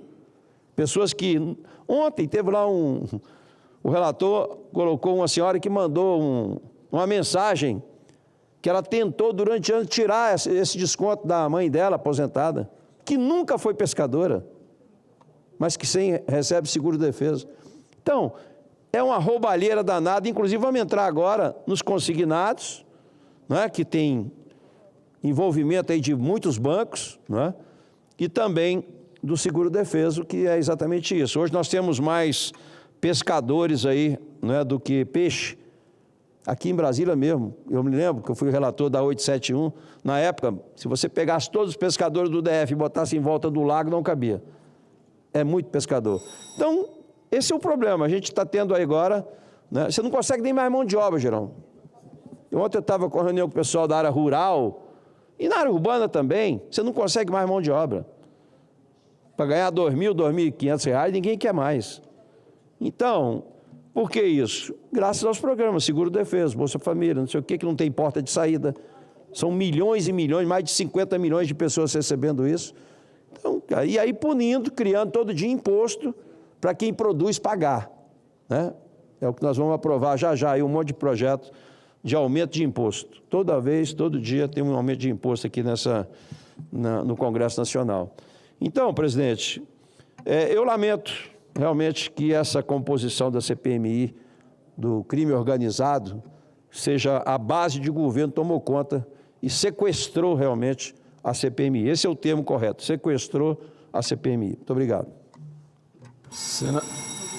Nobre senador Isalci Lucas, Vossa Excelência faz um breve relato e resumo desta CPI e, obviamente, Vossa Excelência que conhece com uma precisão cirúrgica essas questões, Vossa Excelência tem toda a autoridade para fazer esses comentários e, obviamente, acompanhar com providências regimentais, é bem verdade, mas à luz da sua experiência. Portanto, parabéns a Vossa Excelência. Convido o senador Plínio Valério para fazer o seu pronunciamento. O senador Plínio Valério, que é do PSDB do Estado do Amazonas. Vossa Excelência dispõe de 10 minutos. Obrigado. Graças à sua bondade de permitir que eu falasse um pouco antes do senhor. Tem reunião de bancada agora às 3 horas, senhor Chico Rodrigues. Obrigado. Senhor presidente, senhoras senadores, senhores senadores, talvez aqui ainda alguém se lembre de um ícone jornalístico dos longínquos anos 60, a coluna Festival de Besteira que Assola o País, do jornalista humorista Estanilau Ponte Preta. Estanilau Ponte Preta, que era uma coluna lida naquele tempo, os jornais circulavam muito. E sabe por que eu falo isso? Porque eu não sei nem se eu vi, mas eu li o Ministério do Meio Ambiente, presidido pela senhora ministra Marina Silva, agora, no momento que antecedia a COP, dizer que vão considerar a tilápia uma espécie agressiva, uma espécie que não é própria do Brasil.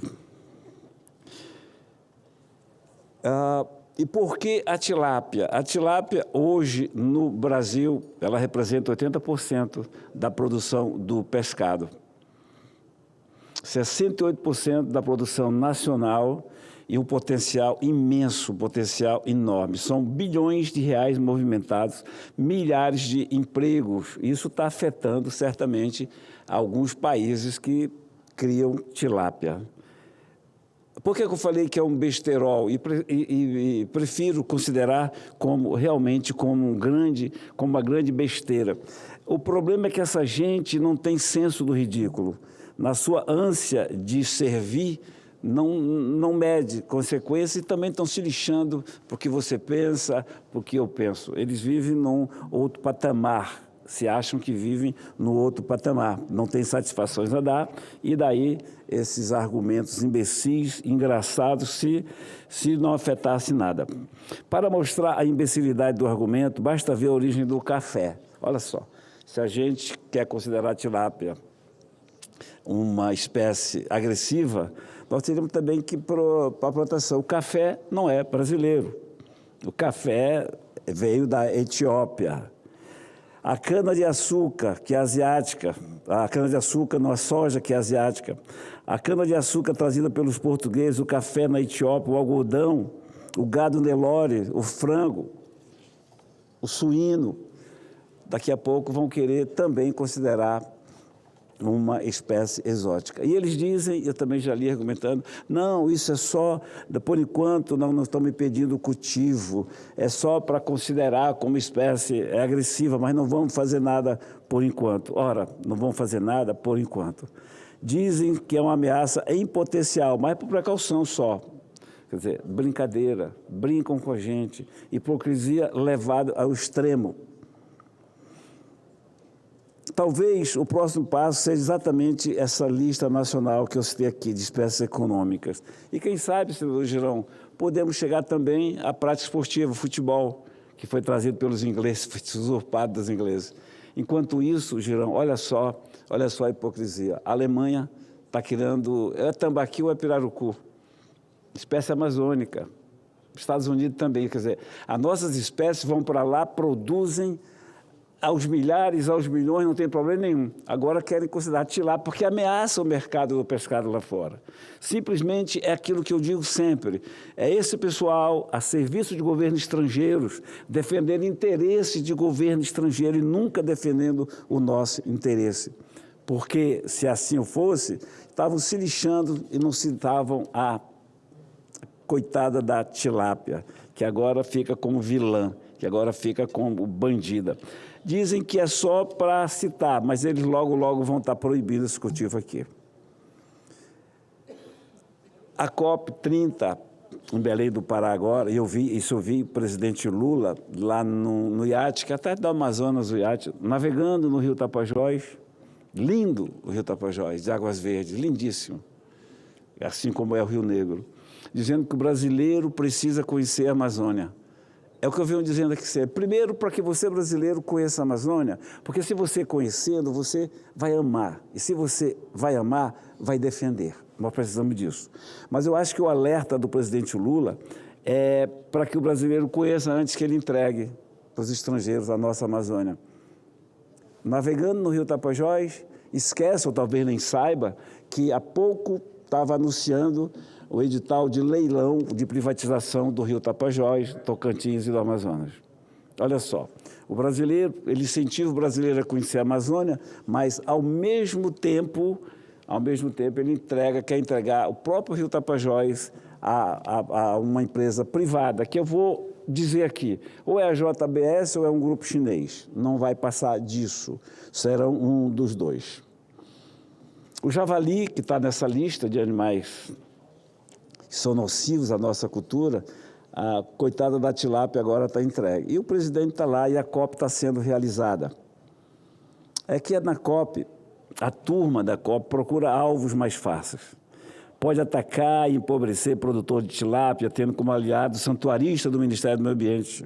Não importa se a tilápia fornece alimentação farta e barata a baixo custo. Levado ao extremo, a COP30 poderia até exigir que os brasileiros parassem de jogar futebol, foi o que eu disse aqui. E eles são capazes, não do futebol, porque interessa muito a eles, mas são capazes dessas imbecilidades. Sabe por quê? Porque eles nos tratam como colônia, como colonizados. A COP nada mais é do que, se fosse uma escola antiga, aquela lista de deveres de casa. Está aqui para vocês fazerem em casa. Vocês não podem tocar em nenhum bem natural. Você não pode derrubar uma árvore. Você tem que condenar o Amazonas à pobreza eterna e perpétua. E os maus brasileiros vão fazer isso, porque esses são aplaudidos. A COP é uma enganação para nós, Amazônia. E olhem para mim, quem está falando é o Amazonas de beira de barranco.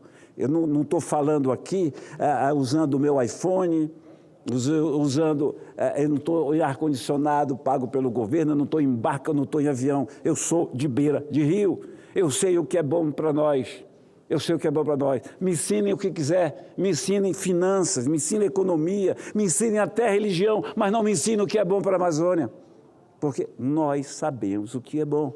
Querem nos ajudar? Ajudem, mas não nos digam o que fazer.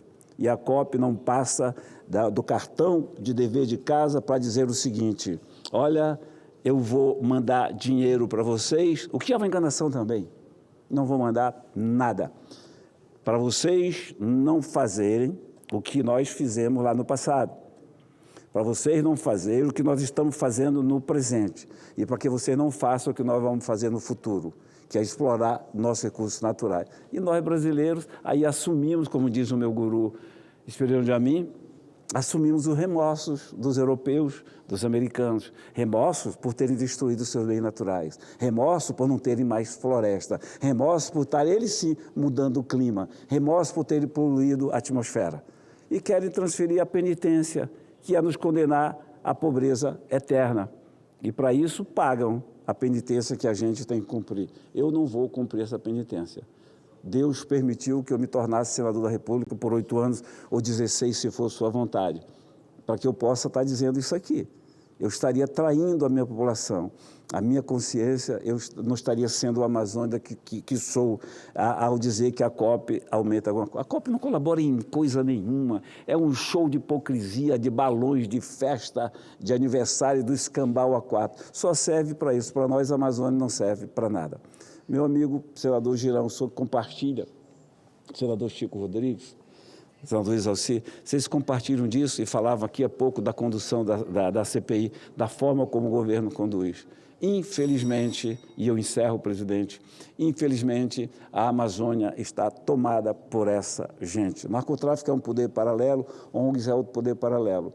Fizemos a CPI das ONGs, temos um relatório que vai se tornar, vai entrar para a história. E a gente tem que combater, ao dizer, no mínimo, COP30, a hipocrisia pura, nada mais do que isso. Eu ouço o senador Girão e encerro meu discurso, presidente. Muito obrigado, senhor presidente. Eu só quero fazer 1 minuto, se o senhor me permitir, uma parte ao senador Plínio, um senador de muito valor aqui dessa casa, de muita autoridade moral, e dizer que eu assino embaixo do que o senhor falou.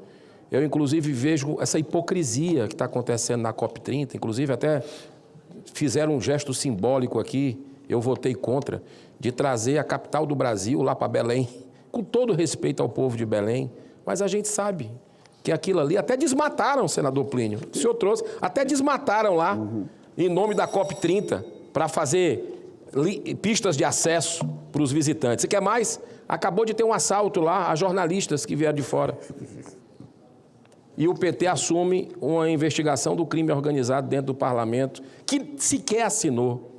Então, é o Brasil da inversão de valores. E eu acabei de receber aqui, presidente, se me permite, eu sei que o senador Chico vai usar a palavra agora, mas o Lula, o presidente Lula, acabou de falar que vai mandar legistas da Polícia Federal para vigiar as necrópsias. Só que, detalhe, a Polícia Federal não tem legistas.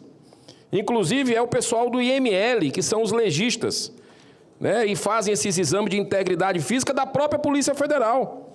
A Polícia Federal toda tem 2 legistas que nunca fizeram a necrópsia.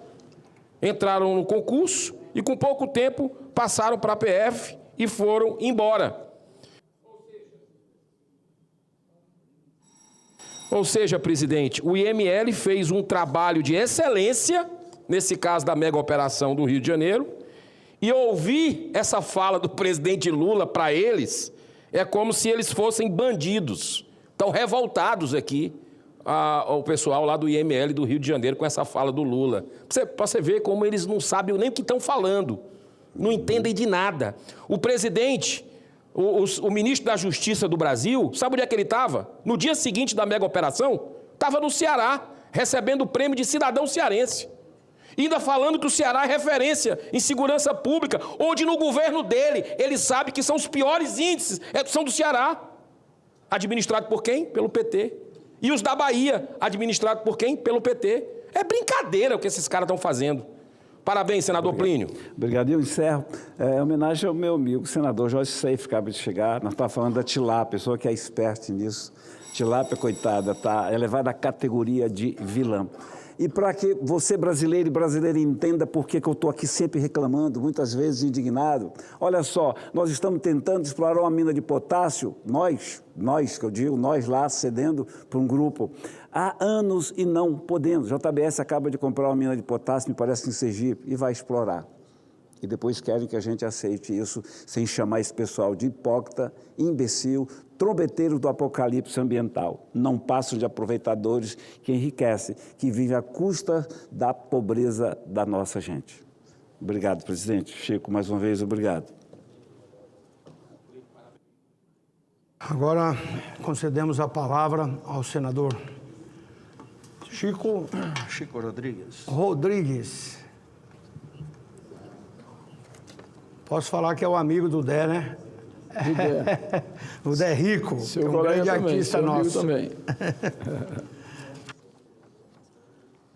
Senhor presidente, senhoras e senhores senadores e senadoras,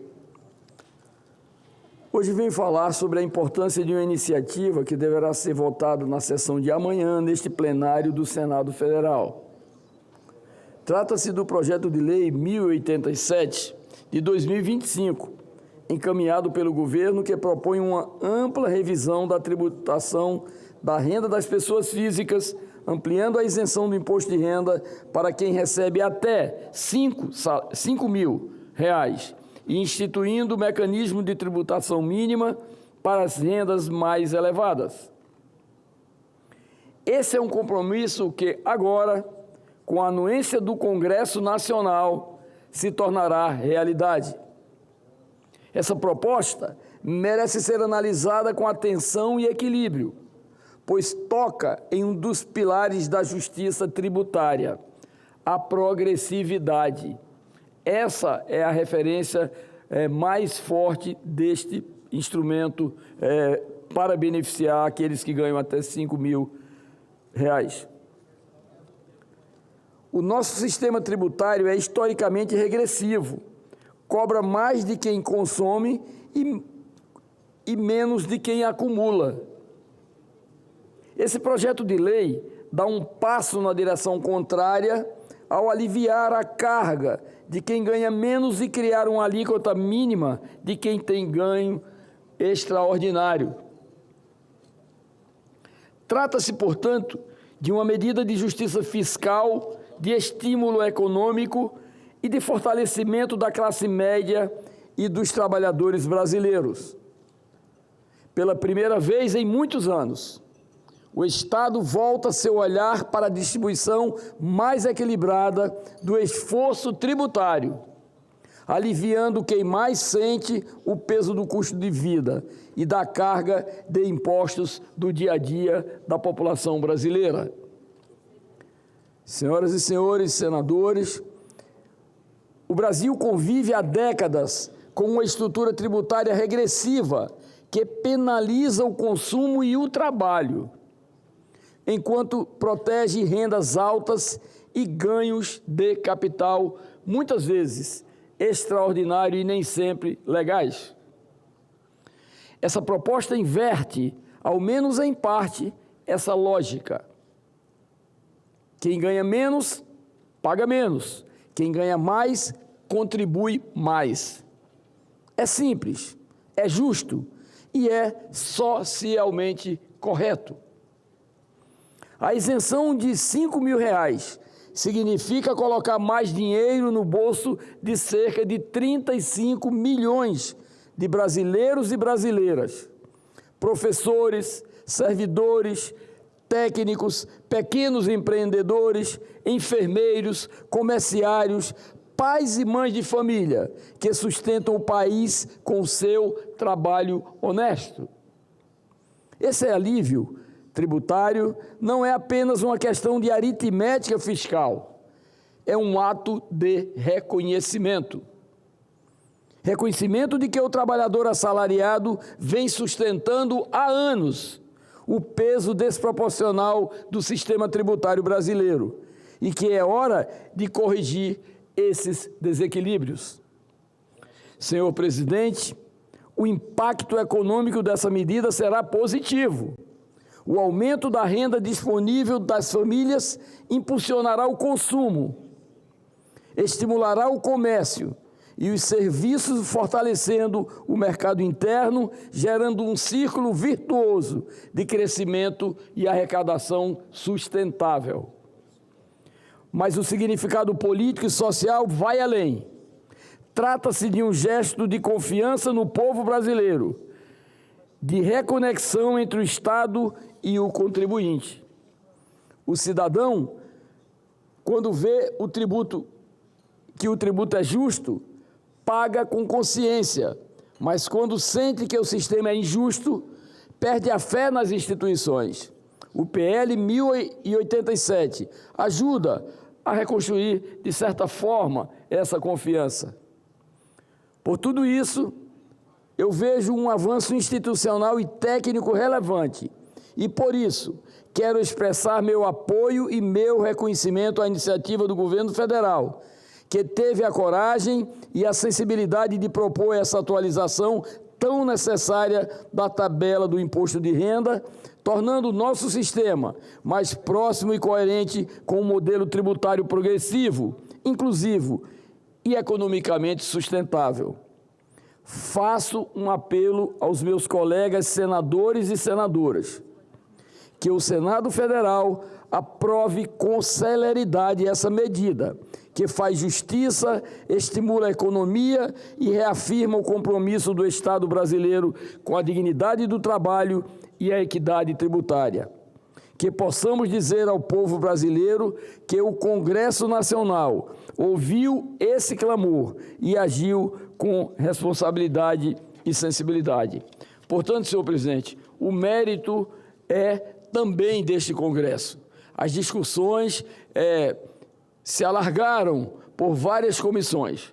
As discussões, mesmo muitas vezes sendo questionadas, jamais nenhum de nós, senadores e senadoras, poderia não compreender a importância que representa essa isenção para quem tem renda até 5 mil reais.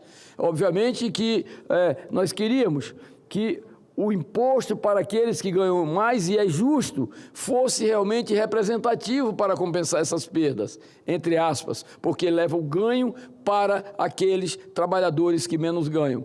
Portanto, tenho certeza que a população brasileira, meu caro colega senador Jorge Seife, hoje que é um dos grandes defensores dessas questões sociais no Brasil, vai, de uma certa forma, beneficiar grande parcela da nossa população brasileira, senhor presidente. Então, nós, senadores, nos sentimos orgulhosos em, ao votar e aprovar aqui, darmos esse benefício expressivo para a população brasileira. Muito obrigado, presidente.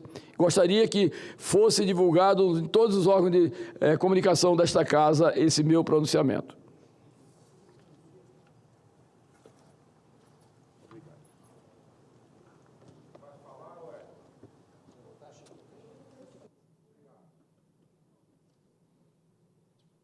A palavra ao senador Wellington Fagundes.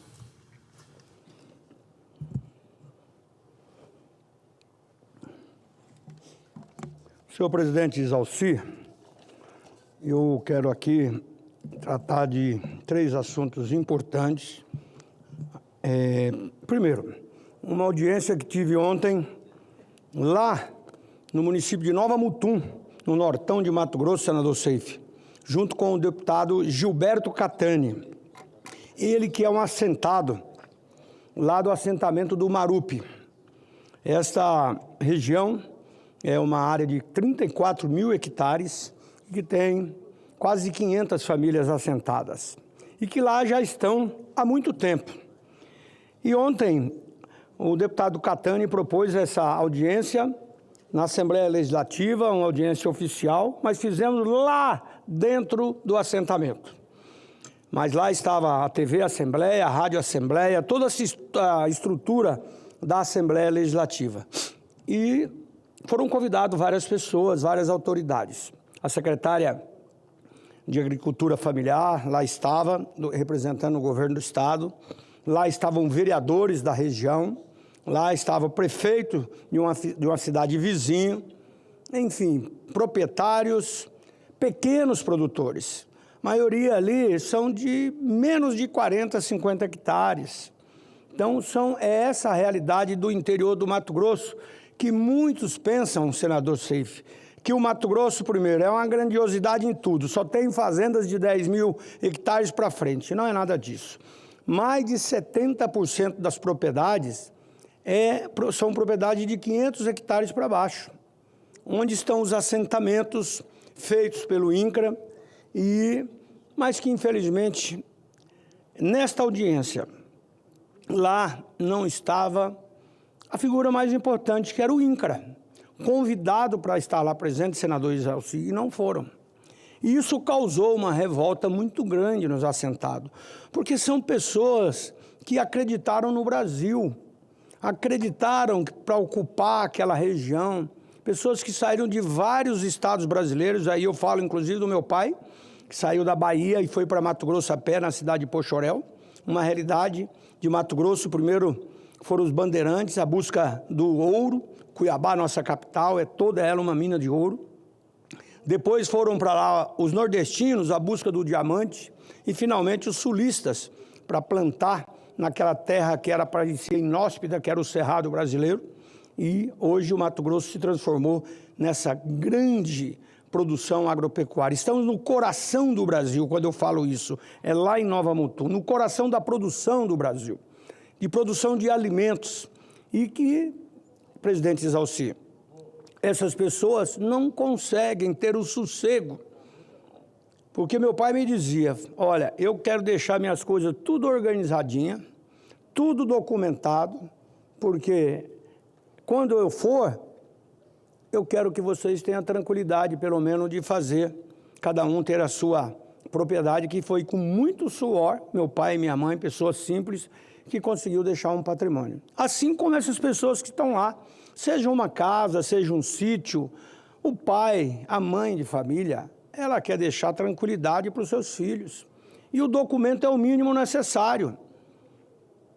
E olha, nós temos assentamento em Mato Grosso há mais de 30 anos, que infelizmente não se consegue vencer a burocracia. E aí perpassa governo. Mas agora nós estamos falando deste governo, porque na época do presidente Bolsonaro, nós conseguimos fazer regularização onde o título era entregue para as mulheres. A mulher, que ela tem o equilíbrio, ela educa, ela tem a capacidade divina de gerar um filho, e por isso essa prioridade nossa de entregar o documento, como eu faço questão sempre de entregar a chave quando eu vou num conjunto habitacional na mão da mulher. Mas lá, que eu quero referir exatamente aos assentamentos rurais, e no caso lá, junto no Marupi, com o deputado Catani, a expectativa era muito grande. Foram lá o cartorário, mas não estava o INCRA. E eu quero aqui entregar e ler aqui rapidamente uma carta da Assembleia Legislativa, em nome da Assembleia Legislativa e também dos assentados, ao senador Wellington Fagundes, mas que eu trago ela aqui para o plenário para conhecimento de todos. E vou levar para o ministro também, Paulo Teixeira, que foi nosso companheiro como deputado federal, esteve em Mato Grosso e conhece a realidade. E eu fico incrédulo. Como é possível o INCRA não atender o chamamento dos produtores dos pequenos assentados? Ao senador Wellington Fagundes, assunto: solicitação de providências com relação à inércia e ausência do INCRA em audiência pública realizada no Pontal do Marape, em Nova Mutum, destinada a debater eventuais cancelamentos dos títulos de assentamentos outrora concedidos. Prezados, cumprimentando cordialmente Vossa Senhoria, eu quero estender a todos os senadores, venho por meio deste solicitar a atuação a nível federal para que seja feito esclarecimento com relação à ausência do INCRA na audiência pública que discute a estranha possibilidade de cancelamento dos títulos do assentamento do Pontal do Marape, já concedidos ou aptos a serem. Vossa Senhoria, que esteve presente e muito bem pontuou a inércia do INCRA, sabe da importância da participação da referida autarquia federal para que sejam feitos esclarecimentos, sanadas quaisquer controvérsias e também regularizada qualquer situação. Aguardamos ansiosamente um retorno para que o tema seja solucionado em caráter definitivo. Certo de vossa cordialidade e apreço, aguardo resposta. Renovamos votos de estima e consideração, respeitosamente, Gilberto Moacir Catani, deputado estadual Gilberto Catani. E aqui com assinatura de muitos outros. E essa carta aqui, então, da Assembleia Legislativa. E eu quero aqui dizer ao ministro Paulo Teixeira, porque vou protocolar com ele, isso aqui é um reclamo de todos os assentamentos do Mato Grosso que ainda não foram regularizados. Por isso, nesse caso aqui, um boato que chega, que vai cancelar os títulos, causa um alvoroço, causa uma instabilidade. E nós precisamos de levar paz no campo. Nós precisamos de levar crédito para esse produtor. E sem o documento ele não consegue ir aos bancos, porque, senador Exalci, o senhor se lembra da pandemia. Na pandemia nós aprovamos aqui o Pronamp, né, no governo do presidente Bolsonaro. E aí, pela primeira vez, senador Seife, se confiou no talento das pessoas. Ao invés de exigir que tivesse a casa do comerciante para garantir, não. O governo confiou nas pessoas brasileiras, nos comerciantes, para que a cidade não parasse, para que o campo não parasse. O campo parando, com certeza a cidade também pararia. E, felizmente, conseguimos passar essa pandemia. Claro, muitas pessoas morreram, mas o Brasil foi o país que mais vacinou, o país que mais comprou vacinas.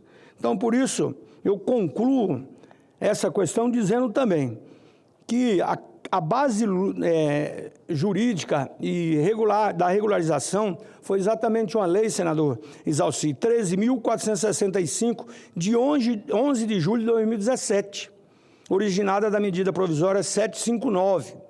E essa lei modernizou e unificou as normas de regularização fundiária, garantindo segurança jurídica, isenção de taxas cartorárias e também acesso ao título definitivo para famílias assentadas e agricultores familiares. Durante a tramitação dessa medida provisória, eu apresentei várias emendas e quero destacar duas que foram fundamentais que foram incorporadas ao texto da lei.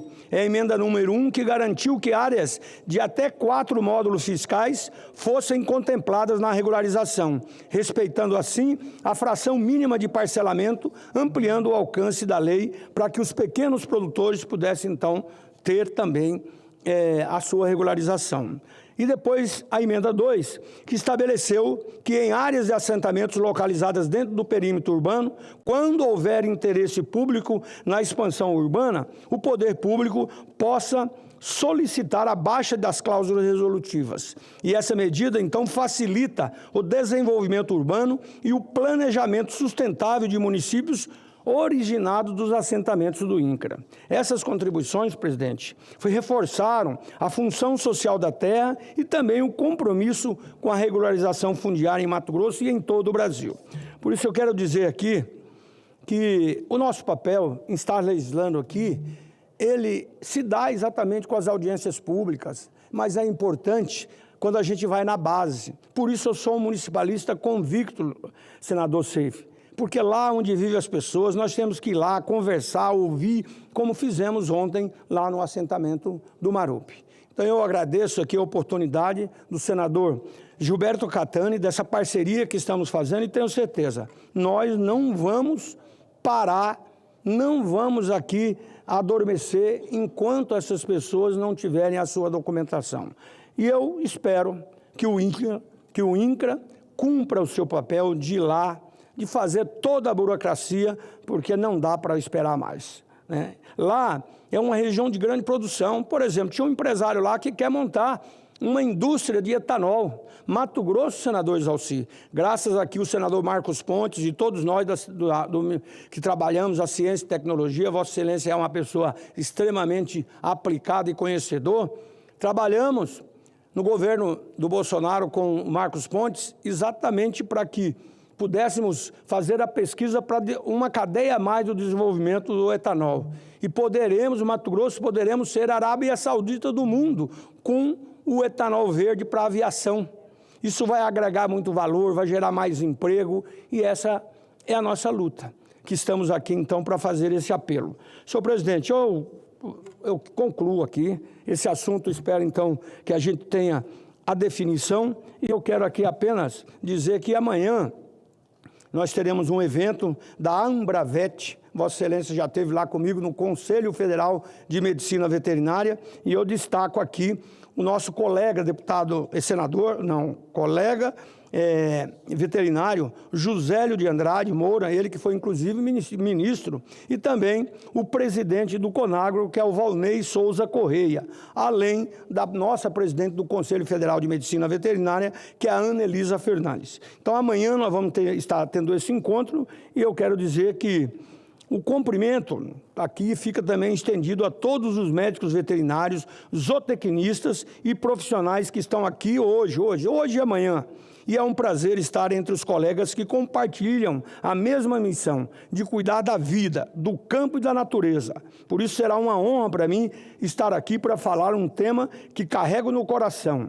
Eu sempre digo que ser médico veterinário é mais do que uma profissão, é um compromisso com a vida. É trabalhar pelo equilíbrio entre o ser humano, os animais e o meio ambiente. E esse olhar é fundamental para um agronegócio moderno, sustentável e humano. É isso, senhor presidente, eu queria pedir para dar como lido todo esse documento, dos documentos aqui, que ficasse aqui nos anais, para que no futuro a gente possa também ter o acompanhamento de todos aqueles que querem fazer uma reforma agrária justa no nosso Mato Grosso. Nós queremos, no Brasil, nós queremos paz no campo. Inclusive tem um projeto do deputado Zé Trovão, de Santa Catarina, também para o parcelamento nas áreas rurais de 5 mil metros quadrados. Porque o Estado, o governo federal, o governo do Estado constrói as cidades e, ao longo das estradas, é onde tem a infraestrutura. Então, poderemos fazer assentamentos rurais sem necessidade de invasões. Eu estou apresentando esse projeto aqui como cópia do deputado Zé Trovão, exatamente para que os dois possam tramitar mais rápido se encontrarem. Então, eu quero parabenizar o deputado Zé Trovão por essa iniciativa e, claro, também todo o CRECE, Conselho dos Corretores, que eu tenho orgulho de ser, e eu faço em nome do Contreira, que é o presidente do Conselho do Estado de Mato Grosso. Muito obrigado. Muito bem, senador Wellington. Vossa Excelência falou de um assunto importante. Eu fui presidente da comissão que aprovou a medida provisória 759, que transformou na Lei 13465. E, de fato, no período do governo anterior, do governo Bolsonaro, nós chegamos a indicar aqui no DF, o INCRA, o Igor, e distribuímos mais de 1.000 escrituras, além de vários títulos de assentamento. Agora assumiu o INCRA um membro do MST, a senhora Farinha, e que não resolve mais nada, não tem escritura mais para ninguém, não tem regularização mais nada. Por quê? Porque o PT sempre admitiu, né, na prática, que não há interesse em titularizar. Eles querem usar essa turma como massa de manobra, como sempre usaram, né? Então, é triste. A gente aprovou a lei para isso, para regularizar, porque, de fato, você não tem acesso ao financiamento, né? Não tem garantia nenhuma se não tiver realmente a escritura. Então, parabenizo e conte comigo nessa luta. Convido, então, já está conosco aqui o senador Jorge Seife, grande representante de Santa Catarina. Obrigado, senhor presidente, senhoras e senhores, servidores da casa, pessoal da TV Senado, espectadores da TV Senado, do YouTube do Senado, obrigado pela audiência. Senhor presidente, hoje eu tenho 2 assuntos e eu não quero nem me estender muito. Na verdade, eu quero falar primeiramente da violência no Brasil e que nós, no ano passado, 2024, apresentamos o projeto 3830, que é um projeto que visa caracterizar organizações criminosas como um grupo terrorista. Essa lei que nós propusemos, e eu já peço apoio das senhoras e senhores senadores, foi antes dessa crise que se instalou no Rio de Janeiro e que, segundo o levantamento das pessoas que morreram, perderam a vida naquele confronto entre polícia e marginais, a maioria dos marginais eram de fora do estado do Rio de Janeiro. Ou seja, devido a uma resolução do Supremo Tribunal Federal lá atrás, no tempo da Covid, que se perdurava até hoje, as comunidades do Rio de Janeiro viraram refúgio para traficantes de todo o Brasil, porque eles tinham certeza que não haveriam batidos policiais, que não haveria policiais subindo ali nas comunidades. Só que isso tem um outro problema, além de importar criminosos, né, o direito de ir e vir das pessoas, pagando pedágio para sair das suas ruas, com barricadas fechando, tendo que comprar gás dessas organizações criminosas, tendo que pagar luz, pagar Gato.net, que é a TV a cabo, tudo através dessas organizações criminosas. Organizações essas que hoje expandiram o seu negócio para além do narcotráfico e hoje tem usinas de combustível, hoje tem postos de gasolina, hoje tem fintechs, hoje trabalham com o mercado financeiro, ou seja, esquemas sofisticados. Então, eu queria pedir aqui apoio às senhoras e senhores desse nosso projeto de lei 3830, a exemplo do que, vejam bem, pessoal, os Estados Unidos da América equipararam organizações criminosas a terroristas. Nossa vizinha Argentina, Los Hermanos Argentinos, transformaram organizações criminosas também em organizações terroristas. O Paraguai, um país muito menor comparativamente ao Brasil, em PIB, em território, em população, equiparou organizações criminosas com terroristas. Porque o que o terrorista faz que a organização criminosa não faz? Eles matam pessoas? Matam. Eles constrangem as pessoas? Constrangem. Eles ameaçam as pessoas? Ameaçam. Eles tiram a vida das pessoas? Tiram. Eles invadem, eles impedem as pessoas de irem e vir? Impedem. Eles estupram a pessoa, matam a pessoa, sequestram a pessoa, fazem exatamente a mesma coisa. E o que me espanta é que o governo Lula, que foi comemorado na Cadeião quando o elegeram, foi comemorado nas cadeias, tem filmagem na internet, tem essa resistência. O ministro da Justiça tem a resistência de equiparar PCC, CV, Comando Vermelho Puro, não sei mais o quê, em organizações criminosas. Parem de colocar a mão e proteger marginais desse país. Vejam que países que estão preocupados com a escalada do crime organizado, o PCC hoje é uma das maiores organizações criminosas do mundo. Um produto genuinamente brasileiro, para nossa desgraça, para nossa vergonha. E sabe por que o PCC cresceu tanto? Por falha no combate ao crime organizado dos nossos governos, de todos eles. Então, eu peço a ajuda de vocês para nós equipararmos, senador Isalci, que está presidindo a nossa sessão, equiparar organizações criminosas a organizações terroristas para o bem do futuro e da segurança do Brasil. O segundo tema aqui, senhor presidente, eu queria falar aqui não de política, mas queria falar de gratidão, de lealdade e de memória. Lá atrás, senador Isalci, em Santa Catarina e em todo o Brasil, ilustres desconhecidos começaram a procurar a família Bolsonaro para tirar foto, para fazer vídeo e para pedir para ser candidato pelo então PSL. Muitos naquela época se elegeram, inclusive governadores de estado, foi o caso de Santa Catarina. Carlos Moisés era o ilustre desconhecido, virou governador de estado do dia para a noite. Deputados federais, estaduais, vereadores, prefeitos. Lá atrás, o PSL chegou a ser o maior fundo partidário do Brasil. E não é por causa do partido, mas por causa de uma pessoa que não é uma pessoa, é uma ideia.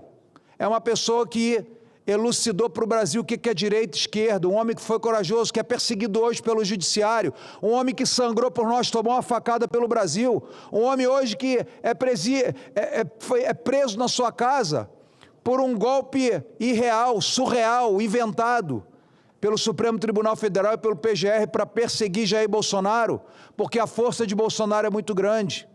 E aonde eu quero chegar? Eu era um ilustre desconhecido, Isalci. Era peixeiro em Itajaí, barco de pesca, era a minha realidade. Posto náutico, fábrica de gelo, manutenção de barco, construção de barco, desde garoto. Eu fazia isso. Conheci Bolsonaro, ele me fez ministro. Fiz um grande trabalho. Entre muitas coisas, combatemos o seguro-defeso, que economizou mais de R$1 bilhão das contas dos brasileiros pela roubalheira. Aquele cara que estava lá ontem, o Abraham Lincoln, que saiu preso, e parabéns ao presidente Carlos Viana, aquele cara me cercava lá na secretaria quando eu era ministro. Pô, libera meus seguros-defesos aí, eu só cancelava. Só cancelava seguro-defeso. Ele foi preso na Dilma e ele foi preso agora de novo, porque no governo Lula ele faz a festa. Eu deixei com 700 mil pescadores quando eu saí do Ministério para concorrer a Senado Federal. Já tem 2 milhões de pescadores, 1.300.000 pescadores cadastrados pelo governo Lula. E querem dizer que não tem o DNA dele no roubo do INSS. Mas voltando à pauta.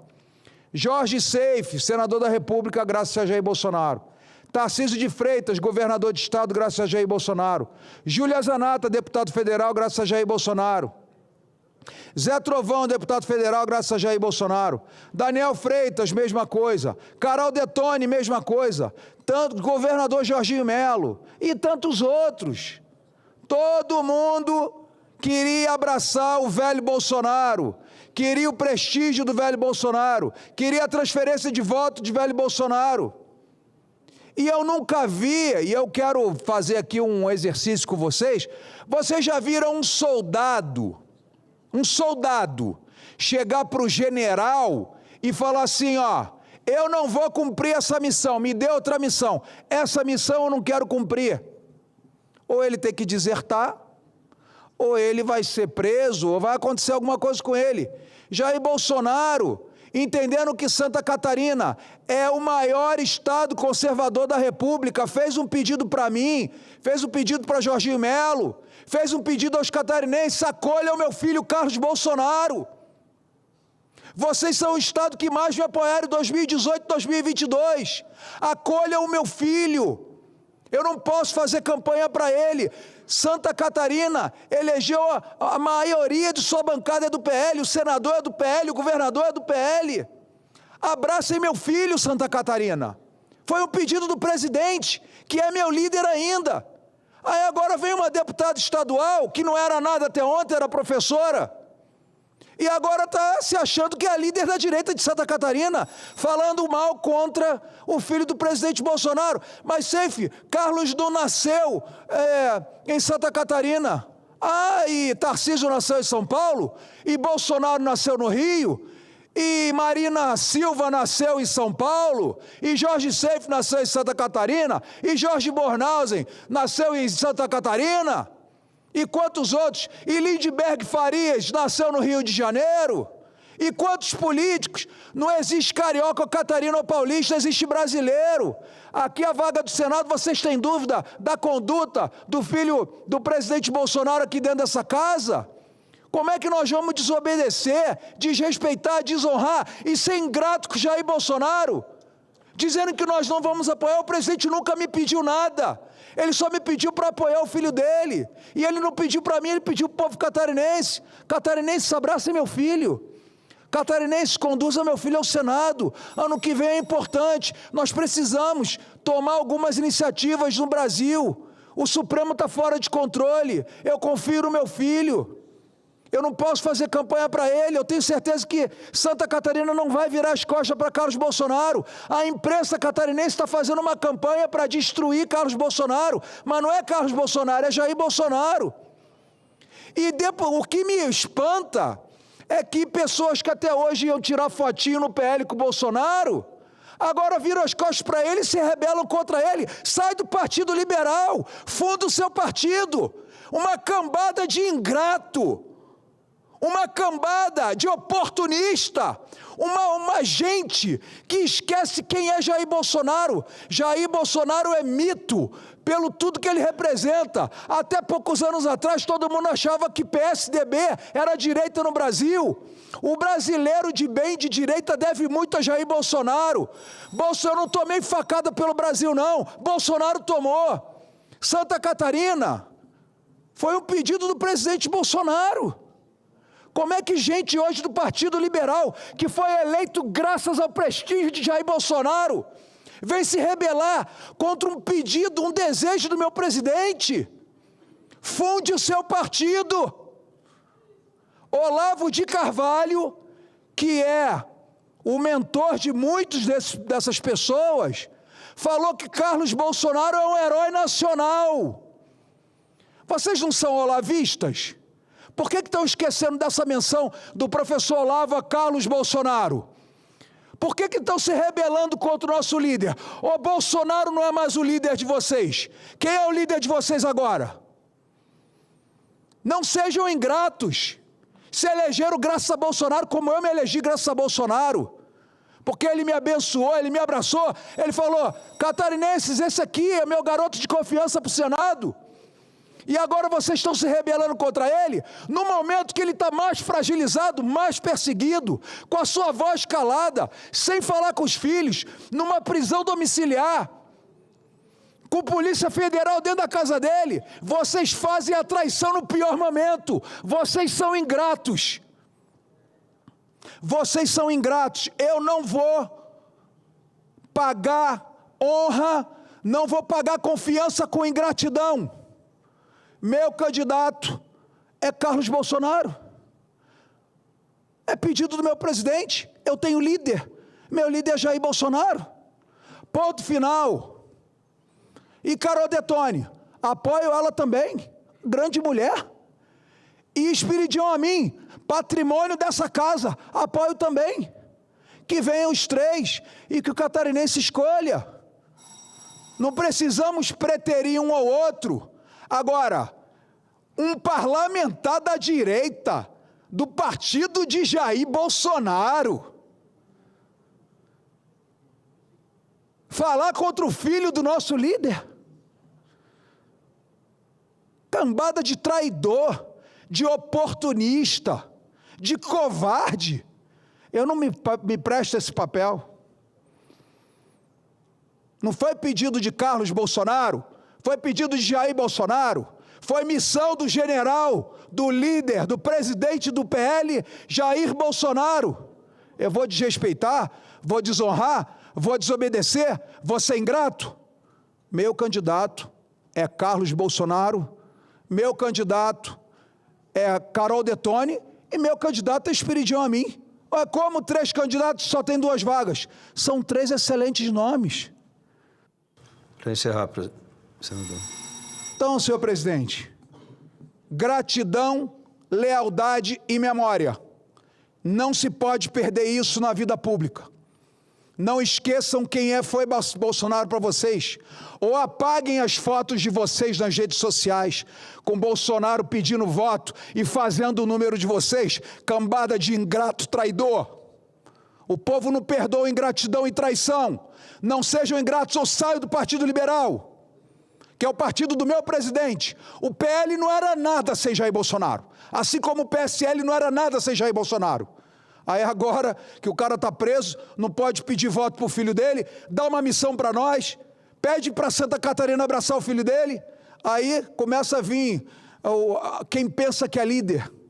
Vem aí uns líderes fakes, que esquecem quem eram e quem foram depois do apoio de Jair Bolsonaro. Obrigado, presidente. Próximo orador inscrito, senador Humberto Costa. Muito obrigado, querido.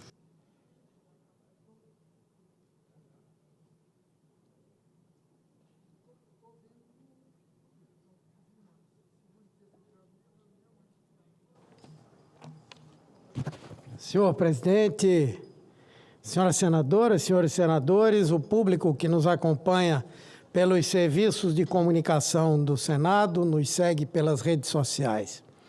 Eu quero registrar hoje aqui, desta tribuna, os extraordinários avanços que o governo do presidente Lula tem promovido em Pernambuco, razão pela qual a gratidão do nosso povo o brinda com mais de 60% de aprovação no Estado. São ações que têm garantido a dignidade de mais de 1,5 milhão de famílias pernambucanas que, graças à rede de proteção social erguida pelo nosso governo, especialmente com o Bolsa Família, têm assegurado comida no prato, escola e imunização das crianças e priorizado as mulheres como liderança das estruturas familiares. É um trabalho que também se estende ao direito à moradia, que já beneficiou mais de 130 mil pernambucanos nos últimos 2 anos pelo Minha Casa Minha Vida. Na área da saúde, o governo do presidente Lula tem destinado mais de 69 milhões de reais por ano para o SAMU, que tive o orgulho de criar e cujo valor aplicado hoje é 40% superior ao que foi despendido no último ano de Bolsonaro. No Mais Médicos, 1.600 novos profissionais estão espalhados pelo Estado, especialmente em áreas mais carentes, para cuidar da população. O Farmácia Popular, que também tive a alegria de criar, e hoje oferece mais 40 medicamentos totalmente gratuitos, já atende a 1 milhão de pernambucanos com 600 farmácias credenciadas. O SUS bateu recorde de cirurgias eletivas no ano passado e somente no nosso estado foram mais de 650 mil procedimentos realizados. Na cultura, a Lei Paulo Gustavo e a Política Nacional Aldir Blanc refundaram o setor. Por meio delas, nós já garantimos mais de 354 milhões a trabalhadores e artistas do nosso estado, que têm um ambiente muito melhor e mais profícuo para desenvolver suas atividades, praticamente estranguladas pela necropolítica bolsonarista. Estamos construindo 6 novos institutos federais e mais uma universidade, ao tempo em que 267 mil adolescentes do nosso ensino médio estão recebendo o pé de meia para poder viabilizar o próprio futuro por meio da educação. Depois de 5 anos, nosso governo aumentou em 55% o valor repassado para a alimentação escolar em Pernambuco, assegurando comida de qualidade às nossas crianças e aos nossos jovens. No ano passado, o Brasil chegou à menor taxa de desemprego dos últimos 12 anos. E essa conquista também foi experimentada por Pernambuco, que desde 2023 já gerou mais de 131 mil novos empregos formais. Graças a Lula, nosso país atingiu o menor patamar de pobreza da história e, mais uma vez, saiu do mapa da fome em razão do que 991 mil pernambucanos foram salvos da situação indigna de fome e de extrema pobreza. No campo, Lula investiu mais de 6 bilhões e meio de reais em crédito rural para fortalecer o agronegócio e a agricultura familiar de Pernambuco. Em outra ponta, o Nova Indústria Brasil garantiu quase 2 bilhões de reais para a produção industrial pernambucana, ao tempo em que o presidente Lula, agindo como estadista que é, transferiu 36 bilhões e 700 milhões de reais para o governo do estado e para as prefeituras municipais complementarem os seus orçamentos, um valor 30% maior do que o liberado em 2022 por Bolsonaro. No novo PAC, a previsão é de que Pernambuco receba 92 bilhões de reais e quase metade desses recursos já está chegando.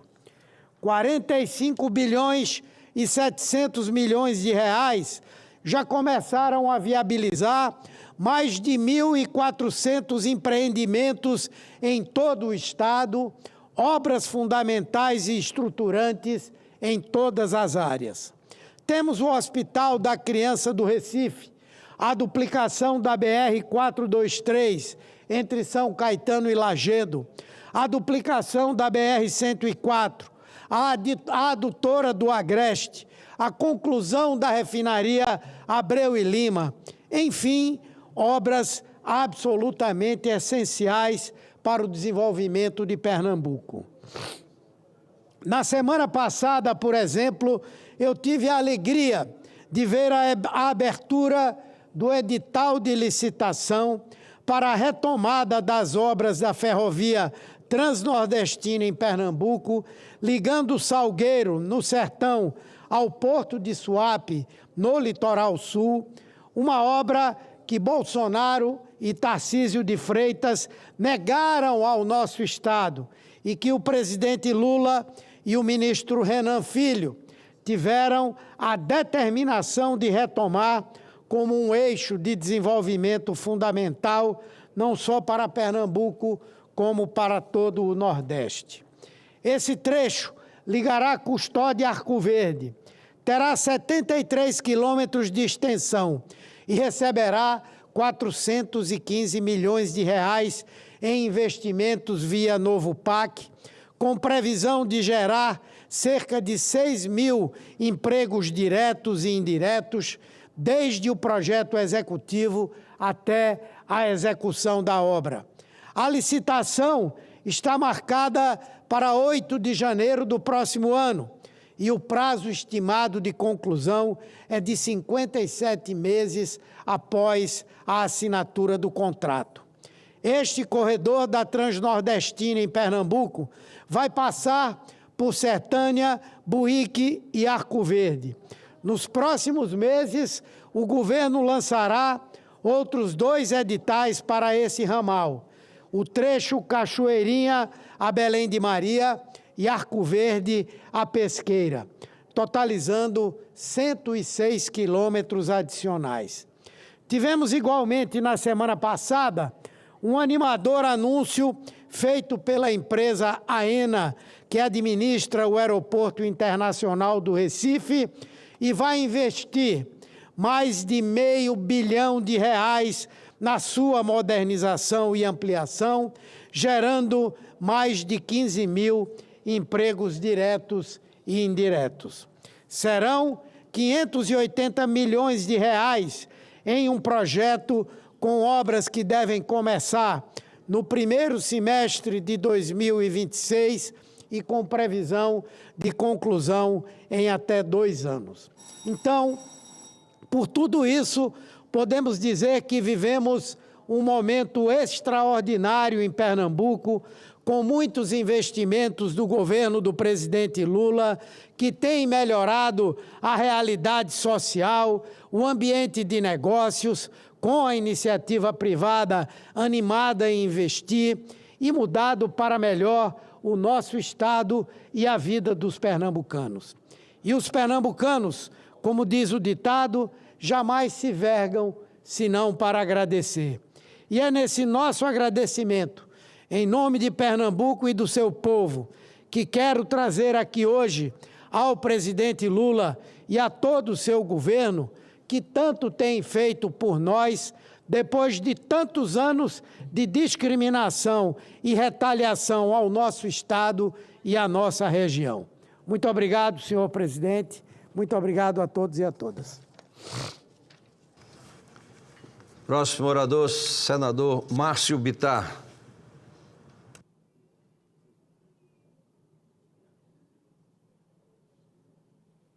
Senhor presidente, senhores e senhoras colegas, já dizia algum escritor que a língua, a fala, foi a maior arma inventada.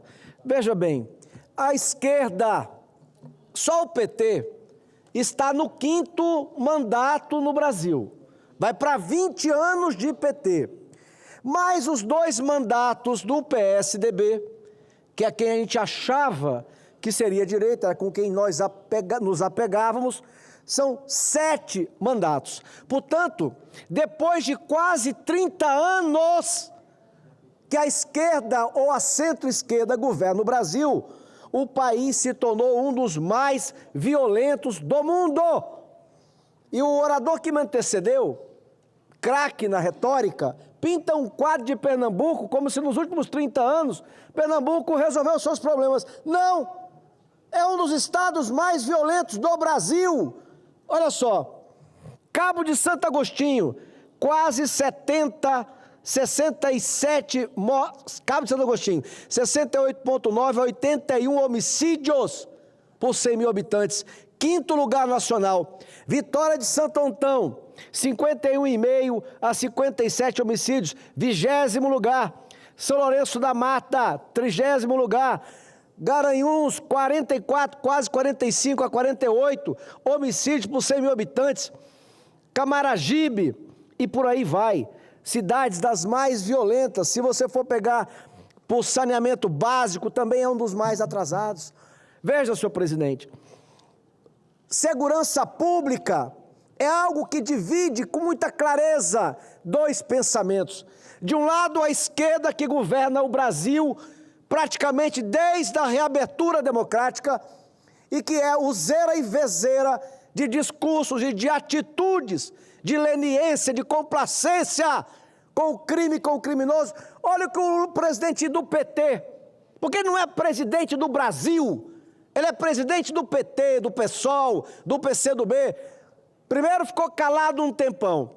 Agora, quando ele fala sobre o que aconteceu no Rio de Janeiro, ele falou para fazer alguns minutos de silêncio pelos policiais que representam o Estado brasileiro? Não. E que foram assassinados, que tombaram em combate? Não. Não falou sobre isso não, senhor presidente. Sabe o que ele disse?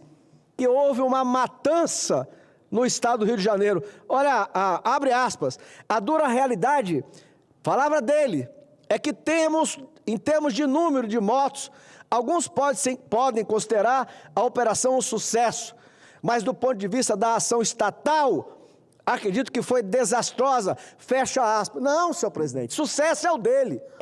Sucesso é o deles. A imprensa e a internet está cheia de declarações ao longo desses quase 30 anos de Lula, de Gleisi Hoffmann, de deputados, de senadores da esquerda, sempre, como a Benedita saiu há poucos dias, dizendo mentira, que ela tinha prendido fulano e Beltrano, Fernandinho Beiramar, sem dar um tiro, mentira.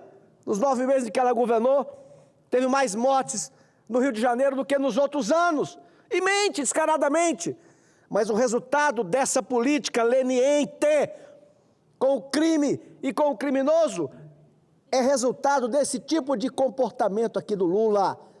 Quer dizer, os pobres, homens e mulheres que estão na favela e que são obrigados a se submeter às facções criminosas, crianças, adolescentes, assassinadas pelas facções criminosas, comerciantes, a padaria da esquina, o rapaz que vende um espetinho à feira, que tem que pagar um dízimo para uma organização criminosa, porque senão vai morrer. Pessoas nas favelas, que eles chamam de comunidade, que tem lugar que pode ir e lugar que não pode ir. O Brasil agora está vendo o que são as barricadas. É o limite territorial. Até as barricadas manda o Estado brasileiro. Dentro das barricadas não manda mais o Estado brasileiro. Quem comanda são facções criminosas. E que agora no narcotráfico tem a renda menor. A maior parte da renda do Comando Vermelho, do PCC, é a cobrança que eles exigem dos moradores, que eles escravizam. Mas a esquerda vive dizendo que é preocupada com os menos protegidos. Há gente no Brasil menos protegida do que aqueles que moram dentro de um território governado, mandado por uma facção criminosa. Há lugar no Brasil em que o Estado de Direito foi jogado fora. Não existe mais do que num lugar comandado por facção criminosa. E o que é que eles fazem? Não assinam a CPI para investigar o crime organizado.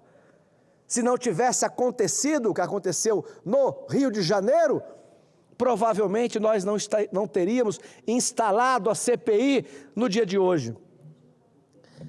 Senhor presidente, nos minutos que me faltam, na CPMI do INSS, meu papel, meu querido colega, fomos deputados juntos,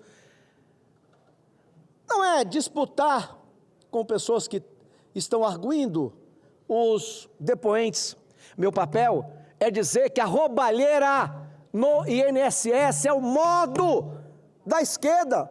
A esquerda, diferente de qualquer outro grupo político do Brasil ou do mundo, eles só entendem política instrumentalizando. Primeiro, instrumentalizaram os sindicatos, as entidades. Como é que você acha que Lula criou o PT? Tirando a estrutura do sindicato que ele governava. Usaram as entidades e instrumentalizaram para criar partidos políticos e bancar candidaturas. Até chegar ao governo. Chegando no governo, instrumentalizam o Estado para a permanência no governo. O que é que foi o mensalão? É tudo mais do mesmo. E eles não se arrependem, porque na cabeça doentia da esquerda, aquilo tudo é em nome da causa. Causa que já matou mais de 100 milhões de pessoas no mundo, e eles não negam isso, a história não nega isso. Então o que foi o mensalão? Precisamos aprovar a nossa agenda, mas a nossa agenda, para ser aprovada, temos que comprar o Congresso, o mensalão. Compra, não tem vergonha disso. Descobre-se o mensalão, não dá mais para continuar, faz o Petrolão. Mais do mesmo, pega as estatais, loteia para os aliados, saqueiam as estatais, para quê? Para alimentar os nossos exércitos, os partidos de esquerda, para dar a eles o poder político e econômico para isso. Aí descobre o escândalo do Petrolão. O que eles fazem? Assaltam os fundos de pensão, os maiores fundos de pensão do Brasil, das estatais, todos foram dilapidados. É interessante que a esquerda diz que protege o servidor público, foi quem mais tirou. Se hoje tem servidores do Correio, da Caixa Econômica Federal, do Banco do Brasil, da Petrobras, tendo que pagar 500, 800, mais R$1.000 daqui até 2030 e tanto, é porque eles dilapidaram os fundos de pensão, aplicando dinheiro, inclusive, em papéis podres de países como a Venezuela. Aí vem a CPMI do INSS. É o mais do mesmo, meu colega Exalci. Lá nos fundos de pensão, quem são os prejudicados? Quem teve que pagar a conta e ainda está pagando a conta? Os funcionários públicos, que eles passaram a vida dizendo que deveriam ser protegidos, foi o que eles dilapidaram. E o que é a roubalheira do INSS? É mais do mesmo. É tirar, e esse eu considero o mais cruel dos escândalos todos, porque eles foram nos mais vulneráveis dos vulneráveis.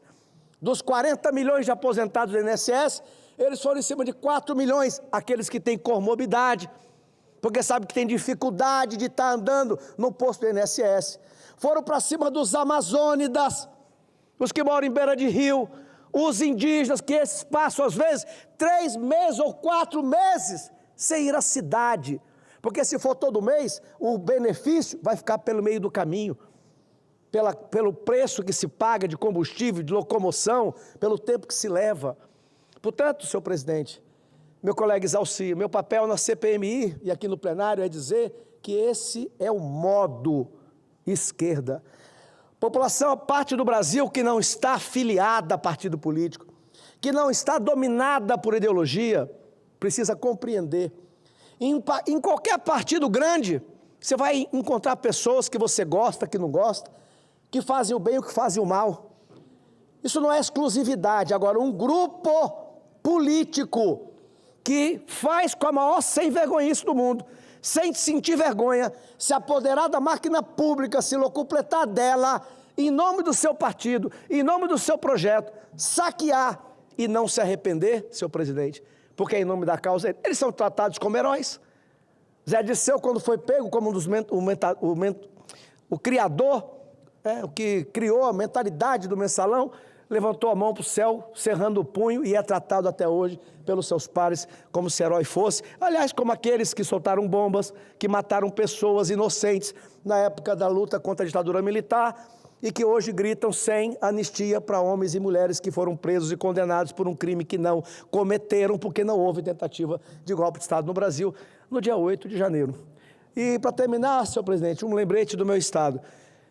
Depois de quase 30 anos da esquerda governando o Brasil, praticamente 20 anos o PT governando o Acre, no governo do presidente Bolsonaro, nós enfrentamos uma pandemia, mais de quase 600 bilhões de reais nós tivemos que usar para combater a pandemia, que foi mundial.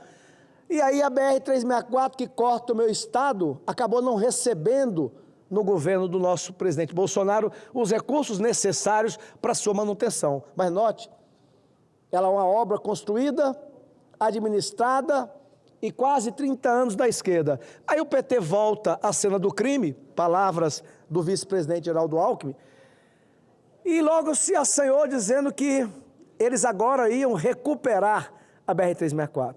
Eles já estão no final do 3º ano, do 5º mandato. O inverno amazônico já bateu as portas. O que fez, fez. O que não fez, já não consegue fazer mais. A BR-364, a BR mais importante que corta o meu estado, o estado do Acre, está nas piores condições de todos os tempos. E agora, a notícia de hoje, nos jornais do meu estado, é que o governo do PT retirou do orçamento já minguado da BR-364, 45 milhões de reais, mandando para outra região, dizendo este governo que você não pode escrever o que esse governo fala, portanto ele diz uma coisa, mas não faz, dizendo ele que vai soltar um outro decreto, depois vai devolver o dinheiro. Então fica aqui a constatação e o meu repúdio a um governo que gasta todo mês mais do que o que arrecada, e aí a conta não fecha, e o resultado é tirar do pouco recurso que tinha para a BR-364 do meu estado, que eu repito, está em piores condições, que nunca esteve tão ruim como está agora. As pessoas estão gastando um dia inteiro para sair de Rio Branco a Cruzeiro do Sul, passagem de avião caríssima, e agora o governo do PT nos presenteia, tirando dos poucos recursos que tem lá dentro, 45 milhões de reais. Esse é o governo que está comandando o Brasil pela 5ª vez. E eu acho interessante, eu vou concluir, senhor presidente, a turma da esquerda vem aqui, primeiro que eles pintam um Brasil que eu não moro nele. Eu não moro nesse Brasil pintado pela esquerda. E segundo, que eles governam o país desde a redemocratização. E a culpa da insegurança do Brasil, da falta de oportunidade, parece que é de outras pessoas, menos dele. Muito obrigado, senhor presidente. Próximo orador inscrito, senador Zequinha Marinho.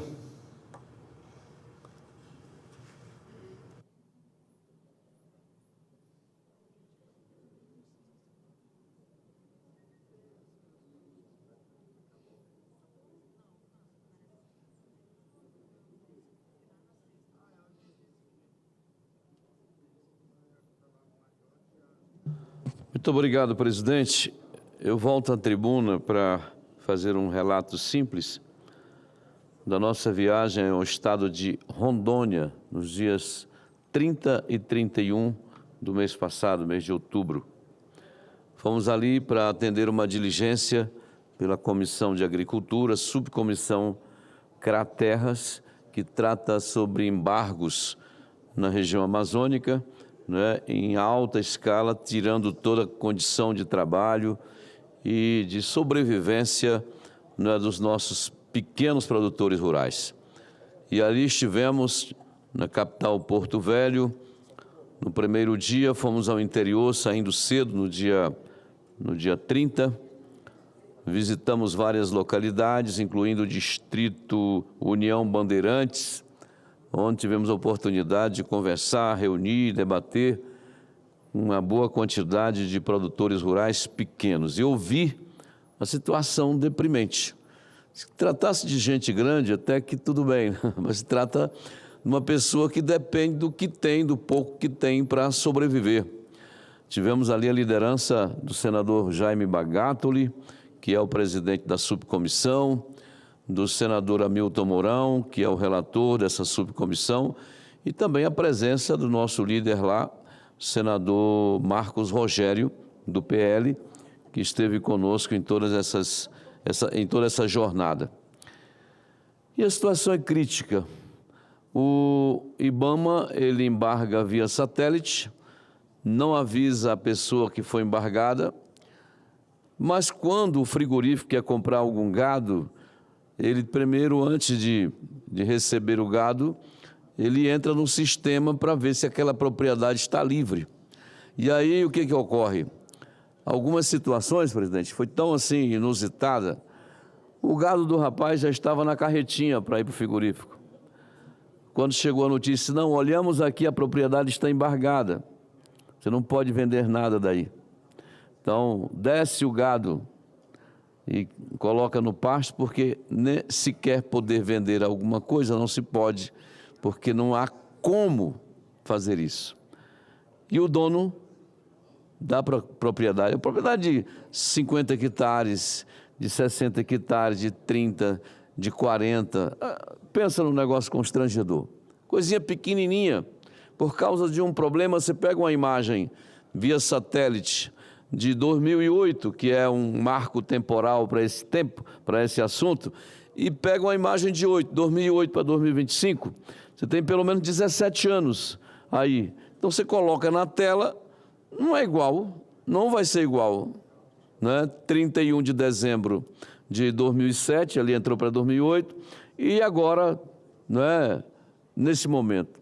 Então todo mundo está sendo embargado no atacado, e eu não sei o que vai acontecer com o produtor rural da Amazônia, nem de Rondônia. Quando você vai ao governo do estado, que é quem toma conta da gestão, né, da floresta, o CAR, o Cadastro Ambiental Rural, não está analisado. Os governadores, não é só o governador de Rondônia, é praticamente aí 95% de todos os estados. O Cadastro Ambiental Rural não foi analisado, há anos está lá num pacote, esperando o bom tempo, esperando o estado ter condições financeiras para ter gente, né, ou acontecer alguma coisa em termos de tecnologia que permita fazer uma análise que não seja tão manual, não é tão pessoal daquele cadastro. Para a pessoa sair daquela situação de embargo, ele precisa aderir a um programa que nós chamamos Programa de Regularização Ambiental, PRA. Mas para ele chegar no PRA, ele precisa do CAR analisado. Pensa, quer dizer, a mão do governo que pune, a mão do governo que castiga, é muito forte, é muito forte. Numa regiãozinha dessa, por exemplo, em qualquer situação, você vê, encontra, por exemplo, 10, 12 caminhonetes, IBAMA, ICMBio, se for o caso, de alguma reserva, Força Nacional, é uma mega estrutura. Mas na hora de analisar um CAR, o governo do estado, que é o responsável pelo CAR, não tem gente. Olha a maluquice disso. Quer dizer, a mão que pune, a mão que fere, é extremamente poderosa, um braço fortíssimo. E aquele que arruma a solução não tem nada, é zero. Então, é um negócio complicado de se entender, porque o cidadão merece, no mínimo, respeito. Se ele foi embargado por alguma questão ambiental, que ele tenha direito de buscar sair daquela situação, já que ele não pode mais vender absolutamente nada que produziu ali, né? Não pode vender o leite, não pode vender alguma coisa da agricultura, não pode vender o gado adulto para o açougue ou para o frigorífico, não pode. E agora? Vai viver de quê e como? Que situação? E isso é geral, não é só em Rondônia, não. O Pará, que é um dos grandes estados da região amazônica, está na mesma situação. Aí você chega na SEMA do governo do estado, cadê o CAR? Ah, não tem gente para analisar e nem para validar esse CAR. Como é que eu vou ter acesso ao PRA, que é onde eu vou me comprometer, vou levar para lá a informação, identificar o pedacinho de terra onde aconteceu possível crime ambiental, vou negociar com o governo a forma de pagar a punição, ou deixar regenerar, ou plantar alguma espécie ali nativa da região. Enfim, é ali que se negocia, no PRA. Eu achei, sabe, todo dia eu fico mais triste com essa situação, e ver aquele povo pequeno sofrendo tanto, porque até para embargar está errado, está ilegal. O embargo tem que se restringir exatamente a área que sofreu o problema ambiental, o dano ambiental.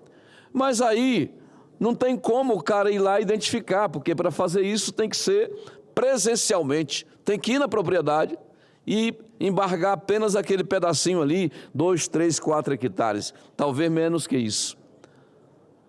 E aí embarga pelo CPF, e o CPF é a terra toda.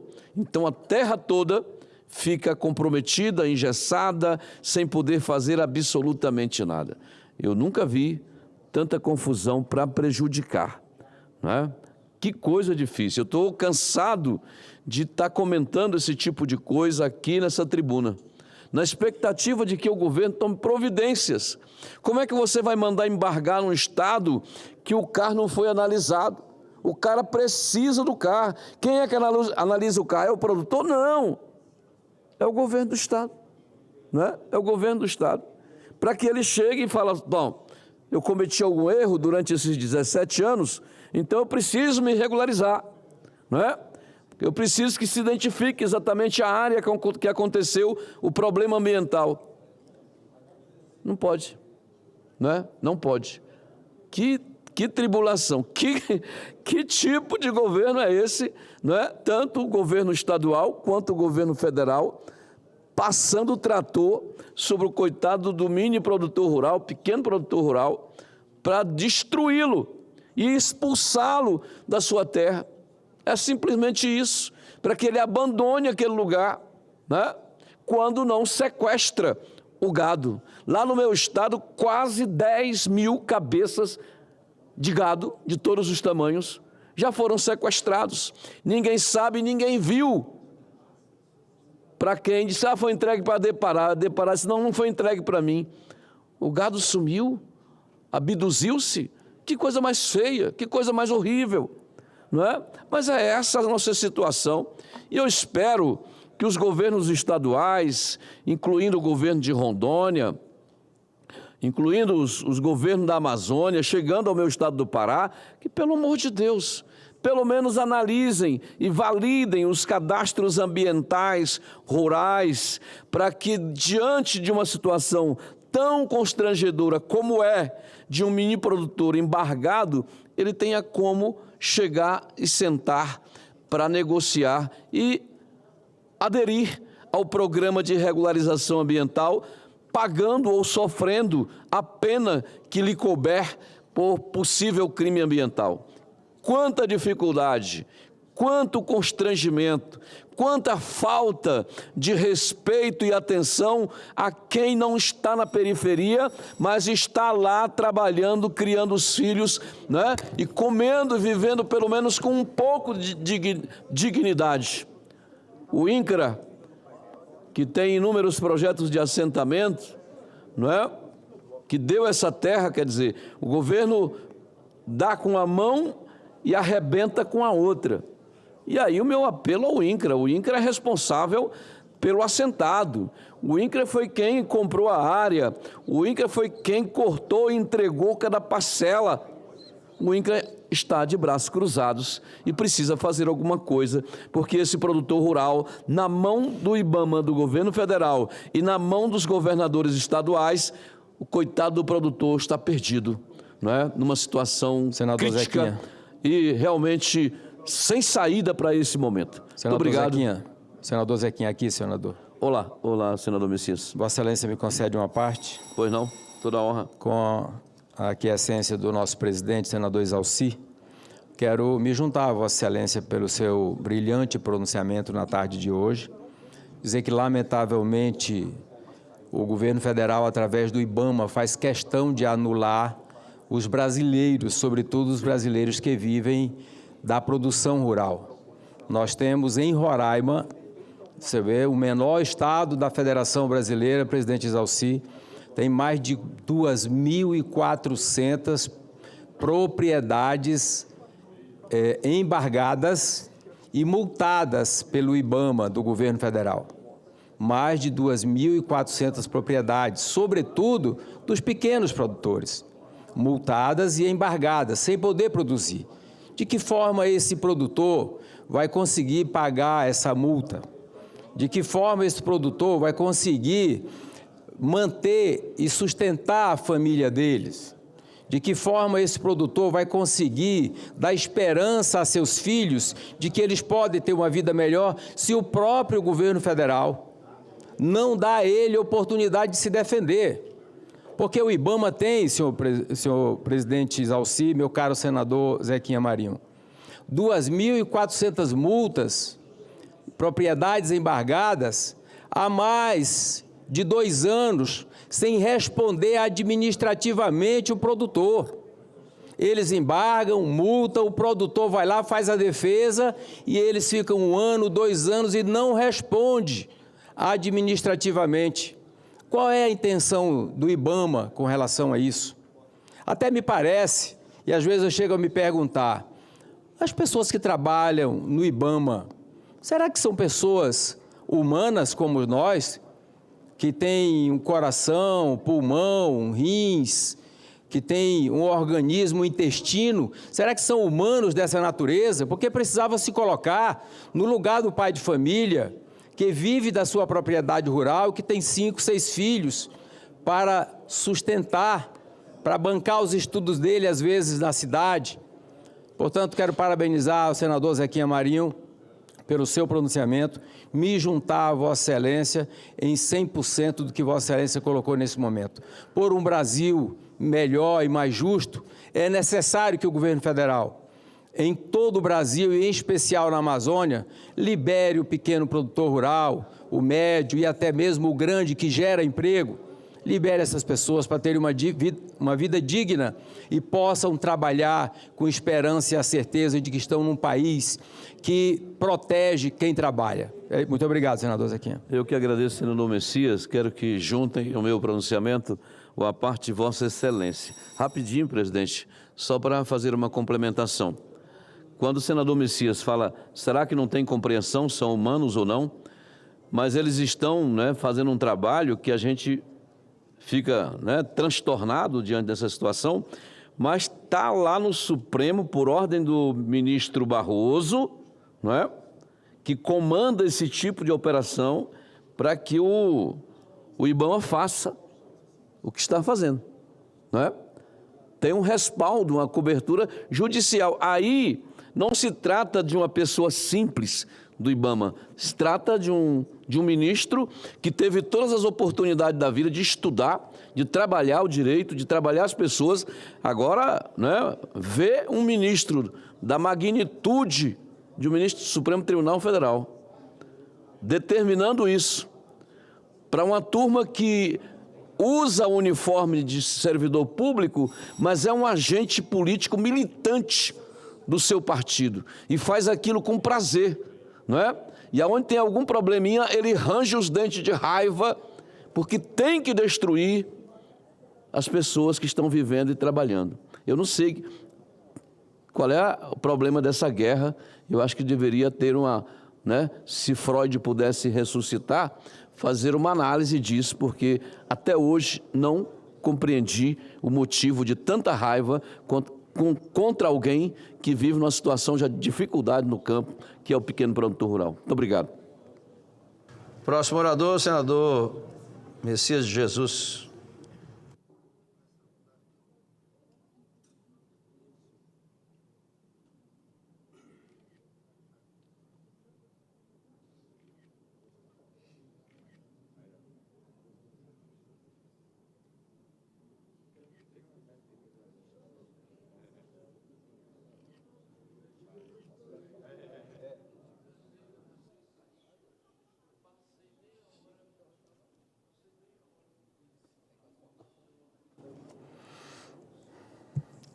Senhor presidente, eu nem comecei a falar e já comeram uma parte do meu tempo ali, ó.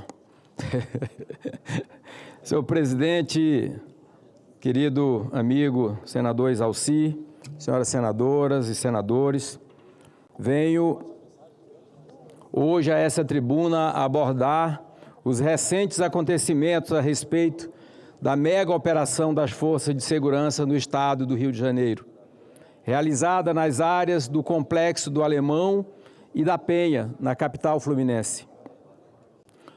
Ora, por que um senador de Roraima vem à tribuna falar sobre um problema de segurança no Rio de Janeiro? Porque, antes de tudo, sou um senador da República e tudo que afeta uma unidade da Federação deve ser observado com atenção pelos outros estados. Afinal, existem lições que devem ser tiradas desse episódio para que a situação não se agrave em outras regiões do país. E o Rio? O Rio é uma vitrine do Brasil, não apenas para os outros estados, mas para o mundo. Antes de tudo, é preciso, senhor presidente, dizer que toda vida interrompida precisa ser lamentada, sobretudo dos policiais que cumpriram valorosamente a sua função. Não vou aqui entrar no mérito da discussão estéril que simplifica o tema a questões eleitorais. Penso que o povo do Rio e o povo brasileiro merece mais.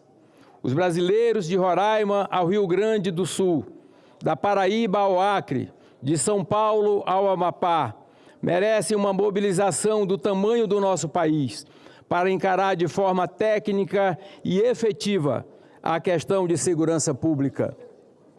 O Brasil, senhores senadores e senadoras, é um país diverso, unidos por uma mesma língua e pelo mesmo sentimento.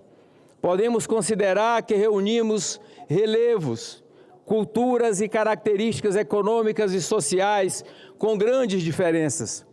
É preciso entender e respeitar essa pluralidade para oferecer a cada região soluções que atendam às suas especificidades. Nesse sentido,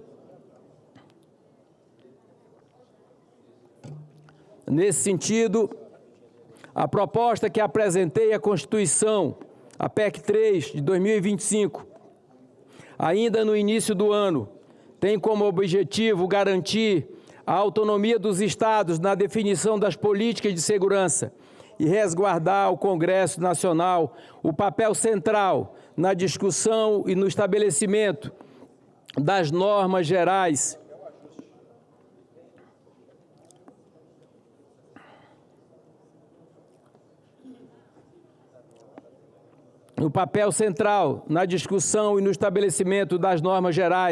sobre segurança pública, defesa social e sistema penitenciário. É fundamental destacar que essa proposta não visa tolher a ação da União, pelo contrário, busca assegurar que cada entidade federativa atue dentro de suas atribuições em um sistema integrado capaz de garantir cooperação, agilidade e eficiência. E é justamente nesse ponto que precisamos de clareza. O governo precisa enxergar a segurança pública de forma ampla e cooperativa, e não pela lente centralizadora da PEC 18, 2025, enviada ao Congresso Nacional. Ao trazer para Brasília o controle da política nacional de segurança, sem garantir financiamento, inteligência integrada ou a participação efetiva dos estados, essa proposta enfraquece quem está na ponta e rompe o equilíbrio federativo. Segurança se faz com recursos, planejamento e respeito à autonomia dos governos estaduais, não com concentração de poder no Executivo Federal. Outra iniciativa também do primeiro semestre deste ano é o projeto de lei de minha autoria, 3.369, que propõe a ampliação das fontes de financiamento do Fundo Nacional de Segurança Pública, garantindo que os valores obtidos com a venda de bens sequestrados ou apreendidos de organizações criminosas sejam destinadas diretamente a esse fundo. Assim, O dinheiro obtido pelo crime organizado poderá ser utilizado para combatê-lo. Para se ter uma ideia da importância dessa medida, basta dizer que no ano passado foram apreendidos mais de 5,5 bilhões de reais em bens ligados às organizações criminosas. Dinheiro que poderia ser utilizado na proteção do cidadão.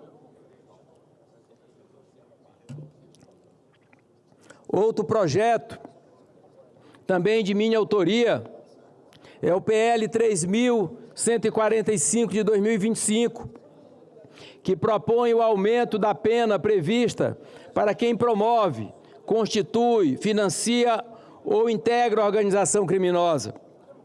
A proposta dobra a pena de reclusão para os criminosos condenados, mas é preciso também garantir os meios para a condenação. Por isso, o projeto 522 de 2025, também de minha autoria, visa corrigir uma brecha na lei,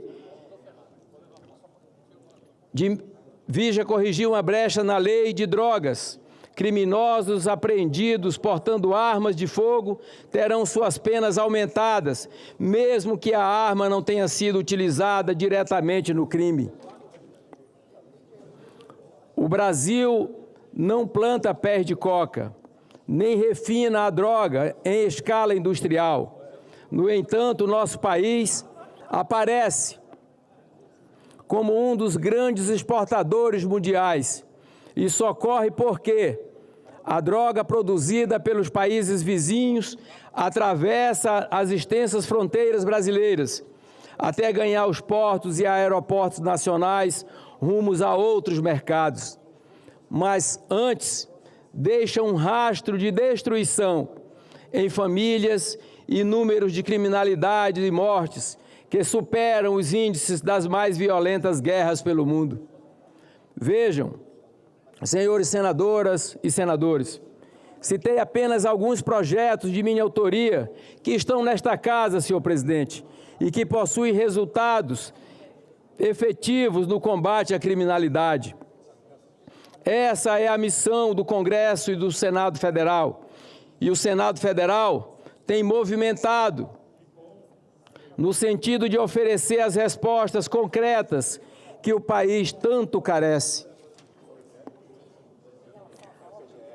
A guerra que precisamos enfrentar é contra o crime e não pela visibilidade pública. Se um Estado precisa ser duro no enfrentamento, devemos apoiá-lo. Se existem falhas, elas precisam ser corrigidas.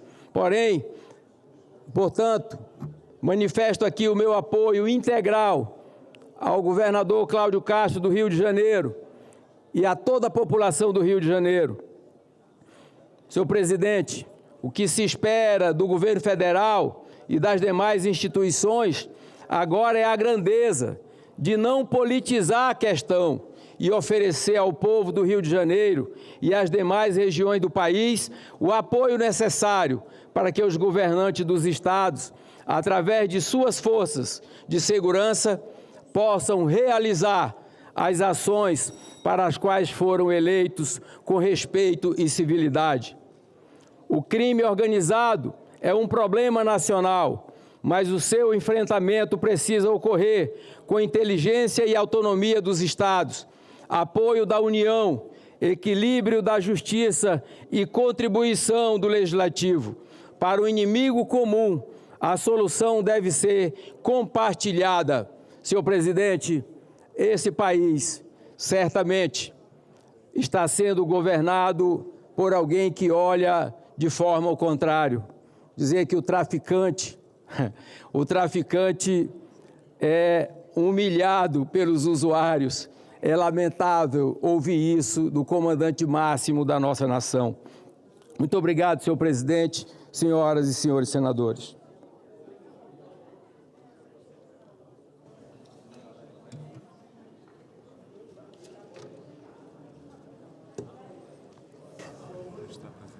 Antes de nós iniciarmos, queria cumprimentar o querido líder senador Messias de Jesus Antes de nós iniciarmos a ordem do dia de hoje, eu gostaria de pedir atenção às senadoras e os senadores que há cerca de 30 dias atrás, o presidente da Comissão de Constituição e Justiça e Cidadania do Senado Federal, nosso querido senador Otto Alencar, organizou para esta semana e para a próxima semana a deliberação dos relatórios das autoridades que estavam indicadas na CCJ para a leitura dos pareceres dos relatores, tanto para membros do CNMP, como membros indicados para o CNJ, como autoridades indicadas para o Superior Tribunal Militar, que são 2 autoridades indicadas para compor o STM,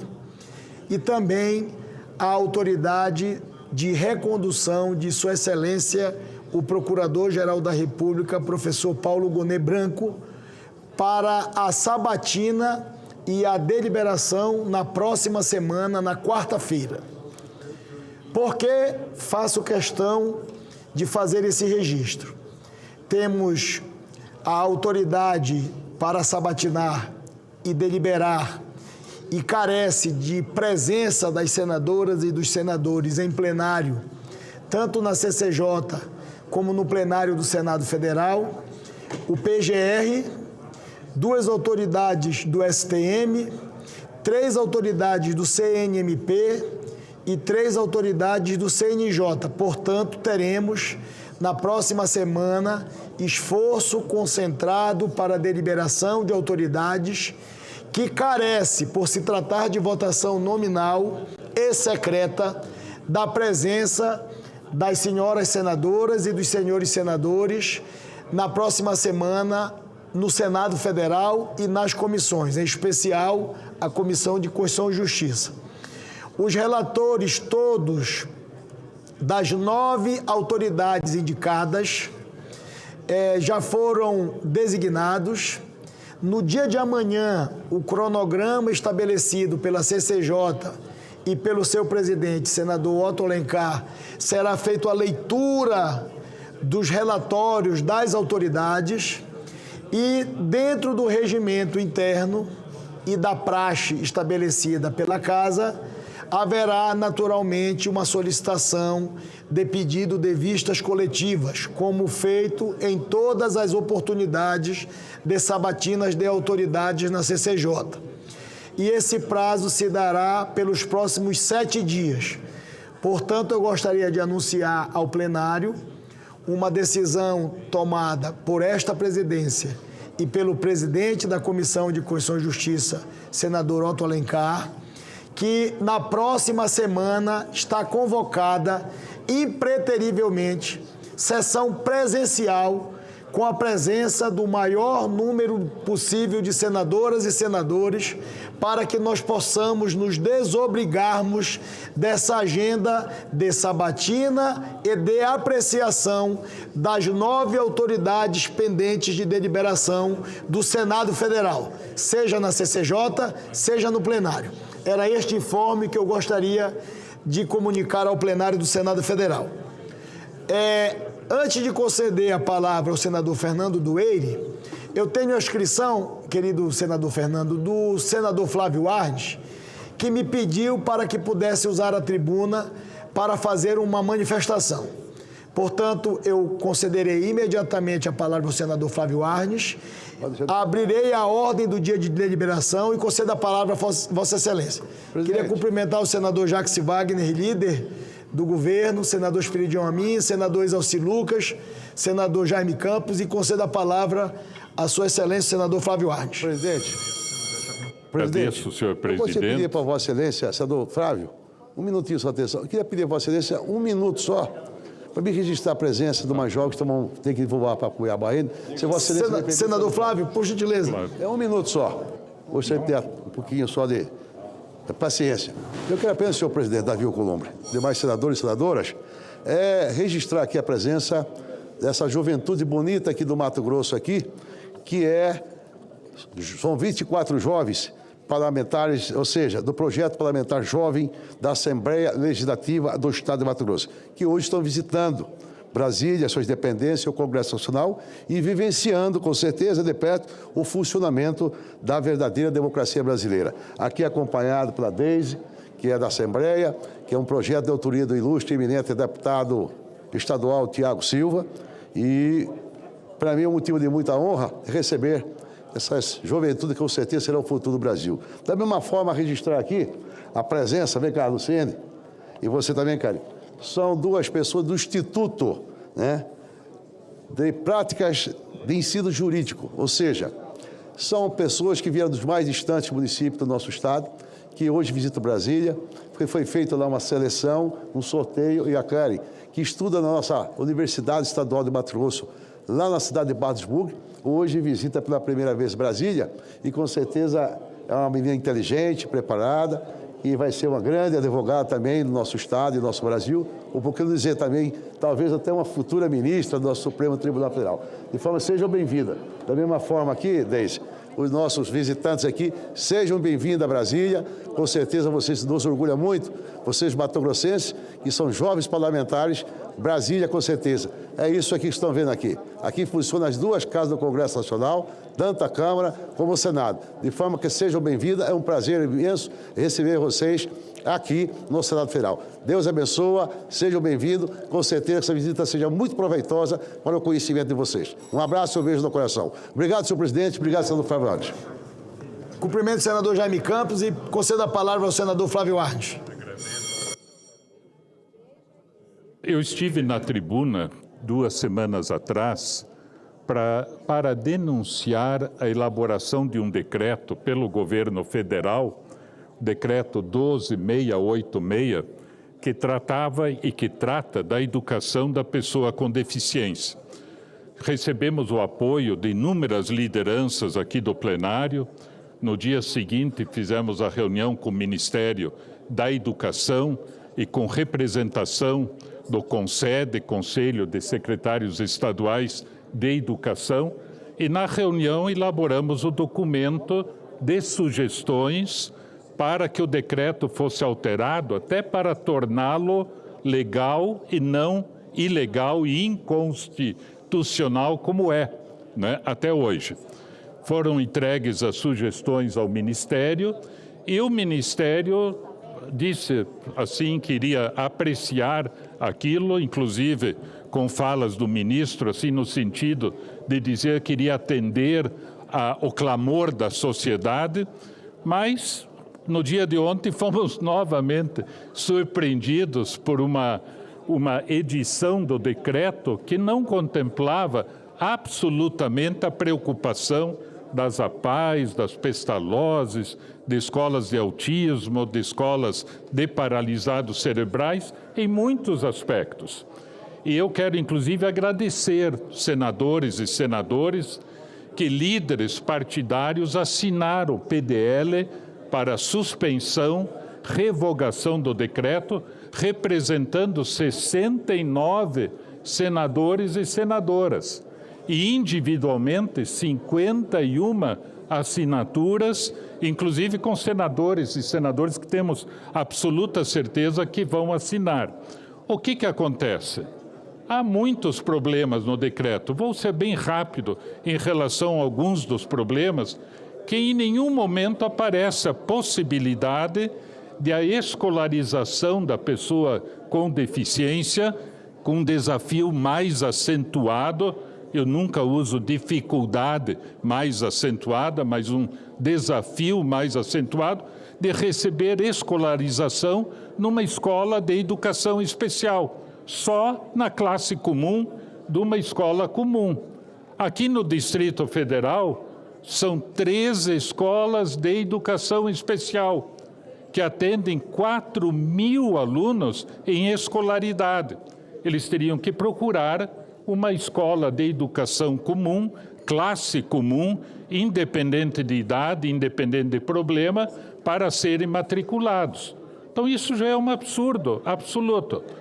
Ao mesmo tempo, sendo só na classe comum, no Brasil nós temos 5.570 municípios. Só cerca de 2.000 deles, ou menos, têm essas escolas especializadas. A outra alternativa seria sempre organizar programas dentro da classe comum, dentro da escola comum, né? A pessoa com deficiência, num município, numa região onde não exista atendimento, obviamente tem que ser na escola comum, né? Uma pessoa com deficiência intelectual severa, a pessoa fala com a família, discute, vê, e todo mundo chega a um acordo. Não, vai ficar bom atender desse jeito na escola comum. Não pode. Só na classe comum. Só na classe comum. Não pode ser na escola comum, em programa especificamente organizado para a pessoa. Não tem cabimento algum. No decreto, no texto que a gente viu ontem, educação compulsória, a partir dos 0 anos de idade, obrigatória. Nós sabemos que a educação compulsória é dos 4 aos 17 anos de idade.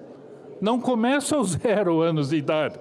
A gente dizer para os prefeitos, olha, a educação, a creche é compulsória a partir de 0 anos. Nem no Plano Nacional de Educação está isso. Quer dizer, algo inconstitucional, ilegal, inconstitucional. E ainda, além disso, dizendo, quem não estiver na classe comum não ganha o BPC, benefício da prestação continuada.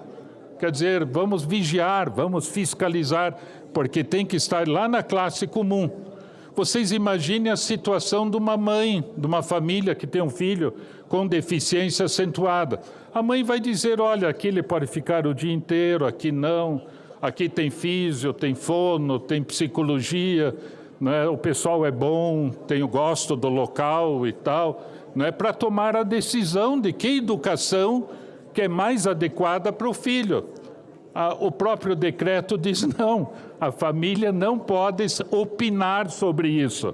Quem opina sou eu e você obedeça, né? Quer dizer, algo autoritário, prepotente, né? Aqui em Brasília, no Senado Federal, se alguém for aqui na biblioteca, quem é que está higienizando e recuperando o acervo da biblioteca? Alunos da PAI, aqui do DF. Alunos, contrato do Senado Federal com a PAI, Educação para o Trabalho.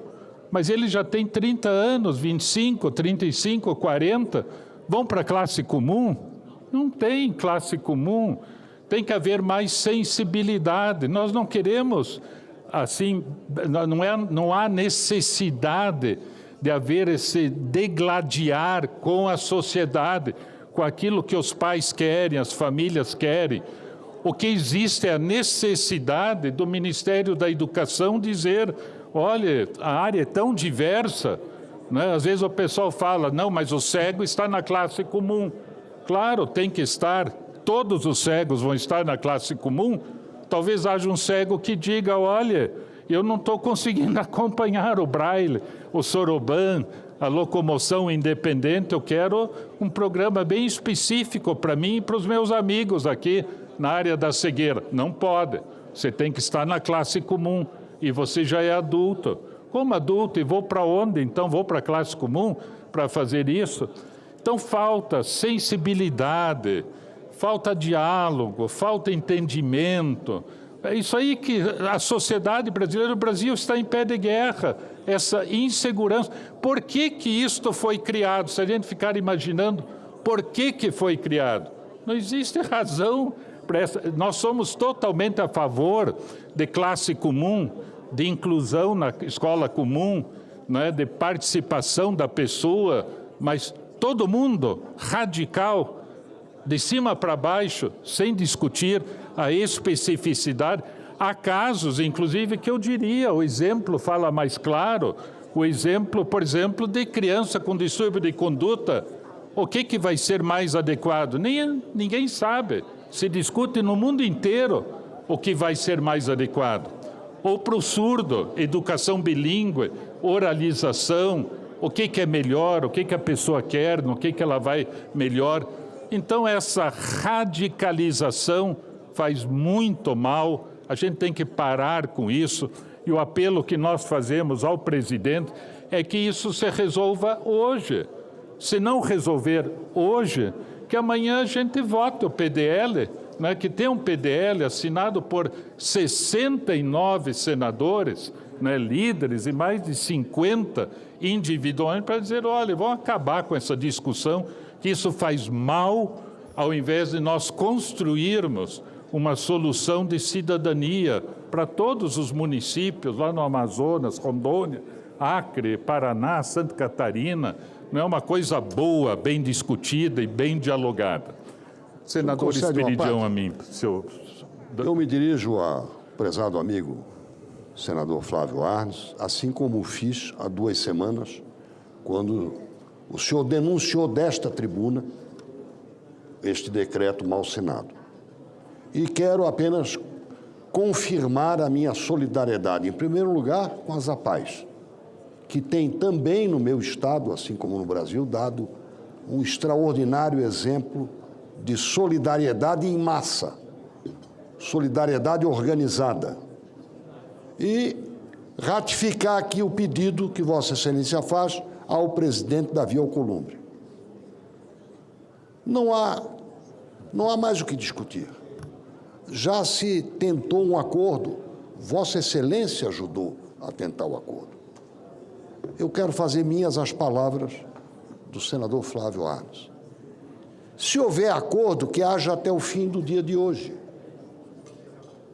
Se não, presidente, bota para votar o PDL. Isso não é nenhum insulto a ninguém. E quero lembrar que há 2 semanas o líder do governo, nosso querido amigo Jacques Wagner, até me pediu detalhes disso. Os detalhes já foram oferecidos. Se o governo não quer rever a sua posição, permita que, cumprindo a Constituição, nós digamos o que pensamos e queremos para as APAES do Brasil. Muito obrigado. Pois não, senador Bagatoli e senadores Alcilucas. Presidente Davi, o que o senador Flávio Arnes está fazendo aqui, ele tem o apoio de praticamente mais de 80% dos senadores. Dizer para você, Davi, você viu aquele menino que eu trouxe de Rondônia, teve com você, tirou aquela foto com você aqui, o Giovanni, aquele menino tem 40, menino não, já tem 42 anos de idade. Ele tem noção das coisas, mas um menino daquele não pode viver numa escola, qualquer escola normal que nós temos hoje no Brasil. É impossível nós aceitarmos uma situação dessa. Então, eu peço, Davi, esse PDL 845, que você coloque com urgência em votação. Nós precisamos derrubar esse decreto 12.686. E Vossa Excelência sabe disso, que o seu estado também tem a APAE, todos os estados do Brasil têm. Nós sabemos o quanto é importante as APAE no nosso Brasil, no nosso estado. Obrigado, presidente. Presidente, eu quero também fazer das palavras do senador Flávio Arnes as minhas palavras, porque esse assunto já foi discutido aqui no Congresso, inclusive, diversas vezes. Nós chegamos a fazer, inclusive, uma visita aqui às escolas especiais aqui do DF. Vossa Excelência esteve presente com vários senadores e senadoras. Foi exatamente no início do governo, quando ele quis fazer isso, o que está fazendo de novo, esse decreto absurdo da inclusão total. É muita falta de sensibilidade a quem não conhece o mundo real. E lá na escola número 1 do Guará, Vossa Excelência viu, e vários senadores, que tem alunos que não têm a mínima condição de estar numa escola regular. Aliás, as escolas regulares hoje não conseguem nem atender as pessoas que têm autismo leve, por exemplo. Imagine um autismo severo. Não tem monitor, não tem professor qualificado para isso nas escolas regulares. Então, sem contar a Pestalozzi, a APAE, que trabalham maravilhosamente bem. Então, presidente, quero também pedir para que esse PDL seja pautado amanhã, para a gente revogar definitivamente esse decreto, até porque houve uma mudança, eu achei que ia melhorar, ficou pior do que estava antes. Sim. Então, conte comigo, ok, Cajuru, nobre líder.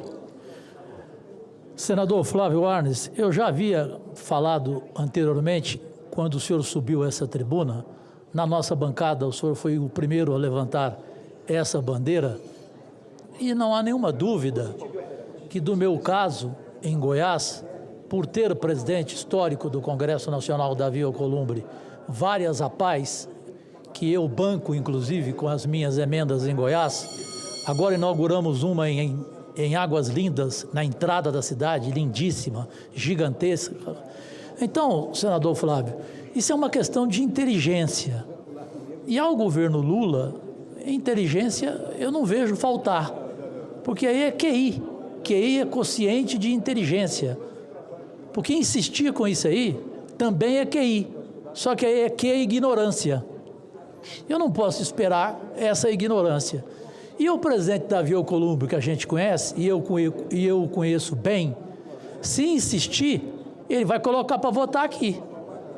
Vai ficar pior para o governo.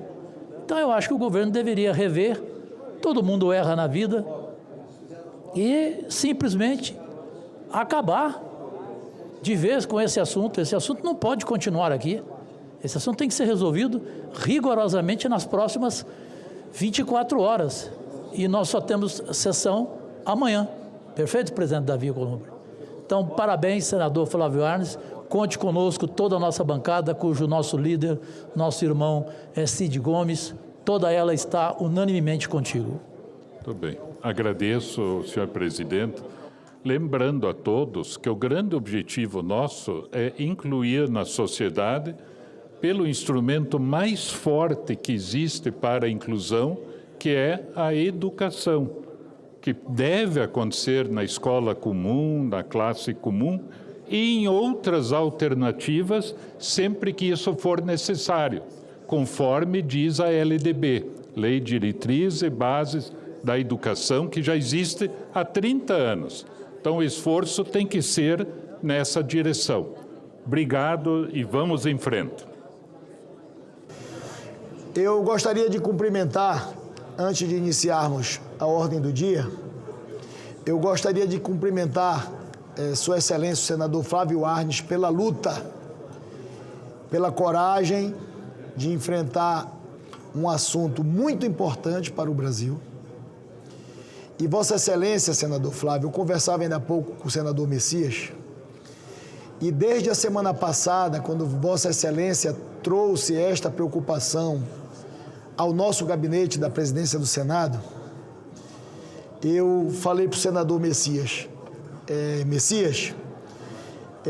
a defesa do senador Flávio Arnes sobre um assunto que ele tem um conhecimento profundo, que é uma agenda de todos os brasileiros e, notadamente, da maioria absoluta dos senadores, porque nós temos um projeto de decreto legislativo que susta os efeitos do decreto com mais de 65 apoiamentos de senadores e de senadoras para nós colocarmos em deliberação na pauta, como foi dito pelos colegas senadores Jorge Cajuru, Espiridião Amins, Alci Lucas, enfim, todos que apartearam Vossa Excelência.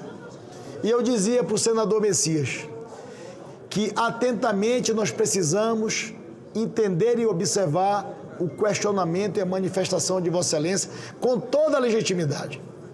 Na semana passada, Vossa Excelência disse para este presidente que vos fala que Vossa Excelência estava construindo ou estava buscando um diálogo com o governo, com os atores do governo envolvidos neste decreto, mas em especial com o Ministério da Educação. E eu disse a Vossa Excelência e pedi, fiz um apelo a Vossa Excelência, que eu iria aguardar este diálogo e esse entendimento para a gente buscar o melhor encaminhamento para uma matéria com essa importância para o Brasil e para os brasileiros.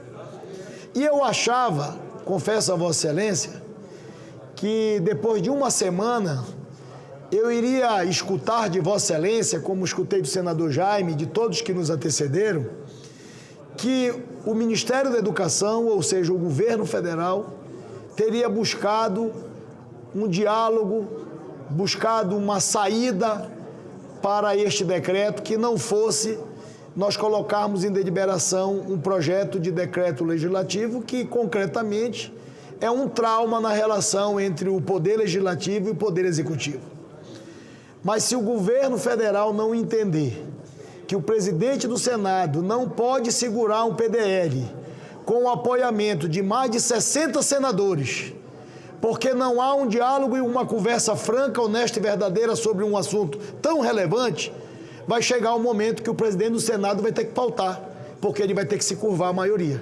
E a maioria está pedindo para o presidente do Senado pautar um projeto de decreto legislativo que susta integralmente os efeitos do decreto do governo federal.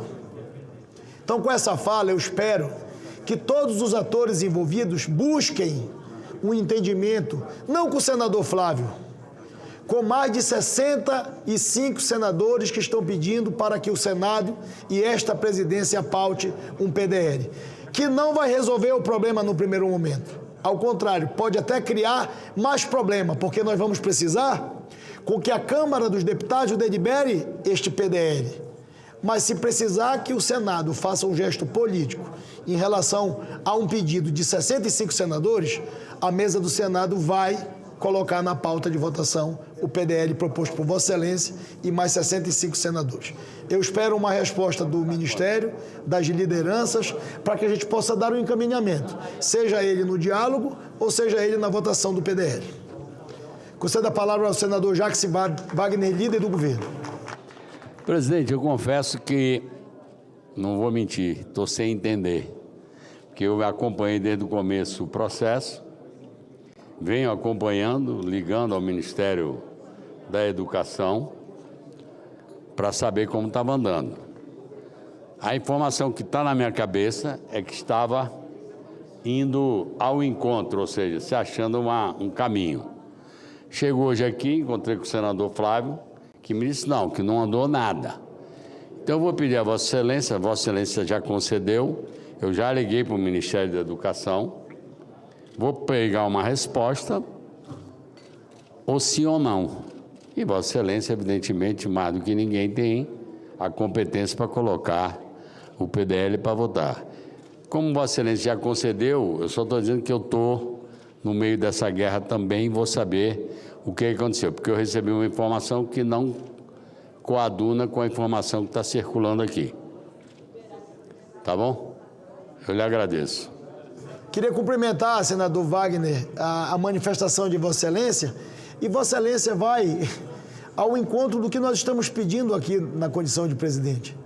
Porque eu fiz um relato da minha conversa com o senador Flávio na semana passada, quando havia uma solicitação dos senadores para que nós pautássemos o PDL na semana passada. Foi isso, senador Flávio? E Vossa Excelência compreendeu que nós poderíamos aguardar para buscar esse entendimento. E hoje eu fui surpreendido, como Vossa Excelência foi, da mesma maneira.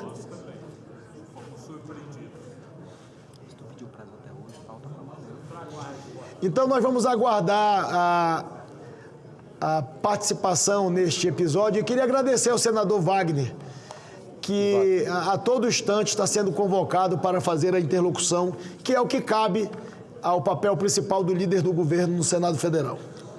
Presidente. Pois não, senador José. Queria pedir a Vossa Excelência, eu participei ontem de uma sessão solene promovida por Vossa Excelência dos consultores. Está aí o nosso Danilo, que é ex-coordenador geral aí da consultoria.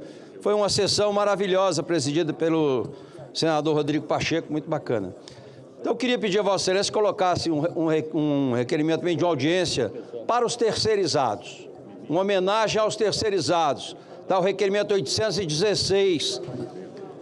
E olha, presidente, a gente tem que aproveitar ainda enquanto a gente tem terceirizados, porque do jeito que as coisas estão acontecendo neste governo, hoje você já não tem mais mão de obra. Na área rural não tem mais mão de obra, aqui no comércio você não tem mais mão de obra, porque os programas sociais estão impedindo de contratar pessoas.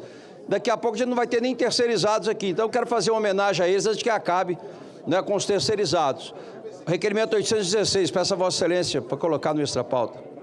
Senador Exalci, eu queria pedir a compreensão de Vossa Excelência. Eu vou incluir como item extra-pauta no final da deliberação de hoje. Mas vamos votar hoje. Ótimo, obrigado. e cumprimentar Vossa Excelência pela lembrança. Senador Fernando Dueire, me permita pedir desculpas a Vossa Excelência. Vossa Excelência está há algum tempo aguardando para fazer as suas ponderações, mas eu concedo a palavra a Vossa Excelência. Presidente, hoje pela manhã, na Comissão de Assuntos Econômicos, foi votada por unanimidade um empréstimo de 275 milhões de dólares americanos para o estado de Pernambuco, o qual represento. E foi também aprovado um pedido de urgência, de forma que eu peço a Vossa Excelência, dada a importância da autorização para o aval da União desse empréstimo, que nós pudéssemos votar hoje. Trata-se da mensagem 75, de forma que eu solicito, e eu sei de sua sensibilidade, para que nós possamos ter esse empréstimo votado hoje. Muito obrigado. Querido senador Fernando Dueire, da mesma forma como nós estamos procedendo em todas as mensagens de solicitação de empréstimo, que é uma forma que a mesa sempre conduziu, e eu pretendo manter da mesma maneira, eu recolho a solicitação de Vossa Excelência, vou incluir como item extra pauta ainda na sessão ordinária do dia de hoje, deliberativa, mas peço para Vossa Excelência que a gente possa cumprir a pauta e, quando concluirmos a pauta, nós colocamos como item extra pauta para votar o empréstimo. Agradeço a sensibilidade de Vossa Excelência. Muito obrigado. Encerrado o período de expediente, declaro aberta a ordem do dia.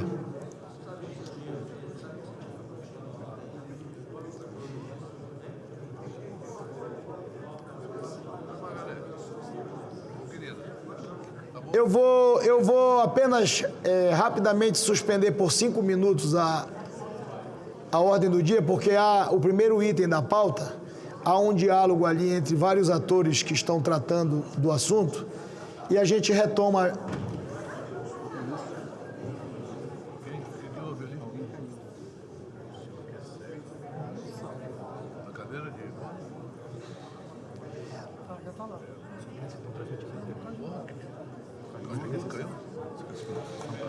Está suspensa a sessão.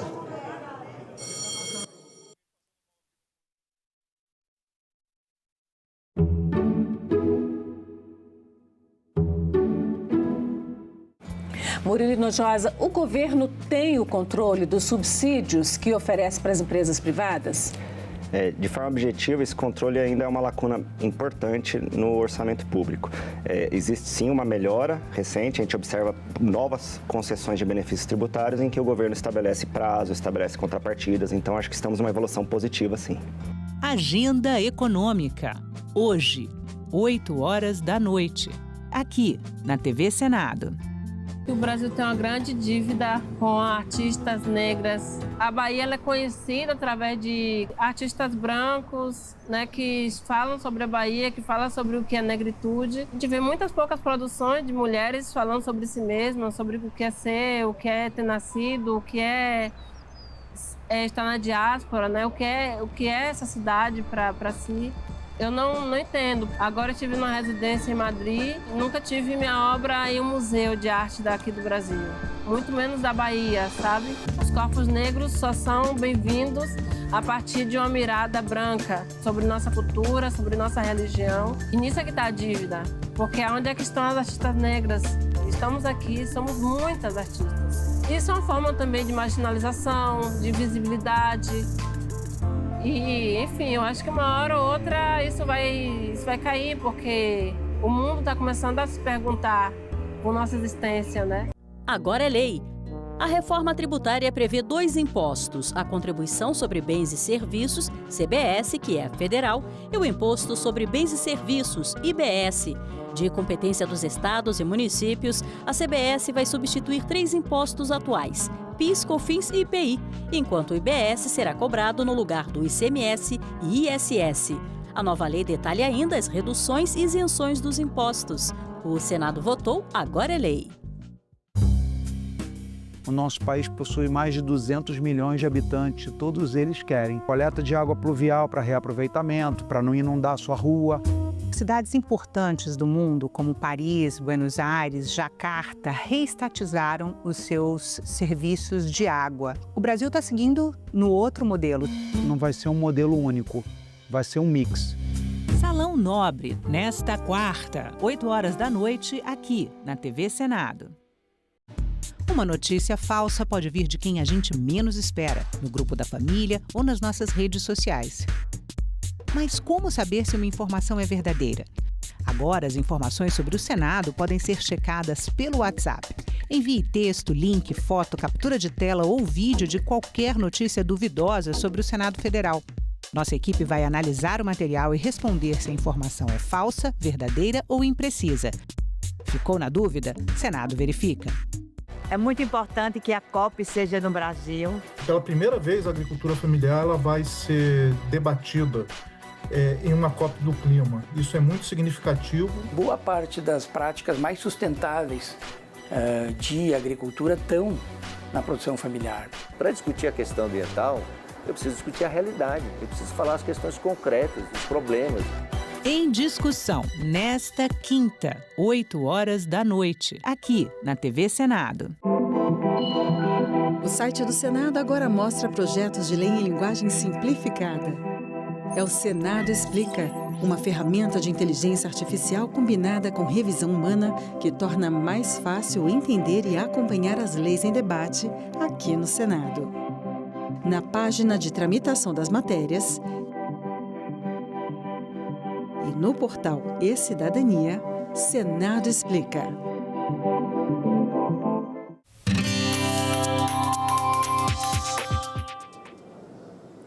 Olá, eu sou a Carla Benevides e este é o programa Argumento. O Senado aprovou o Sistema Nacional de Educação, conhecido como SUS da Educação. A proposta estabelece um regime de colaboração entre União, Estados e municípios para integrar políticas, metas e recursos e reduzir as desigualdades educacionais no país. Para falar conosco sobre esse tema, está aqui conosco no Argumento o senador Flávio Arnes, que foi o autor dessa proposta. Senador, muito obrigada pela sua presença aqui no programa. Eu que agradeço e quero cumprimentar você, Carla, e todos e todas que nos acompanham aí pelo Argumento. Senador, o Sistema Nacional de Educação, ele conhecido inclusive como SUS da Educação, ele foi considerado como um novo marco na política educacional brasileira. Por quê, senador? O que isso muda na prática?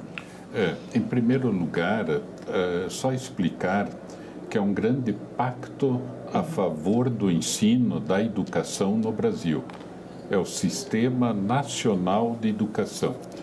Então, no Sistema Nacional haverá, isso está previsto na Constituição Federal já de 88, quase 30 anos, 40 anos atrás já, né?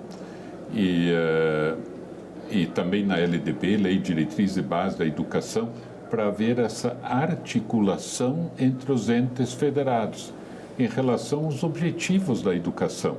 Então, ter o encontro, a participação de todos, a colaboração, a pactuação, a discussão regular.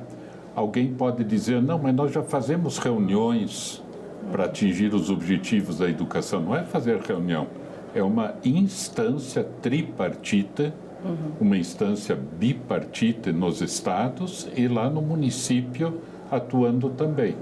Então, por isso que o pessoal chama SUS, né? Por que SUS da educação? Porque também no SUS você tem a instância tripartita, bipartita e a instância local, municipal. Então, qualquer tema que você pegue, Carla, vamos supor transporte escolar, né? Ônibus, barcos na Amazônia, é um desafio no Brasil. E como é que o prefeito vai saber com que apoio que ele pode contar do Estado e do governo federal?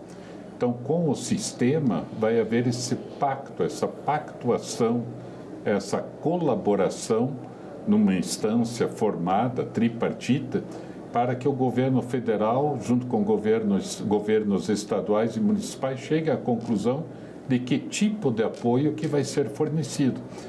Tendo isso, o prefeito lá na ponta pode fazer o plano dele. Olha, eu sei que vem esse tipo de apoio do Estado, do governo federal, então eu posso dizer que vou ter mais 3 ônibus. Se ele não tiver essa certeza, ele nunca vai ter um plano de educação assim firmado na realidade. E no Estado a mesma coisa, você vai ter uma escola, vamos planejar a rede escolar do município. Você tem que articular a rede municipal com a rede estadual, então você vai colaborar, você vai pactuar, você vai decidir em conjunto. Então isso é a criação de um sistema que pode ser nacional, estadual e municipal. Então 3 instâncias. E isso já vem acontecendo até em outras áreas, né? Se você pega a segurança pública, você tem que ter o Sistema Nacional de Segurança, mesma coisa, né? Polícia estadual, Guarda Municipal, todo mundo tem que agir de uma maneira articulada. SUAS, Sistema da Assistência Social, a mesma coisa, né? Quer dizer, como é que o pessoal do Estado vai contar com que tipo de apoio, com que tipo de política? Tem que pactuar isso. Na cultura, criamos, né, recentemente o Sistema Nacional de Cultura. E nós não tínhamos na educação. Então, até eu argumentava sempre dizendo, olha, nós não podemos ter um plano nacional de educação sem essa, vamos dizer, essa plataforma, esse debate, essa discussão de um sistema nacional, para que você possa, em função de um sistema, dizer como é que os objetivos vão ser alcançados nessa ação articulada dos entes federados, né? Entes federados é União, Estados e municípios. Apesar de só ter sido aprovado agora, a proposta já tem um bom tempo, né, senador? Já, ela, se não me engano, é de 2009. O ministro da Educação esteve aqui recentemente numa solenidade aqui no Senado e ele destacou a aprovação do projeto, falou que foram 16 anos de tramitação. Foi um trabalho longo, né, senador?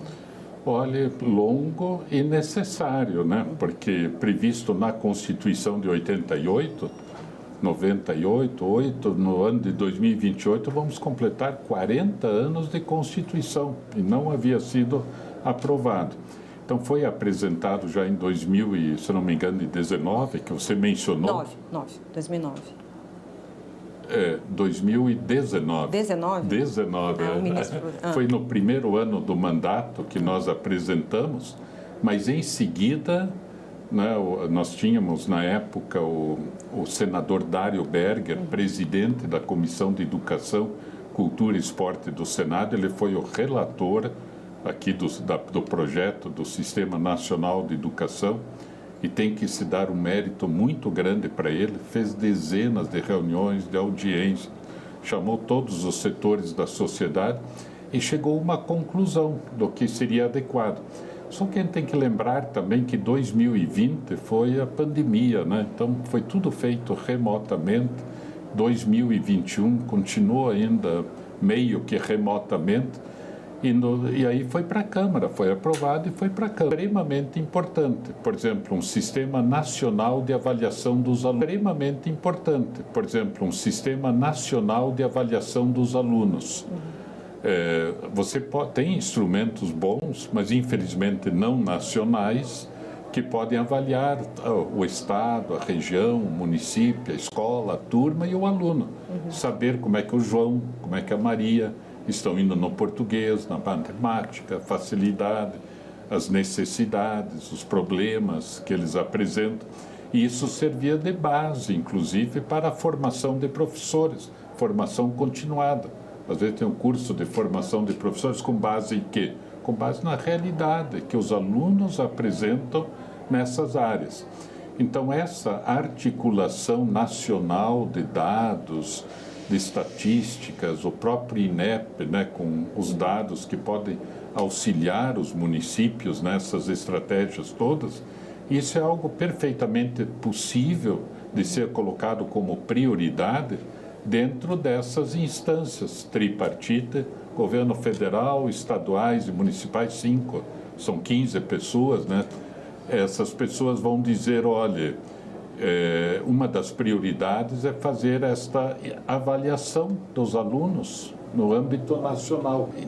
Então, você ter esta articulação para o conhecimento da realidade é essencial. Todos nós fizemos, por exemplo, o projeto de lei é do período da pandemia. E nós fizemos um conjunto de audiências públicas, né, educação na pandemia.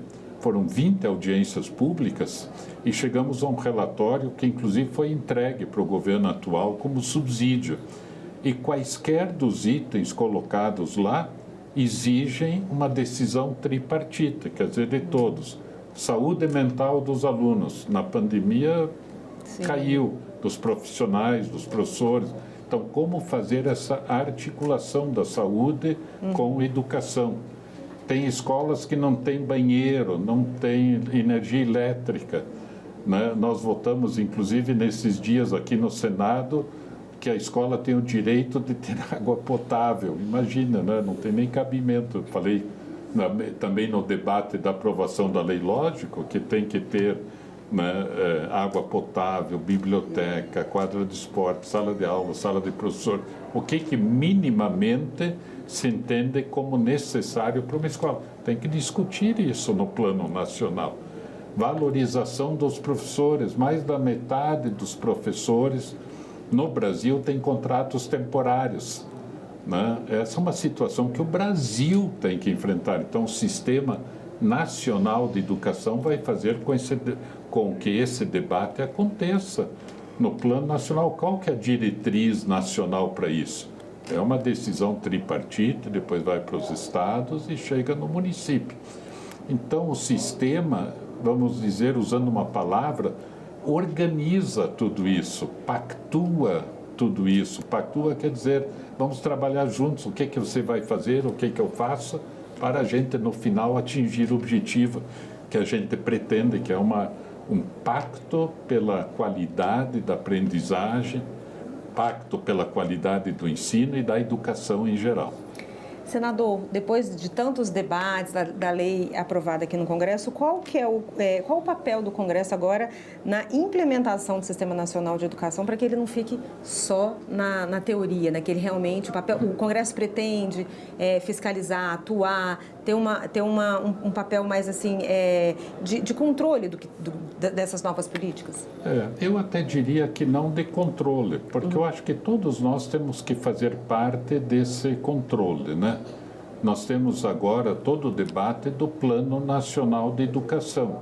E o Plano Nacional de Educação tem que estar associado com o Sistema Nacional de Educação. Então, nesse sentido, a sociedade toda tem que acompanhar esse processo. É um processo de implantação.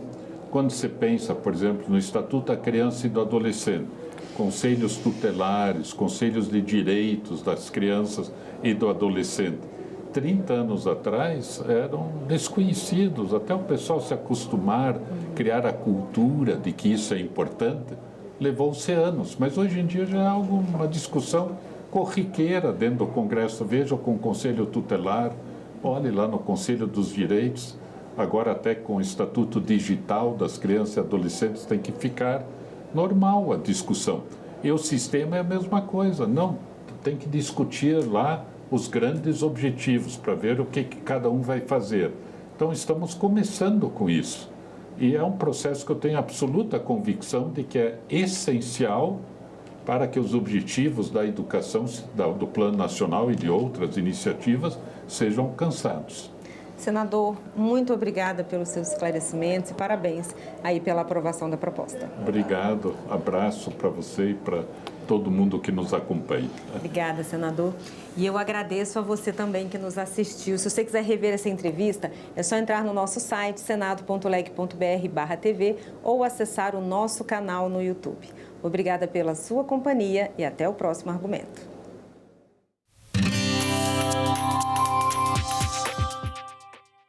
Assembleia de Sergipe debate gravidez na adolescência. Pessoas surdas têm guichê exclusivo na Assembleia de Mato Grosso.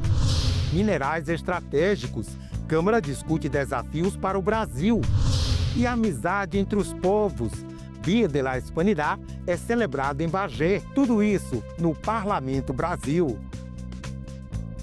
Parlamento Brasil. Toda sexta, 8 horas da noite. Aqui, na TV Senado. E se Nova York fosse em Pernambuco? Essa pergunta, aparentemente descabida, tem um fundo de verdade. Entre 1630 e 1654, o Nordeste brasileiro é ocupado pelos holandeses que passam a explorar a produção e o comércio do açúcar. Sob o comando de Maurício de Nassau, Recife se torna um moderno centro urbano com pontes, canais, saneamento e iluminação pública e se transforma na capital da Nova Holanda. Já Natal passa a ser chamada Nova Amsterdã.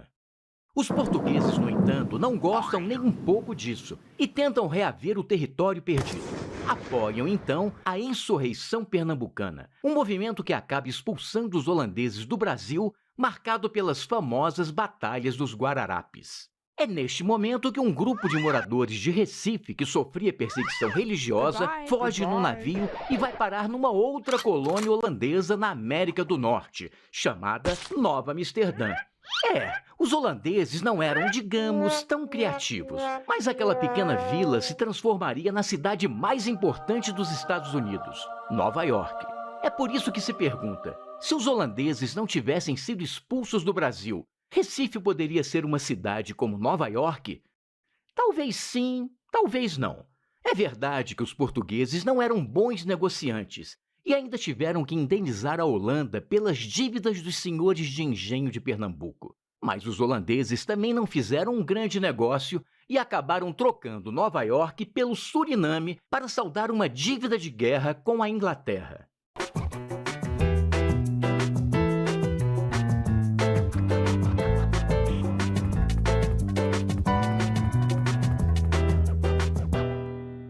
Quer entender tudo sobre as eleições do Brasil? Sabia que você pode consultar um monte de dados sobre eleições passadas? Por exemplo, resultados das eleições desde 1933, o eleitorado de alguma eleição do seu município ou estado, prestação de contas de partidos e candidatos, informações sobre mesárias e mesários, ou até sobre o uso das urnas eletrônicas. Essa transparência existe e tem endereço certo: o portal de dados abertos do TSE. Bora falar sobre isso? Roda a vinheta, diretor.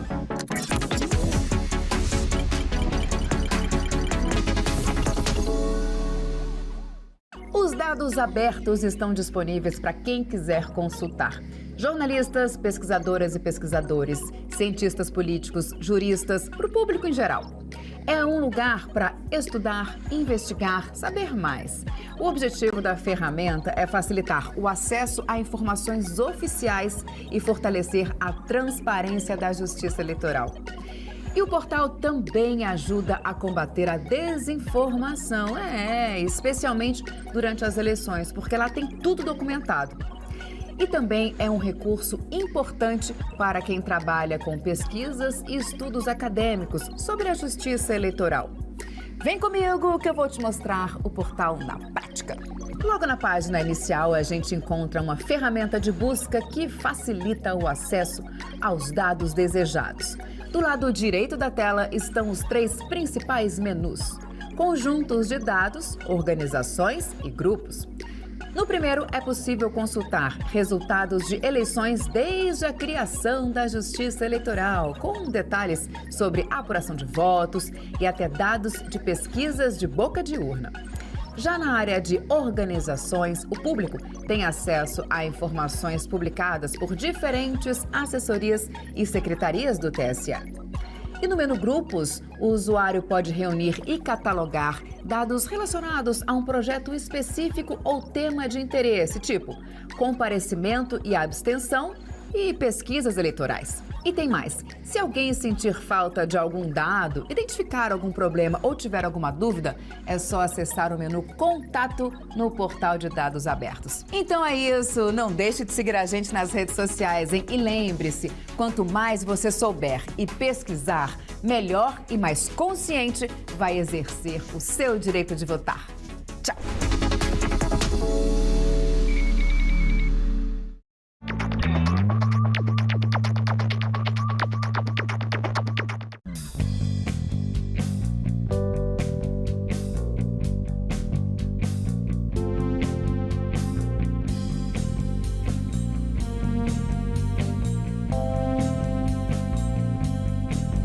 A gente também fala tupi. O nome do estado do Maranhão vem do tupi e é formado por dois termos, mar mais inhã.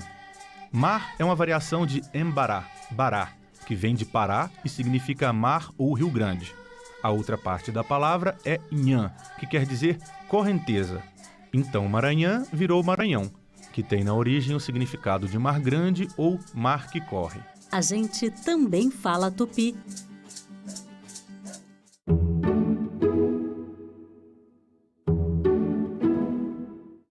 O programa a seguir é livre para todos os públicos. Eu acho que esse xadrez aí geopolítico é que nós precisamos estar muito atentos. A The Economist considerou um dia desses a soja como a grande vencedora nessa crise comercial por ter conseguido redirecionar a produção para a China. Num primeiro momento, o Brasil foi beneficiado. Nós já exportamos mais soja esse ano do que o ano passado, se você comparar mês a mês. Mas será que isso é interessante? Para o Brasil, para a China e para os Estados Unidos, nem um pouco.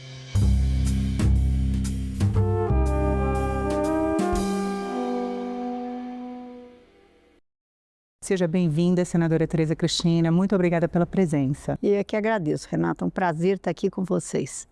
Senadora, a senhora é relatora da Comissão Externa do Senado, dedicada às relações comerciais entre o Brasil e os Estados Unidos. Essa comissão foi criada após o anúncio do tarifaço. É uma ação de diplomacia parlamentar.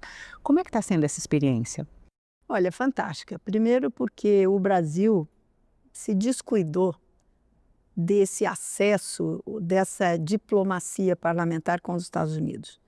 Nós, há muito tempo que o parlamento brasileiro e o parlamento americano, talvez porque as relações fossem boas, não demandou uma coisa mais forte, então elas estavam adormecidas, até que vem o susto. Primeiro, o presidente Trump assume e faz uma revolução no campo do comércio internacional com todos os países do mundo, não só com o Brasil. O Brasil, no primeiro momento, fica com 10% de tarifas, né? Se sente confortável com isso, porque eram as mais baixas, e não fez o dever de casa, o executivo e nem o parlamento, né? O executivo, que deveria, que é quem cuida disso, é a sua responsabilidade, não fez essa aproximação, não houve uma ligação, enfim. Quando nós, em 9 de julho, tomamos um susto que o Brasil é taxado com 40%. Além dos 10, além dos 10. Então, nós vamos para 50%, o que deixa o nosso comércio totalmente perdemos totalmente a competitividade para a exportação dos nossos produtos.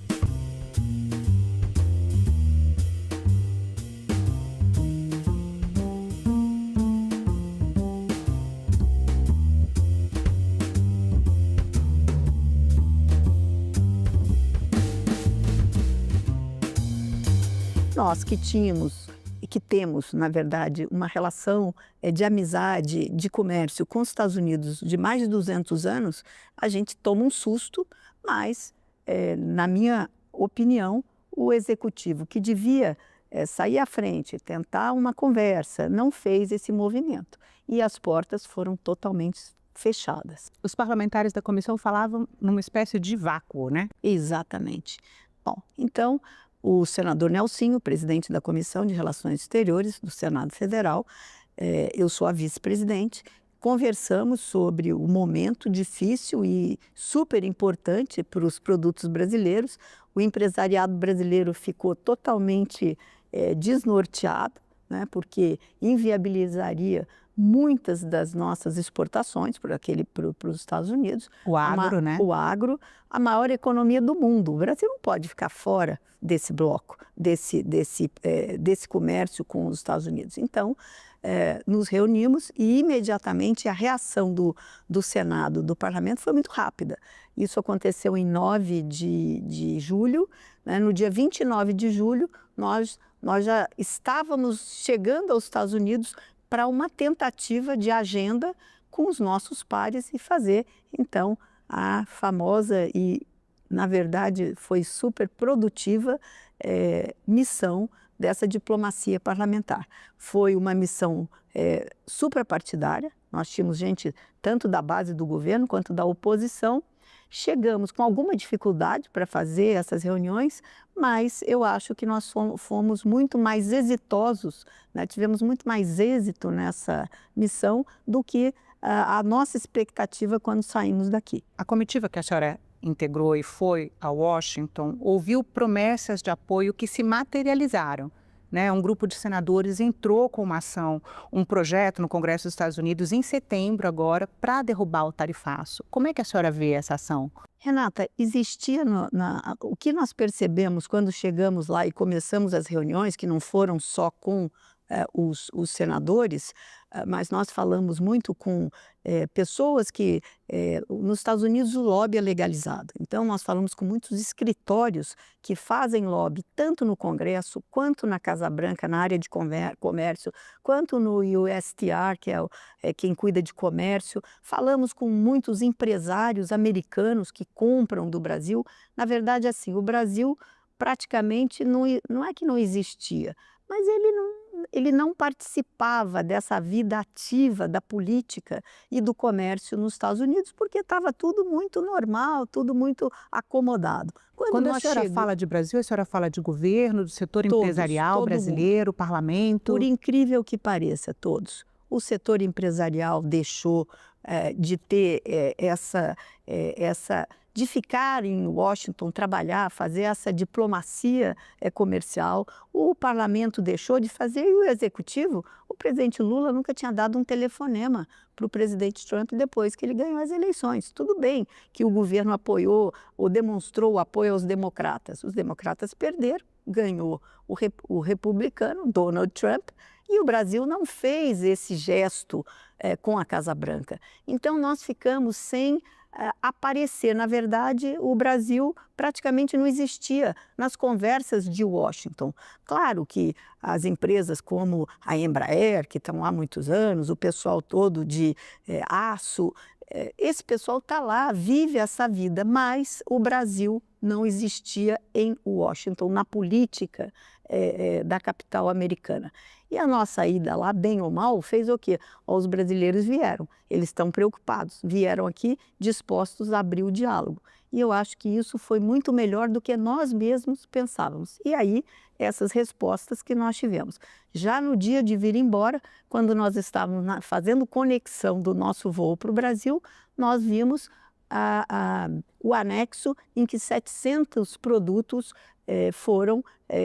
voltaram para alíquotas normais e puderam continuar as exportações normais. Por quê? Há muito mais porque os Estados Unidos precisava desses produtos do que por uma ação realmente do Brasil. Isso foi até muito porque bom. O encarecimento desses produtos provoca inflação nos Estados Unidos, Exatamente. Né? E a gente viu a aflição de vários setores do empresariado americano. Por exemplo, o café, que até agora não se abriu. O café é fundamental, o café brasileiro, porque hoje nós temos uma escassez de café no mundo por conta de problemas climáticos.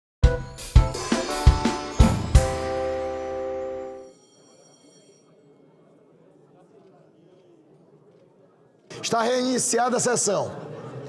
Item 1 da pauta, projeto de lei número 4.497 de 2024. De autoria do deputado Tião Medeiros, que altera a lei número 13.178 de 2015, a fim de estabelecer procedimentos para a ratificação dos registros imobiliários decorrentes de alienação e de concessões de terras públicas situadas em faixa de fronteira e altera a lei de registros públicos.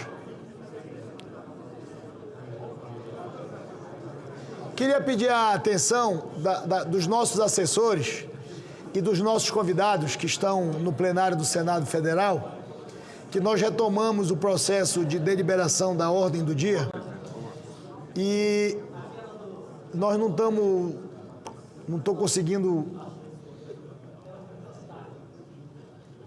Os pareceres de número 74 de 2025 da Comissão de Relações Exteriores e Defesa Nacional teve como relatora nesta comissão a senadora Tereza Cristina, que foi favorável ao projeto na forma da emenda número 1 substitutivo que apresenta. E o parecer número 22 de 2025 da Comissão de Agricultura e Reforma Agrária, o relator nesta comissão foi o senador Jaime Bagatoli, que foi favorável ao projeto na forma da emenda número 3 substitutivo que apresenta e pela rejeição da emenda de número 2. Perante a mesa foram apresentadas as emendas de número 4 a 7, que já foram disponibilizadas na tramitação da matéria e que serão encaminhadas para a sua publicação. A matéria informa ao plenário que a matéria está em regime de urgência nos termos do requerimento de número 45 de 2025 da Comissão de Agricultura e Reforma Agrária, que foi aprovado na sessão deliberativa ordinária semipresencial do dia 28 de outubro. A matéria depende de parecer sobre as emendas de plenário. Faço a designação da senadora Tereza Cristina para proferir o seu parecer de plenário, apenas em relação às emendas apresentadas.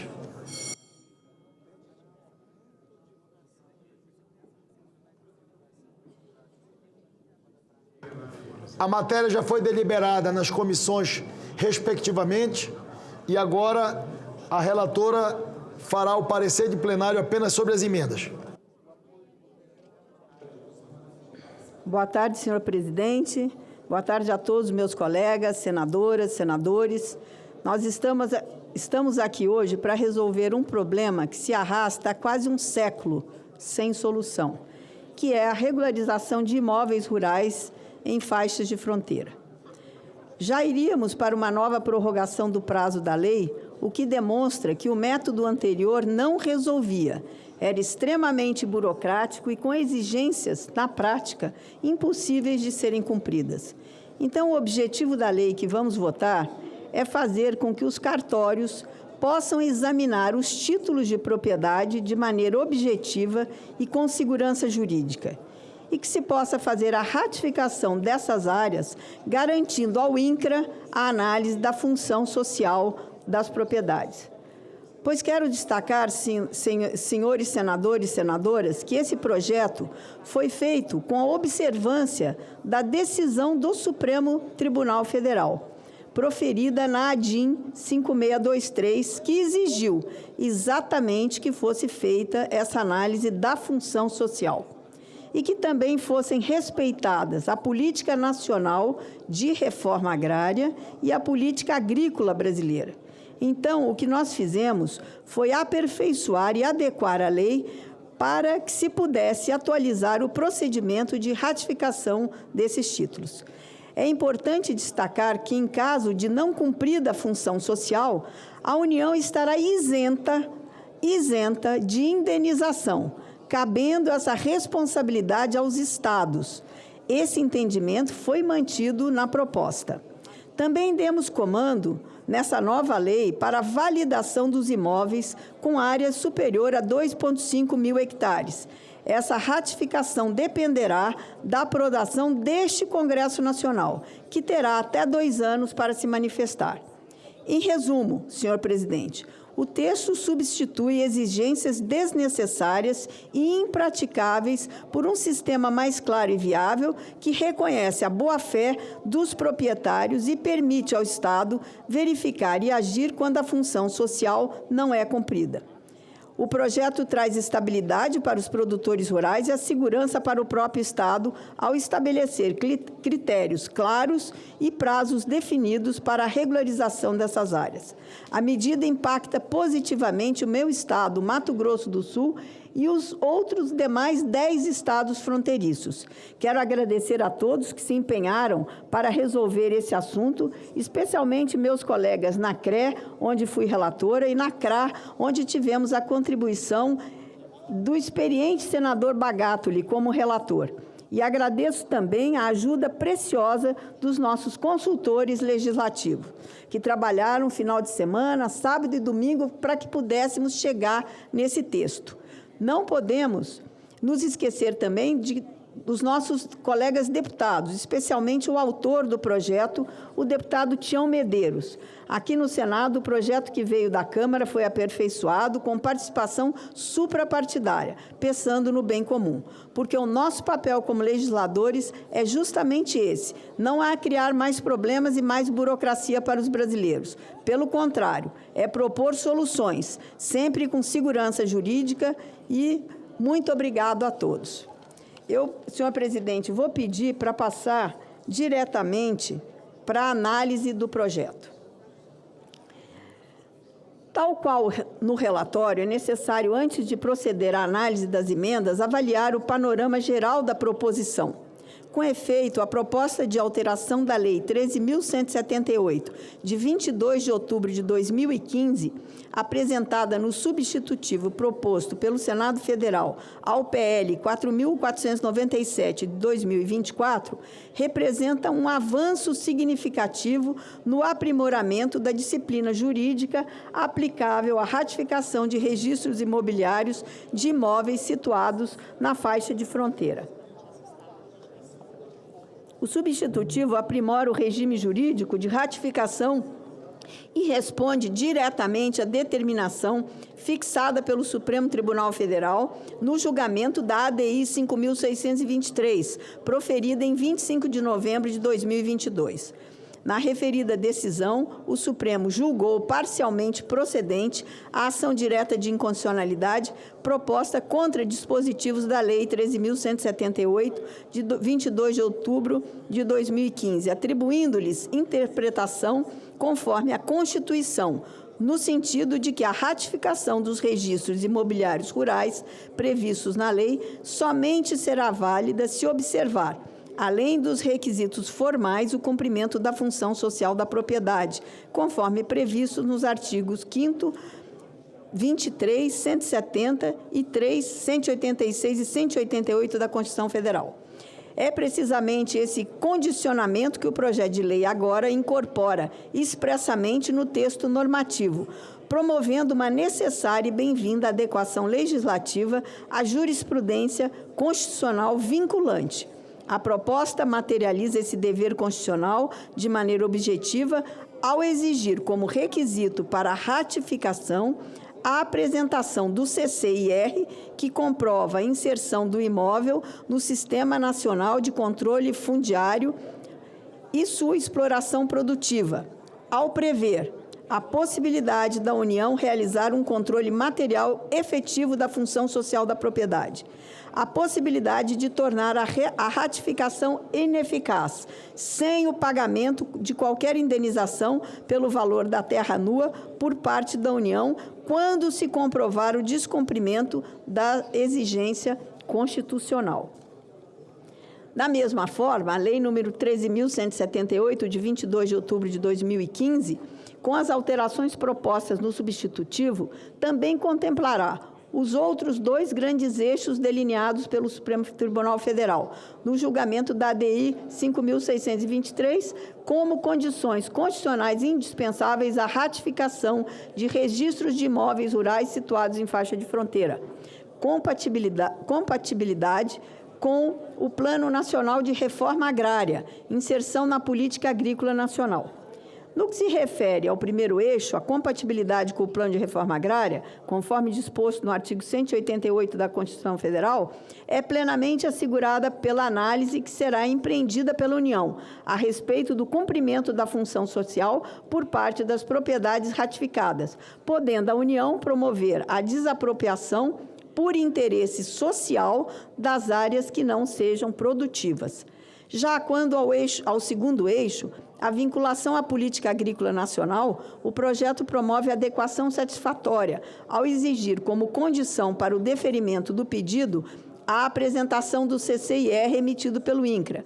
O CCIR, como se sabe, é instrumento de controle estatal sobre o uso econômico do imóvel rural, e a sua regularidade implica que o imóvel está inserido no sistema de produção agropecuária sob acompanhamento do Estado, atendendo à sua função produtiva.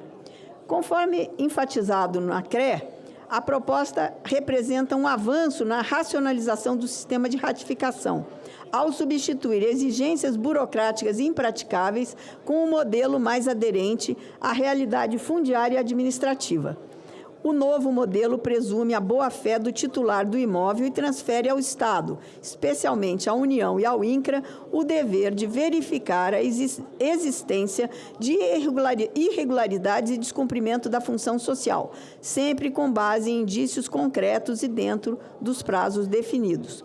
A proposta também confere segurança jurídica à atualização fiscalizadora do Poder Público Federal, e notadamente do Ministério Público Federal. Historicamente, o MPF tem ajuizado ações civis públicas e instaurado inquéritos que questionam o domínio e a validade de registros imobiliários em faixa de fronteira, sobretudo aqueles oriundos de títulos emitidos pelos estados em terras pertencentes à União ou sem a observância do assentimento do Conselho de Defesa Nacional.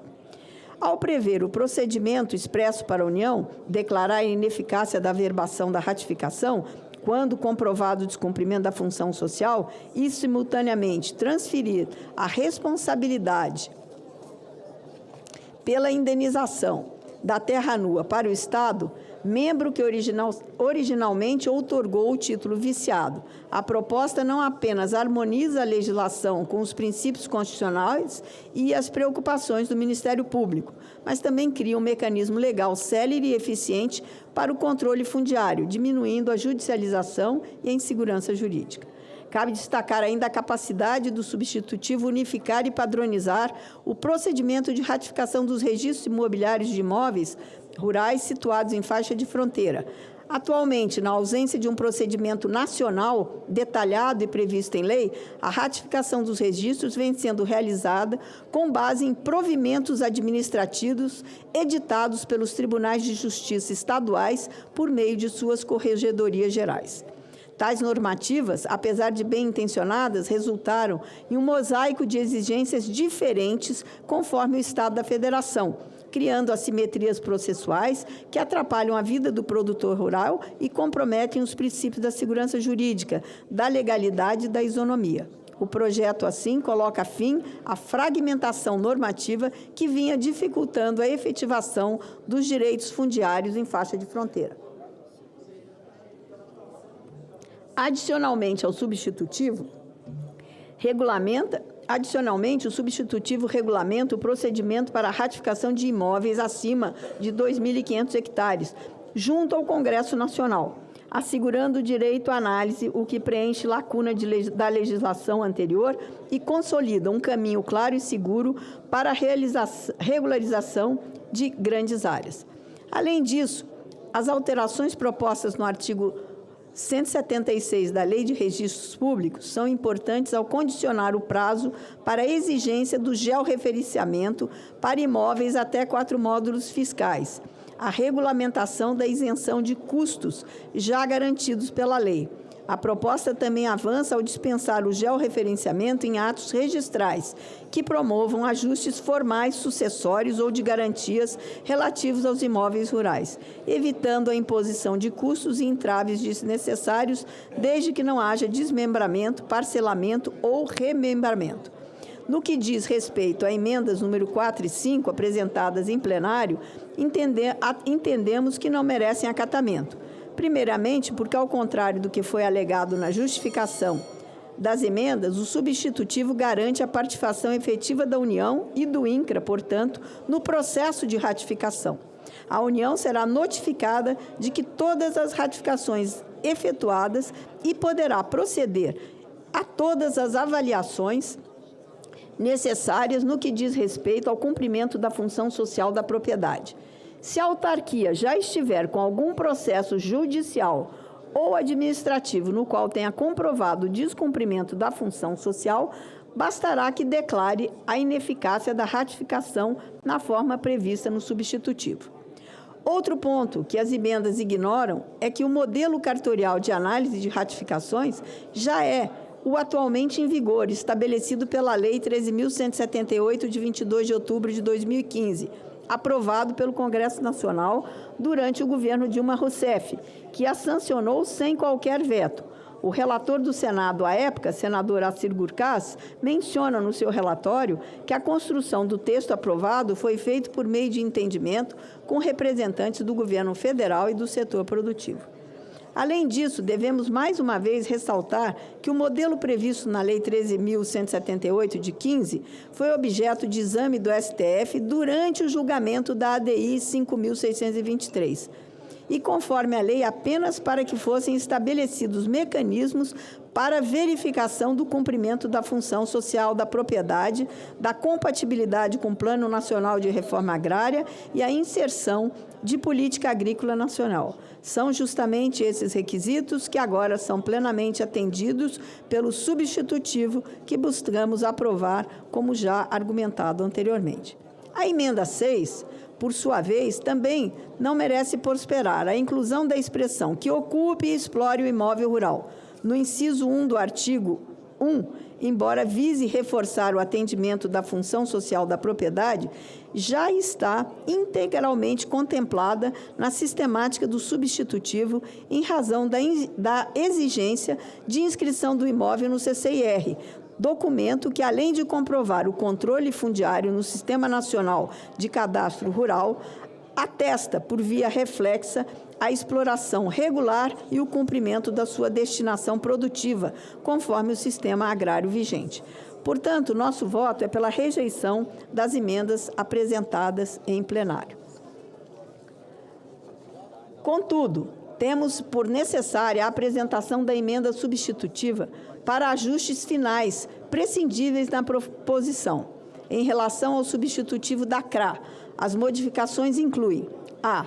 Ajustes redacionais na ementa, a fim de que retrate exatamente o objeto da proposição anunciado no artigo 1º. Ajustes redacionais no caput do artigo 1º da Lei, número 13.178 de 2015, que passa a referenciar expressamente o artigo 168 da LRP, que trata da designação, lato sensu, para o vocábulo registro, algo extremamente útil para a interpretação correta do disposto na lei.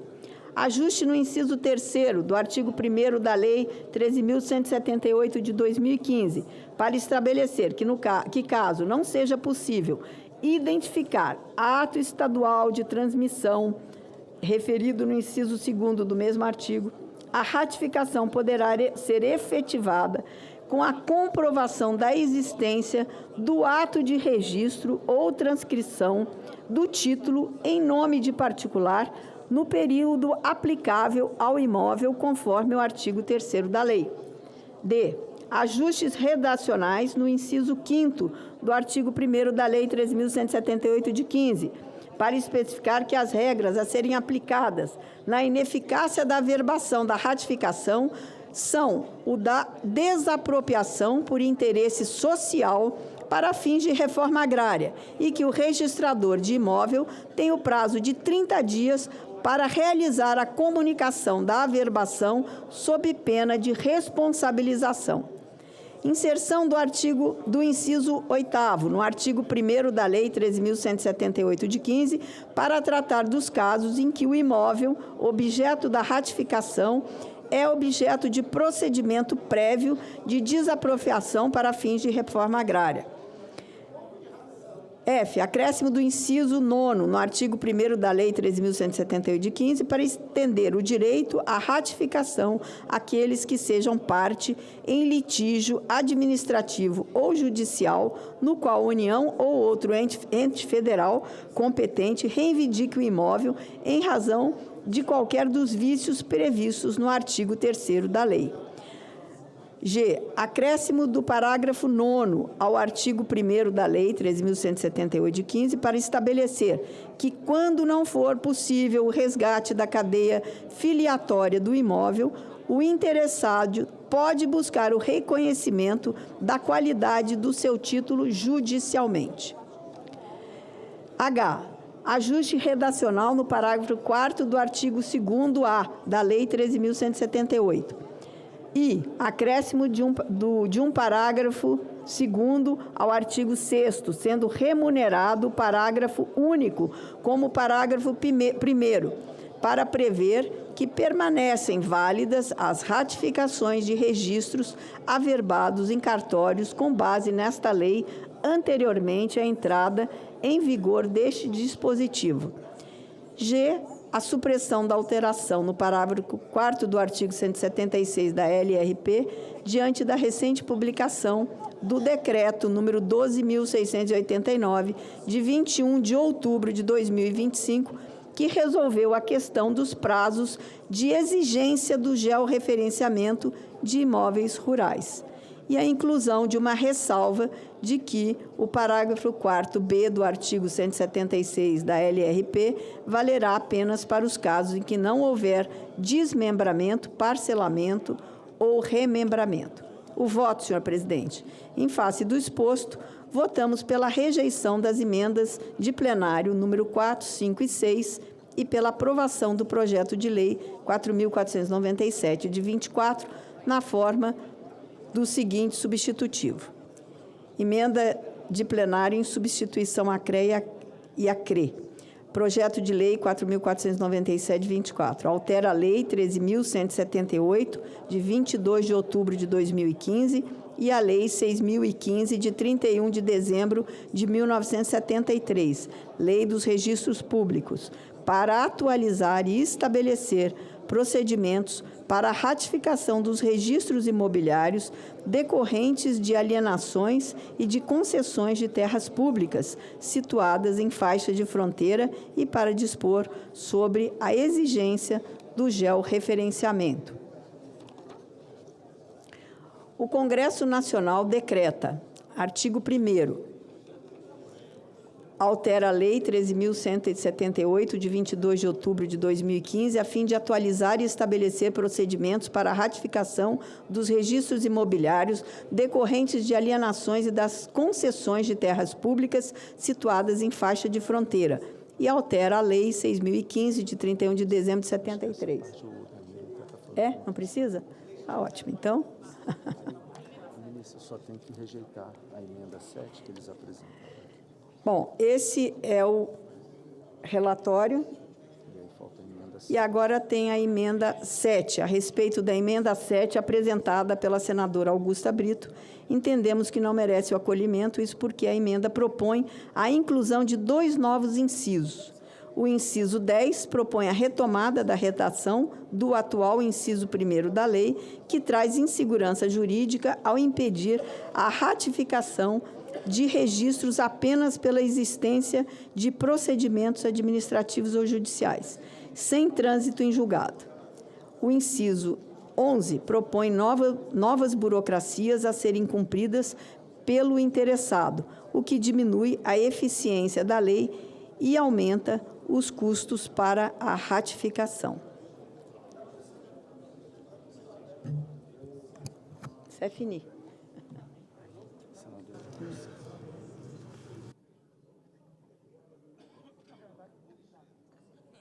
Passamos agora para a conclusão do parecer da senadora Tereza Cristina. O parecer proferido em plenário é pela rejeição das emendas de número 4 a 7, apresentando ainda a emenda número 8, substitutivo, feito pela relatora ainda há pouco.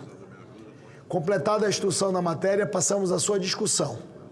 O primeiro senador inscrito para discutir é o senador Jaime, em seguida o líder Jacques Wagner. Senador Jacques Wagner, com a palavra, Vossa Excelência. É a hierarquia. Não, ele está querendo que eu fale primeiro para ele depois contestar o que eu vou falar. Ou elogiar. Bom, presidente, querida senadora Tereza, senador Bagatoli, repare, nós temos contrariedade com a matéria. Há uma controvérsia de interpretação, remissão à Constituição, há uma decisão do Supremo que diz que a função social não pode ser comprovada só com a CCIR. Bom, então há uma série de controvérsias em relação a essa matéria. A matéria ainda vai à Câmara dos Deputados para depois ir à sanção presidencial. Eu estou fazendo questão de fazer essa fala, que já anunciei a Vossa Excelência, que eu sei que a votação será simbólica, eu não vou demandar nenhuma votação nominal. E o destaque que está assinado pelo senador Rogério, e eu dou continuidade a Rogério Carvalho. Se fosse vossa autoria, eu nem ia retirar, mas como é da autoria de um senador da minha base. Então, eu estou só registrando, senador Tereza, pela relação, inclusive, que já construímos aqui. Não vou me comprometer, porque há muita controvérsia. Como Vossa Excelência disse, os assessores não se entendem, portanto, não patrocinam a fumaça branca entre nós. Então, eu só quero registrar isso. No nosso entendimento, há um descumprimento a uma decisão do Supremo, uma matéria muito complexa sobre terra de fronteira. Então, só faço questão de registrar esse posicionamento. O encaminhamento do governo e do PT é contra a matéria. Eu imagino que será votação simbólica, mas eu quero já encaminhar que é contra. E aí vamos continuar discutindo essa matéria lá na Câmara dos Deputados. Então, é só para deixar, presidente, esse registro, porque como eu vou retirar o destaque, eu pelo menos quero registrar a contrariedade em cima desse tema que eu acabei de falar. O senador Bagatro provavelmente vai elogiar o... Provavelmente o senador Jaime vai cumprimentar Vossa Excelência pela iniciativa. Continue em discussão a matéria. Conceda a palavra ao senador Jaime Bagatoli, que foi o relator desta matéria na Comissão de Agricultura. Obrigado, presidente. Quero cumprimentar aqui o Tião Medeiros sobre esse UPL 4497, que é de 2024, a nossa senadora Tereza Cristina, que foi a relatora. Eu fui relator também lá na CRA. Houve muita discussão sobre essa situação das áreas de fronteira, mas eu quero dizer para vocês que a aprovação do PL 4.497, 2021, é um ato de justiça e garantia do direito de propriedade para o produtor rural. Promove a ratificação de título nessas áreas e, finalmente, leva a segurança jurídica e o desenvolvimento às propriedades que estão na área de faixa de fronteira. Essa regularização da faixa de fronteira, nós precisamos entender que ela vem há décadas sendo discutido, há décadas que nós viemos discutindo isso. Afeta 11 estados da federação. Nós temos um confronto praticamente, fronteira com 10 países vizinhos. Temos aí em torno de 140 milhões de hectares, praticamente quase que 17% do território nacional. E nós sabemos que a responsabilidade de registro vai ficar com os cartórios. Essas propriedades, o INCRA tem 5 anos, senadora Tereza Cristina, para ele se certificar se aqueles proprietários estão cumprindo a função social lá da terra.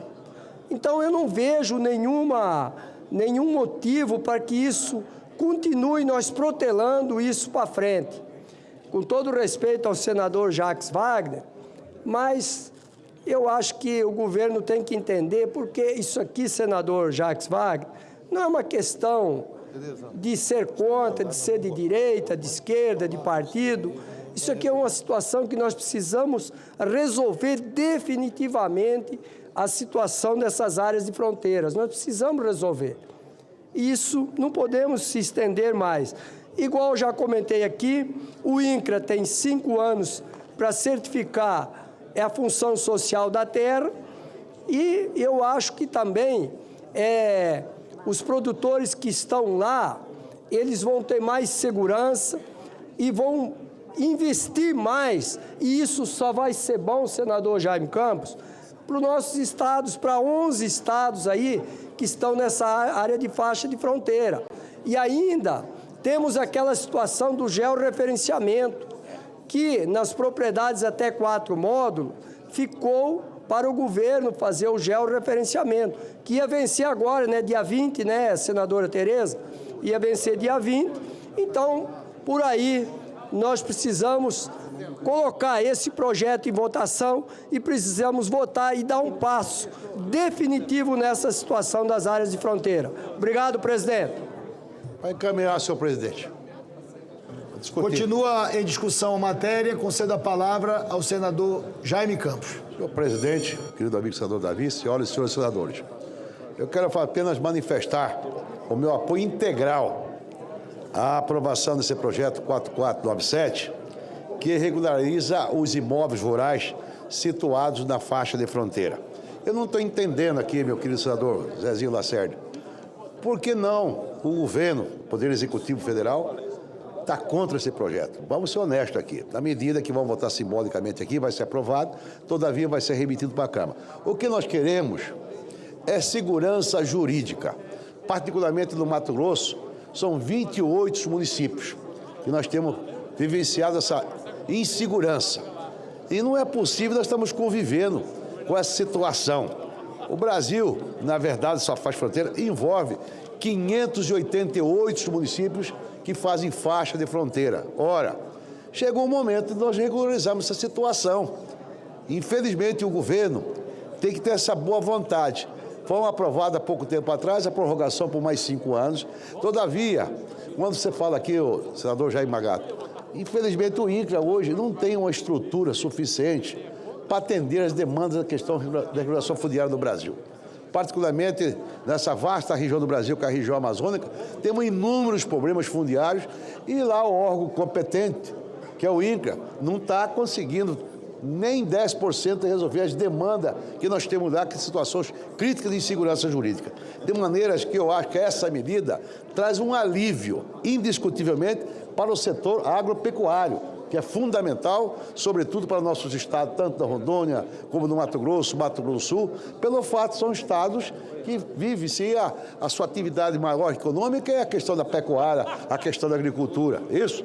E agora, com essa intranquilidade, eu não sei o que nós vamos fazer para dar tranquilidade, segurança jurídica, com isso permitindo que os bancos voltem a financiar. Hoje, nem os bancos dão crédito para esses produtores rurais, de maneira, senadora Tereza, uma das relatoras, e o senador Jaime Magato, também relator, e eu tenho a certeza absoluta que nós vamos chegar num bom senso. Essa matéria será votada hoje, simbolicamente aqui, eu acho que diante do acordo firmado aqui com a liderança do governo e os demais líderes, encaminhado para a Câmara, poderá eventualmente fazer algum ajuste.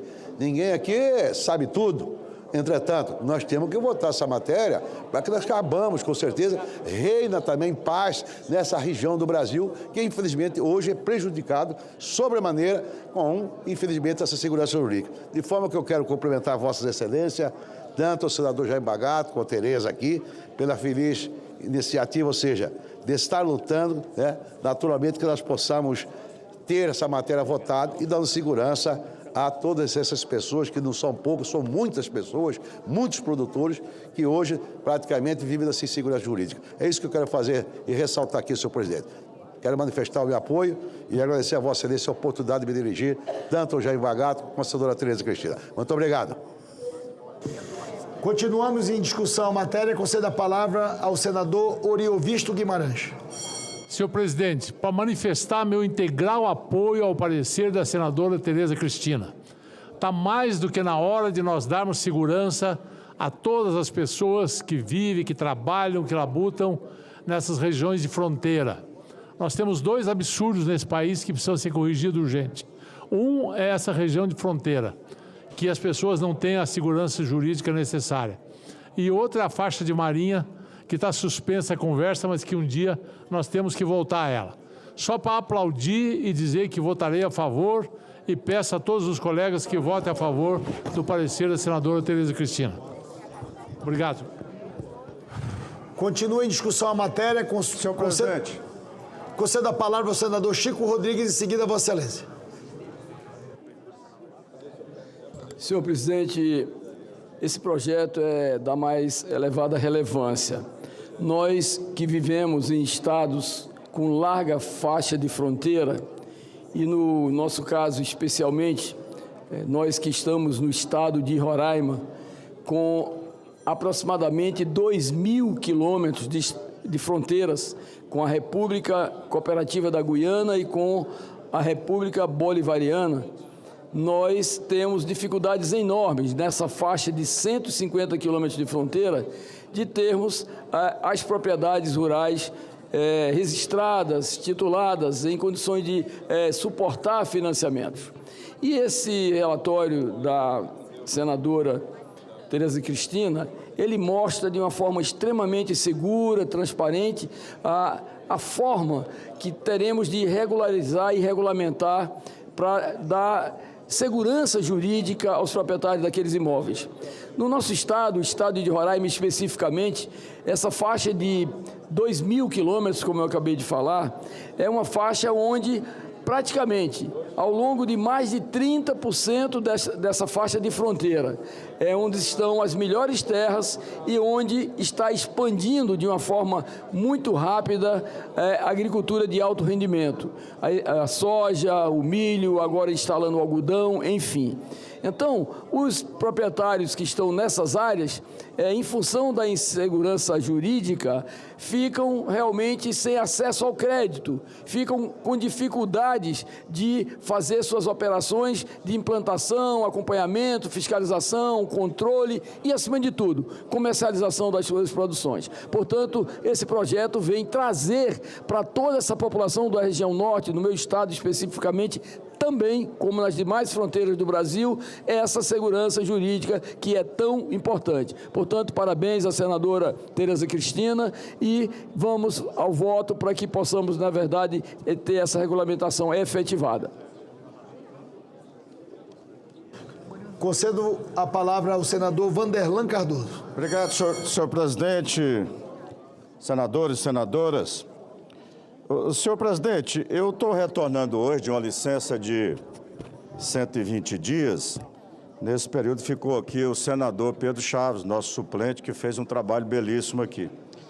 E já retornando e vendo o primeiro projeto de pauta aí, um projeto muito bem relatado pela senadora Tereza Cristina.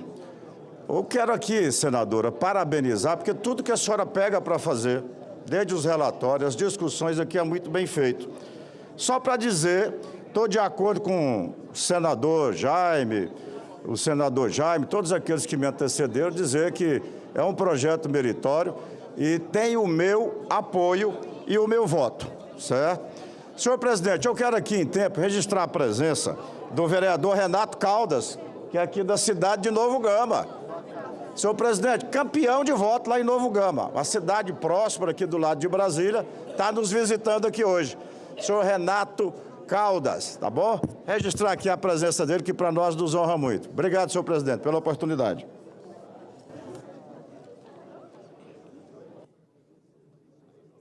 Não temos mais senadores inscritos para discutir a matéria. Determino o encerramento da discussão. Passamos à apreciação da matéria.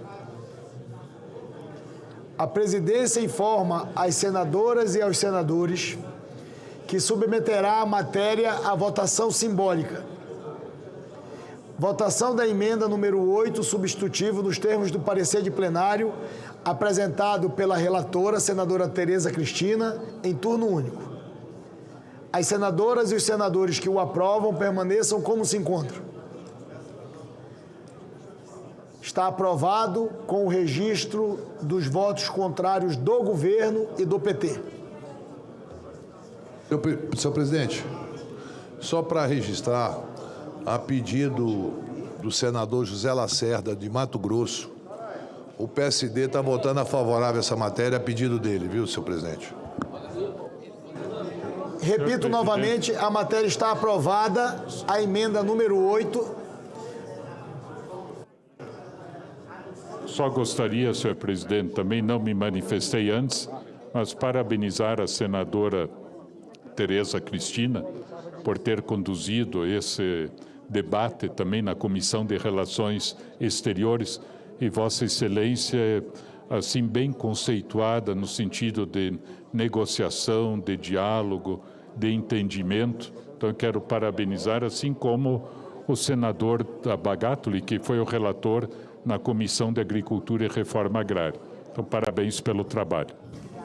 Vou concluir. Peço permissão a Vossas Excelências para concluir o processo de deliberação. Vou reafirmar que está aprovado a emenda número 8, substitutivo apresentado pela relatora.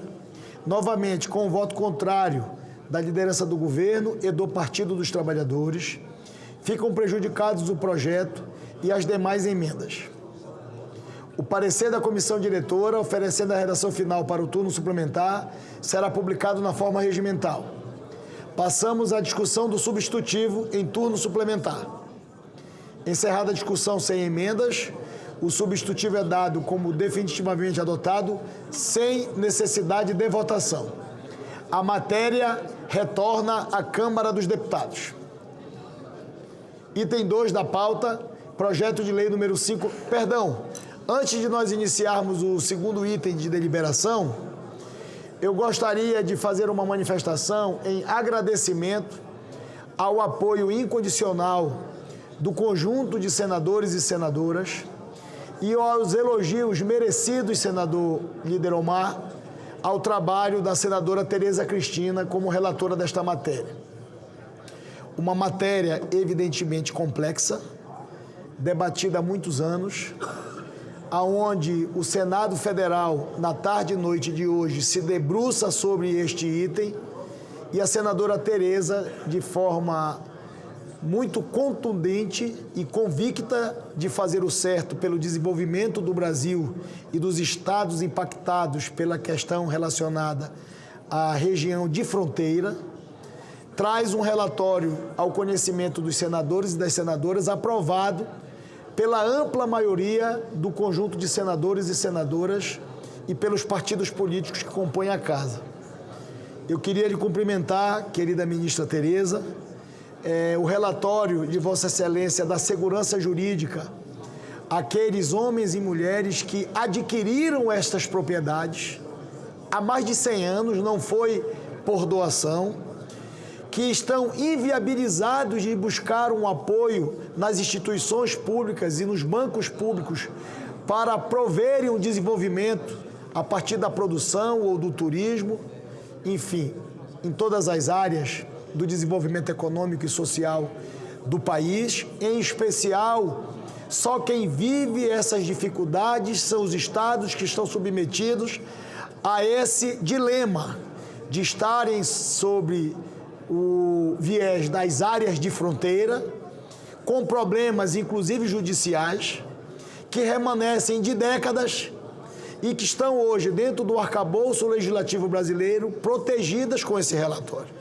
Então, eu queria lhe cumprimentar, ministra Tereza, pelo trabalho de Vossa Excelência, as palavras dos nossos colegas que tiveram a oportunidade de discutir esse assunto, até aqueles que pensam e votam contrário, fizeram questão de cumprimentar o trabalho realizado por Vossa Excelência, e isso é legítimo, porque havendo divergência, é muito bom que aqueles que pensam diferente possam se manifestar como foi feito aqui, mas registrar, em nome do líder do governo e da bancada do PT, o entendimento que a ampla maioria do conjunto de senadores gostaria de aprovar esta matéria no dia de hoje. Ou seja, manifestaram a sua posição contrária, manifestaram o voto contrário, mas não pediram, utilizando do regimento, nenhum instrumento para protelação da deliberação desta matéria no dia de hoje. Então, eu quero cumprimentar o senador Wagner, cumprimentar as lideranças, o Partido dos Trabalhadores, pela condução, entendendo da importância da votação e respeitando o trabalho da senadora Tereza, e em nome da presidência do Senado, lhe cumprimentar pela construção política da relatoria em nome da nossa Casa. A matéria retorna à Câmara dos Deputados e agora a Câmara se debruçará em relação ao relatório apresentado por Vossa Excelência. Concedo a palavra a Vossa Excelência.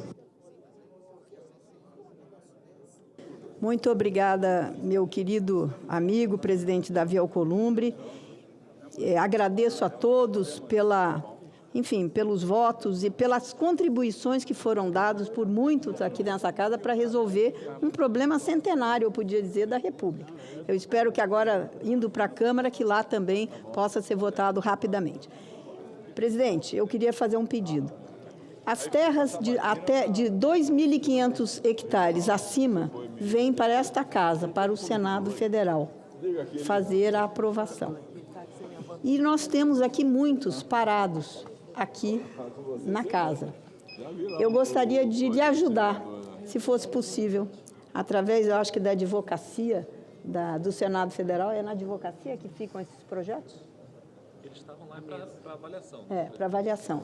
Então, para a gente avaliar esses projetos e também encaminhar aqueles que procedem, os que não procedem, rapidamente, porque tem coisas que ficam paradas. E a gente vai ter que pensar em como construir daqui para frente, quando for aprovado, homologado pelo presidente da República, nós vamos precisar criar aqui uma comissão para essa avaliação, porque todos acima de 2.500 hectares virão para o Senado Federal. Talvez seja criar um modelo de fluxo para a deliberação desses projetos. Tudo bem, senador, eu solicito à nossa equipe aqui, doutora Sabrina, nossos servidores, o Danilo, que possam construir, com a advocacia do Senado, naturalmente, e os consultores e vocês, um fluxo adequado para nós darmos vazão a essas demandas que estão represadas. É isso? E as que virão, né? Item 2 da pauta. Projeto de lei número 5.696 de 2023, da deputada Duda Salabert, que altera a Lei de Diretrizes e Bases da Educação Nacional e a Lei número 11.947 de 2009, para garantir o acesso à água potável nas instituições de ensino. Parecer número 7 de 2025 da Comissão de Meio Ambiente. Relator da matéria foi o senador Alessandro Vieira, que foi favorável ao projeto, com as emendas de número 1 e 2 de redação que apresenta. Parecer número 55 de 2025 da Comissão de Educação e Cultura. O relator da matéria também foi o senador Alessandro Vieira e o relator ad hoc foi o senador Confúcio Moura, que foi favorável ao projeto e as emendas de número 1 e 2 de redação. Não foram apresentadas emendas perante a mesa. Passamos à discussão da matéria. Não temos senadores inscritos, está encerrada a discussão. Passamos à apreciação da matéria. A presidência submeterá a matéria à votação simbólica. Votação do projeto e das emendas em turno único nos termos dos pareceres. As senadoras e os senadores que os aprovam permaneçam como se encontram. Aprovado o projeto com as emendas número 1 e 2 de redação. O parecer da comissão diretora oferecendo a redação final será publicado na forma regimental. Passamos à discussão da redação final. Está encerrada a discussão e em votação. As senadoras e os senadores que aprovam permaneçam como se encontram. Aprovado a redação final, a matéria vai à sanção presidencial e será feita a devida comunicação à Câmara dos Deputados. Item 3, projeto de lei número 2.621 de 2023, de autoria do deputado capitão Alberto Neto, que altera o Estatuto da Pessoa com Deficiência para tornar obrigatória a distribuição pelo Sistema Único de Saúde, SUS, do cordão de fita com desenhos de girassóis para a identificação de pessoas com deficiências ocultas. Pareceres do relator, senador Plínio Valério, número 27 de 2025, da Comissão de Direitos Humanos e Legislação Participativa, foi favorável ao projeto.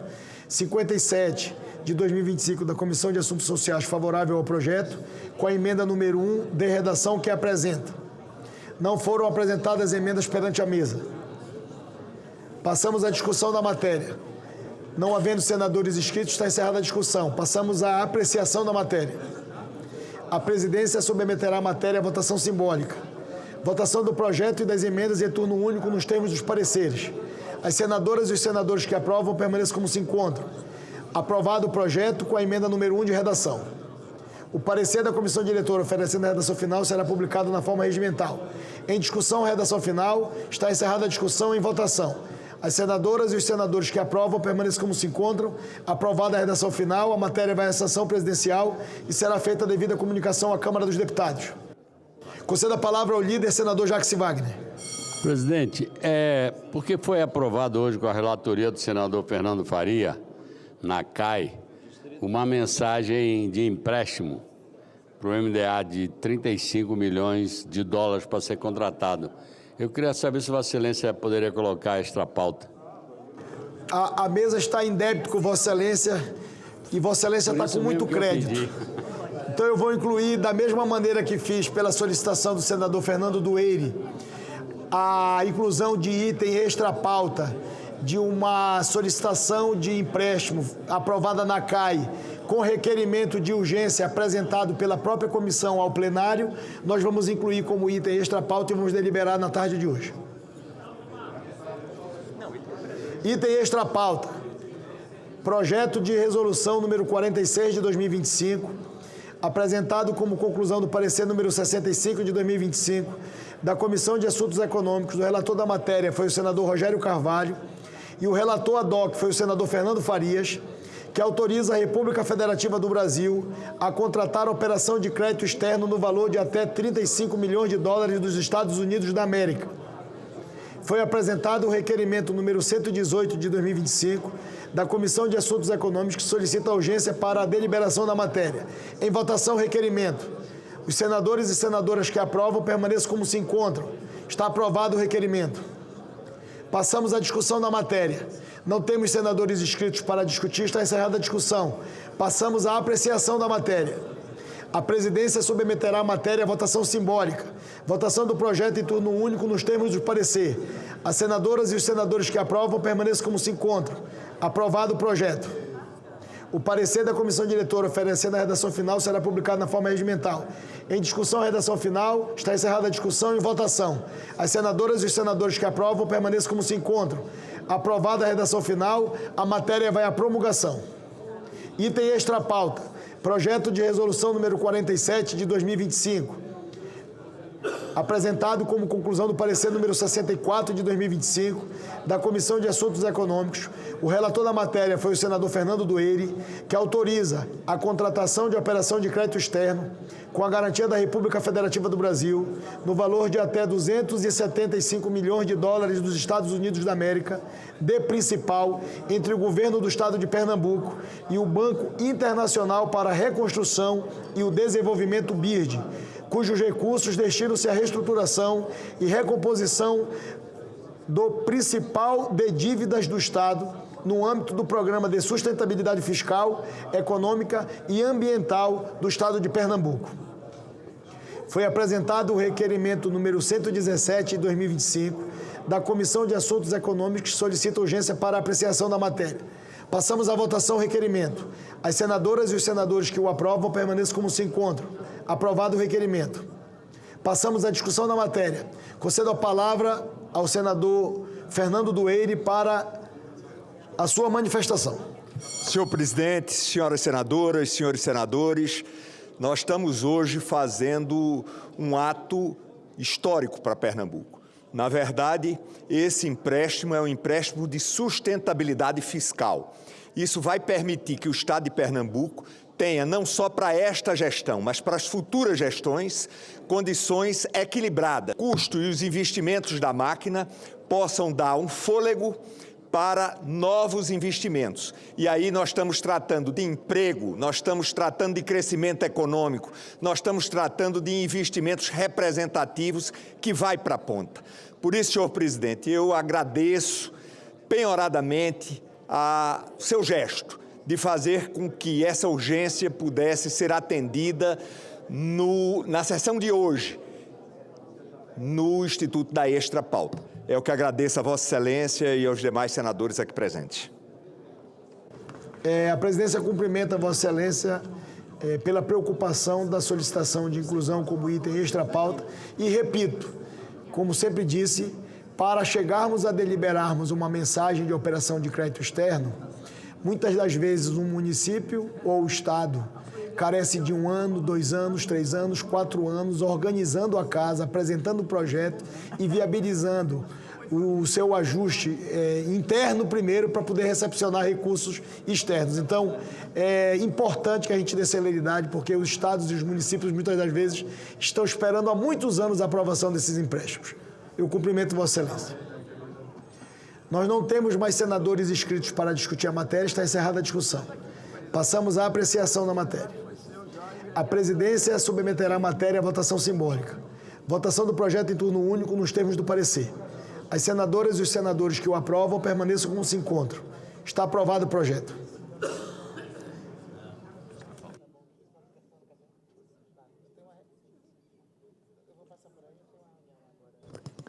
Senhor presidente. O parecer da comissão diretora oferecendo a redação final será publicado na forma regimental. Em discussão, a redação final. Está encerrada a discussão em votação. As senadoras e os senadores que a aprovam permaneçam como se encontram. Aprovada a redação final, a matéria vai à promulgação. Concedo a palavra a Vossa Excelência. Senhor presidente, eu gostaria de fazer um registro da presença do filho de um grande amigo de Vossa Excelência. filho do senador Jarbas Vasconcelos, o deputado Jarbas Vasconcelos Filho, que veio acompanhar não só essa sessão, mas também a aprovação desta matéria. Muito obrigado, presidente. Seja bem-vindo ao plenário do Senado Federal. O pai de Vossa Excelência contribuiu muito para o engrandecimento do Senado e do Brasil. Nosso reconhecimento.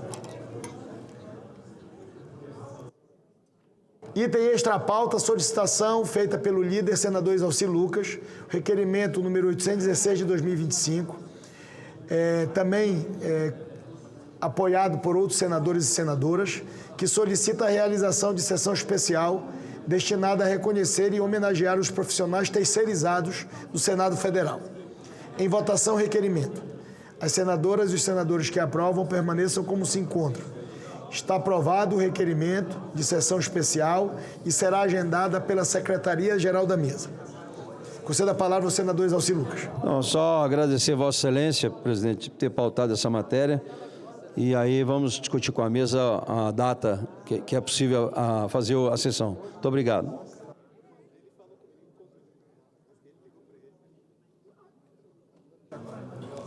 Requerimentos de licença. Requerimento número... Eu queria pedir, senador Davi, o requerimento da senadora para a realização da sessão especial destinada a apresentar ao Senado Federal o programa Antes que Aconteça, Rede de Apoio ao Combate à Violência contra a Mulher. E aí a senadora Daniela Ribeiro me pediu o requerimento número 817, que fosse à mesa. Obrigada. Senadora Tereza, já há a solicitação de Vossa Excelência, também da senadora Daniela Ribeiro, e eu vou incluir agora como item extra-pauta.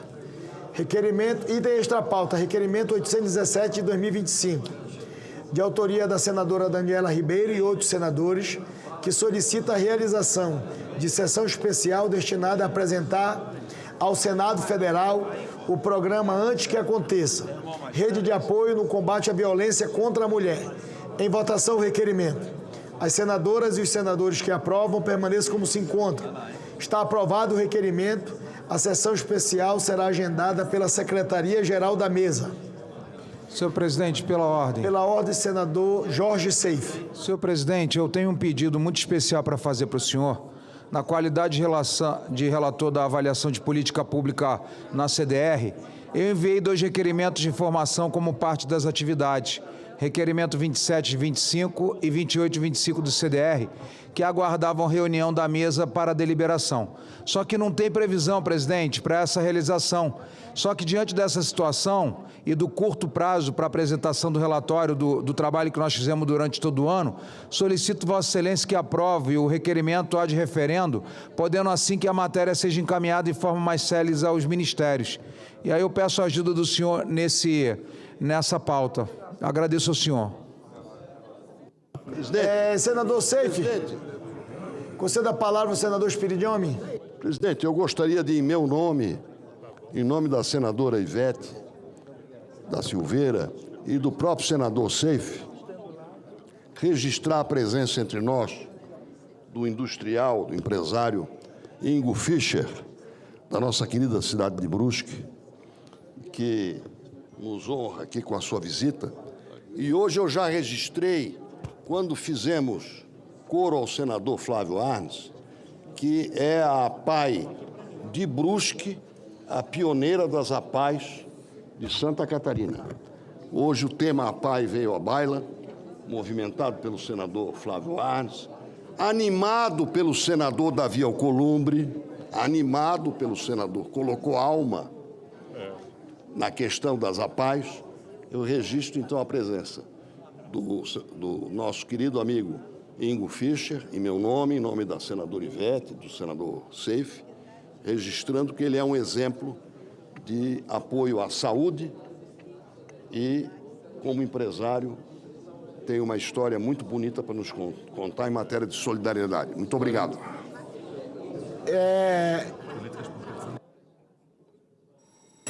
Senador Jorge Seife, eu vou deferir o requerimento de Vossa Excelência ad referendo da mesa e, quando nós convocarmos a reunião da mesa, eu boto para a sua convalidação. Agradeço Vossa Excelência, presidente. É uma avaliação que nós fizemos durante todo o ano de saneamento básico na CDR para mudar a legislação, porque nossos prefeitos não estão conseguindo realizar. Então, nós estamos fazendo algumas alterações na lei de saneamento básico e para que isso seja encaminhado para os ministérios fazerem as contribuições, eu precisaria dessa ajuda do senhor. Tá? E só para repetir, Danilo, é o requerimento 27 de 2025 CDR e 28 de 2025 da CDR. Te agradeço demais. Obrigado, presidente. Obrigado, senador Seif, e cumprimentar a Vossa Excelência pela preocupação de fazer essa solicitação ao Ministério, a fim, para que ele possa informar para o aperfeiçoamento da legislação em vigor. É isso? Deixa eu fazer um cumprimento especial, antes de nós votarmos o requerimento de licença, da presença na mesa dos trabalhos da Casa de Sua Excelência, o senador Efraim Moraes, o pai, porque o Efraim é o filho. O Efraim Filho está aqui também, na mesa, mas quem está aqui é o senador Efraim Moraes, nosso amigo. Eu quero dizer a você, senador Efraim, do meu carinho e da minha admiração. Eu acompanhei Vossa Excelência na condição de primeiro secretário da mesa do Senado Federal, acompanhei Vossa Excelência na condição de presidente da Câmara dos Deputados, acompanhei a história de Vossa Excelência e tenho muito orgulho de estar ao lado do filho de Vossa Excelência, como meu líder da minha bancada aqui no Senado Federal, senador Efraim Filho. Obrigado, presidente. Parabéns pela contribuição que Vossa Excelência deu duplamente ao Brasil, como senador e deixando a gente ter o Efraim Filho aqui, senador da República. Obrigado, presidente. Requerimentos de licença. Requerimento número 663, 673, 675 e 676 de 2025, dos senadores Efraim Filho, Wellington Fagundes, Chico Rodrigues e Efraim Filho, respectivamente, que solicitam com fundamento do artigo 40 do Regimento Interno, licença dos trabalhos da Casa para participarem de emissões oficiais, nos termos das autorizações da Presidência do Senado Federal. As senadoras e os senadores que os aprovam permaneçam como se encontram. Requerimentos estão aprovados e será cumprida a deliberação de plenário.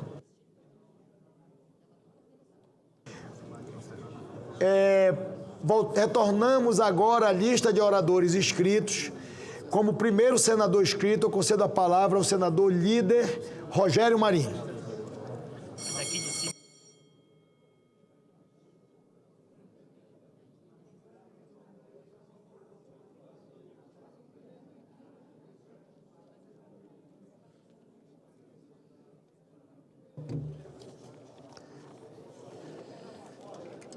Bom, senhor presidente, senhores senadores, aqueles que nos assistem a partir dessa tribuna, um dos deveres de quem exerce o seu mandato no Senado da República, além de ser a Casa da Federação, a Casa Revisora, é de exercer na plenitude o fato de sermos parlamentares.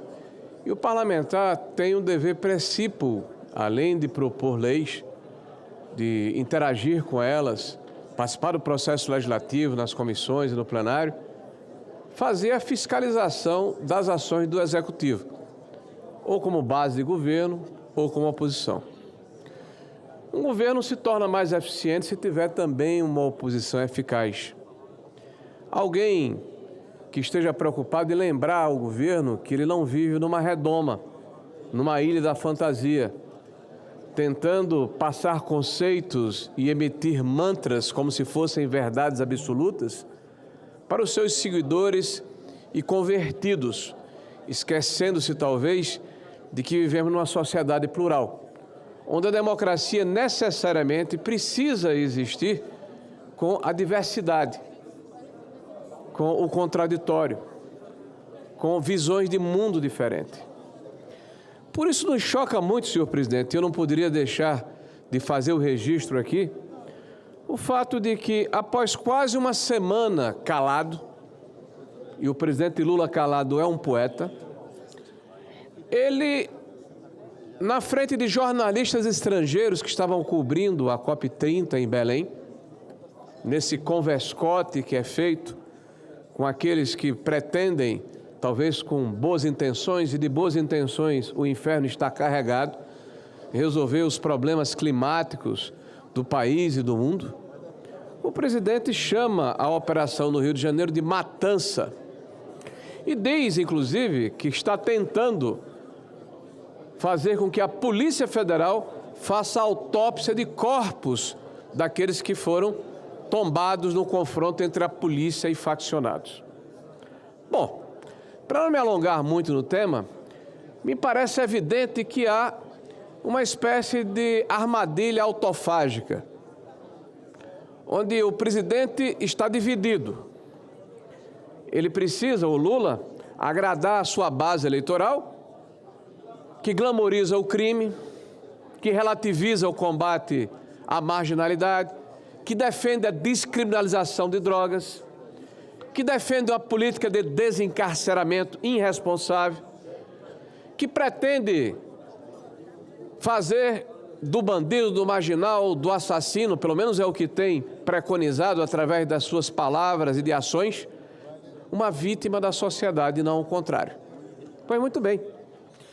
Desconhece também a legislação e fala platitudes como se fossem pérolas. Repete obviedades e tenta passar para correspondentes estrangeiros um distanciamento de um processo que, na verdade, assola o país como um todo.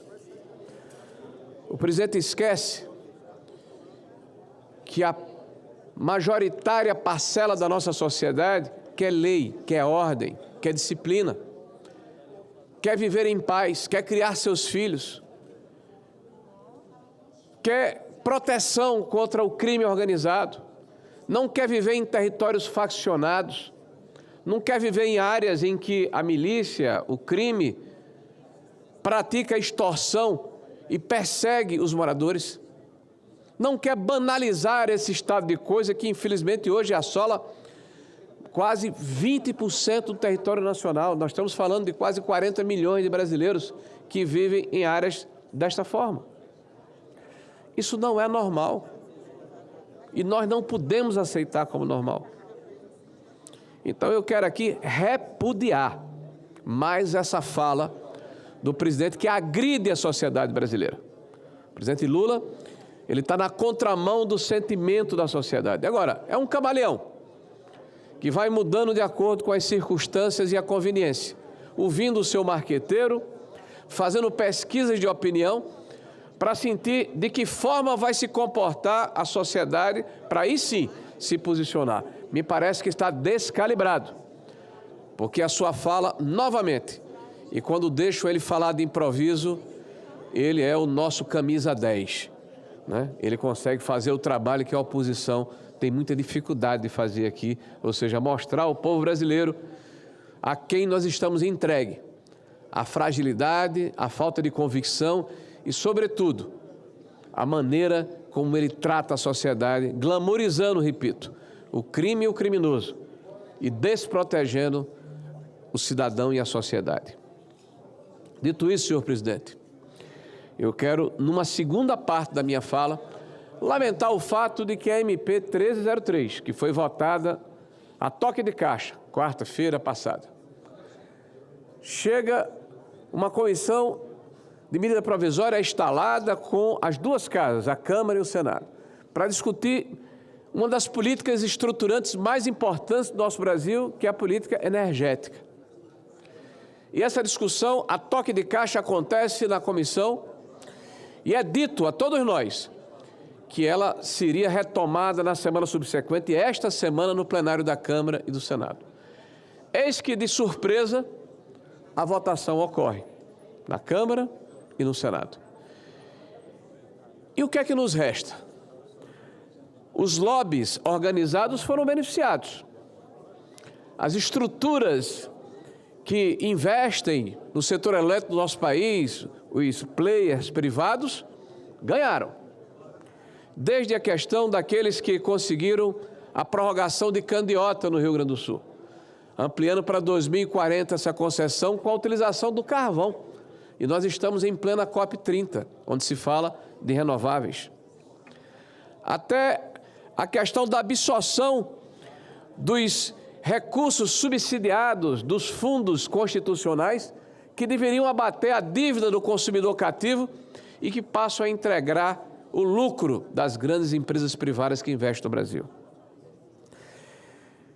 Eu quero chamar a atenção dos senhores que nós perdemos mais uma oportunidade.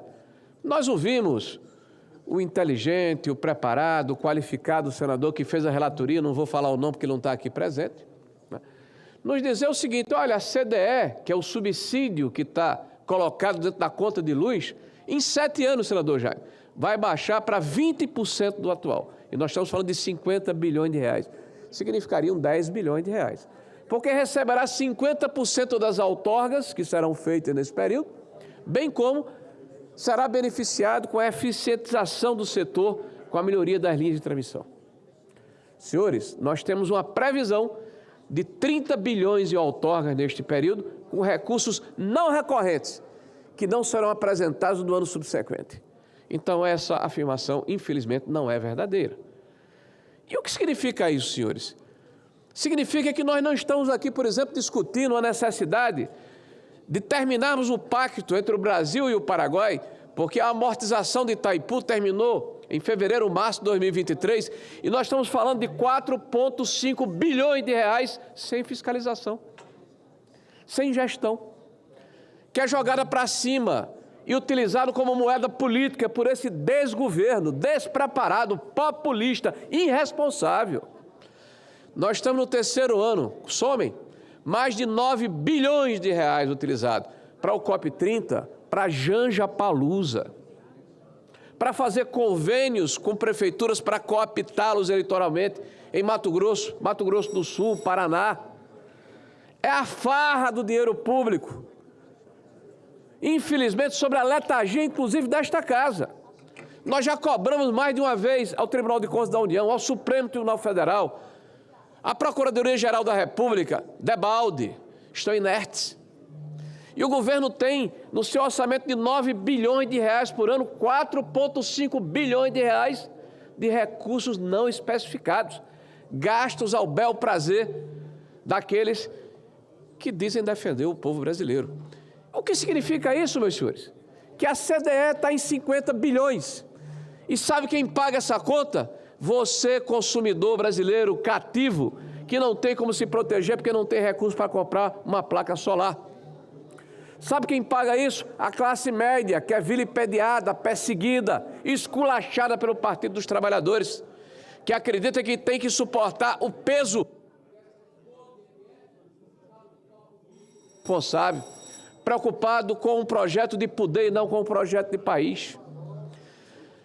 Nós aumentamos a CDE recentemente com a tarifa social e eu disse aqui, este governo é um Robin Hood, dá com a mão e tira com as duas, porque permite com essa ação um acréscimo mais 4,5 bi na CDE, que é compartilhado por essa classe média e pelas empresas. E vejam,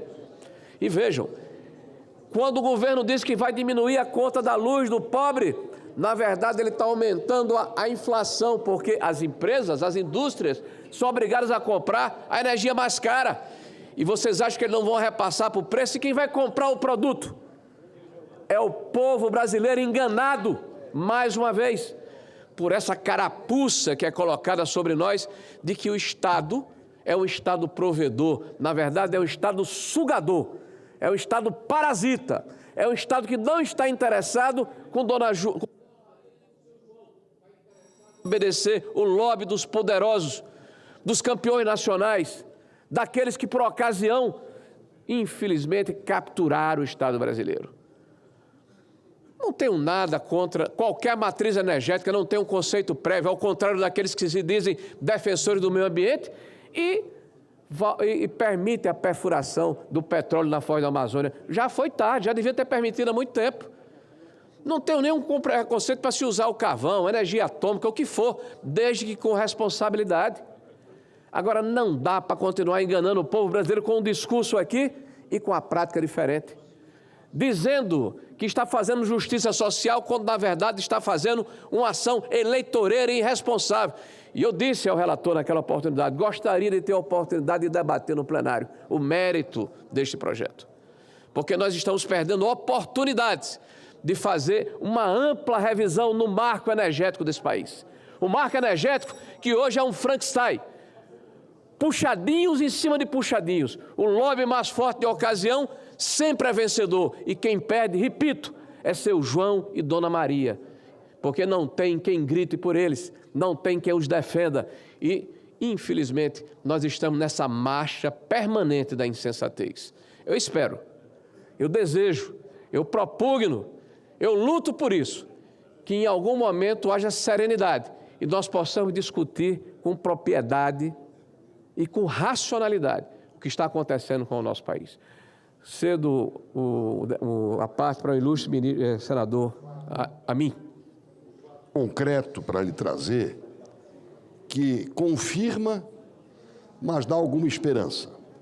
Tivemos hoje pela manhã uma audiência pública, o senador Jaime Campos pôde testemunhá-la, que teve como objeto uma audiência, repito, de representantes do governo, indicados pelo senador Rogério Carvalho, e indicados por nós, dois indicados, para debater o PL 1830 de nossa autoria, que estabelece um teto. Pode dizer, mas isso é o fim da picada, estabelecer um teto para a tarifa? Sim, um teto, porque não há teto nem base para a tarifa que está sendo praticada no Brasil pela Itaipu Binacional. Como quem compra energia é uma empresa do governo, ENBPAR,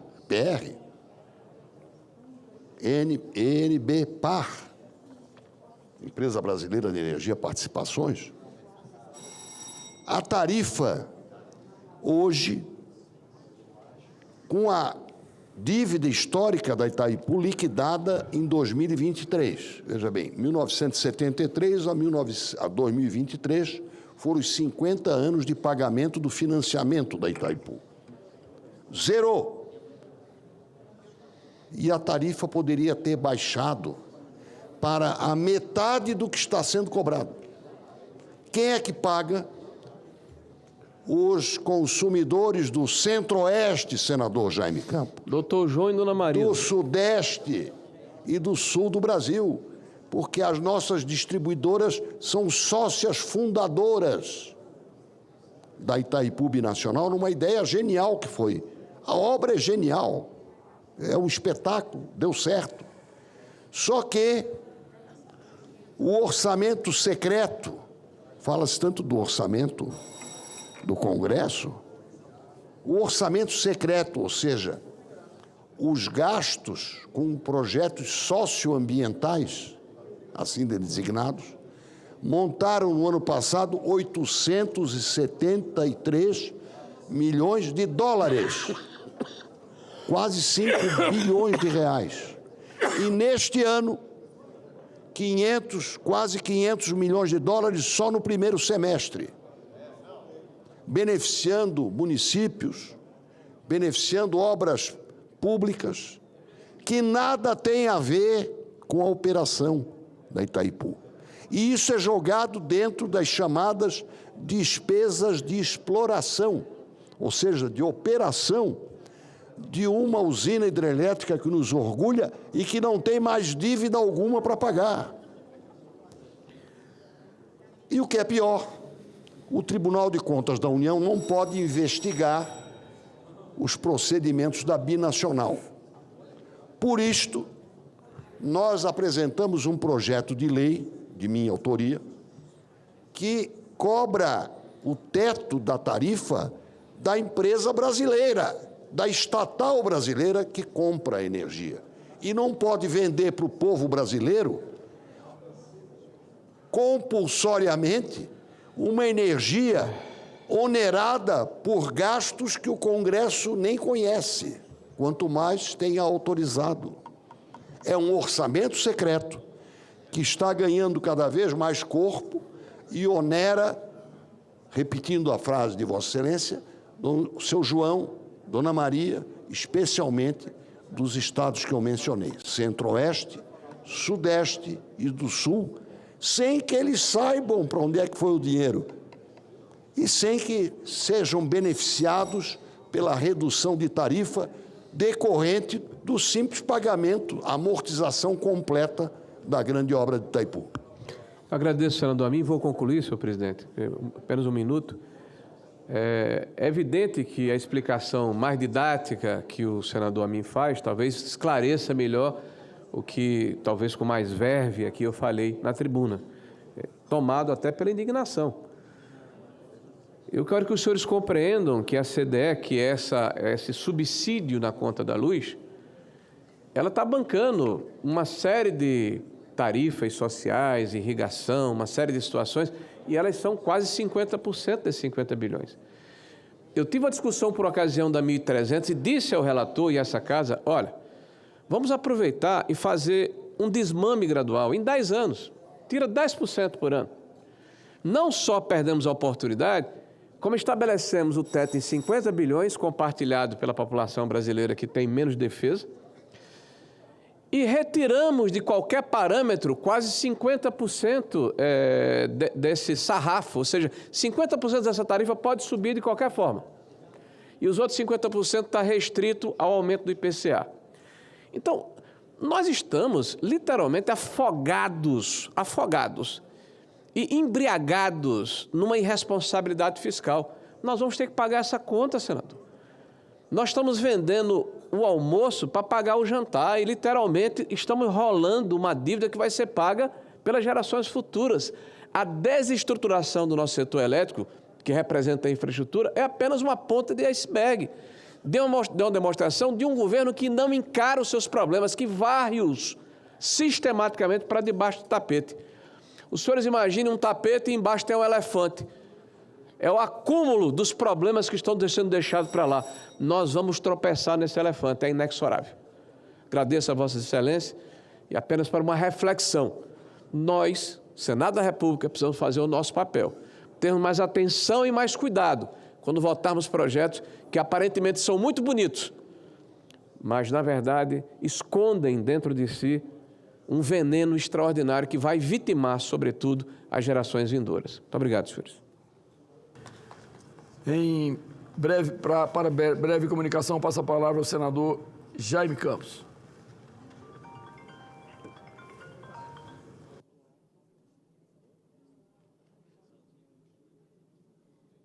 Senhor presidente, senhoras e senhores senadores, subo a tribuna aqui apenas para comunicar todo o povo brasileiro, e sobretudo o povo mato-grossense, dos 25 anos da fundação do portal Só Notícias em Mato Grosso. Com enorme alegria, quero parabenizar os 25 anos da fundação do portal Só Notícias, uma grande referência do jornalismo mato-grossense.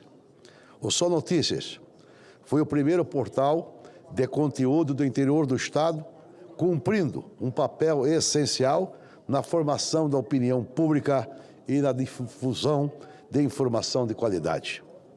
Desde então, consolidou-se na cobertura dos principais acontecimentos do Nortão, do Médio Norte e de todas as demais regiões de Mato Grosso. E é, sem dúvida, o mais completo veículo de comunicação do interior do Estado. Sua trajetória é exemplo de dedicação, independência e respeito ao leitor. Parabenizo todos os profissionais que fazem parte dessa história. Jornalistas, fotógrafos, editores, técnicos, colaboradores. Em especial, a equipe de direção, com certeza em nome do querido amigo e diretor Marcos Azevedo, mais conhecido por Marquinho.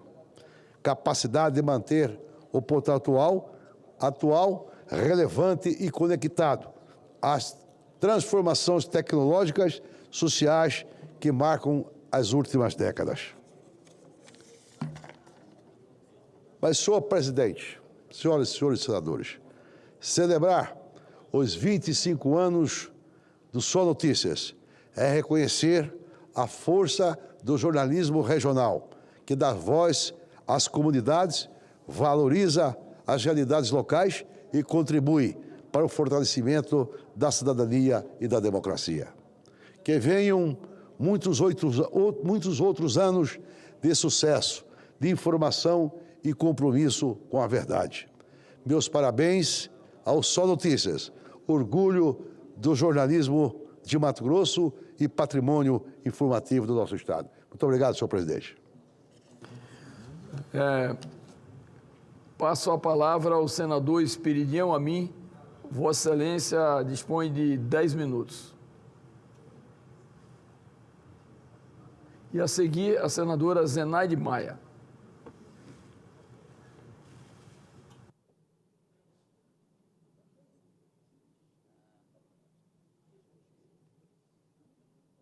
Obrigado, senador, querido amigo Chico Rodrigues, senador Chico Rodrigues, senhoras senadoras, senadores. Eu assumo a tribuna para fazer um registro que muito nos orgulha. Iniciamos hoje em Santa Catarina a celebração dos 100 anos do grande historiador catarinense, nascido na querida cidade de Nova Trento, terra onde viveu a nossa Santa Paulina, em Santa Catarina, Walter Fernando Piazza. E o registro que eu quero fazer, entregando inclusive a taquigrafia, o seu inteiro teor, é como uma espécie de celebração do historiador, daquele que cuida da nossa memória.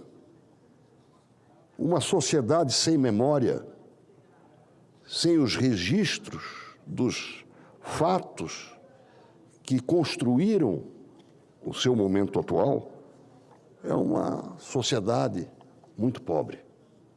Às vezes empobrecida até por uma tragédia, como uma guerra ou uma grande convulsão social. É por isso que eu estou aqui, para celebrar o centenário do historiador Walter Fernando Piazza, nascido no dia 6 de novembro, ou seja, daqui a 2 dias, de 1925. Ele foi um farol da historiografia catarinense, um farol cuja forte luz se projeta longe até os dias de hoje, quase uma década depois do seu falecimento. Foi livre docente da nossa Universidade Federal de Santa Catarina, onde fui professor também. Escreveu 27 livros. E destes, eu gostaria de ressaltar o livro Santa Catarina, Sua História. Já pedi ao Conselho Editorial do Senado que esta obra viesse enriquecer a biblioteca e a editora do Senado. Nós, de Santa Catarina, nos ressentimos por poucas publicações prestigiadas pela nossa editora do Senado. E eu espero ver atendido este pedido. Esta reedição, se acontecer durante a celebração do centenário, será uma recompensa para o trabalho de Walter Fernando Piazza, para todos aqueles que admiramos o seu trabalho ainda em vida e especialmente para a sociedade catarinense a partir deste centenário, uma vez que o nome Santa Catarina estará fazendo aniversário neste mês de novembro, no dia 25, o Dia da Santa, e no ano que vem a adoção do nome como designação da nossa unidade da federação. Por isto, quero destacar que o Museu da Escola Catarinense em Florianópolis promove, até o dia 7 de novembro, uma série de eventos em homenagem ao centenário do nosso saudoso professor Walter Fernando Piazza, e registrar este belo exemplo e este grande legado é uma obrigação de todos nós catarinenses que o povo de Santa Catarina me autoriza a fazer desta tribuna. Muito obrigado. Parabéns ao senador Esperidião Amin. Quando Vossa Excelência faz um breve relato desse historiador, né, Walter Fernando Piazza, e o que chamou mais atenção no pronunciamento de Vossa Excelência foi exatamente a sugestão ao Conselho Editorial do Senado de fazer a reedição desta obra Santa Catarina, a sua história. E nós iremos encaminhar para que o Conselho Editorial possa acatar essa indicação de Vossa Excelência, porque, obviamente, tem um valor histórico enorme. Portanto, parabéns a Vossa Excelência pela iniciativa. Concedo a palavra à senadora Zenaide Maia, do PSD do Rio Grande do Norte. Vossa Excelência dispõe de 10 minutos.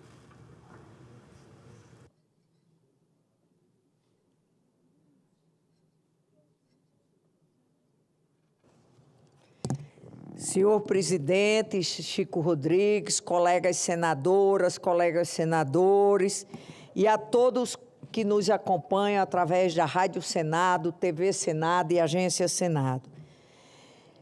O Brasil está sediando esse ano a COP30, a Conferência Nacional das Nações Unidas sobre Mudanças Climáticas de 2025.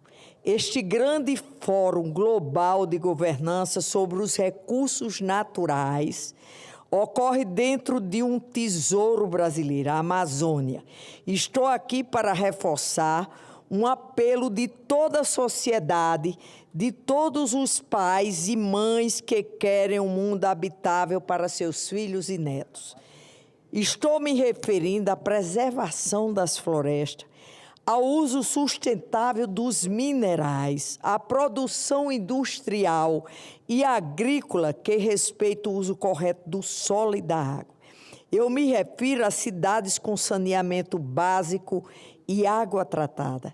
E digo isso porque cabe ao Congresso Nacional e a este Parlamento brasileiro, senhoras e senhores, fazer o seu dever de casa se quiser realmente ajudar o Brasil a se tornar uma referência de transição verde e sustentável para uma economia de baixo carbono.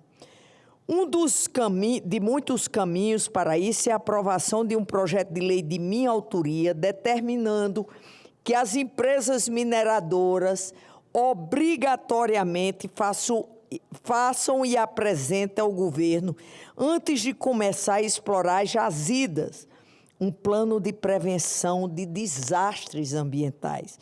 O Senado já aprovou esse projeto em 2024, mas o projeto continua na Câmara dos Deputados, passando por comissões e aguardando essa aprovação. Reitero às senhoras e senhores, a aprovação dessa matéria significaria a coroação de um esforço do Congresso Nacional em dar solução ao dramático problema enfrentado pelas vítimas dos acidentes ocorridos com as estruturas da empresa mineradora Vale, nos municípios mineiros de Mariana e Brumadinho, com expressivos impactos humanos e ambientais sentidos até hoje. Este Congresso já aprovou, vale lembrar, a importante lei que instituiu Política Nacional de Direitos de Populações Atingidas por Barragens. Ela determina ainda que o empreendedor deverá custear um programa de direito desses cidadãos. É o mínimo que empresas que retiram tantas riquezas do nosso país podem fazer por nossa sociedade. Mas é hora de fazermos mais pelas comunidades carentes, pelas vilas de trabalhadores do interior desse Brasil, por quem tem pouca chance de se defender diante de gigantes que exploram recursos naturais praticamente dentro das casas dessas pessoas. Uma das maiores mineradoras do mundo, a mega companhia Vale, anunciou lucro líquido de 14,6 bilhões no terceiro trimestre desse ano, diante de receita líquida de 56,7 bilhões. O lucro é sequencial.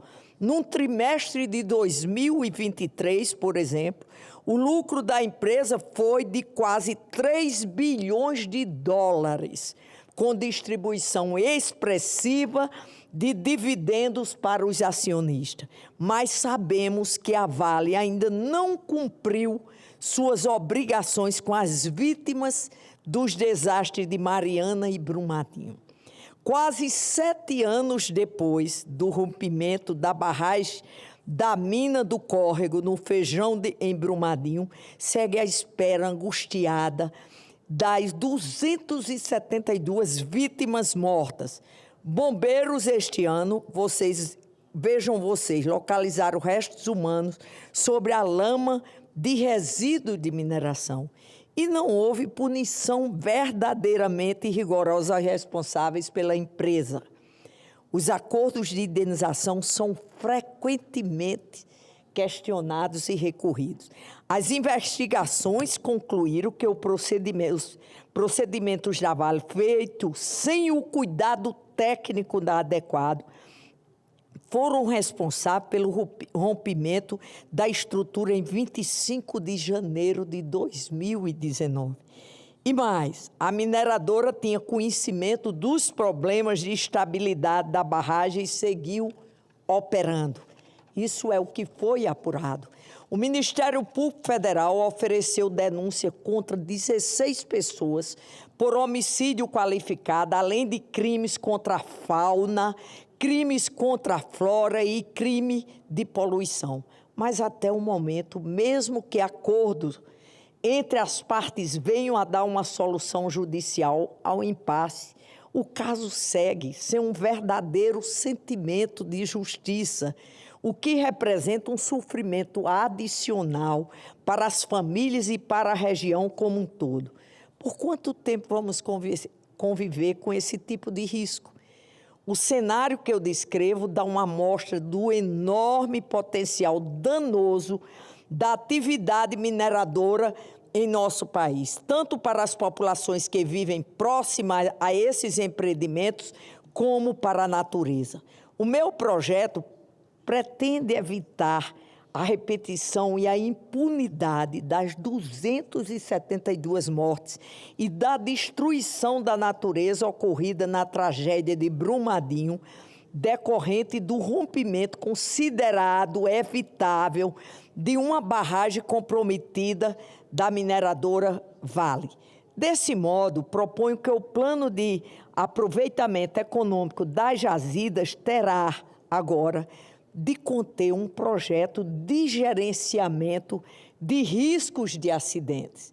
Na prática, ao alterar o Código de Minas do país, Decreto-Lei de número 227 de 1967, que dispõe sobre a exploração de minérios no Brasil, a proposta da parlamentar impõe, ao ser apresentado o requerimento de autorização de lavra de jazidas, que haja apresentação de medidas de prevenção de desastres por meio de um projeto de gerenciamento de risco de acidentes ambientais. Isso aqui, presidente, é impedir mortes evitáveis de inocentes que são soterrados e não tem um olhar diferenciado de quem ganha bilhões de reais.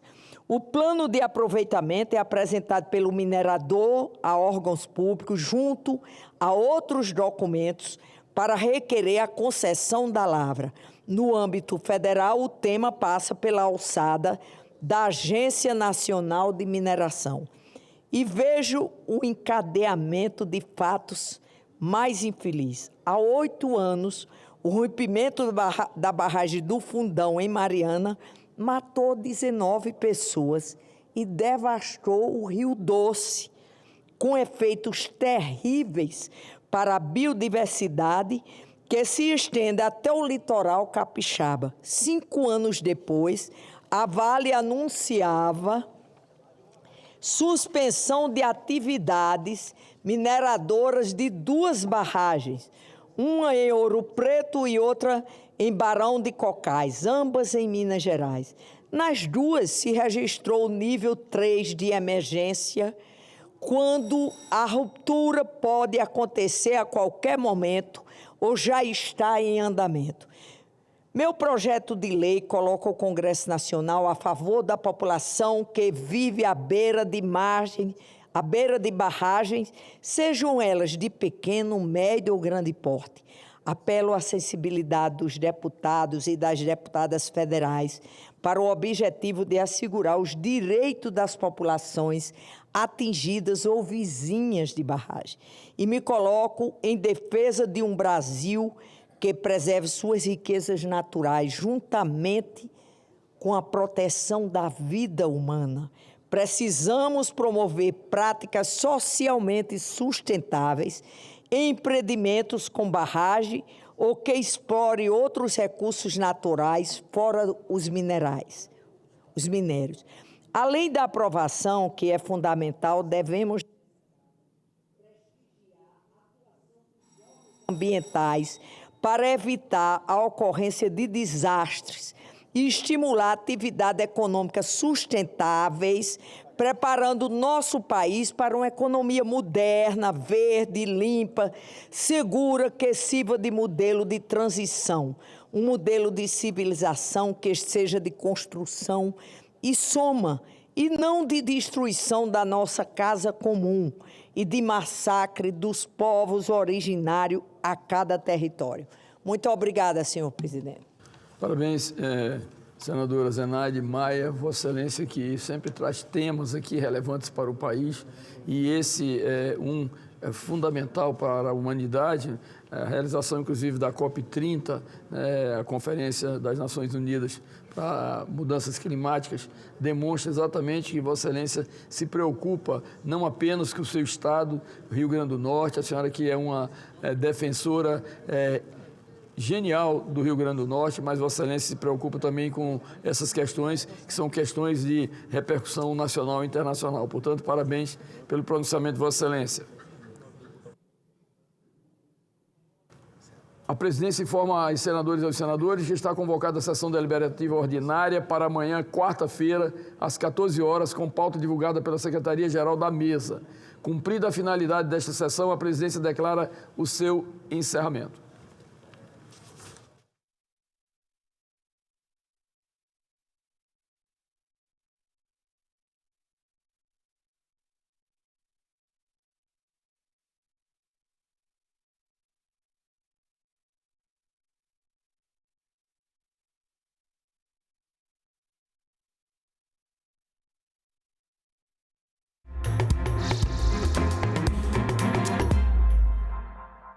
Boa noite. Hoje é terça-feira, 4 de novembro, e o Senado Notícias está no ar. O presidente do Senado recebeu hoje o ministro do Supremo Tribunal Federal, Alexandre de Moraes, para discutir ações de enfrentamento ao crime organizado. Davi Alcolumbre reafirmou o compromisso do Congresso de contribuir de forma democrática para fortalecer a segurança pública.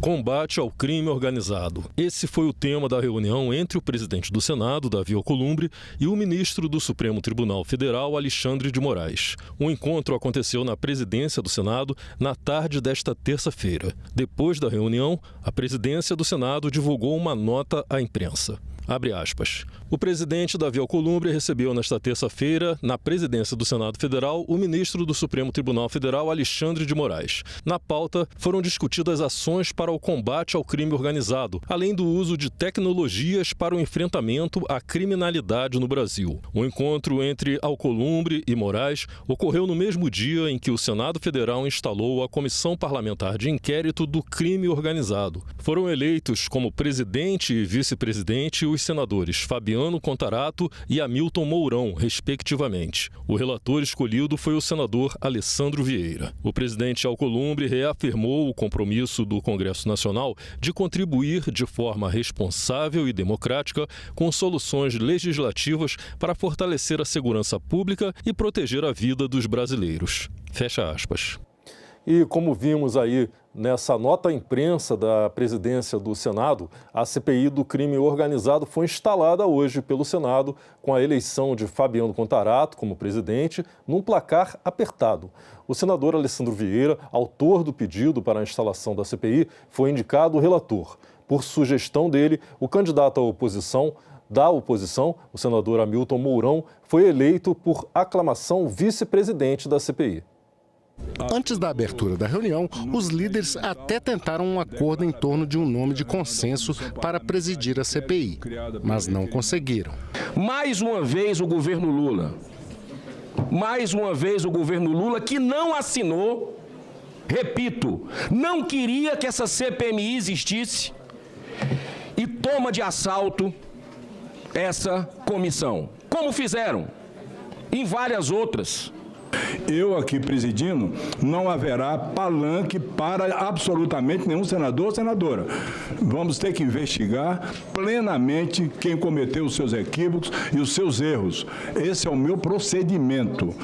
Ofertar um caminho, é isso que é o objetivo dessa CPI, ofertar um caminho, sugestões, que a gente consiga enfrentar essa chaga que virou o crime organizado no país, com as milícias mandando em vários territórios, com 10, 15% da população brasileira vivendo sob esse comando.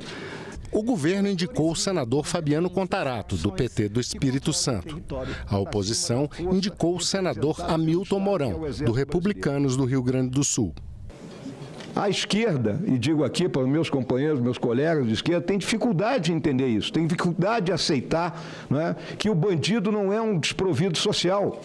É alguém que tem a oportunidade de se tornar uma pessoa melhor, mas envereda pelo caminho do crime, e aí são questões sociológicas que têm que ser analisadas. É fácil para a gente ficar com os nossos paletó, gravata, né, com planos de saúde, com boa alimentação, apontando erros ou falhas. Mas vai viver sob o império do medo, como acontece lá no Comando Vermelho, ou no PCC, ou qualquer outra facção criminosa. Então, quando o Estado está ausente, o medo se instala. O senador Alessandro Vieira fez um apelo por uma composição da mesa para evitar a disputa política. Qual é o motivo de se fazer uma disputa de voto? Para retardar mais e para comunicar de forma equivocada para a população de que não há confiança?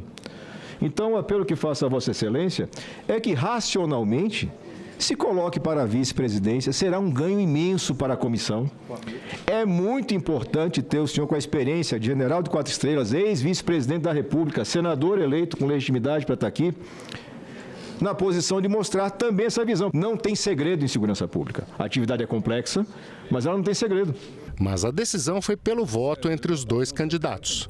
O senador Fabiano Contarato teve 6 votos contra 5 do senador Hamilton Mourão, que foi indicado para a vice-presidência.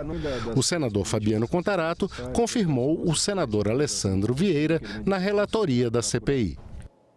Ainda sobre segurança, avançaram na Comissão de Segurança Pública propostas que alteram o Estatuto do Desarmamento e permitem que estados e Distrito Federal possam legislar sobre questões penais e processuais penais. O relatório do senador Luiz Carlos Reis, aprovado na Comissão de Segurança Pública, propõe mudar o Estatuto do Desarmamento, retirando do governo federal a possibilidade de legislar sobre a matéria através de decreto. A alteração proposta confere, portanto, maior segurança jurídica ao exigir lei ordinária para que a classificação das armas de fogo seja modificada e não meramente ato do Poder Executivo Federal. O parágrafo 6º do artigo 23 concede que poderão ser de uso permitido armas com energia cinética superior àquela prevista nos incisos do parágrafo 5º, criando-se, portanto, apenas um limiar inferior a nesse parágrafo. Por fim, o PL 2424 de 2022 acresce um novo parágrafo 2º no artigo 27, dispondo que a excepcionalidade será comprovada pelo atirador ou pelo caçador pelo exercício de atividade esportiva ou controle de fauna exótica compatível com o calibre requerido. Aprovado o relator do senador Heinze, que passa a constituir parecer da comissão favorável ao projeto de lei 2424 de 2022, com as emendas números 1, 2, 3 e 4 CSP, a matéria vai à Comissão de Constituição e Justiça. Outra proposta, também aprovada na comissão, altera um artigo da Constituição Federal, autorizando estados e o Distrito Federal a legislarem em matéria penal e processual penal. O projeto que isenta de imposto de renda quem ganha até R$ 5.000 começou a ser debatido hoje na Comissão de Assuntos Econômicos e deve ser votado amanhã junto com a proposta que eleva a tributação de bets e fintechs. A isenção do imposto de renda vai ser votada pelo plenário também amanhã, se aprovada pela comissão. 2 projetos em pauta, mas o objetivo era apenas um: viabilizar a isenção do imposto de renda para quem ganha até R$ 5.000, garantindo a previsão de recursos para cobrir essa renúncia fiscal. A primeira proposta em análise eleva de 9% para 15% a contribuição social sobre o lucro líquido das fintechs e de instituições de pagamento, além de bolsas de valores, de mercadorias e de balcão. Já as sociedades de capitalização e as instituições de crédito, financiamento e investimento passam a recolher 20% em vez dos atuais 15%. No caso das apostas esportivas, as chamadas bets, a alíquota sobre a receita bruta de jogo sobe de 12% para 24%. O projeto também cria o Programa de Regularização Tributária para as Pessoas Físicas de Baixa Renda, o PERT Baixa Renda, voltado à quitação de dívidas tributárias e não tributárias. Poderão aderir pessoas com rendimento mensal de até R$ 7.350, com descontos maiores para quem ganha até R$ 5.000. A proposta funciona como uma compensação orçamentária, já que a medida provisória do governo com o mesmo objetivo perdeu a validade na Câmara e, com isso, desidratou os recursos para custear o projeto de isenção do imposto de renda. A aprovação do projeto coopera com o equilíbrio fiscal brasileiro, fazendo com que setores atualmente lucrativos, que atualmente contribuem aquém do percentual, passem a recolher tributos de forma mais progressiva, atendendo ao parágrafo 4º do artigo 145 da Constituição Federal, incluído pela reforma tributária por meio de emendas ao autor do PL, ora em apreço, senador Renan Calheiros. A estimativa inicial era de receita extra de 10 bilhões neste ano e 20 bilhões em 2026. Além da receita extra, o governo esperava um corte de despesas de 14,97 bi no total com a medida provisória. Os 2 projetos receberam pedido de vistas e a votação ficou para esta quarta-feira, mas os senadores anteciparam o debate. 51% das bets que estão no Brasil são ilegais. E não é plausível, para não dizer que não é honesto, querer aumentar a carga tributária de quem está legalizado e esquecer de combater a clandestinidade. Isso aqui é o imposto seletivo. Na prática, toda empresa paga imposto, normal. E aqui, na prática, causa problemas sérios de saúde e outros problemas, está se cobrando um adicional, que é a senadora Soraya disse aqui, e que eu acho, inclusive, que é muito pouco. Eu acho que teria que ser mais ainda para desestimular realmente esse jogo que trouxe um caos aí para o país. As bets no Brasil pagam a menor taxa do mundo, uma das menores taxações do mundo. Aí se diz que elas estão acabando com a família. Interessante é que quem defende um certo modelo de família devia estar preocupado com isso também. O relator da proposta, que isenta do imposto de renda quem ganha até R$5 mil, senador Renan Calheiros, apresentou o relatório apenas com 4 emendas de redação. E com isso, a matéria não volta para análise da Câmara dos Deputados. O texto prevê ainda uma redução gradual das alíquotas de quem recebe entre R$5 mil e R$7.350 por mês e passa a tributar lucros e dividendos pagos a pessoas físicas com alíquota de 10% sobre valores acima de R$50 mil por mês, que são faixas mais altas e de setores mais lucrativos. Regularização de terras em faixas de fronteira, acesso à água potável nas escolas e distribuição gratuita do cordão com desenhos de girassóis usado para identificar pessoas com deficiências não visíveis. Projetos aprovados hoje pelo plenário do Senado.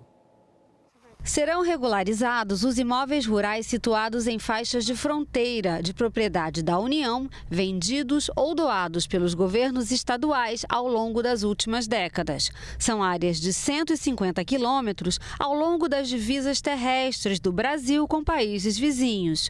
O texto concede prazo de até 15 anos para que proprietários confirmem em cartórios o registro dos imóveis localizados nas faixas de fronteira.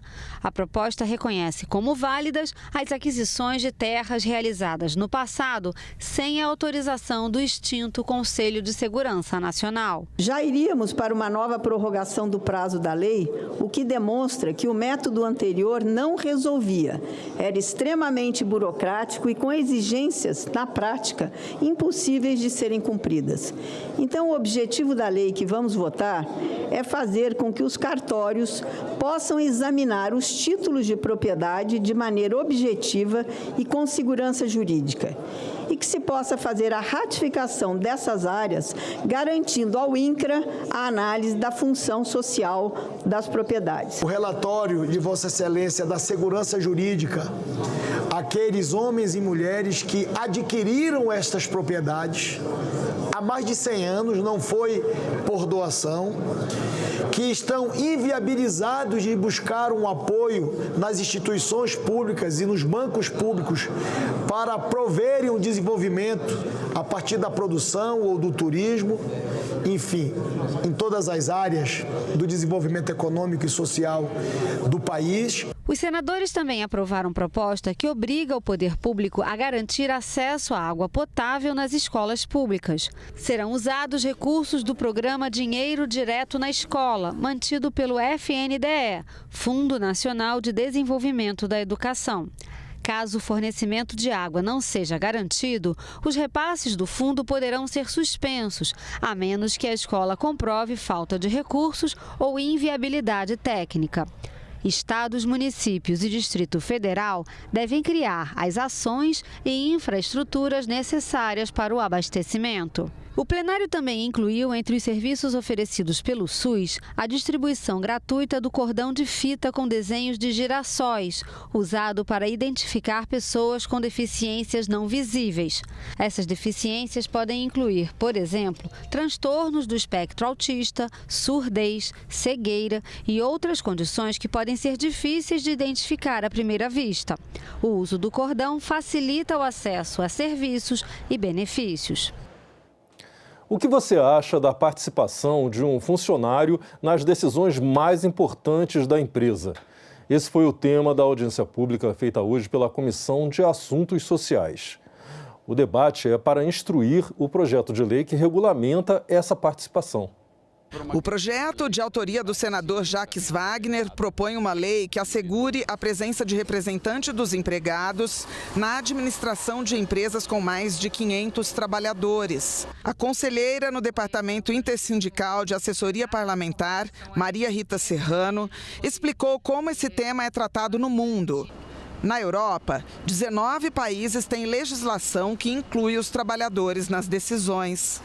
No Brasil, desde 2010, eles já fazem parte dos conselhos das empresas estatais. Essa representação nas estatais, embora seja de um único trabalhador eleito para o conselho, ela foi fundamental, inclusive, para melhorar a gestão das empresas públicas, porque houve uma contribuição e e eu vivi isso, né, ali no dia a dia, no sentido de melhorar a governança, a fiscalização e a atuação dessas empresas. O projeto pretende fortalecer o diálogo entre patrões e empregados, estimulando maior transparência e equilíbrio nas decisões que impactam o ambiente de trabalho.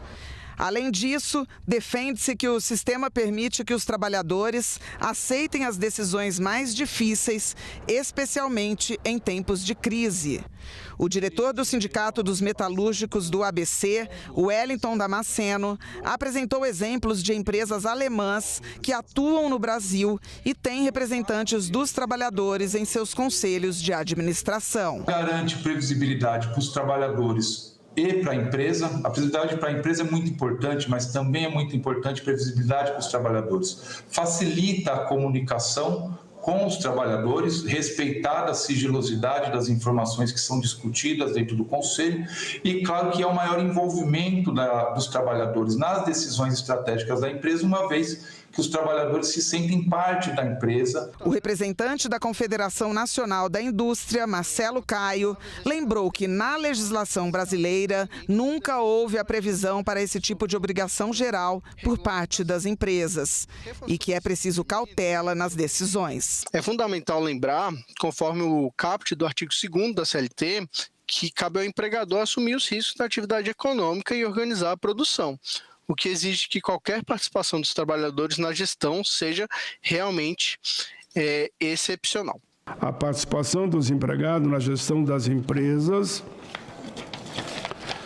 favorece um ambiente empresarial para a tomada de decisões mais tranquila, equilibrada, né? E, consequentemente, traz maior transparência. A Comissão de Desenvolvimento Regional e Turismo aprovou hoje, entre outros projetos, o texto que cria medidas de combate à violência contra mulheres no turismo.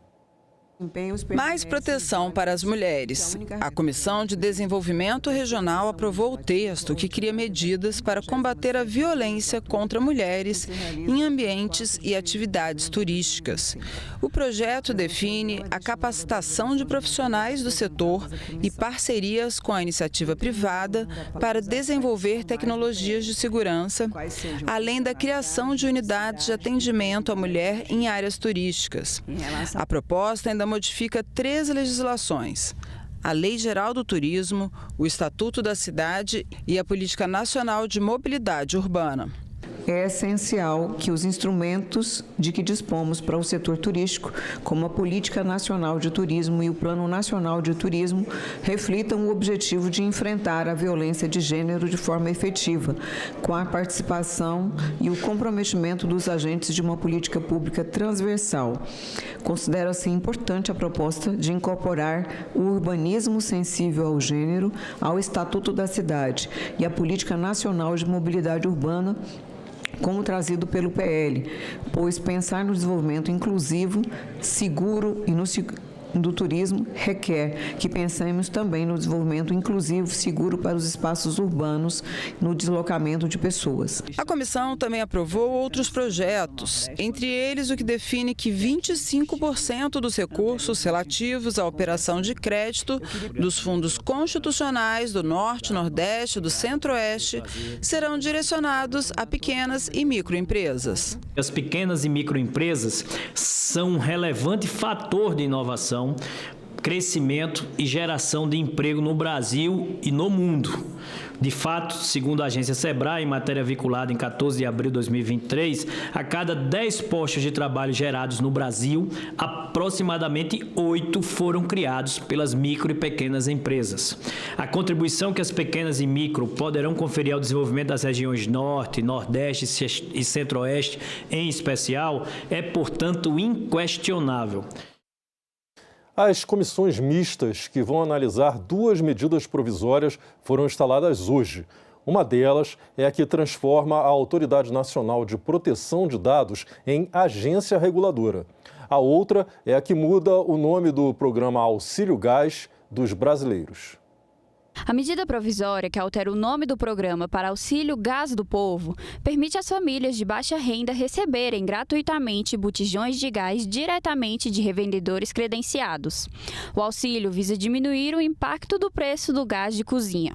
A comissão mista responsável por analisar e debater a medida foi instalada e o senador Nelsinho Trade, do PSD do Mato Grosso do Sul, e o deputado Carlos Aratini, do PT de São Paulo, foram eleitos presidente e vice-presidente, respectivamente. O deputado Hugo Leal, do PSD do Rio de Janeiro, assumiu a relatoria. Devemos aproveitar esse ambiente, essa comissão, para nós aprofundarmos nessa proposta e estabelecermos de uma vez por todas o que será um instrumento mais ágil para que a população possa ser efetivamente atendida. Também foi instalada a comissão mista que vai analisar a medida provisória que transforma a Autoridade Nacional de Proteção de Dados em uma agência reguladora. A MP cria novos cargos e funções com o objetivo de fortalecer a estrutura e a atuação do órgão. A medida provisória também cria a carreira de regulação e fiscalização de proteção de dados. O deputado Reginaldo Lopes, do PT de Minas Gerais, foi eleito para a presidência da comissão. E para a relatoria foi escolhido o senador Alessandro Vieira, do MDB de Sergipe. O presidente da CPMI do INSS, senador Carlos Viana, determinou na madrugada de hoje a prisão em flagrante de Abraão Lincoln Cruz, presidente da Confederação Brasileira dos Trabalhadores da Pesca e Aquicultura. O pedido de prisão foi feito pelo relator, deputado Alfredo Gaspar. Em 4 oportunidades, o depoente, na qualidade de testemunha nesta casa, faltou com a verdade, fez afirmação falsa ou calou a verdade. E por conta disso, senhor presidente, solicito a Vossa Excelência que, em respeito ao povo brasileiro, em respeito aos parlamentares desta CPMI, que o depoente seja preso em flagrante por infringência ao artigo 342 do Código Penal brasileiro. Em uma série de oportunidades, o depoente, estando na condição de testemunha, fez afirmação falsa, negou ou calou a verdade. Diante do exposto, a comissão, com fundamento no artigo 58, parágrafo 3º da Constituição Federal, determina a prisão em flagrante do senhor Abraão Lincoln Ferreira da Cruz pelo crime próprio de falso testemunho que trata o inciso 2 do artigo 4º da Lei 1579 de 1952. Em nome dos aposentados, quase 240 mil que a CBPA enganou, o senhor Abraão Lincoln Ferreira da Cruz, o senhor está preso. Determino que a Secretaria de Polícia adote as providências com relação à determinação de prisão dessa presidência. E os 135 anos do Tribunal de Contas da União foram celebrados hoje numa sessão especial no plenário do Senado. O TCU também tem inovado nesse trabalho altamente valioso para uma democracia sólida, aperfeiçoando instrumentos de prevenção e combate ao desvio ou à má aplicação dos recursos públicos. A Corte acompanhou as mudanças do tempo e consolidou, nesse sentido, uma atuação pedagógica e orientadora, oferecendo assessoramento técnico ao Congresso Nacional por meio de auditorias, levantamento e relatório. Ao assinar em 7 de novembro de 1890, tão somente um ano após a proclamação da República, o decreto 966-A, que institui o tribunal, o então ministro da Fazenda, Rui Barbosa, um dos maiores intelectuais e juristas da nossa história, demonstrou compreender que não há república sem moralidade pública e que não existe moralidade pública sem uma fiscalização rigorosa. Também passamos a integrar a Junta de Auditores da ONU. Somos auditores da ONU, que tem aqui a supervisão nossa através do nosso decano e exemplo, o Alto Alencar Rodrigues, nosso ministro, que está lá, lado a lado das instituições de controle da França e da China.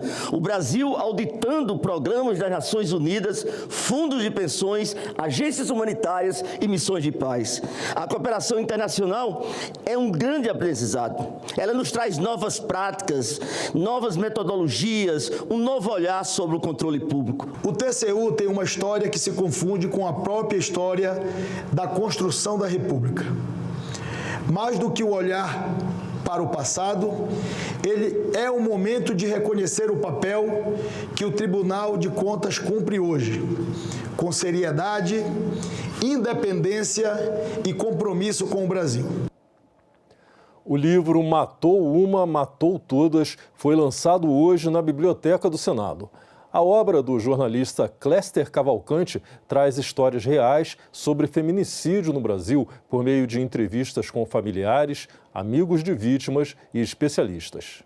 O livro Matou Uma, Matou Todas, do jornalista Cléster Cavalcante, traz histórias reais de feminicídio no Brasil, com análises de dados e estatísticas. O autor, 3 vezes vencedor da mais importante premiação da literatura nacional, o Prêmio Jabuti, mergulha no tema da violência contra a mulher por meio de entrevistas com familiares, amigos de vítimas e especialistas. A obra escancara uma realidade assombrosa. No Brasil, 4 mulheres são mortas por dia unicamente por serem mulheres. Considerando a gravidade do tema, a questão da violência, da agressividade e de que é uma questão estrutural do Brasil, o machismo está muito impregnado na sociedade, eu avaliei que o assunto merecia um livro bem trabalhado, robusto, para a gente tentar mostrar à sociedade a gravidade do tema e buscar soluções, né? Eu tinha um certo receio de que algumas mulheres meio que me julgassem, né? Um homem falando sobre feminicídio, né?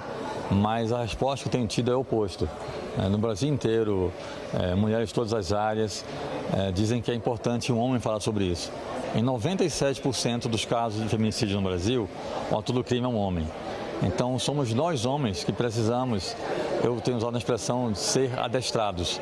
A gente precisa ser educado para tirar tudo que a gente aprendeu, que a sociedade machista colocou na nossa mente, não só homens, mas também mulheres, porque se os homens não entrarem na causa, não vai ter resultado, né? Para escrever Matou Uma, Matou Todas, Cléster empregou 6 anos em pesquisas, entrevistas e viagens pelo Brasil. Ele leu mais de 17 mil páginas de inquéritos policiais e processos judiciais. Assistiu a cerca de 90 horas de vídeos, de audiências públicas, julgamentos e entrevistas e analisou quase 2.000 fotografias, entre imagens de laudos científicos dos locais dos crimes e dos arquivos das famílias. O livro foi o Cléster que trouxe a conversa para mim, já estava produzindo o livro e ele quis saber mais sobre o pacote antifeminicídio.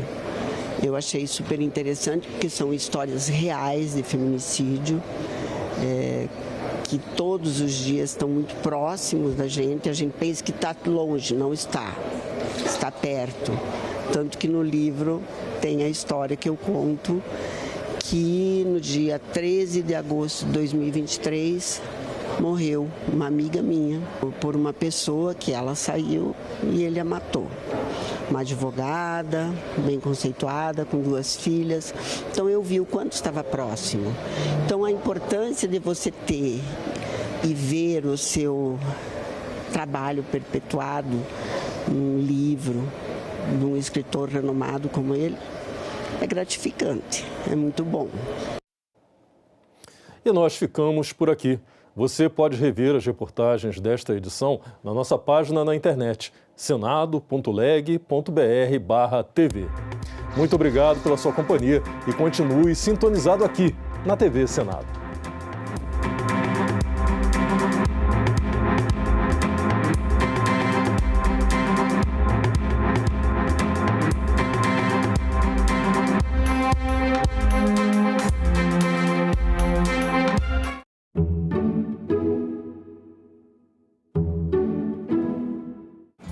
Murilo Hinojosa, o governo tem o controle dos subsídios que oferece para as empresas privadas?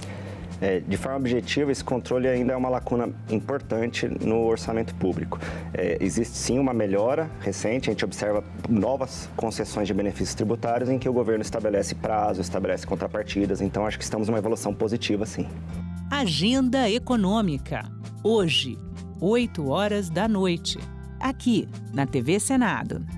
O Brasil tem uma grande dívida com artistas negras. A Bahia ela é conhecida através de artistas brancos, né, que falam sobre a Bahia, que falam sobre o que é negritude. A gente vê muitas poucas produções de mulheres falando sobre si mesmas, sobre o que é ser, o que é ter nascido, o que é estar na diáspora, né? O que é essa cidade para si.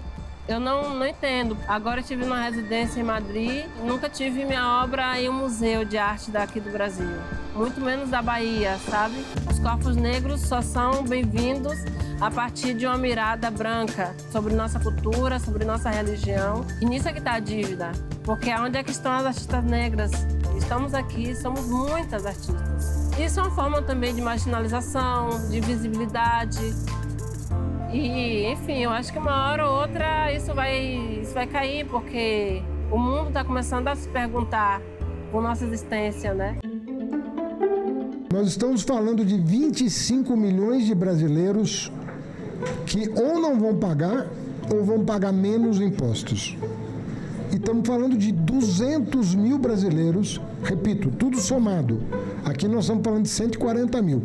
Tudo somado, são cerca de 200 mil brasileiros do andar de cima, nós estamos falando de 0,1% da população, que vão deixar de ter alguns privilégios para que 25 milhões tenham um pouco mais de justiça. Um projeto que melhora a distribuição da renda, que aumenta o consumo das famílias e que promove um maior crescimento econômico é um projeto que merece prosperar.